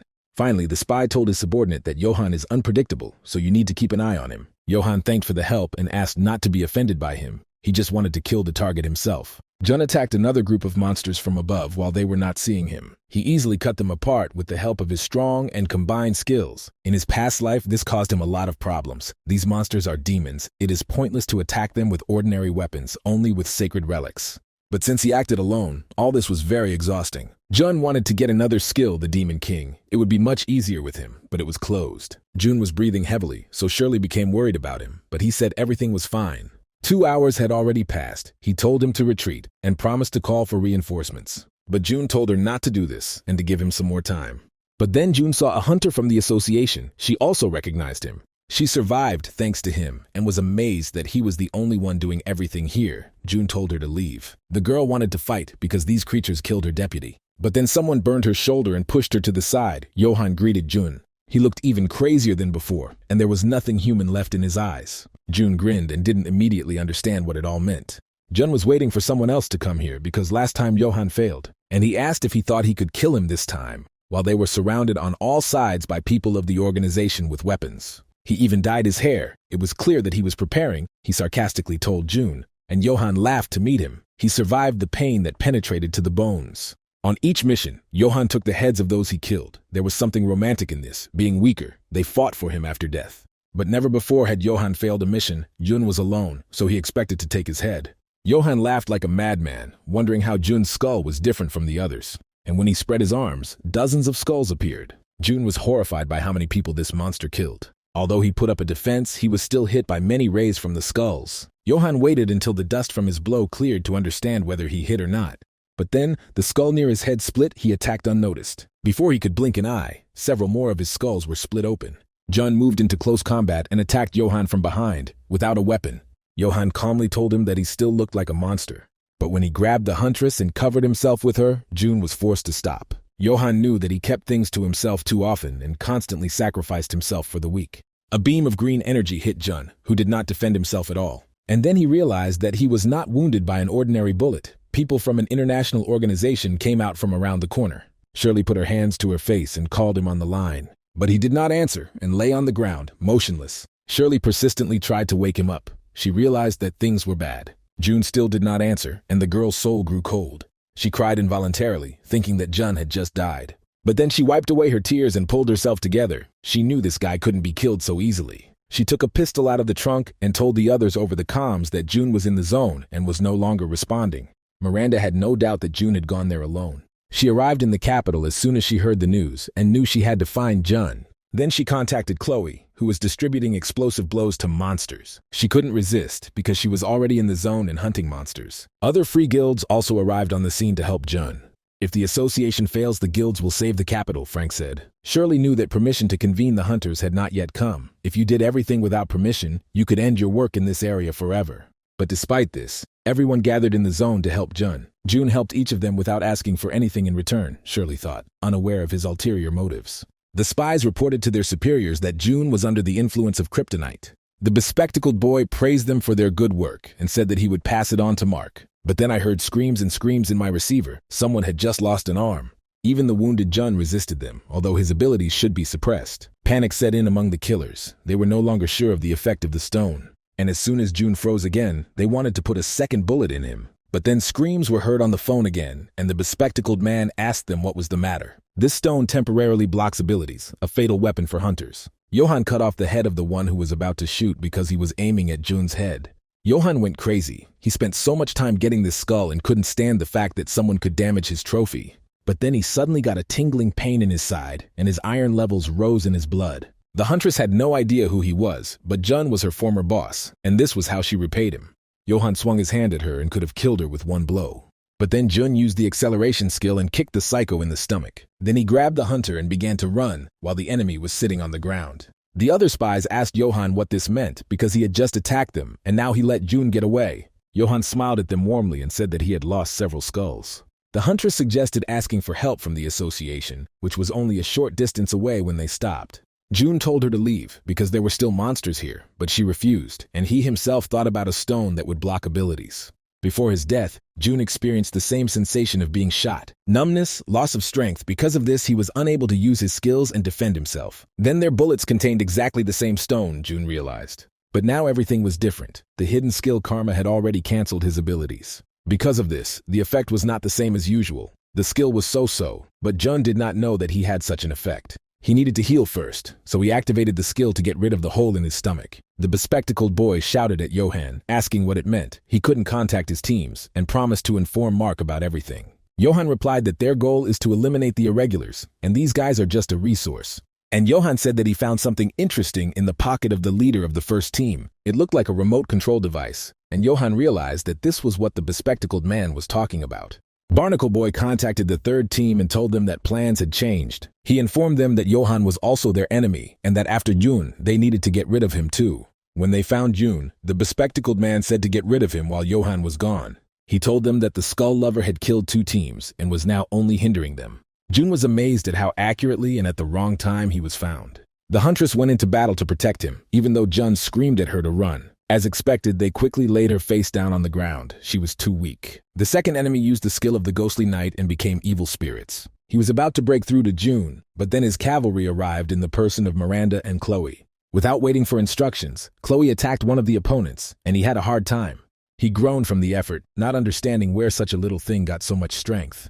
But these words only angered the little berserker more. She used the skill and increased her strength to the maximum. Because of this, the enemy's weapons could not withstand the power and agreed. Miranda took up the second opponent and jumped up to him. They clashed in a battle of swordsmen, blades sparkling in the air like flashes of lightning. Both are not inferior in speed and skills, so the battle was fierce. And when the enemy thought he had already hit, Miranda activated her skill. And just when the enemy was about to rejoice that Miranda was left without a sword, Jun attacked him. He knocked out the enemy with a blow to the back of the head, thereby sparing him. Jun didn't know how his girls ended up here, but thanks to them, he survived. But then he looked at the rift. The monsters kept coming. It took too long to destroy them. It would take a lot of strength to kill them, but Jun said that he would deal with both the monsters and the internationals himself, and they should leave. The girls were indignant that he was saying such things, although he had barely returned from the other world. Miranda did not understand what he could do in such a state. Jun told her harshly that this was an order, and he didn't want to repeat it twice. But then she took out her sword and put it to his neck. Since he was going to fight alone, the girl promised to do everything possible to stop him. He was no longer an employee of the association, so he could not order her, she said. Chloe agreed. It was too dangerous to go alone in his condition. No matter how strong he was, he wouldn't be able to pull it off on his own. Even though they were former colleagues, they had to help him. He could try to get them out of the way, but they were not going to leave. Jun told the girls that they have a lot of time to argue with him, and therefore he instructs them to clear the regeneration dungeon, but in return they must survive. Jun reminded them that sacred relics can damage monsters, and hits to the head will slow them down, and told them to hold them off while he was busy. Now Jun could fight the internationals at full strength. At this point, they decided to move forward. Miranda said that she would first take the injured huntress to a safe place. But before going into battle, Jun had one more thing to do and looked at his captive. They were not just ordinary employees of the organization, since they had kryptonite. Someone could have titanium, Jun asked, but they did not answer him. Although the dummy claimed that he was not afraid of torture, a little iron in his body quickly caused him to change his mind. Jun smiled, so kindly and welcomingly, he knew that this was important to win over the interlocutor. Frank, meanwhile, attacked Johan. He wanted to avenge the death of the former guild leader, but Johan used the layering skill and repelled the powerful attack of the robot summoner. His weapon shattered into pieces in the green light of Johan's aura. Then he struck a second blow at the defenseless Frank and hit the target. Johan laughed and said that this is what happens to those who are blinded by revenge and do not understand the difference in strength. At this point, the revenge was over, Johan said, and offered to say hello to Scar. But when Frank was already saying goodbye to life, and Johan thought that everything would work out, he again lost his skulls. Smiling, he asked Jun what kind of person he was, since he survived even after a stopping bullet. And at that very moment, I received a referral to an oral and maxillofacial surgeon. Jun told him that he was talking too much. It was their second round, so there was no point in delaying. They had had a lot of fun, and now Jun could fight at full strength, surrounded by a squad of extras. Jun removed the restrictions from the highest ranks and said that this means they will all die here. Now he fought as an ultra-high rank hunter. Johan was amazed at where such energy and so much strength came from an exhausted and wounded enemy. And although he shouted to the idiots to stop Jun quickly, he had already rushed towards him. In one fell swoop, Jun got rid of the extras, who were then needed to show the coolness of the hero. Johan did not understand how Jun was able to kill the selected team in an instant. No matter what he does, he will not be able to catch him, Johan realized, and said that it was time to stop. He admitted that he could not defeat Jun. And he decided to use another means, he said, raising the remote control above his head, and reported that the association building was mined. At first, Jun didn't believe how a madman could pull this off, but then there was a powerful explosion behind Johan, which confirmed his words. The control department exploded, Johan said, and suggested blowing up the operational department. Jun thought about it. There has been no one in the management department since the appearance of the dungeon, which means everyone is sitting in the operational headquarters and is under threat. Johan grinned. He realized from Jun's face that he cared and would aim at the remote control. And then he would be able to deal him a fatal blow. That was his plan. Johan laughed madly again and asked what he would do. There was no more time, but at that very second, someone shot off Johan's hand with the remote control. Jun turned around to see what it was, while the madman froze in place. But Shirley appeared on the battlefield, taking advantage of the fact that the opponents could not move. She achieved good success in accuracy. The girl told Jun to move and not stand rooted to the spot, and took the remote control from the madman. Jun looked again at the madman, who was also looking at his hand. They simultaneously jumped to the control panel, each understanding that this was their last chance. But then the people whom Jun did not kill on the spot, but spared, took Shirley hostage. He found himself in a difficult position because he had to choose who to save. If the explosives were set off, there would be many casualties and it would foil his plans. But if you don't do this, they will definitely kill Shirley, with whom he had a lot in common. Jun froze in place in a completely useless maneuver. Shirley shouted at him not to stand there like a statue and to take the remote control. The girl began to bravely fight back and kicked one fighter in the leg. Jun quickly rushed towards her and told them to get out. After which he took a bullet in the leg. The situation became even more desperate. Jun didn't save Shirley and didn't take the bullets. Johan told him that he shouldn't have exposed his back. No matter how strong Jun is, a bullet from Titan will still kill him. Kryptonite is evil. Of course, Jun is still a monster. Johan really wanted to get his head, but it wouldn't work out the usual way, he understood.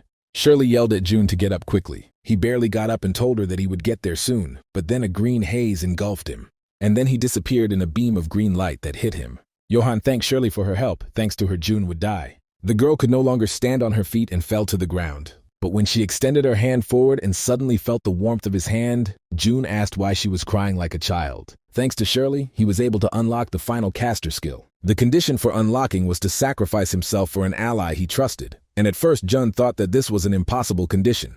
But they had spent so much time together with Shirley that they now trusted each other. Jun looked at Johan and said that no one had ever been as annoying as he was. This was the first time Johan had seen such a class, and he was scared out of his wits. He couldn't even lift a finger. Even breathing was difficult for him. He could not say anything.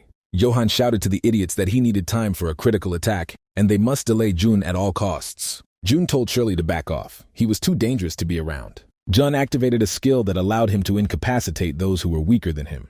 The raking hands of good appeared in the sky and reached out to the enemies. The finger of a huge hand began to press on each extra, and they could no longer move. Johan also had to bow his head and could not move. He used the grappling skill. Even in such a situation, he refused to give up. Now the dummies were subordinate to a madman who did not know the word ally. Johan could sacrifice anyone for the sake of victory and killed the extras. Now he could summon a huge demon that corroded everything he touched, sacrificing his team for this. The madman shouted that it was all over now. With this skill, he would definitely win. But Jun responded with his skill and made a gesture with his finger.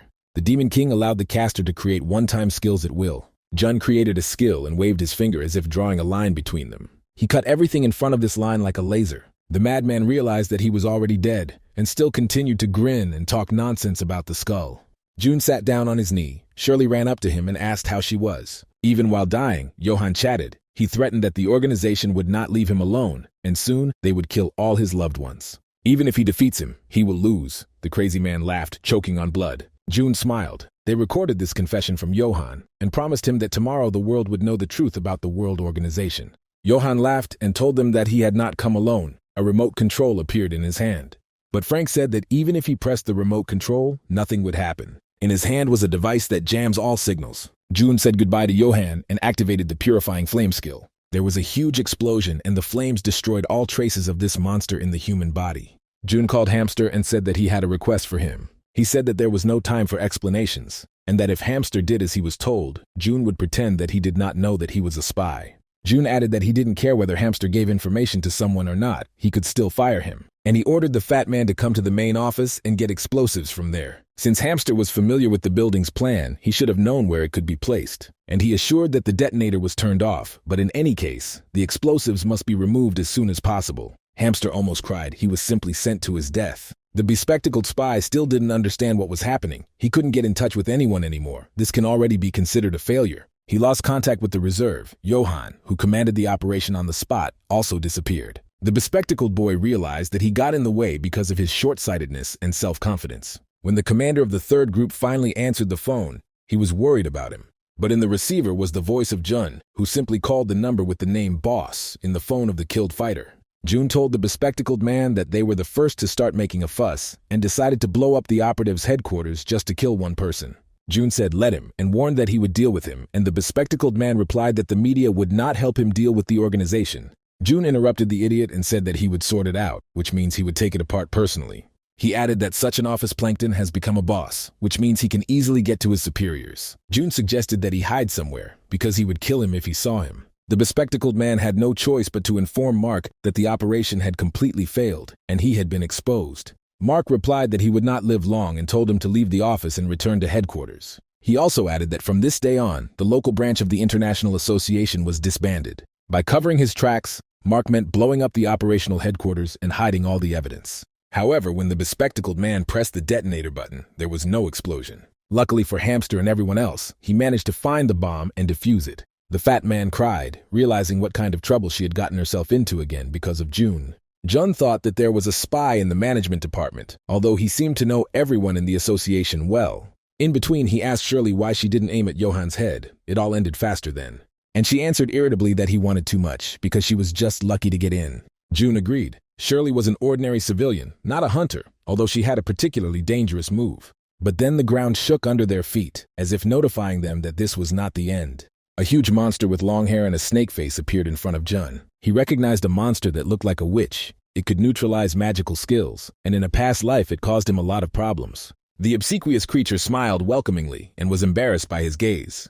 Jun covered himself with a shield. Just in time, the monster attacked him with its hair. However, at the same moment, a warning appeared that it was completely discharged. The fight exhausted Jun too much, but then someone killed the monster. The shooter with the sacred relic, June was surprised and began to look in the direction of the shot. These were hunters from Miranda's squad, who came to the rescue as soon as they heard the news. Previously, they were all in the second squad, and now they were celebrating their reunion. A dummy appeared next to Jun, whose wife he had once saved, and said that now they were even.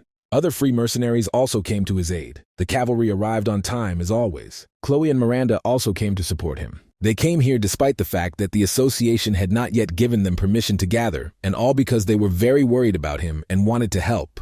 June was surprised that no one had a permit, as if everyone wanted to be behind bars. But Miranda said that if they had not been able to decide on this, they would not have worked with him. Jun was worried that everyone's hunter's license might be taken away, and said that only sacred relics have an effect on monsters. Frank said that he didn't have to worry about it, and gave his guild the signal to begin the operation. They activated a skill that distributed divine light to everyone. Jun was surprised, because this was a buff from a sacred relic for the support class. Everyone was endowed with enormous strength, and they could move forward to smash the enemy. Chloe slammed her fists and couldn't wait to get back to fighting. June asked Frank how they prepared so quickly. It took a high level of skill to master these skills. Frank said that things like the regeneration dungeon cannot be prepared for. This is the legacy of their leader Scar. Now they were ready for the final battle with the monsters, which, as usual, were helpfully waiting around the corner, allowing the heroes to prepare. Miranda told June that now it was their turn to sweat, and he could wait in the back, and the teacher did not deny this time.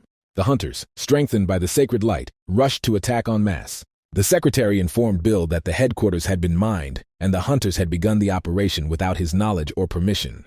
He grabbed his head because saving Jun could hardly be called a good excuse and was indignant that everything was happening while he was in charge. And then Bill realized that at this rate he would have to take the rap for everyone. He had no choice anymore, so he slammed his fist on the table. He conveyed the order to hand over command to Jun, no matter how absurd it may sound. The secretary was also surprised. Was it possible? He asked. The bespectacled assistant said that there was no one in the zone, since June was there. Let the one who gave false information bear responsibility, Bill said. Command should go to June, and he ordered the assistant to be brought to him. Bill hoped to shift all the blame onto them. The shaggy monster screamed terribly, probably showing off his hair 10 meters long. The battle was intense, but the hunters coped well. Chloe fought next to a dummy who could roar like a lion. Frank fought at long range, shooting at monsters. 3 days passed since June led the joint forces and got in touch with Miranda. He asked her not to let the monsters leave the area she was fighting in. Overall, the situation was good. June understood that even though Bill said that no one but him could control such an operation, it was clear why he did it. Even in such a situation, the idiot only cared about himself. A true mentor from a past life, Jun thought. There wasn't much time left before the gates closed, and Shirley said that something he was afraid of might not happen. And that was good. But now she was worried about the people who attacked him, the internationals. Shirley asked him what he was thinking about doing next, and June said he would work with the overseas affiliates. Internationals have long tried to monopolize the right to clear the dungeon, and soon they will clash directly. But June would also be in more danger than before, the girl worried. But he replied that he had already encountered this more than once. But Shirley did not ask about this, but about whether he should become Secretary General of the Second International Organization. He didn't understand if it wasn't enough for him to be a big fish in their small lake, then he wouldn't have to face danger. Jun replied that he said from the very beginning this is his personal goal. She can stop if she doesn't like it because she already helped enough. Shirley patted him on the back and said that it was just a question. She came to him not because she liked the company, but because of his personality. Jun gave her a bullet from a special weapon and asked her to examine it, although she was worried that she might get caught for examining such items. Then you just need to not get caught. June easily dismissed it, and then Miranda called him. She happily informed him that the regeneration dungeon had closed as expected. The cleanup in all zones was completed. All monsters were killed. Jun thanked everyone for their good work and asked if anyone had any questions, suggestions, or just comments. But then Shirley told him the disturbing news that Bill's chief of staff had been attacked. He and his closest aides were killed with firearms. While everyone was rejoicing that the long battle was over, a new threat loomed over them. Alex suggested burning all the corpses at once, but Assel objected that they did not know all the features of the monsters, and it was better to cut them up. The operation ended a few days ago, and although everything went well, it left an unpleasant aftertaste. An incredible event occurred, an attack on the association's headquarters, and Bill's first assistant was suspected. The bespectacled man turned out to be truly crazy. June did not expect this. The threats didn't work, and he decided to show what he was capable of in this way, but he would have done such a thing after he was caught red-handed. Or maybe Bill found out something he shouldn't have known. International experts went beyond what was permitted. The entire public and media were deeply shocked by what happened. The association faced an unprecedented crisis following the emergence of the Regeneration Gate. A wave of mysterious murders of hunters, under the most mysterious circumstances, rolled across the country. At first, it all seemed like a chain of coincidence, but after 36 cases, June realized that the secret department was simply cleaning up its tracks. June could not have imagined that international officials would take such radical measures, but now it is clear that they have abandoned their country. The former chairman asked June what was happening. There was a terrorist attack in the association, and hunters were dying all over the country. Bear took the position of head of the association in order to take the entire heavy blow on himself. The chairman was even glad that he quit before this. A dispute ensued between the chairman and June about whether this was the right thing to do. If there was an association at stake, the private sector and the government take action, thinking that this is their chance. June replied that Bear himself had recently contacted him and asked for help, and the chairman was surprised that June would return to the association. But he refused, because he had a lot of business of his own. We were talking about foreign branches. The secret department of international relations had abandoned their country, and now there was no point in postponing plans. But the problem is that Jun's capital was at zero, and the chairman frowned at each of their meetings. Jun asked him for money. The head office of the association was not in a good position, and therefore neither were the branches with which Jun signed a contract. Because of this, many abandoned his services, and the income of his company fell rapidly. Expenses for maintenance, payment, and repair of equipment, salaries. After all this, he had no money left. The association stopped funding it, so the situation became very precarious. The old man suggested attracting investors because Jun's name was valuable, and he replied that no one would invest in a new risky business. He first needs to cut labor costs, and the chairman warned that there would be a lot of backlash. Jun said that if a company is in a difficult situation, everyone should suffer. He himself worked without special allowances. They need to look confidently into the future, so it's time to bring back the old June, monstrous and ruthless. There was a commotion at the main office of International Affairs officers. They were ordered to quickly delete all data. The mustachioed director walked along humming a song under his breath. Everything changed dramatically, he thought. Mark turned to him and said that if the mustachioed man had come to disturb him, then it was better for him to leave. He himself was holding some poor fellow by the throat. Mustache objected that Mark was simply shifting from a bad head to a healthy one, and he himself was to blame for what happened. Kane grinned and said that the CEO was also very angry, but Mark was warned not to touch Jun.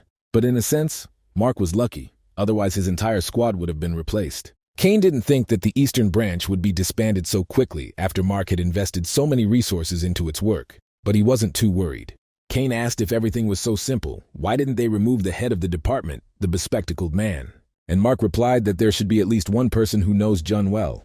Kane asked Mark where he would like to move and said that they had been called. Mark was surprised. In such a situation, it was difficult to find a place to move. And Kane reported that Mark was assigned to the Dark Continent. Mark frowned. He realized that he was being sent there because of Jun, which means the management wants to carry out that very operation. Assel looked at Jun and asked if everything would really be like this now. Jun replied that everything was so, the company was in a difficult situation and nothing could be done.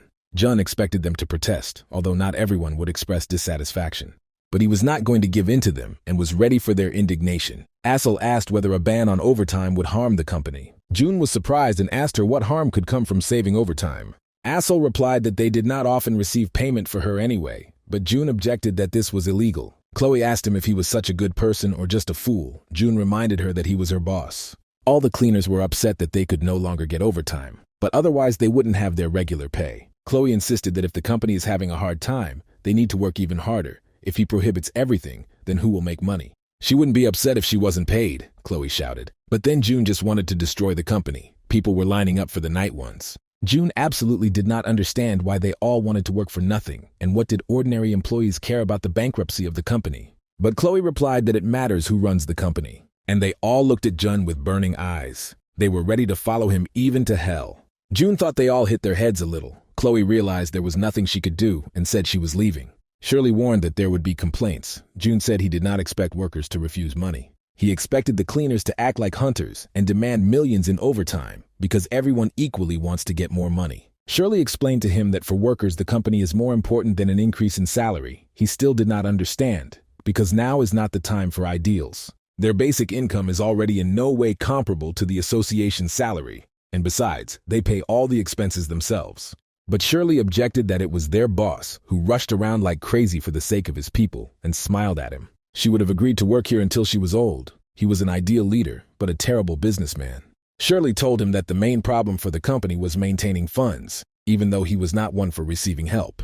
Jun was not going to be stubborn, as if his pride would come in handy in the matter of money, but there were special circumstances. Jun wanted a mountain of money to just fall on him. It was difficult to develop a business on his own. After the explosion of the control building, the headquarters was moved to the operations department. The situation became completely confusing. Jun told the new management about everything that had happened recently. He told them about all the attacks and who the main bad guy in this story is that they are now fighting. He also spoke about his plans for world hegemony and that his company was the first step in this plan. Bear did not ask why he told him this, and Jun replied that since he was going to become the chairman of the organization, he should have known about it. Now the director understood why Jun quit when things were going so well. He and the chairman had their own plan. Jun asked what was wrong with the association now. Without management, all its processes with supplies and weapons were slowed down. Bear responded that the association was on the verge of collapse and was not sure that it could recover. However, many, having learned about this situation, decided to return to the association. With such talents, they could do anything.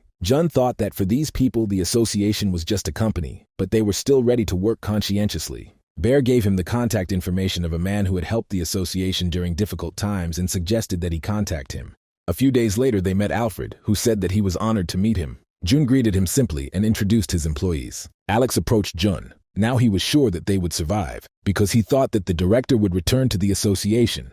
But then Alfred, who was interrupted, exploded with a cry and ordered everyone to be silent. He made a remark to Alex that no matter how close he was to the head, he must speak respectfully, especially in public. Jun was surprised that Alfred managed to rein in Alex, whom he himself had given up on for a long time. Alfred told them all to listen carefully and said that personal relationships do not help the company grow. There is power in the hierarchy. If it collapses, everything goes down the drain. Friendship is good. It leads to the destruction of the control rod. Therefore, from now on, all employees must politely address the director, said Alfred, and immediately everyone did not like him. He then turned his attention to Shirley and asked her to show him the office. June teared up. Now he felt like he was in real company. June remembered Shirley's words when he created the company. She said that he was a bad businessman. He agreed that being an office worker and owning a company are two different things. Shirley looked with alarm at his new habits. June looked terribly pleased. While drinking tea, he told her that he only now understood how to conduct business. Alfred walked around and urged everyone on. 2 minutes had passed since the end of lunch, and no one was still in their places. They finished lunch and began to chat in vain, not even noticing how work time began. Alfred smiled and reminded them that they were company workers and not on the playground. Alfred was on a whole other level, June grinned. He was a real despot, constantly pushing everyone on and imposing useless office discipline on workers in the field. But on the other hand, Alfred reduced unnecessary expenses and created a more efficient schedule, which led to an increase in income by 30%. Alfred took the snacks from Asol, saying that he was eating them for 3. June smiled. Now it even became easier for him to breathe. He felt that this was his company. He forced Chloe to write correct and competent reports because they are the life of the party. And he pissed off the berserker with a bunch of small quibbles about fonts and spacing. Chloe said she wouldn't do that again. She was not an office worker. Her task was to clean the dungeons, and it was enough for the boss to know the contents of the report. Alfred immediately charged her with damaging company property, insulting her superiors, and said that this was unacceptable. That's why she was fired. Alfred stunned her, and the girl was confused. June intervened in their argument and asked Alfred not to go too far, and he said that he was joking and he was a kind-hearted person. However, increasing income and reducing spending was a temporary measure. They needed investors. June did not think that they would have so many problems. The regeneration dungeon left a hole in the budget. The situation was critical. The Second World Association risked being destroyed in the bud. June searched hard and thought about what brings money. He then turned his gaze to his workers, who were drinking coffee with Alfred and having a casual conversation. He wanted to break all their bones because they became friends too quickly. Now everything was like in a real company, he told Shirley. She told him that everyone had given their best and suggested that he look at the investment report. There was no point in arguing anymore. Shirley was right, and the chairman told him the same thing. June created Karma to resist international affairs, but if too many people find out about it, it will lose the meaning of its existence. Even the association went bankrupt because a small cleaning company could attract attention. Before his rebirth, Jun planned to simply eat and have fun on the salary of the best hunter in the country, and now had to do work. He considered investments as a last resort if things went really wrong with the company. June did not want to resort to this method, in which he would attract investment without exposing the firm to risk. Jun told her that he would hand over the company and smiled as if it was the right thing to do. Bear rubbed his stiff neck. He had been very tired lately. Now he did not understand why he agreed to become chairman of the association. Chuck brought him the documents required for consideration that day. He also had a lot of work. He told Bear that he had heard back from the investment company, asking for a meeting this week. Bear stared at him in surprise. He had never heard anything like that. And he asked when they sent such a request, but Chuck replied that he did not do it himself. He thought that Bear himself contacted this foundation, but that was not the case. Bear decided to immediately correct this. He had already guessed that all this was the work of June and his daughter. A few days earlier, June had told Shirley to draw up a proposal on behalf of the association, promising huge profits. They promised profit and also expansion into neighboring countries. This was Jun's plan. The problems of his company were that the association had no money, which means it needed investment. Now the association has less work, and private cleanups are still taking place, and many private companies have appeared taking advantage of the situation. Since his cooperation contract is still valid, Karma can be restored along with the association. Therefore, Bear should thank him, although he would have to deal with investment risks. Bear beat them up for carrying out such an event without him when he showed up for negotiations, but June covered himself with a shield. He objected to Bear that there was nothing wrong with this, because this was a great opportunity for an association. He asked why Bear insisted that they go with him, and he replied that the chairman of the foundation wanted to meet June in person. Bear was very embarrassed, and he hurried them so that they would not keep the investor waiting. June was confident in his success, but the head of the fund, Ron, was serious. Ron said they had a promising proposal. The profit from the investment will be 200%, and all from cooperation with Karma. June promised them other noodles. Bear hesitated and said that it was possible, but it would take a lot of time. June promised similar results within a year, and he added that if they invest more, success will come even faster, and completely ignored the expression on Bear's face. Ron looked interested, but according to their analysis, it would be difficult not only to make a profit, but also to simply return the investment. He could not believe that the association came with such a proposal and called it a joke. June said that he was also very interested in why they thought that way. If they thought the proposal was ridiculous from the very beginning, then why did they invite them? He asked.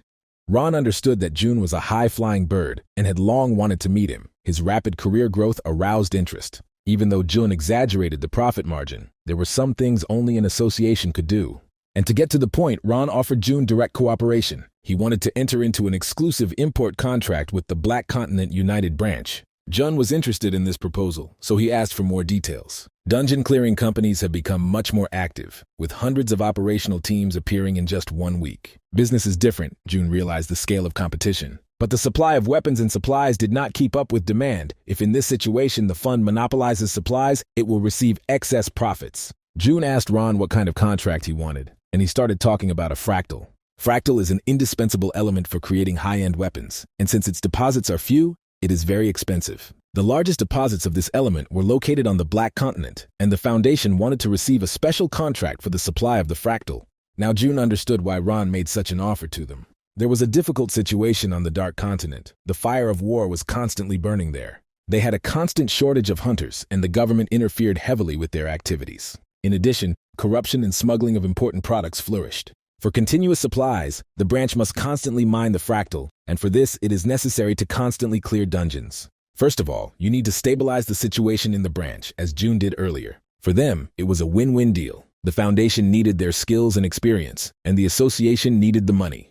But right now, it was dangerous to leave for another country. June could not predict the actions of international officials. Ron said that if they received the supply contract, they would guarantee the investment and 10% of domestic sales. Bear didn't even think about it and said that it was great. Now he was making decisions without Jun. Ron smiled. He liked this answer. He said that they agreed and also asked to take his son with him. June told the boy to be ready in 4 days and that he would contact him. He wanted to know the list of those who would go. June wanted to take his faithful assistants with him, as he had done in the East, but now the situation was different. June was worried about the future raid, so he decided to ask a personal question.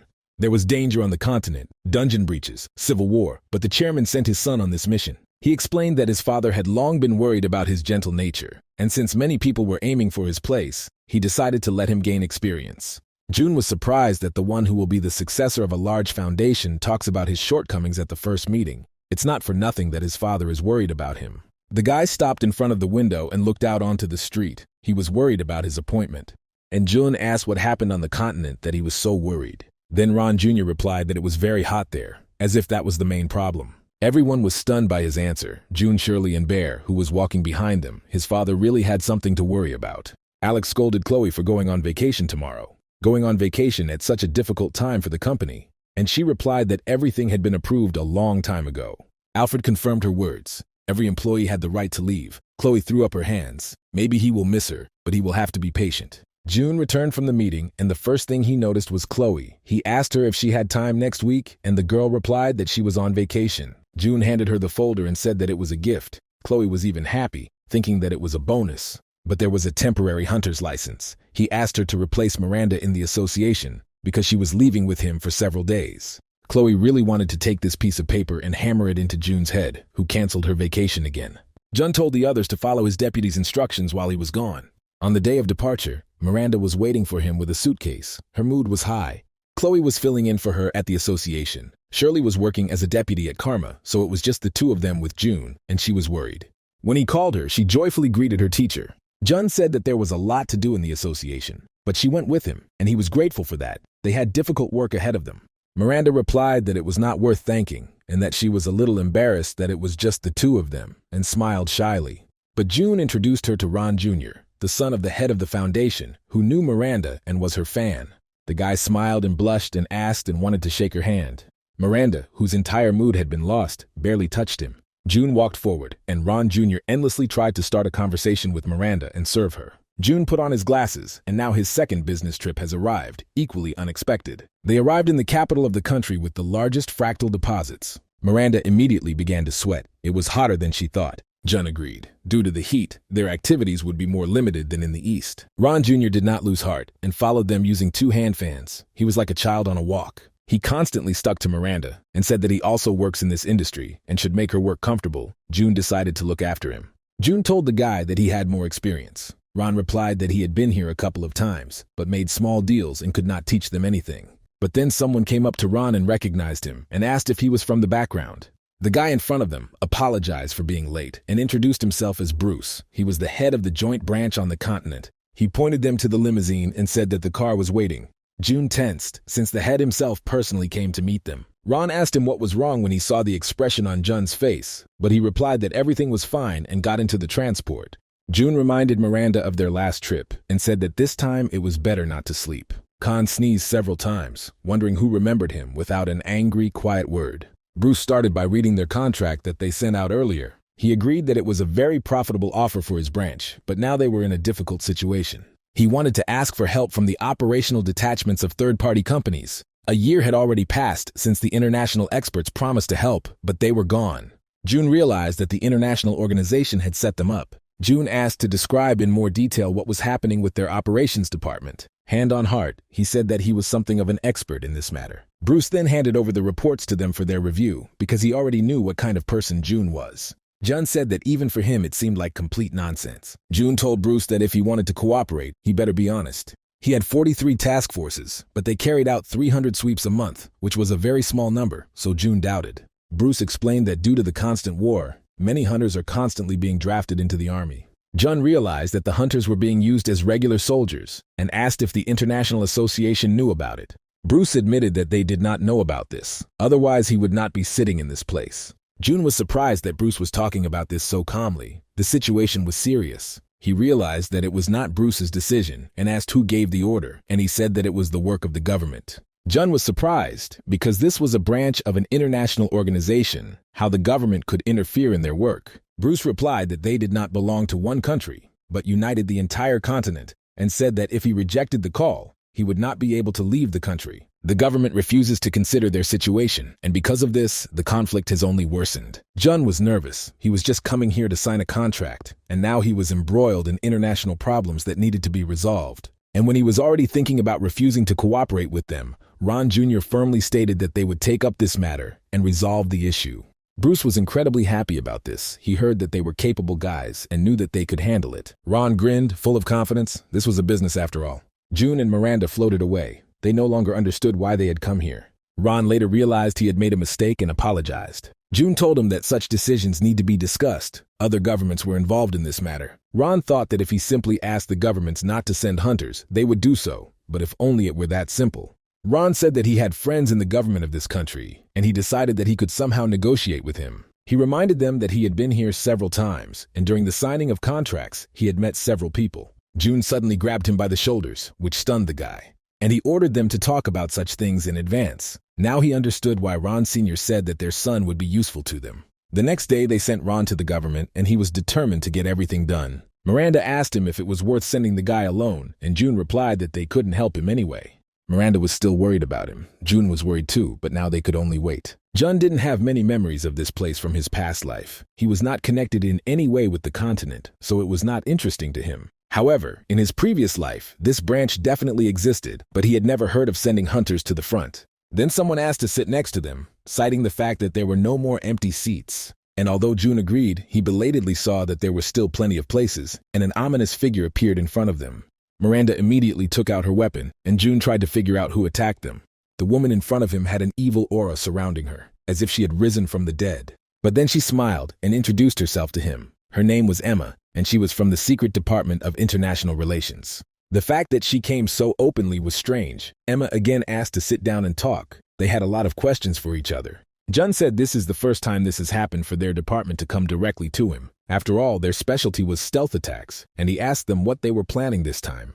Emma replied that it was already hot in this country and suggested that they calm down. They could just talk like people. Jun said that if she wants to talk, then let her bring the boss. He was not interested in pawns. Emma replied that in this case they found the one they needed. She had heard a lot about June and was glad to finally meet him. June looked at her in surprise, as if this woman imagined herself immortal. Ron set himself up before knocking on doors. This business was in his hands, and he could do it. He walked inside and was greeted like an old friend. The official thanked him for the last contract. He had grown a lot in his career thanks to it, and Ron returned the same courtesy. The senator asked him for what reason he came this time. Ron said, embarrassed, that it wasn't that important. He had come to see a friend. And then he directly said that in fact they had a common cause with the association. But at these words, the senator ordered him to be silent, putting his finger to his lips.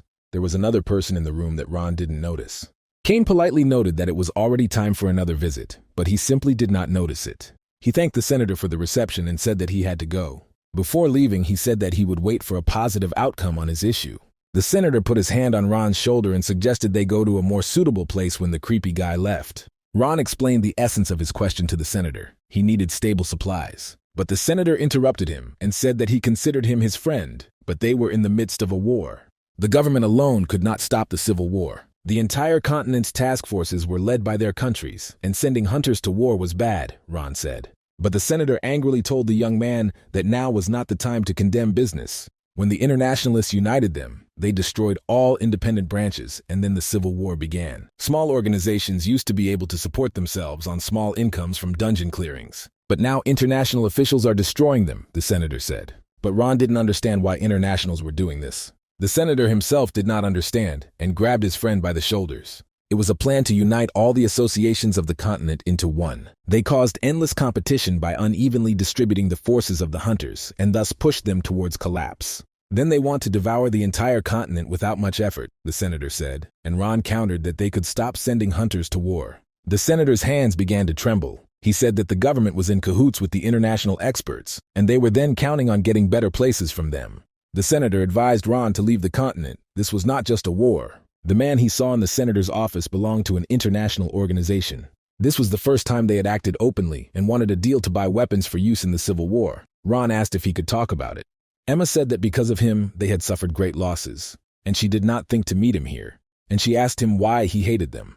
June was indignant. You might think he was the villain, although initially they pestered the one who was simply cleaning the dungeons. Emma said that they are also cleaners, in a sense. They only clean up people who are dangerous to them. June was angry. She asked for negotiations, and now she said that she wanted to kill him. Emma advised him to go home right now and promised that then neither he nor his friends would be harmed. She sparkled her eyes and asked if he understood what this meant. Jun just grinned. He realized that he had greatly intimidated them, because the organization had only been hiding before, and now it was sending its representative. Their reports clearly didn't write about him. Something like this guy likes to take risks, Jun asked, and released his power. After all, he himself could kill her here, and all his problems would be solved, and there would be no one to fear. Miranda was afraid that they would fight right on the street because they are now in the center of the capital, but Jun did not care. But at that moment, he barely had time to react to protect Miranda from the shot. Emma told him that she didn't want to fight now since he turned out to be so hot-tempered. Instead, she invited a person to take care of them, and Mark stood in front of them with a gun in his hands. June immediately recognized this barrel. It was the weapon with which he was killed the last time. And so the man again held the titanium in his hand and aimed at his face. June smiled happily. He had finally found his potential killers. Mark stated that there was no word for failure or error in his dictionary, although he still used these words. Apparently, there was no logic there. He shouted at Jun, who was he to humiliate him. But Jun just laughed. He didn't care about the weapon at all. He smiled sweetly again and called himself a pure avenger. Naturally, Mark didn't understand anything, and who could be scared by a man without a tight suit in the pose of a toad? Jun jumped up and said that it was necessary to kill him suddenly like last time. He hit Mark in the face when he least expected such an attack. Mark flew into the wall, which caused a lot of frightened exclamations from random passers-by. They thought he was dead, but then Mark activated his cyborg assassin mode. June did not allow him to recover and quickly attacked. Mark ordered June not to be insolent and again aimed his titanium at him. Jun found himself at a short distance. He no longer had a chance to dodge. The bullet almost pierced his head, but he managed to activate the Demon King skill. June told Mark to grit his teeth tighter and promised to hit him gently. In the blink of an eye, he dealt dozens of blows, but Mark turned out to be strong. The big guy couldn't believe that he had been knocked down and beaten by some young janitor. He shouted loudly that Jun should know who he was. But June didn't know, and suggested that he introduce himself first. But for now, he introduced Mark to the soles of his shoes. Miranda, meanwhile, hastened to help the teacher. But she froze in place with concern. Now June didn't look like himself, as if he had a personal grudge against Mark. He kept interrogating him with the help of a shoe and asked him who he was, and promised not to stop, even if he counted all the moles. June reminded that he had already killed many of their secret department, and Mark would not hold out much longer. But then his leg was grabbed, and the bearded man told the young man not to turn his nose up. He easily threw it aside and said that now there would be a real fight. Jun realized that Mark would use a forbidden skill. Mark realized that he had overestimated Johan. June had become a big nuisance and needed to be eliminated immediately. He would have done so, but Kane appeared between them, who said that that's enough for today, because Mark's appearance like this creates unnecessary difficulties. June realized that this was also a man from the secret department.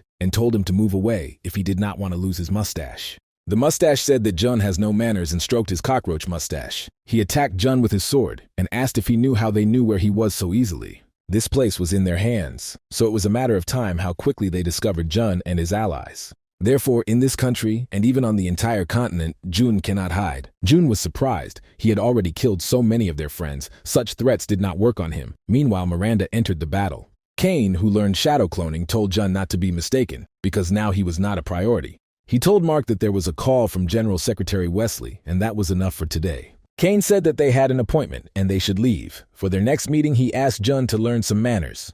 At this point, the battle was over. The rogues disappeared as quickly as they had appeared. Jun heard a worried whisper reach him and told Miranda that there were too many strangers here. The taxi driver asked Ron whether he was coming or not, but the boy still had doubts. He heard screams and noise coming from the square, because in that direction he left Jun and Miranda. Therefore, Ron demanded to be taken to the square, and the driver was indignant. Then he demanded to be taken there. Ron showed miracles of richer diplomacy and promised a 10-fold tariff. The driver, without further ado, accelerated into the epicenter of trouble. Ron met with Jun and asked his forgiveness for the fact that an agreement could not be reached. Jun replied that everything was fine, nothing could be done since it didn't work out. But then Ron told them that he had learned something unexpected, that international affairs was related to the Civil War. If what he said was true, they wanted to unite the continent and get a monopoly on clearing dungeons, Jun realized. Now he understood what plan the scoundrels were talking about then. Since Emma appeared here, they had been planning it for a long time. They decided to scare Jun, remembering what happened in the East. From their point of view, he put a spoke in their wheels everywhere.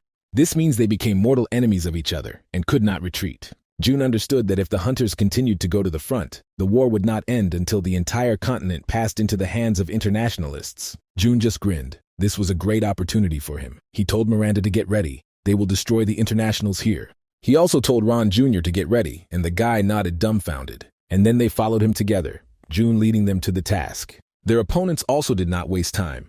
At the next meeting, they were ready to kill each other. The senator came to a secret meeting. Besides him, there were a couple of other patrolmen. The senator said that he had already discussed everything with their leader. They just had to show him everything. The negotiator said that the situation is different now. He brought 100 boxes of weapons containing a fractal, which the association uses. The senator invited his companion to check everything and looked at him. The sword is pretty good, the hooded girl said, while someone who looked like Jun looked at the gun. The arms dealer assured them that he had checked everything and there was nothing to worry about. He had heard that another war was coming. But at that very second, he was hit in the head with the butt of a pistol. The man in the hood said that the weapon was not made of very high quality, and it would not last long, to the friendly cries of the others. Jun said that he was testing the strength of the weapon this way, and the other 100 units also needed to be checked, and he smiled sweetly at them. Miranda thought that the teacher had been incredibly cruel lately, and the senator was horrified by what was about to happen. Jun tested the strength of each skull until there was only one left. Someone had to show them where they were getting their weapons from. Curly smiled and said that since childhood he had dreamed of becoming a guide and would be happy to do so. Jun threw it away like some kind of abomination that had stuck to his hand. The senator said he trusted Ron and him, but he didn't know if their plan would really work. He had heard that in his homeland Jun was so fond of solving problems, but real war was something else, the senator said. Jun told him not to worry. He is some kind of expert in dealing with an international organization. He added that the operation could not be stopped. Once Ron contacted them, they would invade their headquarters. They don't have time, and the senator's team needs to hurry up and do what they talked about. Jun warned them that the future of the entire continent was in their hands. He was determined to end everything today. Emma informed Wesley's secretary that the preparations were complete. He was putting together a house of cards, and so far they had been good at pitting countries against each other, until Jun appeared. According to Kane's report, members of the government of one of the countries entered into an agreement for the supply of weapons. Wesley realized that it was now that the stubborn old man decided to make a deal. According to their plan, Jun himself will come to the place of the transaction. A senator with connections to the foundation led them to Jun, and so he was allowed to live. All this time, Jun was interfering with their work and began to bother them. So without a doubt they would interfere this time, the secretary believed. He would have been very upset if Jun had not shown up for the deal, because he even had to change the plan. He then told Emma to send people and eliminate the senator. He was of no use anymore, just getting on their nerves. Emma asked him why they were dragging Jun into this war, because this janitor had already messed up their cards twice. And when the hunch dawned on her, Wesley confirmed everything. He wants to put the RE plan into action.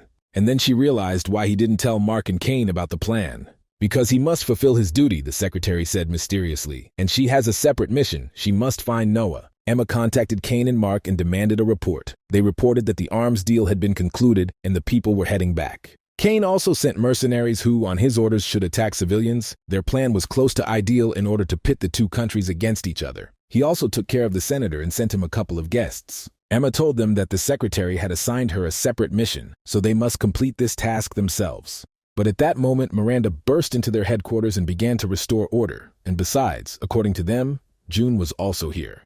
But they didn't know where he was, and June kindly said that he was right here. He apologized to them for having to fight him off every time. Kane called him ill-mannered, who enters the door without knocking, he asked, and took out his sword. He told June that his team would be disbanded today, and he would need to look for a new job. Jun just smiled at them warmly and used his Demon Lord skill. Emma waited for June to appear as the secretary had predicted. Now she could begin her task.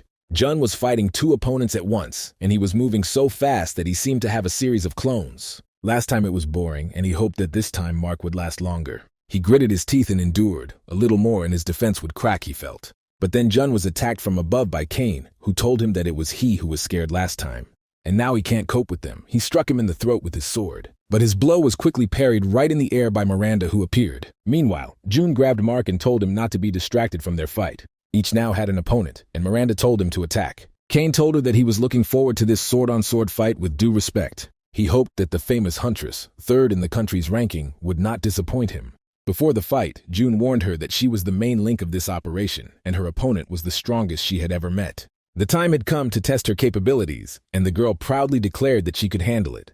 Kane multiplied and invited Miranda to prove that she was worthy. The girl resolutely took up the sword. She was ready to show the teacher how much stronger she had become. Mark, meanwhile, was sunbathing in the moonlight and cursing. He found himself in the middle of a dust cloud, which seemed strange to him. June asked him how he was feeling and suggested that they talk face to face. Now they are here, where no one will disturb them. Jun first suggested playing a game on how to cope with a dust storm. Mark took out 2 pistols and used a skill that allowed him to never miss. June smiled welcomingly again and realized that it was time to start. Kane took aim with one of the clones and kept talking about whether he was worthy or unworthy. When he made a sharp lunge, Miranda instantly dodged. Thanks to his shadow clones, he could attack her in the air. He launched an attack from 2 different directions at once and simultaneously. Fast, Miranda managed to think when there was a powerful explosion from the impact. She had to use her best skill to deflect the blow in the air. She responded with the same lightning-fast and powerful attack, attacking all the clones. Kane clapped. It was a very satisfying level of skill. She was someone he could fight with dignity and activated his enhancement skill. Miranda immediately felt that the atmosphere had changed. Even her body was reacting to the threat. Miranda was surrounded by a crowd of extras and told that they too would fight. There was only one of her, but the extras' commander told them not to let their guard down. But when he ordered to open fire, he was attacked by his scumbag ally. Kane did not tolerate interference in the duel. Mark's pawns, who did not know how to greet correctly, he spoke contemptuously about the people from his organization. Now no one will interfere with them, he said, and offered to continue their battle for the honor of the swordsman. Miranda took a low stance for a decisive attack, but Kane simply disappeared in front of her, and at that very moment she missed the blow. This was impossible. She could not follow the enemy's movements at all. Meanwhile, the mercenaries approached their target, the senator. The senator was waiting for them. When they opened the door, he asked if the international organization had sent them. The mercenary pointed a gun at him and said that the senator should have behaved. He fired and the senator fell. The bald man said that he reported on the completion of the mission and told his partner to check the target. Little did they know that it was an ambush from the very beginning. In an instant, the hunters became prey when an armored bodyguard landed from the ceiling. When the bald mercenary realized that it was a trap, it was too late and it slammed shut. It turned out that the senator was safe and sound and again asked the killers who sent them. He knew that this would happen, and that international officials would act brazenly and thoughtlessly. They became victims of the same method, the girl told him. International officers committed crimes without hesitation.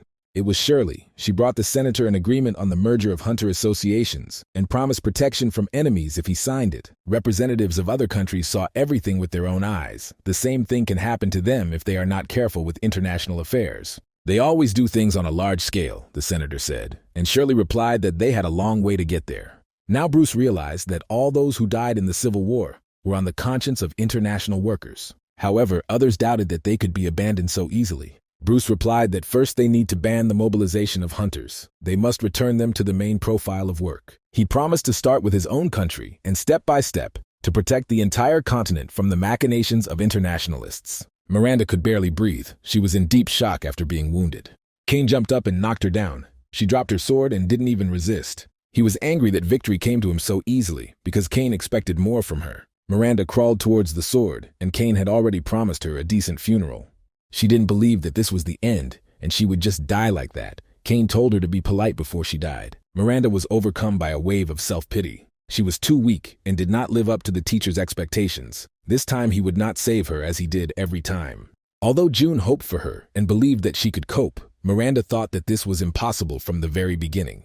But then she thought that the teacher always sincerely believed in her. And then he woke up from pain and shock, and tears flowed from his eyes. When Cain ran up to her to finish her off, he threw sand in his eyes, a typical sneaky blow of anyone who loses a fight. He shouted loudly that such tricks were not standard in a sacred duel of swords. And Miranda simply bit him on the hand. She didn't care about the rules, because this was not a tournament. Cain struck her several times on the head with the back of his sword, but she did not let go of his hand. Then he raised his sword over her to finish off the damned boar. But Miranda repelled this attack with her summoned sword. She didn't care about his insults. If she couldn't hold a sword, she would use her teeth. And she added that this is much better than being a burden to the teacher. Cain called it an abomination and said that if she wants to stop him, let her try. Cain attacked her, but Miranda defended herself with the swords she summoned with her skill. She was able to jump away from him and raised her sword, with too little strength and stamina left to use the skill. Miranda thought about falling to the ground at any moment and only had the strength to swing her sword once. Cain assessed her condition. She had injured her arm,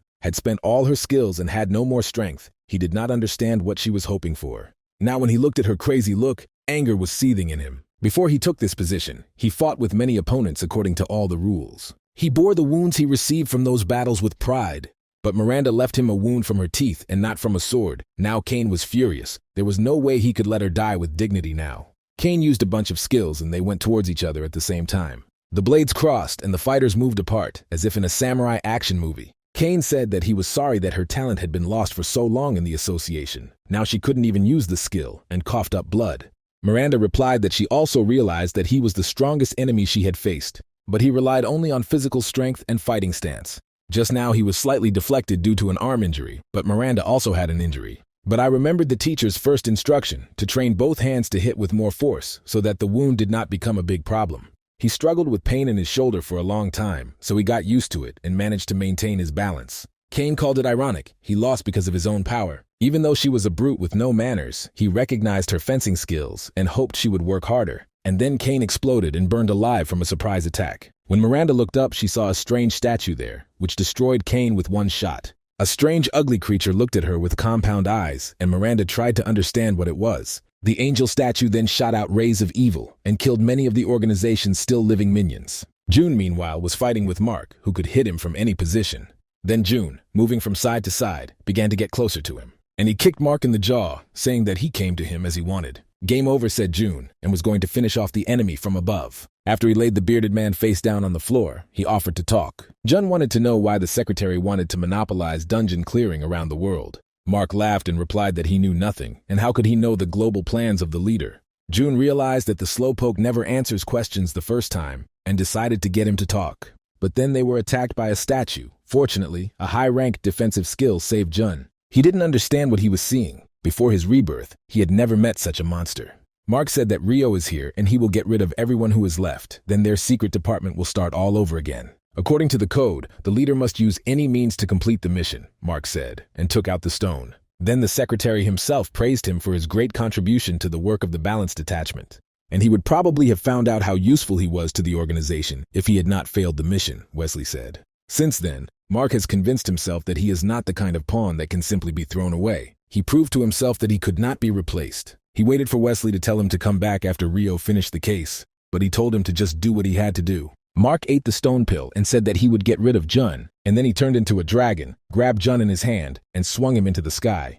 Miranda would have died under the blows of the faceted angel, but she was saved by Ron, who appeared here on a motorcycle. They looked into the sky where two ugly monsters were already flying. Mark shot a blue beam at Rio and told him not to interfere with him. The entire statue disappeared into a column of powerful flames. Ron was driving at full speed to get away from here. Mark took out the statue with one blow. It was the power of the ability stone. June had never seen anything like it before. But using forbidden skills had its side effects, and now he not only used one, but also ate the stone. June called him stupid, and Mark said he would eat him quickly. But Jun used the Uriel skill, which gave him power and recovery. Mark was indignant that June constantly interfered with his plan. Despite his size, he was still very fast. The dragon used some kind of lightning skill, and when Jun dodged, the lightning followed him. The dragon rushed after him to grab him with his raking paws, but June hit him in the wings with red rays, making him unable to fly. He was already tired of the whining of the dragon, who only complained. He asked the parody of Toothless if he knew how much hatred he felt for himself, the one who fell from heaven to earth. A hunter with many skills who could not use them and was vilely killed. Jun said that this was even good. He was a hunter of the highest rank, which he was given for killing monsters, and in front of him was just a monster. But Jun did not like to fight with people, and attacked the dragon. He flew away, but the hunter pursued him on his wings. And when Mark saw how Jun used many skills, he realized that it would be better to remain in the human body. Killing monsters felt completely different. The demon lord smiled kindly. Despite many injuries, Mark was still alive. If it weren't for the ability stone, he would have died. The magic pill gave a lot of strength, but had its consequences. Jun pointed a gun at him and asked if they used the time stone to take out dangerous people. Mark laughed and said that he didn't know what he was talking about. Jun shot close to his head, which was the wrong answer. He told Mark not to play dumb, and asked if their manual had any conditions for using the time stone. Mark had to know what happens if you shoot a hunter with titanium, and promised to turn him into a sieve if he didn't find out anything again. Mark replied that time stones are used against those who are considered indestructible, and all in order to erase even traces of their existence. Jun was surprised that the stone and titanium were so powerful, but it is not clear why he reincarnated. Jun asked him if they had a purpose for which they wanted to take the time stone, for example on him. But Mark laughed. Jun was too self-confident and could not be a target. First in the world rankings, that's who they were interested in. They needed the time stone to get rid of him. Mark asked if that answered his question and chuckled. And then he immediately asked who he really was, but Jun answered in one word, Janitor. He pulled the titanium's trigger, and Mark belatedly shouted at him to stop, because they would have given him more for him alive. Then the news began a campaign to reveal the truth of international affairs and their participation in the continent's war. All the high-ranking officials of their countries said that this was the organization's plan to absorb their continent. Of course, international experts called everything a provocation and denied all accusations,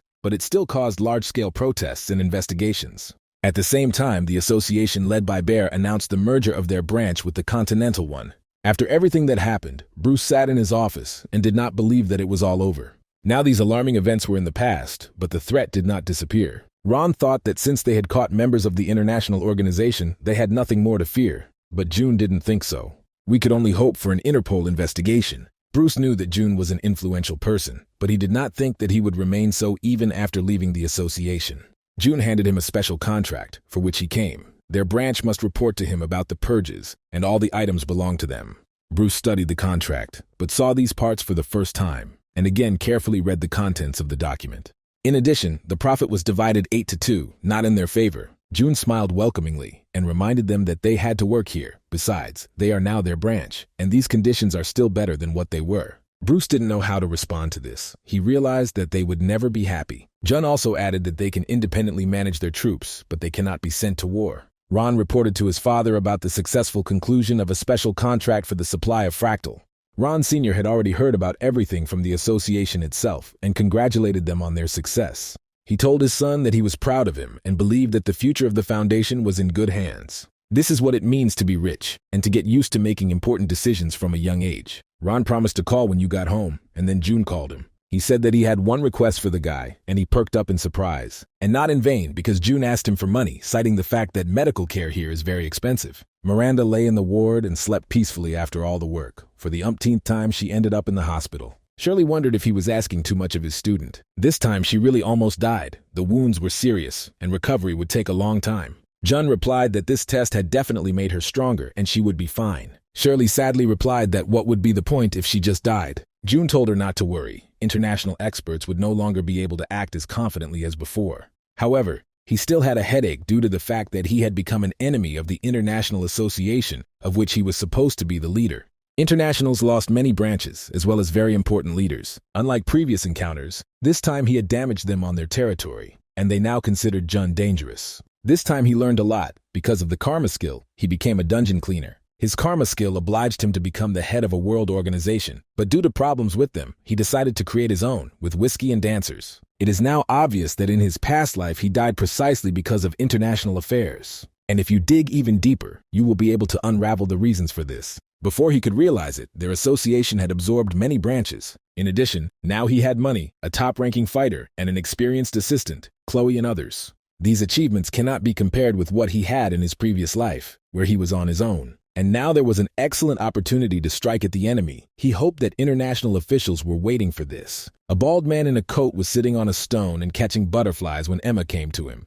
She found him after a long search, and he just sat down to rest in a quiet place. The butterfly that was flying towards her suddenly fell into pieces. Noah delivered a powerful blow that went through Emma and splashed out further. A good show-off, as they say. She looked at the destruction and said that this was not a very polite greeting. Emma told him that the general secretary was looking for him, and the first in the world ranking stood in front of her like a rock and stared with burning eyes.